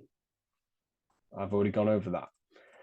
So what we need to do is build the bridge between the two to reach higher awareness of self. Because ultimately, remember, we're still divided. We came from the checkered board, we entered up here, we've just entered within the self, started questioning the self. We're still divided. We need to build the bridge. And this is what they're crafting in Freemasonry. The bridge, the arc, the agreement, the great work. This is the crafting of aligning the left and right brain. We're also aligning intuition, feminine, with the actions. Because ultimately, the higher self is always guiding us. That's our true spirit guide. Our true spirit guide is our higher self. And the higher self ultimately exists in a higher dimension. This is going to sound crazy to some people. Okay? But who you are is not your human body. And your higher self does not communicate through the language of the human material world. It doesn't communicate through English, doesn't communicate through thoughts. It communicates through intuition and communicates through dreams and symbolism. So it's all associated with the right pillar. This is the things we can't see. The higher self is always guiding us to awakening and to our purpose on the earth.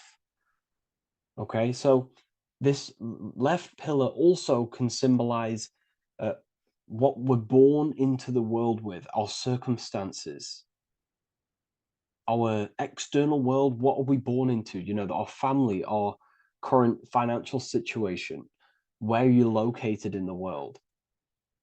So it's also symbolizing this. It's also symbolizing the qualities you bring here, the natural abilities you have when you're born, and what we need to do with our environment to ultimately reach a higher consciousness and reach our and transmute our environment we're born into to realize who we were and why we came here.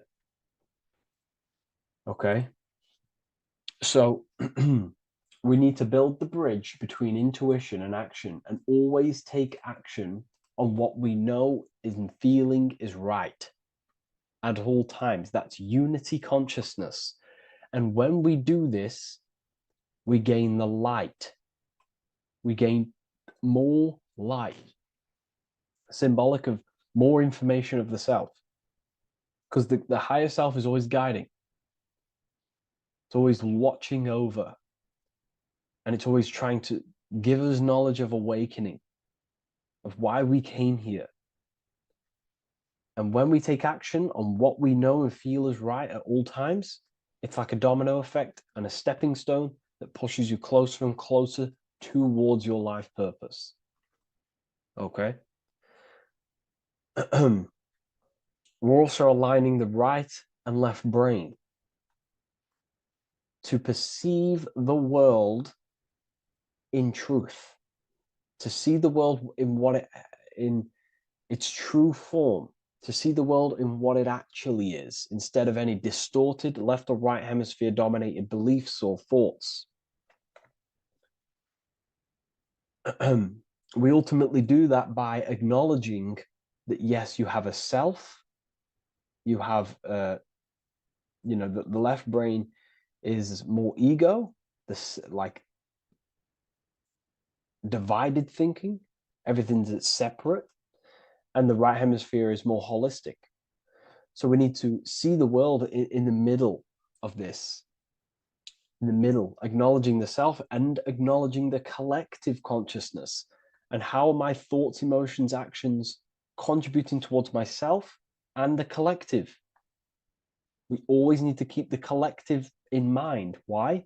Because we are experiencing this world together. It's not just you. And your actions also have a ripple effect on the collective. We're experiencing the world as a whole as well. Yes, there's yourself and there's the collective. We need to think, feel, and act towards the collective and the self. So aligning our brain hemispheres allows us to do this. It allows us to think holistically and individually and see reality in this. And when we do align the left and right brain, what do? We gain higher insight, the eye. We build the bridge between the left and right pillars. We gain the eye. The eye is what? Insight. The eye requires light to perceive and see the material world. So this is symbolic. This is the inner eye, the inner self, consciousness. And when consciousness has light, which is symbolic of truth, knowledge, light is a massive symbol in Freemasonry. And light represents knowledge of self, information. And when we gain information and knowledge of self, when we align our left and right hemispheres, our actions take action on our intuition, we gain higher light, higher knowledge of self, ultimately. And this is why we also have the square and the compass. Okay? We have a square and compass here. The square and the bottom, base consciousness, also representing masculine qualities. This is the masculine qualities because squares are masculine. And the compass creates circles. So we have the circle on top of a square. Circles are divine. This is oneness. The circle is one line. The square is 4 lines. It's divided. So we need oneness over division. We need to unify the masculine and feminine qualities. Masculine and feminine qualities, okay? This is in the middle because the compass would fall on the right pillar and the square would fall on the left pillar. And it's unifying. It's representing unification of these 2 pillars of masculine and feminine qualities of self to ultimately rise towards this light, out of the darkness and into the light. Okay. Let's go back. The G. This is very important. This is one of the most important teachings I could possibly give you about the G. The G is the generative principle, is what generates things. And the force within you that generates things is care and the heart energy. The heart ultimately expresses our actions. We think, if we care, we act. Everything in your external world is in front of you because your heart cares. You care about the video and gaining knowledge. You're now here watching this video. That's the care energy expressing actions. So in order for us to truly get out of this divided consciousness, we have to go through the G. We have to go from base consciousness, the square, divided, we go through the G, because we have to care. And if we care, we'll reach the higher mind and gain higher self-knowledge and master the self. You cannot do this if you do not care. And if you do care, you will take action towards it. If you're watching this and you don't actually truly deeply care, you won't take the action. You'll just gain the knowledge, which is ultimately useless. You have to take action on this knowledge. And if you do not, there's no point watching the video. It's difficult. It's difficult. It's not easy. And things, throw us off our path sometimes. I understand. I'm not saying I'm perfect, but we ultimately have to give care towards reaching higher knowledge. Seek and you shall find. If you have the care about reaching higher knowledge of self, you will seek it and you will take actions towards it. Okay. We see this everywhere, and I mean everywhere. The Temple of Solomon has the 2 pillars, Jachin and Boaz pillars, feminine and masculine qualities. Sol, O, Mon. Sol is sun, Mon is moon. It's building the temple, which is, the temple is the inner self, ultimately. It's symbolic. The temple's not a real place. The temple of self, building the Temple of Solomon and reconstructing the Temple of Solomon, is about reconstructing the self through masculine and feminine qualities. We see it everywhere. And this is very symbolic, very symbolic. We have the 2 pillars, we have building the bridge, and we have a stairway that goes to what you can't see, because it's going to the unknown. You have to have faith. Okay? What I'm about to say is very important. You don't know what higher consciousness is, okay, until you get a little bit higher. This is hard to explain, but I didn't know what everyone talks about, what higher consciousness is. I can't give you my higher consciousness. It doesn't work like that. You have to enter in and go within and have faith, going into the unknown, because you're ultimately going into something you do not understand. Higher consciousness, I cannot give it you. You have to enter the door and take action and think, feel, and act towards it, and you will go to the place, and then you will understand what higher consciousness is. Ultimately, what higher consciousness is higher knowledge and understanding of self, what you actually are. Okay, that is what's being symbolized here. It's again in the Masonic art. We have the darkness. We have to have faith to leap into the darkness, into the unknown. We see this everywhere. Like, you'll see, when I say this everywhere, and I mean everywhere, you'll see this. Every doorway has this symbolism in the ancient world, because ultimately this is what it's about, people. The door represents going within, into a new light, a new room, a new level of understanding of self. Okay. Here we have Astro World. Now, this is obviously a darker aspect of this, but again, we have the two pillars. See you on the other side. That's the doorway. The other side. And I'm not going to break down, this ritual, but you can guess what I'm on about here. That's for the university, of course. I can't break that down on YouTube. It's way too deep. But there's knowledge out there that is so deep you couldn't even comprehend it with the current mind, even for myself. And this is the power of symbolism. The more you learn about yourself, the more these symbols reveal to you. It is a journey of self. And I can't give you these understandings. You have to go within and question and meditate on these symbols yourself, and have thinking exercises of meditating on a symbol and seeing what your mind does with the symbol, what it lets you think about that symbol, and you'll unlock deeper meanings. I'm going to go over one more symbol before we end this. This is the hourglass, which represents time. Time, a very overlooked thing in today's world. We do not have unlimited time in this body. You have limited time. You will die. You will die.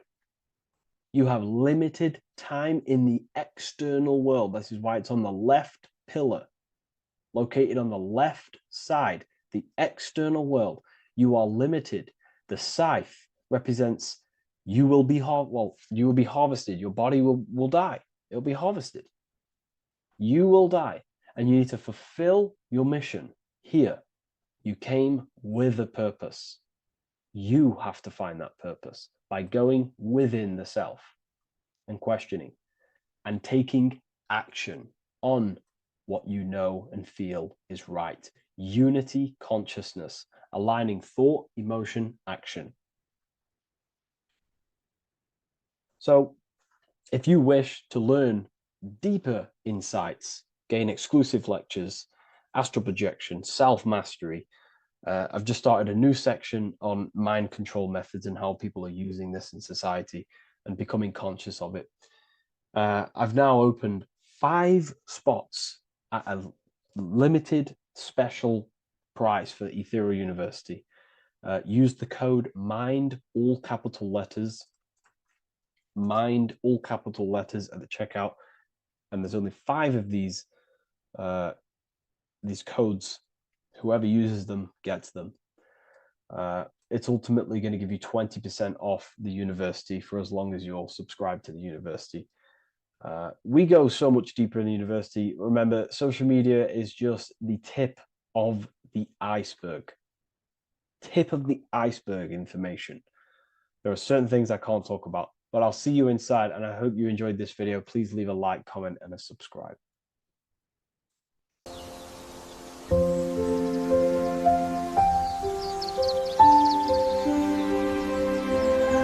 bookofwisdom.com. Visit today.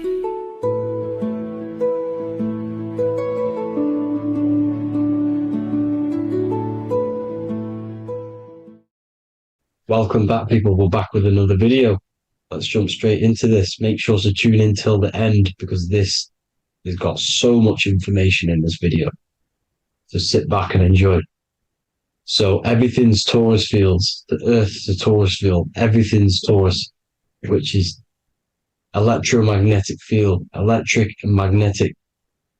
The center of the torus field is where the two opposing forces meet in the center. And this is what creates the plane of inertia, the dielectric plane of inertia. Okay? You got red shift, blue shift, positive, negative, south and north pole, right? This is what the ancients were showing with the tree of life. As you can see here, this is the plane of inertia and this is the torus field. Everything consists of this. Everything is a torus field. A atom is a torus field. Okay. Now, the inertia is the 0 point. So this plane is a 0 point. It's the balance between two poles. Okay. Now, this creates matter because matter is two opposing forces in motion equalized. So these two forces coming together is what creates matter on this physical plane. And this is why we can't see the electromagnetic field, because it consists of one of the elements, which is either electric or magnetic. But when they combine together, it's what creates this physical plane, which is physical matter, which is light in motion. Now, everything is one. Don't get confused by duality. Duality is two opposing forces, but them two opposing forces are created by the same substance. It's two aspects of the same substance. So, for example, water and ice are the same thing, you know what I'm trying to say, but it's two aspects of the same substance because all is one. The whole universe is one. All goes back to the one, which is God, the creator, or magnetism, whatever you want to call it, because magnetism pulsates. Electricity has two poles, red shift, blue shift. Okay. So red shift, blue shift is electricity, and electricity vibrates, and all vibration always comes back to a standstill point. But magnetism is what pulsates. This is why your heart pulses. You breathe, which is a pulse. This is the breath of the universe, magnetism. Now, this is why the earth is green, okay? Earth can be spelt heart. If you just move the H to the beginning, it spells heart, okay? Because the heart is the center of the torus field, which is the heart chakra for us humans, okay? We consist of the same field, as you already know. Heart being the center, which is green, which is the center of the seven colors. The center of the seven colors. This is the most powerful chakra in your body. People think it's the crown chakra, but it's the heart chakra because it's the center of the torus field. You must align them all and combine them all into one, which is the heart chakra. Now, earth is green. Nature's green. Okay, this is because we live on heart chakra, the plane of inertia. It's the center of the torus field. Okay, and this is what the Egyptians called Isis, which is nature. Nature is balanced, and nature is female, Mother Nature, because it looks after us with the fruit it grows with abundance, and the water. It's a female energy, Mother Nature, and this is the symbolism of an equal, balanced arms. This is the scales, it's balanced. Mother Nature is balanced. This is why the sky is blue, because what comes after the heart chakra? Blue. Sky is blue. We live in Midgard. This is what the ancients called Midgard. You don't have to take this tree literally. It's a metaphor. We live in Midgard, where both positive and negative duality here. Now, Mount Meru. Mount Meru was known as the center of the earth, okay, or known as Hyperborea. And this is the North Pole, the electromagnetic North Pole. But when I say Mount Meru, it's not an actual mountain. They weren't saying there was a real mountain in the center of the earth. a magnetic rock. No. The plane of inertia, okay, there's something called a hyperboloid. That's what it's called, a hyperboloid. And this is the center of the torus field. And this hyperboloid is what is in the shape of a mountain, you see? So if I go to this next one, they say Hyperborea on this map. Why did they call it Hyperborea? Because this is the hyperboloid in the center of the torus field. And this is the electromagnetic mountain, a metaphor. Mountain, what they're metaphorically saying, this is the electromagnetic mountain at the center, the double vortex, the center of the torus field, which is the North Pole. Pole of electromagnetic energy. So this is why they call it Hyperborea. It comes from the word hyperboloid. And the center of the earth is so sacred. And they symbolize this with, obviously, the North Star, which is Polaris. And this is where the swastika comes from, because it's the 4 seasons moving around the North Star. This is the Big Dipper constellation moving around the North Star, which is Polaris. There's that pole again. Pole. Magnetic pole of the torus field. And this is where the green, emerald green, aurora borealis comes from. It comes from this center hyperboloid at the center of the earth, where the most electromagnetic energy is stored. The center of the plane of inertia, the center of the plane of inertia. This is the all-seeing eye as well. As you can see, they got the sun, the moon. This is the Masonic cosmos, the sun, the moon, and the all-seeing eye, because the eye is Polaris, the eye of the stars. It's all a big eye. Now, the eye means a lot more as well. It's not just that. There's different ways you can interpret symbols. Now, this is the emerald tablets. Deep in Earth's heart lies the flower, the source of the spirit that binds all in its form. Okay? The flower of life is thine own place of thine spirit, and stream through the earth as thine flows through thy form, giving off life to the earth and its children, renewing the spirit from form unto form. This is the North Pole. This is what he's talking about. He's talking about the aurora borealis. Aurora borealis. It's the earth's aura. Emerald green. Heart chakra. Plane of inertia. Green. Earth. Heart. You see? All related. Now, there's many symbolism of this. So much symbolism of the ancients. The 7 layers of heaven. 7 layers of heaven, which are the 7 planets. Okay? These planets are the solar system. It's the solar system because we are the soul. We are the sun, the soul. And we're inside of a solar system, which is the 7 planets. That's why there's 7 layers of heaven. Okay? The rings of Saturn, the rings of the planets are moving around us. Okay? So, this is what the ancients were depicting in their cosmology. Now, this is the Hebrew cosmology of the earth. This is the Mayan cosmology of the earth. You see, it's all an enclosed system. We live inside of a giant torus field. All is atum. It's what the ancients said, ancient Egyptians said. All is atum. Atoms are torus fields. Don't be tricked by the modern science today with the current model of an atom. It's completely wrong. They're hiding the torus field. They're hiding the electromagnetic field, which is in everything. Absolutely everything is in motion, and motion comes from this field. And you see, this is upside down, but this is I think it's pretty sure it's candles, but the 7 candles, the 7 planets, the 7 Elohim. You see? It all goes back to the stars and the heavens. Now, this is how the earth really works, with the stars on the outside of the cosmic egg, and then the torus field spinning around the sun and the moon, the positive and the negative charge.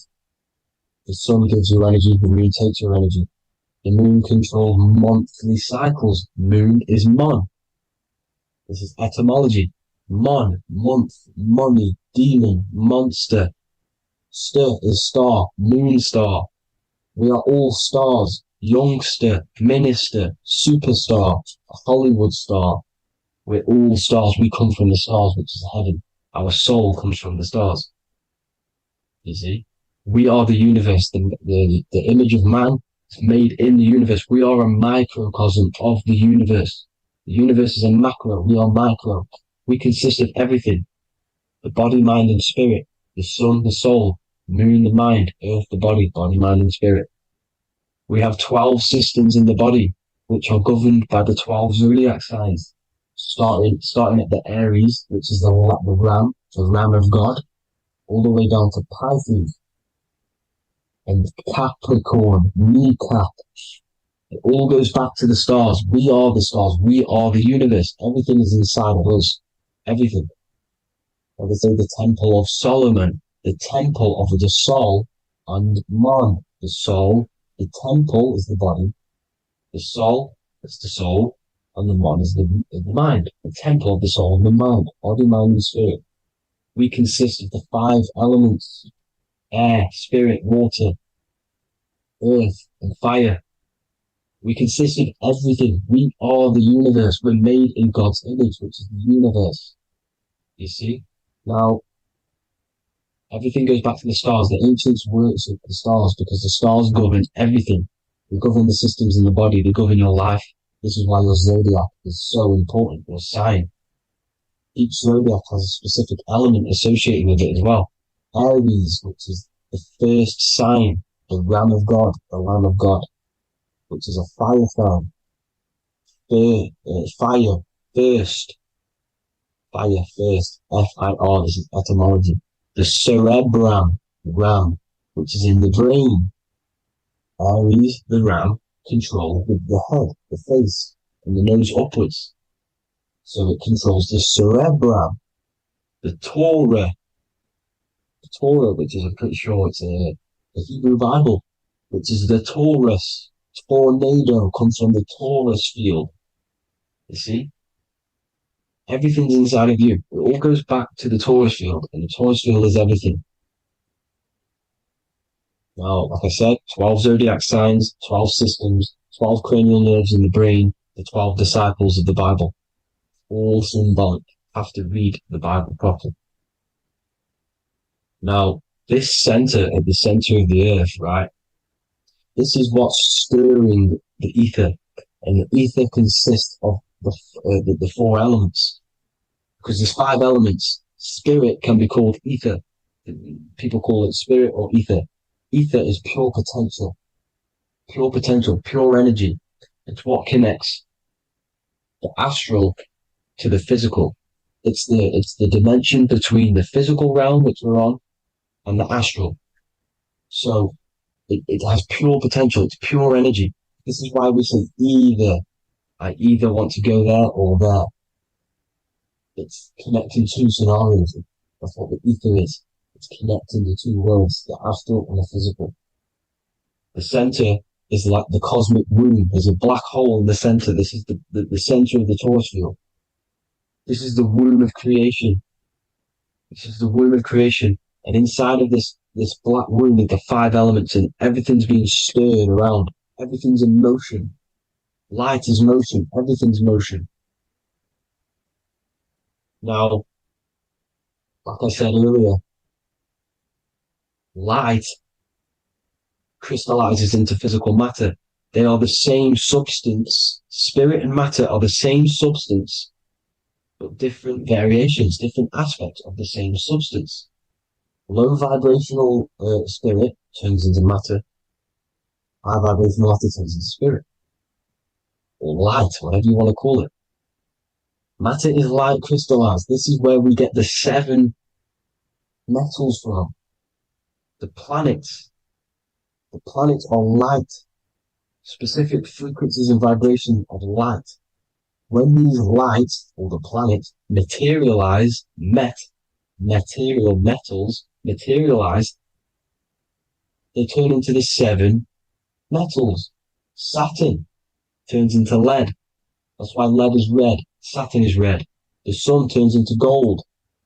That's why the gold is yellow and the sun is yellow.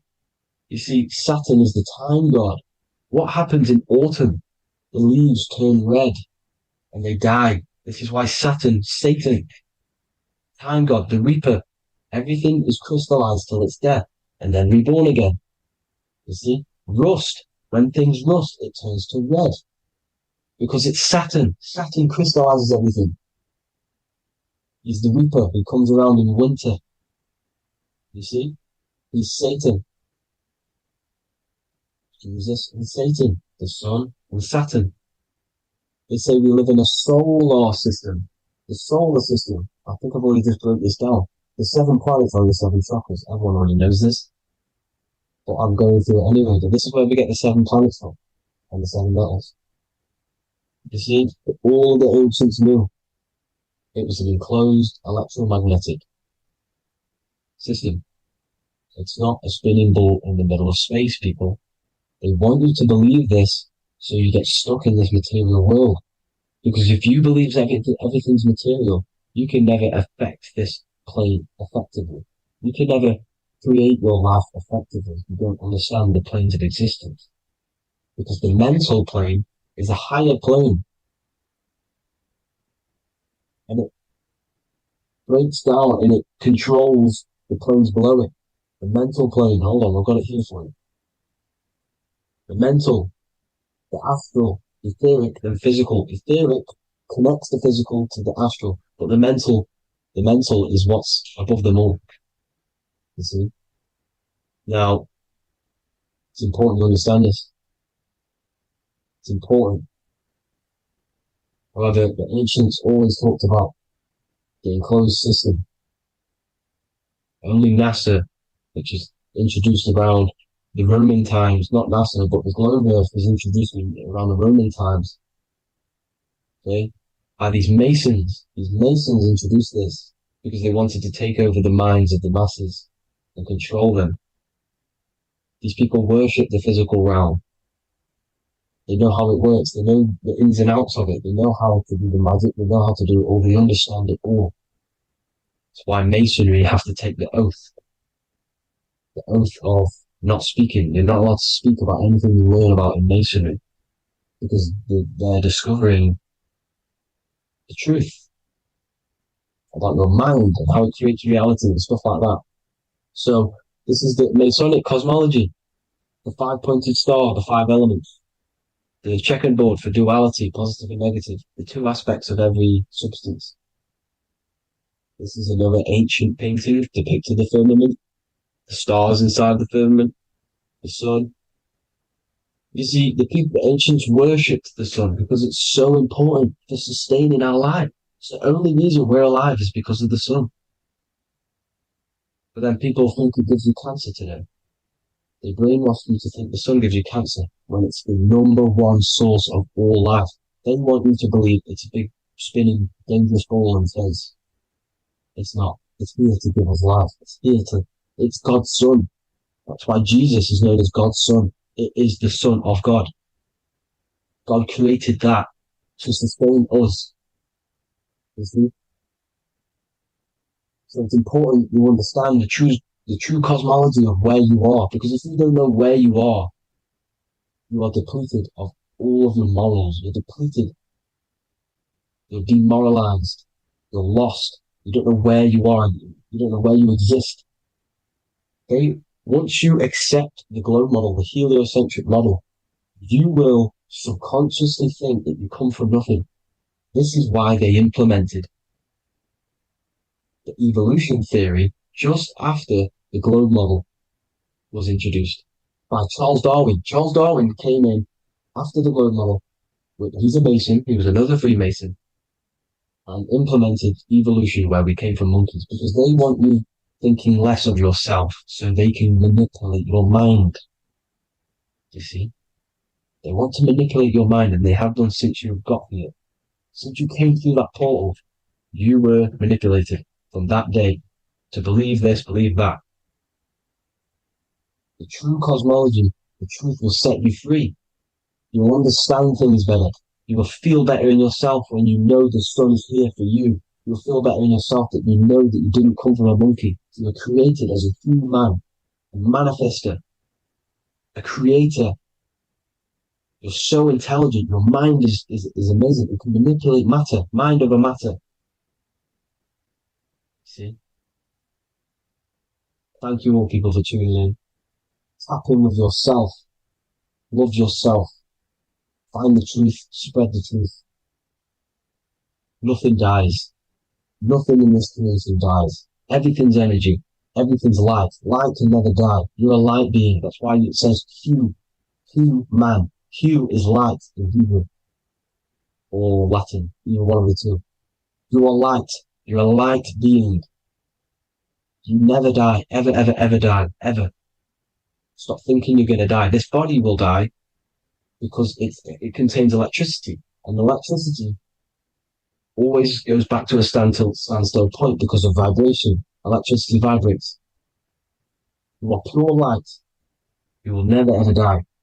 Thank you all people. God bless. Make sure to like, subscribe and share.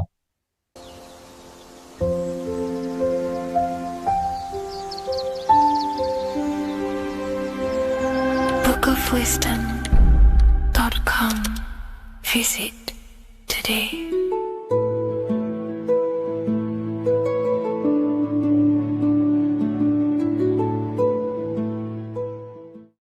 Hello, Seeker. Welcome to Revival of Symbolism, a channel devoted to the language of esoteric symbolism, guiding you to discover yourself and expand your consciousness into deeper realms of thought.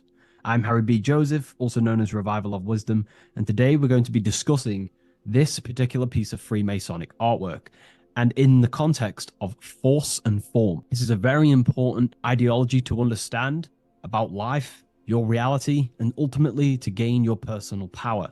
So if you want to gain your personal power, you have to understand force and form, which is one of the most basic understandings and teachings within the occult schools of thought. So if we look at this piece of artwork that we have here on this Freemasonic drawing or painting, whichever it is, we see in this context force and form. Now, there is a lot going on in this piece of symbolism. There's so much more than just force and form. However, in this video, we're just going to be breaking down the force and form aspects so you can gain an understanding. Here at the very top, we have light rays. This represents force. Here below, you have the physical manifested plane, form, force and form. All creation is force and form. It is the interplay of force and form. Force is the invisible energy that moves, and form is the pattern that contains and directs that movement. Force without form is chaos. Form without force is lifeless.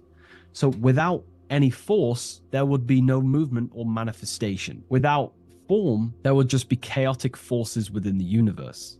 So force and form are the opposites in duality, force and form, okay? So without any force, which is your spiritual life force, your consciousness, which is force, your body wouldn't even exist because your body is the formation of the spiritual forces. Your life is a creation of your forces, such as thought, emotion, imagination, desire. We're going to be breaking that down in detail so you can use these forces in your life, okay? So we have light rays here. This is a force. This is light emanations coming down from above into the world of form. We have to understand no physical action on the physical plane. There is no force. All force takes place within the astral and etheric realm. So that's what we must understand. Force takes place in a higher dimension. What you see in the material realm is the formation of that force. So every movement in the material is made manifest through the invisible forces. When you take an action, there is a reason why you are moving the body. And for me, for example, I've written the new book of symbolism and it's out November 17th. The force that driven me to build that, to take the actions to build that, is a force, and that is an emotion or a desire. So that we all have a desire, which is the force that moves us. And that desire is not a chemical reaction within your nervous system. That desire is, in essence, a spiritual force that takes place within the astral plane. So we have mental, we have the mental plane, below you have the astral plane, below that you have the etheric plane, and then below that you have the physical plane. All creation begins in the mental plane, what we think about. But then if we have a desire about a specific thought, we have a specific emotion towards a specific thought, such as, I don't know, making money. We all have a desire to make money. right? That desire then focuses down the mind, because you can think any thoughts you wish, but if you do not have a desire or an emotion towards it, the mind will not be narrowed down to one specific thought. So then that thought has an emotion or desire behind it, which then manifests itself. The thought descends into an astral form. The thought takes the body of an astral desire or imagination. That imagination and desire feeds the human heart. That human heart feeds the force through the physical brain, through the nervous system, and then allows the body to take physical actions. So each one of us has forces. So it's very, very important that these forces, such as desires, are not random and they are controlled. Because if you desire many different things, you are uncontrolled, you will have many issues in your life. You will have, if you have uncontrolled desires of lust, uncontrolled desires of vanity, uncontrolled desires of low pleasurable things of the flesh, your desire will not be controlled. Therefore, your force is scattered. So in order to gain self-mastery and to get what you want out of your reality, you have to control your desires, your force. So you have force and form. This is why down here you have people taking physical actions. You have, people running around taking action. And up here you have the forces. So it is the astral forces that is in constant rotation and interplay with the physical material realm, force and form. Force originates in the higher planes of consciousness and descends through the mental and astral into the physical. Within the mental plane, force takes the shape of thought. Thought is the first outline of form, the archetype that gives structure to creative currents. When one conceives an idea, the pure spiritual energy flowing through the consciousness becomes clothed in mental matter. This mental form is the mold through which all subsequent energies must pass. It defines the direction of movement and determines the quality of the outcome. Within the astral plane, the same force becomes emotion, desire, and vitality. Here, the mental pattern receives life. The astral body, being composed of the substance of feeling and magnetism, fills the thought form with motion and color. Force in the astral plane is dynamic, fluid, and responsive to rhythms of desire. If desire is pure and unified, it directs energy faithfully into the form conceived by the mind. If desire is scattered or conflicted, the astral force distorts the form, producing confused results in the physical world, confused actions, chaotic actions, if you do not have your desires and your heart under control and your emotions under control. Thus, the quality of one's emotional life determines how effectively forces passes through the pattern of thought. So the emotional quality of life, of your life, is determining your actions, because we all take action on what we care about, on the force that is driving us. So we must unify our heart with the higher mind, with higher thought, thoughts that are not selfish, thoughts that are not egotistical. In the mental plane, there are three subplanes. We have higher mental plane, middle mental plane, and lower mental plane. Higher mental plane is higher thought. This is what people call the higher mind. A lot of people say the higher mind, but they don't know truly what it is. A lot of spiritual people will just throw these words around. The higher mind is simply the mind that exists within the higher mental plane where higher thoughts take place. Thoughts that are guided with love, that are guided with selfishness, without being selfless, thinking with, without being egotistical. For example, if you think, how can I make money? How can I gain? How can I do all this stuff? And you're thinking how to make money for yourself, for personal gain. That's a selfish thought, and that will manifest in the lower mental plane. If you want to become more of a powerful mind and gain your personal power, you want to think in a different way to penetrate the higher mental plane, because the lower mental plane, most minds in the collective consciousness operate in the lower mental plane, because most people think unconsciously. Therefore, their minds are not trained to think in the higher mental plane. So most people dwell in the lower mental plane. This is where all the lower thoughts are. There's not very good ideas because the collective consciousness is there. Once you start to raise your mind, you then start to learn to think differently. Instead of thinking, how can I make money? How can I gain? How can I, get this? Think differently. Think on a collective scale to penetrate the higher mental plane. Think, how can I benefit the world? How can I do something that's going to benefit people? Because money will come as a side effect of that. That's just one example. So when you shift your mindset to use the higher mental plane and train your mind, you're gaining willpower. You're also penetrating the higher mental plane where better thoughts are. You receive better thoughts, better guidance through thought forms. That's a whole other lecture I can make. Thought forms, which are basically demons and spirit guides, what people call. They're just thought forms. So we truly do live in a mental world, and everything is force and form. symbolized by the light and the material reality. The individual who understands this relationship between force and form begins to work consciously with the descent of energy through the different planes of consciousness: mental, astral, etheric, physical. When you hold a clear mental image, you create the form. You fill that image with emotion and desire, you generate the force. When you act upon that energy, you complete the circuit of creation. The process is simple yet exact. Force always seeks form, and form always requires force to live. If the mind is undisciplined and the forms it creates are vague, force dissipates into confusion. Energy without direction creates turmoil in the astral body, manifesting as restlessness, anxiety, or inconsistency. If the emotions are intense but the form is weak, the force becomes misdirected, often leading to chaos in one's actions. Conversely, if the mind creates a strong form but the emotions are dull or lifeless, the form remains unanimated, a structure without vitality.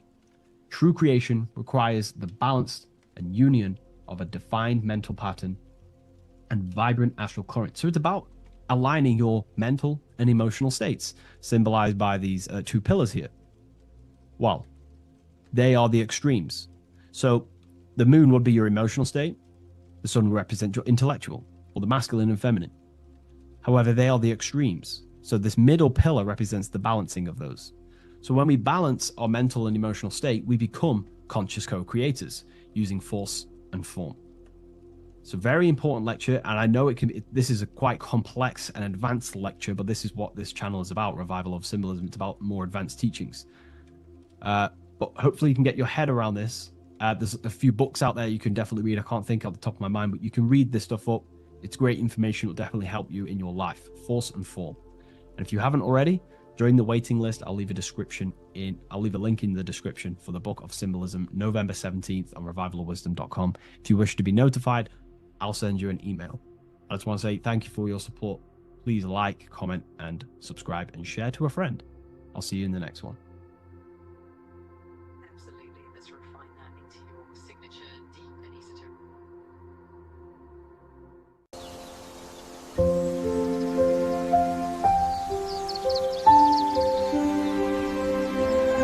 bookofwisdom.com.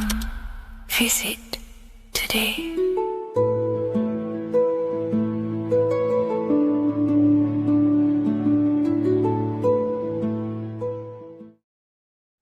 Today's topic is the binary code behind the universe. You will learn the fundamentals of the binary code, deeper understanding of reality, which will give you more of a connection to the universe, evidence supporting the existence of this code, and how to use the binary code to shape your reality. Now, this is an important one. We have 0 and 1. This is the binary code of the universe. It underlies everything. It is the source of all creation. The universe is binary in nature, meaning it exists as both something and nothing, on and off, male and female, light and dark. Everything has its polar opposite. At its core, all that exists is 0, representing nothingness, infinite potential, and 1, representing something, order. 0 represents the feminine, vast, formless, and infinite potential.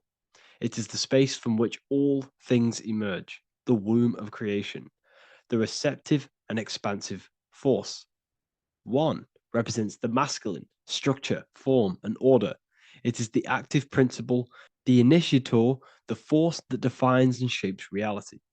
Together, they create the fundamental duality that underlines existence, the balance between chaos and order, the void and creation, yin and yang.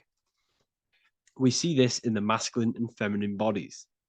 This is deeply encoded into the fabric of reality.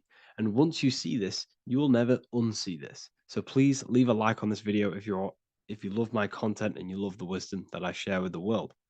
So we see this with the masculine genital areas. Remember, this is the genital area. This is all to do with creation. These are the generative principles, the generative organs in the body that allow creation to continually outfold into new life. The genital areas are all to do with the code. The male is the one, the action. He's the initiator. The feminine is the zero, which is the infinite potential, the womb of creation. 0 and 1. This is why we have 10 numbers. 0 and 1. Masculine and feminine. We even see this in the bodies. The feminine body is made out of curves, which is 0, curves. And the masculine body is made out of lines. So please leave a like and comment if you love this. And if you have any lecture ideas, feel free, and I can make a lecture on any suggestions that you have. So look at the word masculine. Masculine, line. Line is just one line, which represents order. 1. Feminine. 9. 1 and 9 equals 10. 0 and 1. The binary code of all creation. Why is feminine? Why the number 9 for feminine? Because the moon has to go around 9 times to create a human in the feminine's womb. And look at this image of nature. All nature is zeros and ones. Now you can tell the stick is a one. It's a line, and here we have curves. It's curves and lines. Curves and lines create reality. It creates matter. Everything is 0 and 1. We even see this with the sky. The sky represents zeros. They represent curves. The heavens, the heavenly bodies, the sun. These are circles. The moon, circles. The planets, circles. Down here is matter, representing the square. We have the Freemasonic square and compass, representing lines and circles, masculine and feminine. We see this with Leonardo da Vinci, with the circle representing the spirit, the void, the womb of creation, and matter, which is the body. This is the soul in matter, infinite potential in matter. This represents spirit over matter. This represents the architect of reality, zeros and ones, spirit and matter. This is all the same thing. Understanding this binary nature of the universe, where 0 feminine represents the infinite potential and 1 masculine symbolizes order and structure, can benefit you in several ways. Manifestation and creation is the first way it can benefit you. Now that you understand this, you understand that everything comes out of infinite potential. 0, infinite potential. 1, action equals manifestation equals creation. So you must pull things out of infinite potential. If you have ideas but don't take action, too much 0, nothing materializes. You'll never materialize if you sit there imagining all day, visualizing all day. You have to take action. They both come hand in hand. If you only take action without tapping into intuition and creativity, too much 1, your actions may feel hollow and misdirected. Using both effectively leads to greater success in life, work, and relationships. This is the 33rd degree motto, or this is on the 33rd degree of Freemasonry Scottish Rite logo, and it's called Order ab Chaos, order out of chaos. Chaos is the 0, infinite potential. Chaos is the dimension of the imagination.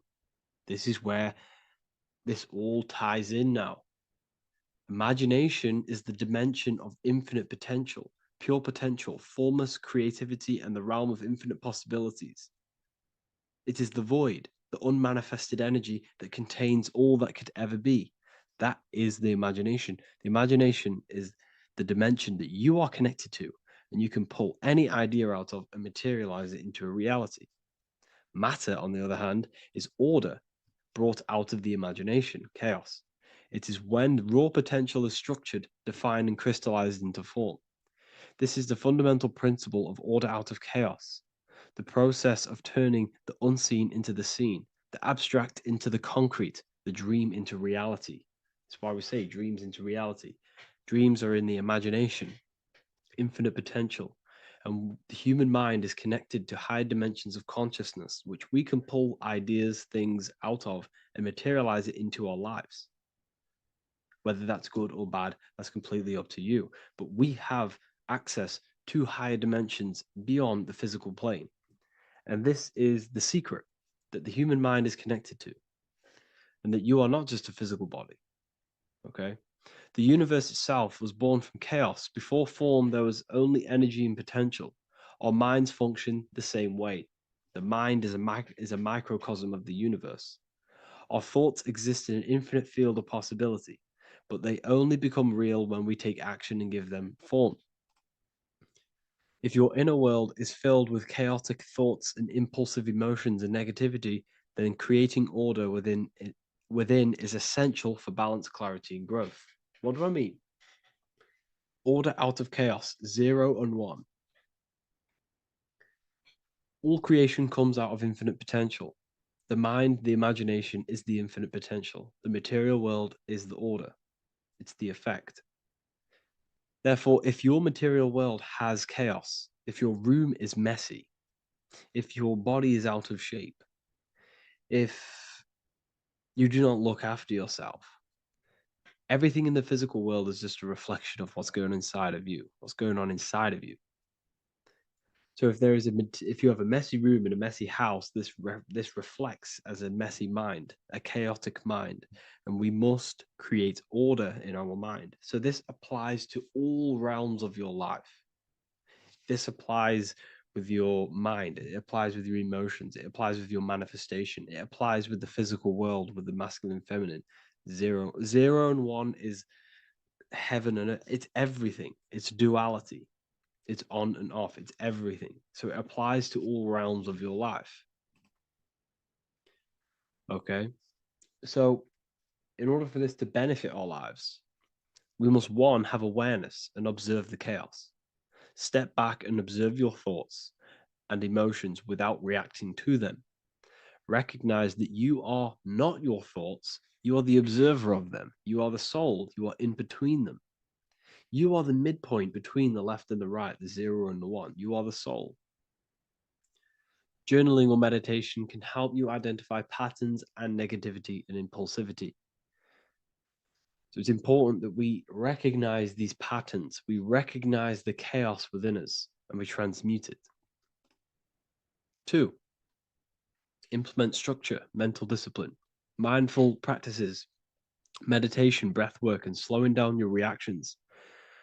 Cognitive reframing, replace destructive thoughts with constructive ones. This is so important. For every negative thought that you place attention to, place your attention onto 5 more positive. Never think about something that you don't want to manifest, because whatever you're placing attention on inside that mental field of consciousness, you're giving attention to, which then can manifest into your action, and that will materialize into your world. Routine and ritual. Create daily habits that anchor you. Morning routines, exercise, or creative outlets bring stability. We must master the inner world of thought and emotion. We must bring chaos into order. In order to create anything in your life, you're turning chaos into order. Order out of chaos. You're turning 0 into 1. This is the binary code. All things underlie it. 0 and 1. So it's so important that we master our minds, we master our emotions, we master our inner world so we can produce effect in the outer world. We cannot create consciously and effectively if we have chaotic thoughts and impulsive emotions. So I hope this has made more clarity to you so you can implement this into your life. I know I haven't given you much strategic things to implement into your life, but now that you have a better understanding of how this world is pulled out of infinite potential, you can use that. Everything in your life is pulled out of your imagination. Every text you send, everything you think of, oh, I'm going to do this later, that is your imagination thinking about the future. So you just have to do this on a mass scale to create something big in your reality. So I hope this gives you a better understanding of how the universe works and has benefited your life. If you have any comments or any suggestions or how this video made you feel, let me know in the comment section. I'd really appreciate it. And I'll see you all inside of the Symbolism Masterclass on March the 8th.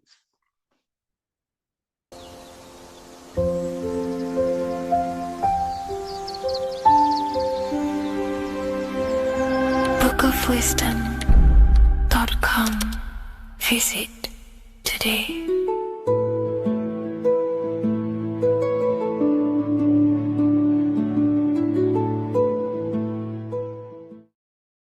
What are we all doing, people? Survival wisdom. Today we're going to be breaking down the Bible and its real, true metaphysical meaning.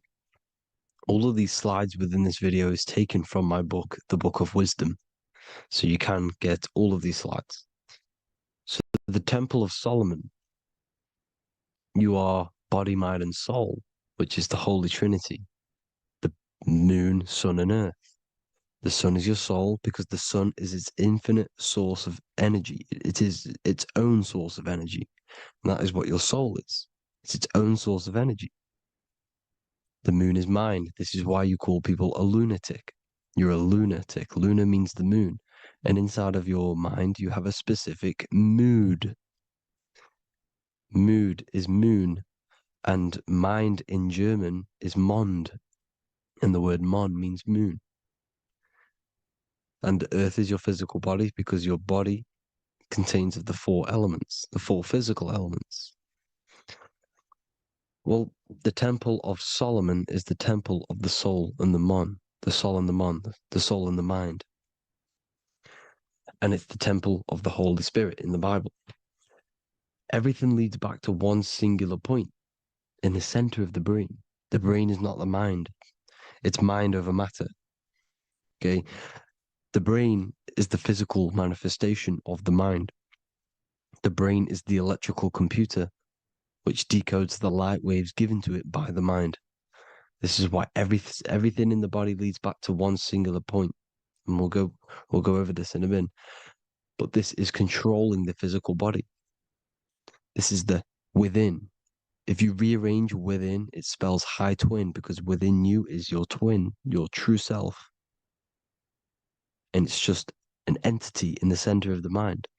And if you shut your eyes, you can feel it. Your awareness is in the center of the brain. So there's just an empty chamber in the center of the two cherubs, the two brains. They are two separate brains. They're two hemispheres.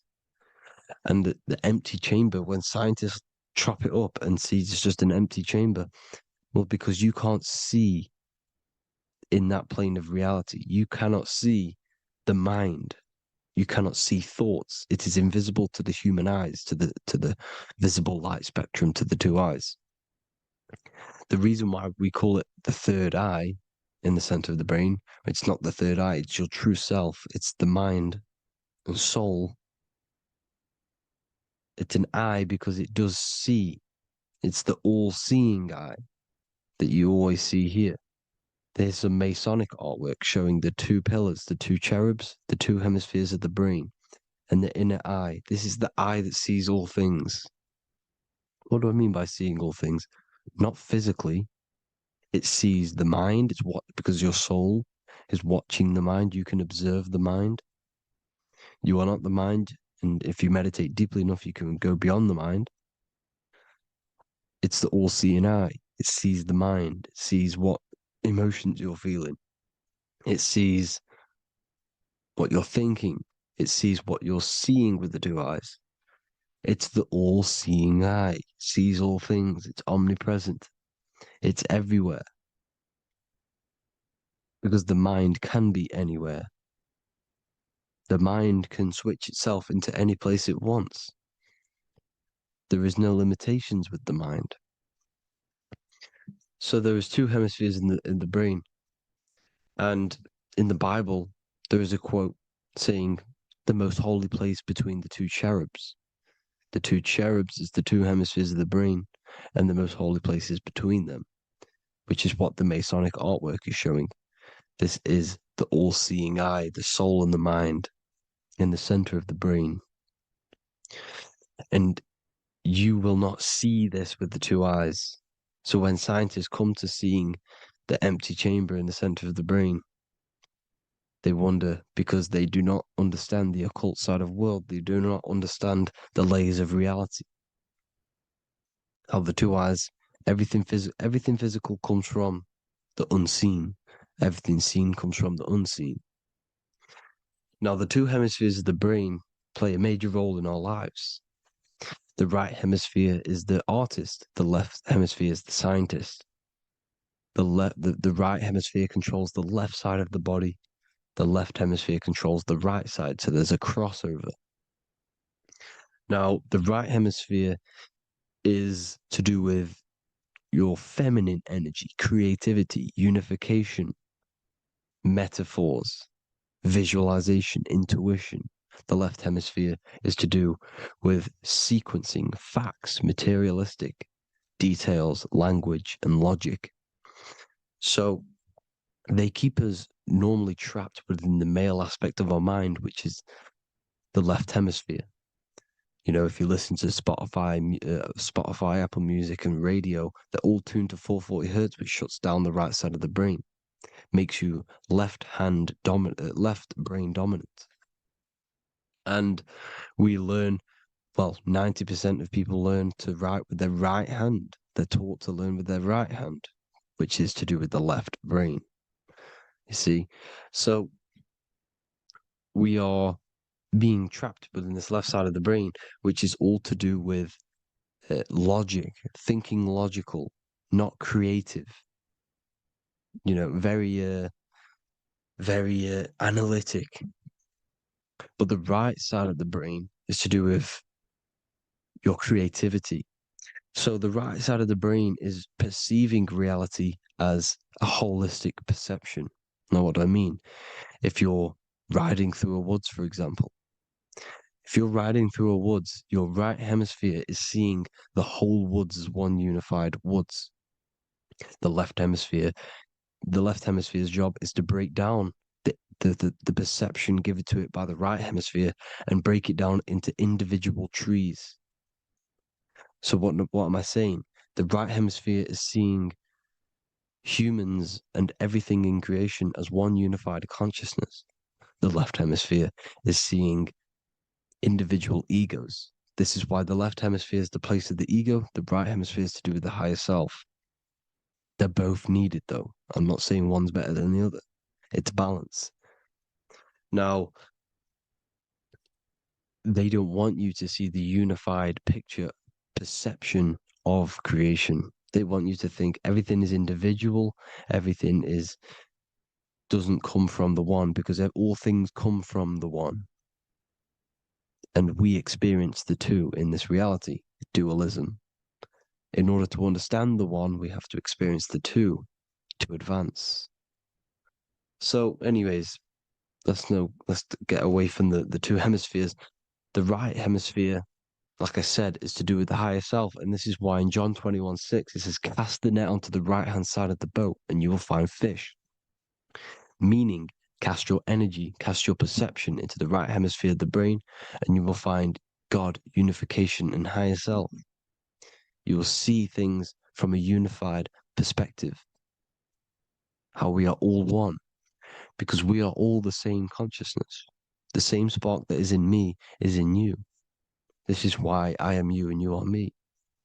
We are all the all-seeing eyes of God, just split up into individual bodies. We are all made up of the same essence, consciousness. And that consciousness, that mind and soul, is in the center of the brain. You are just in different avatars. And until we see this, we'll forever be divided and conquered. Until we figure this out as a collective consciousness, we will forever be divided and conquered and ruled over. This is why the Bible says, ye are gods. You are the sons of the Most High, because we are. We are the Word made flesh. We are God made flesh. Mark 16:19. So then after the Lord had spoken unto them, he was received up into heaven. Head is heaven, H-E-A, and sat on the right hand of God. God is the consciousness in the center of the brain. Heaven is the head, and the right hand of God is the right hemisphere of the brain, meaning he sees things in unification, creativity, intuition, the higher mind, the higher brain. When Moses crosses the Red Sea is the corpus callosum, moving from the left to the right hemisphere of the brain to see unified perception of reality. Head, H-E-A, heaven, same root word.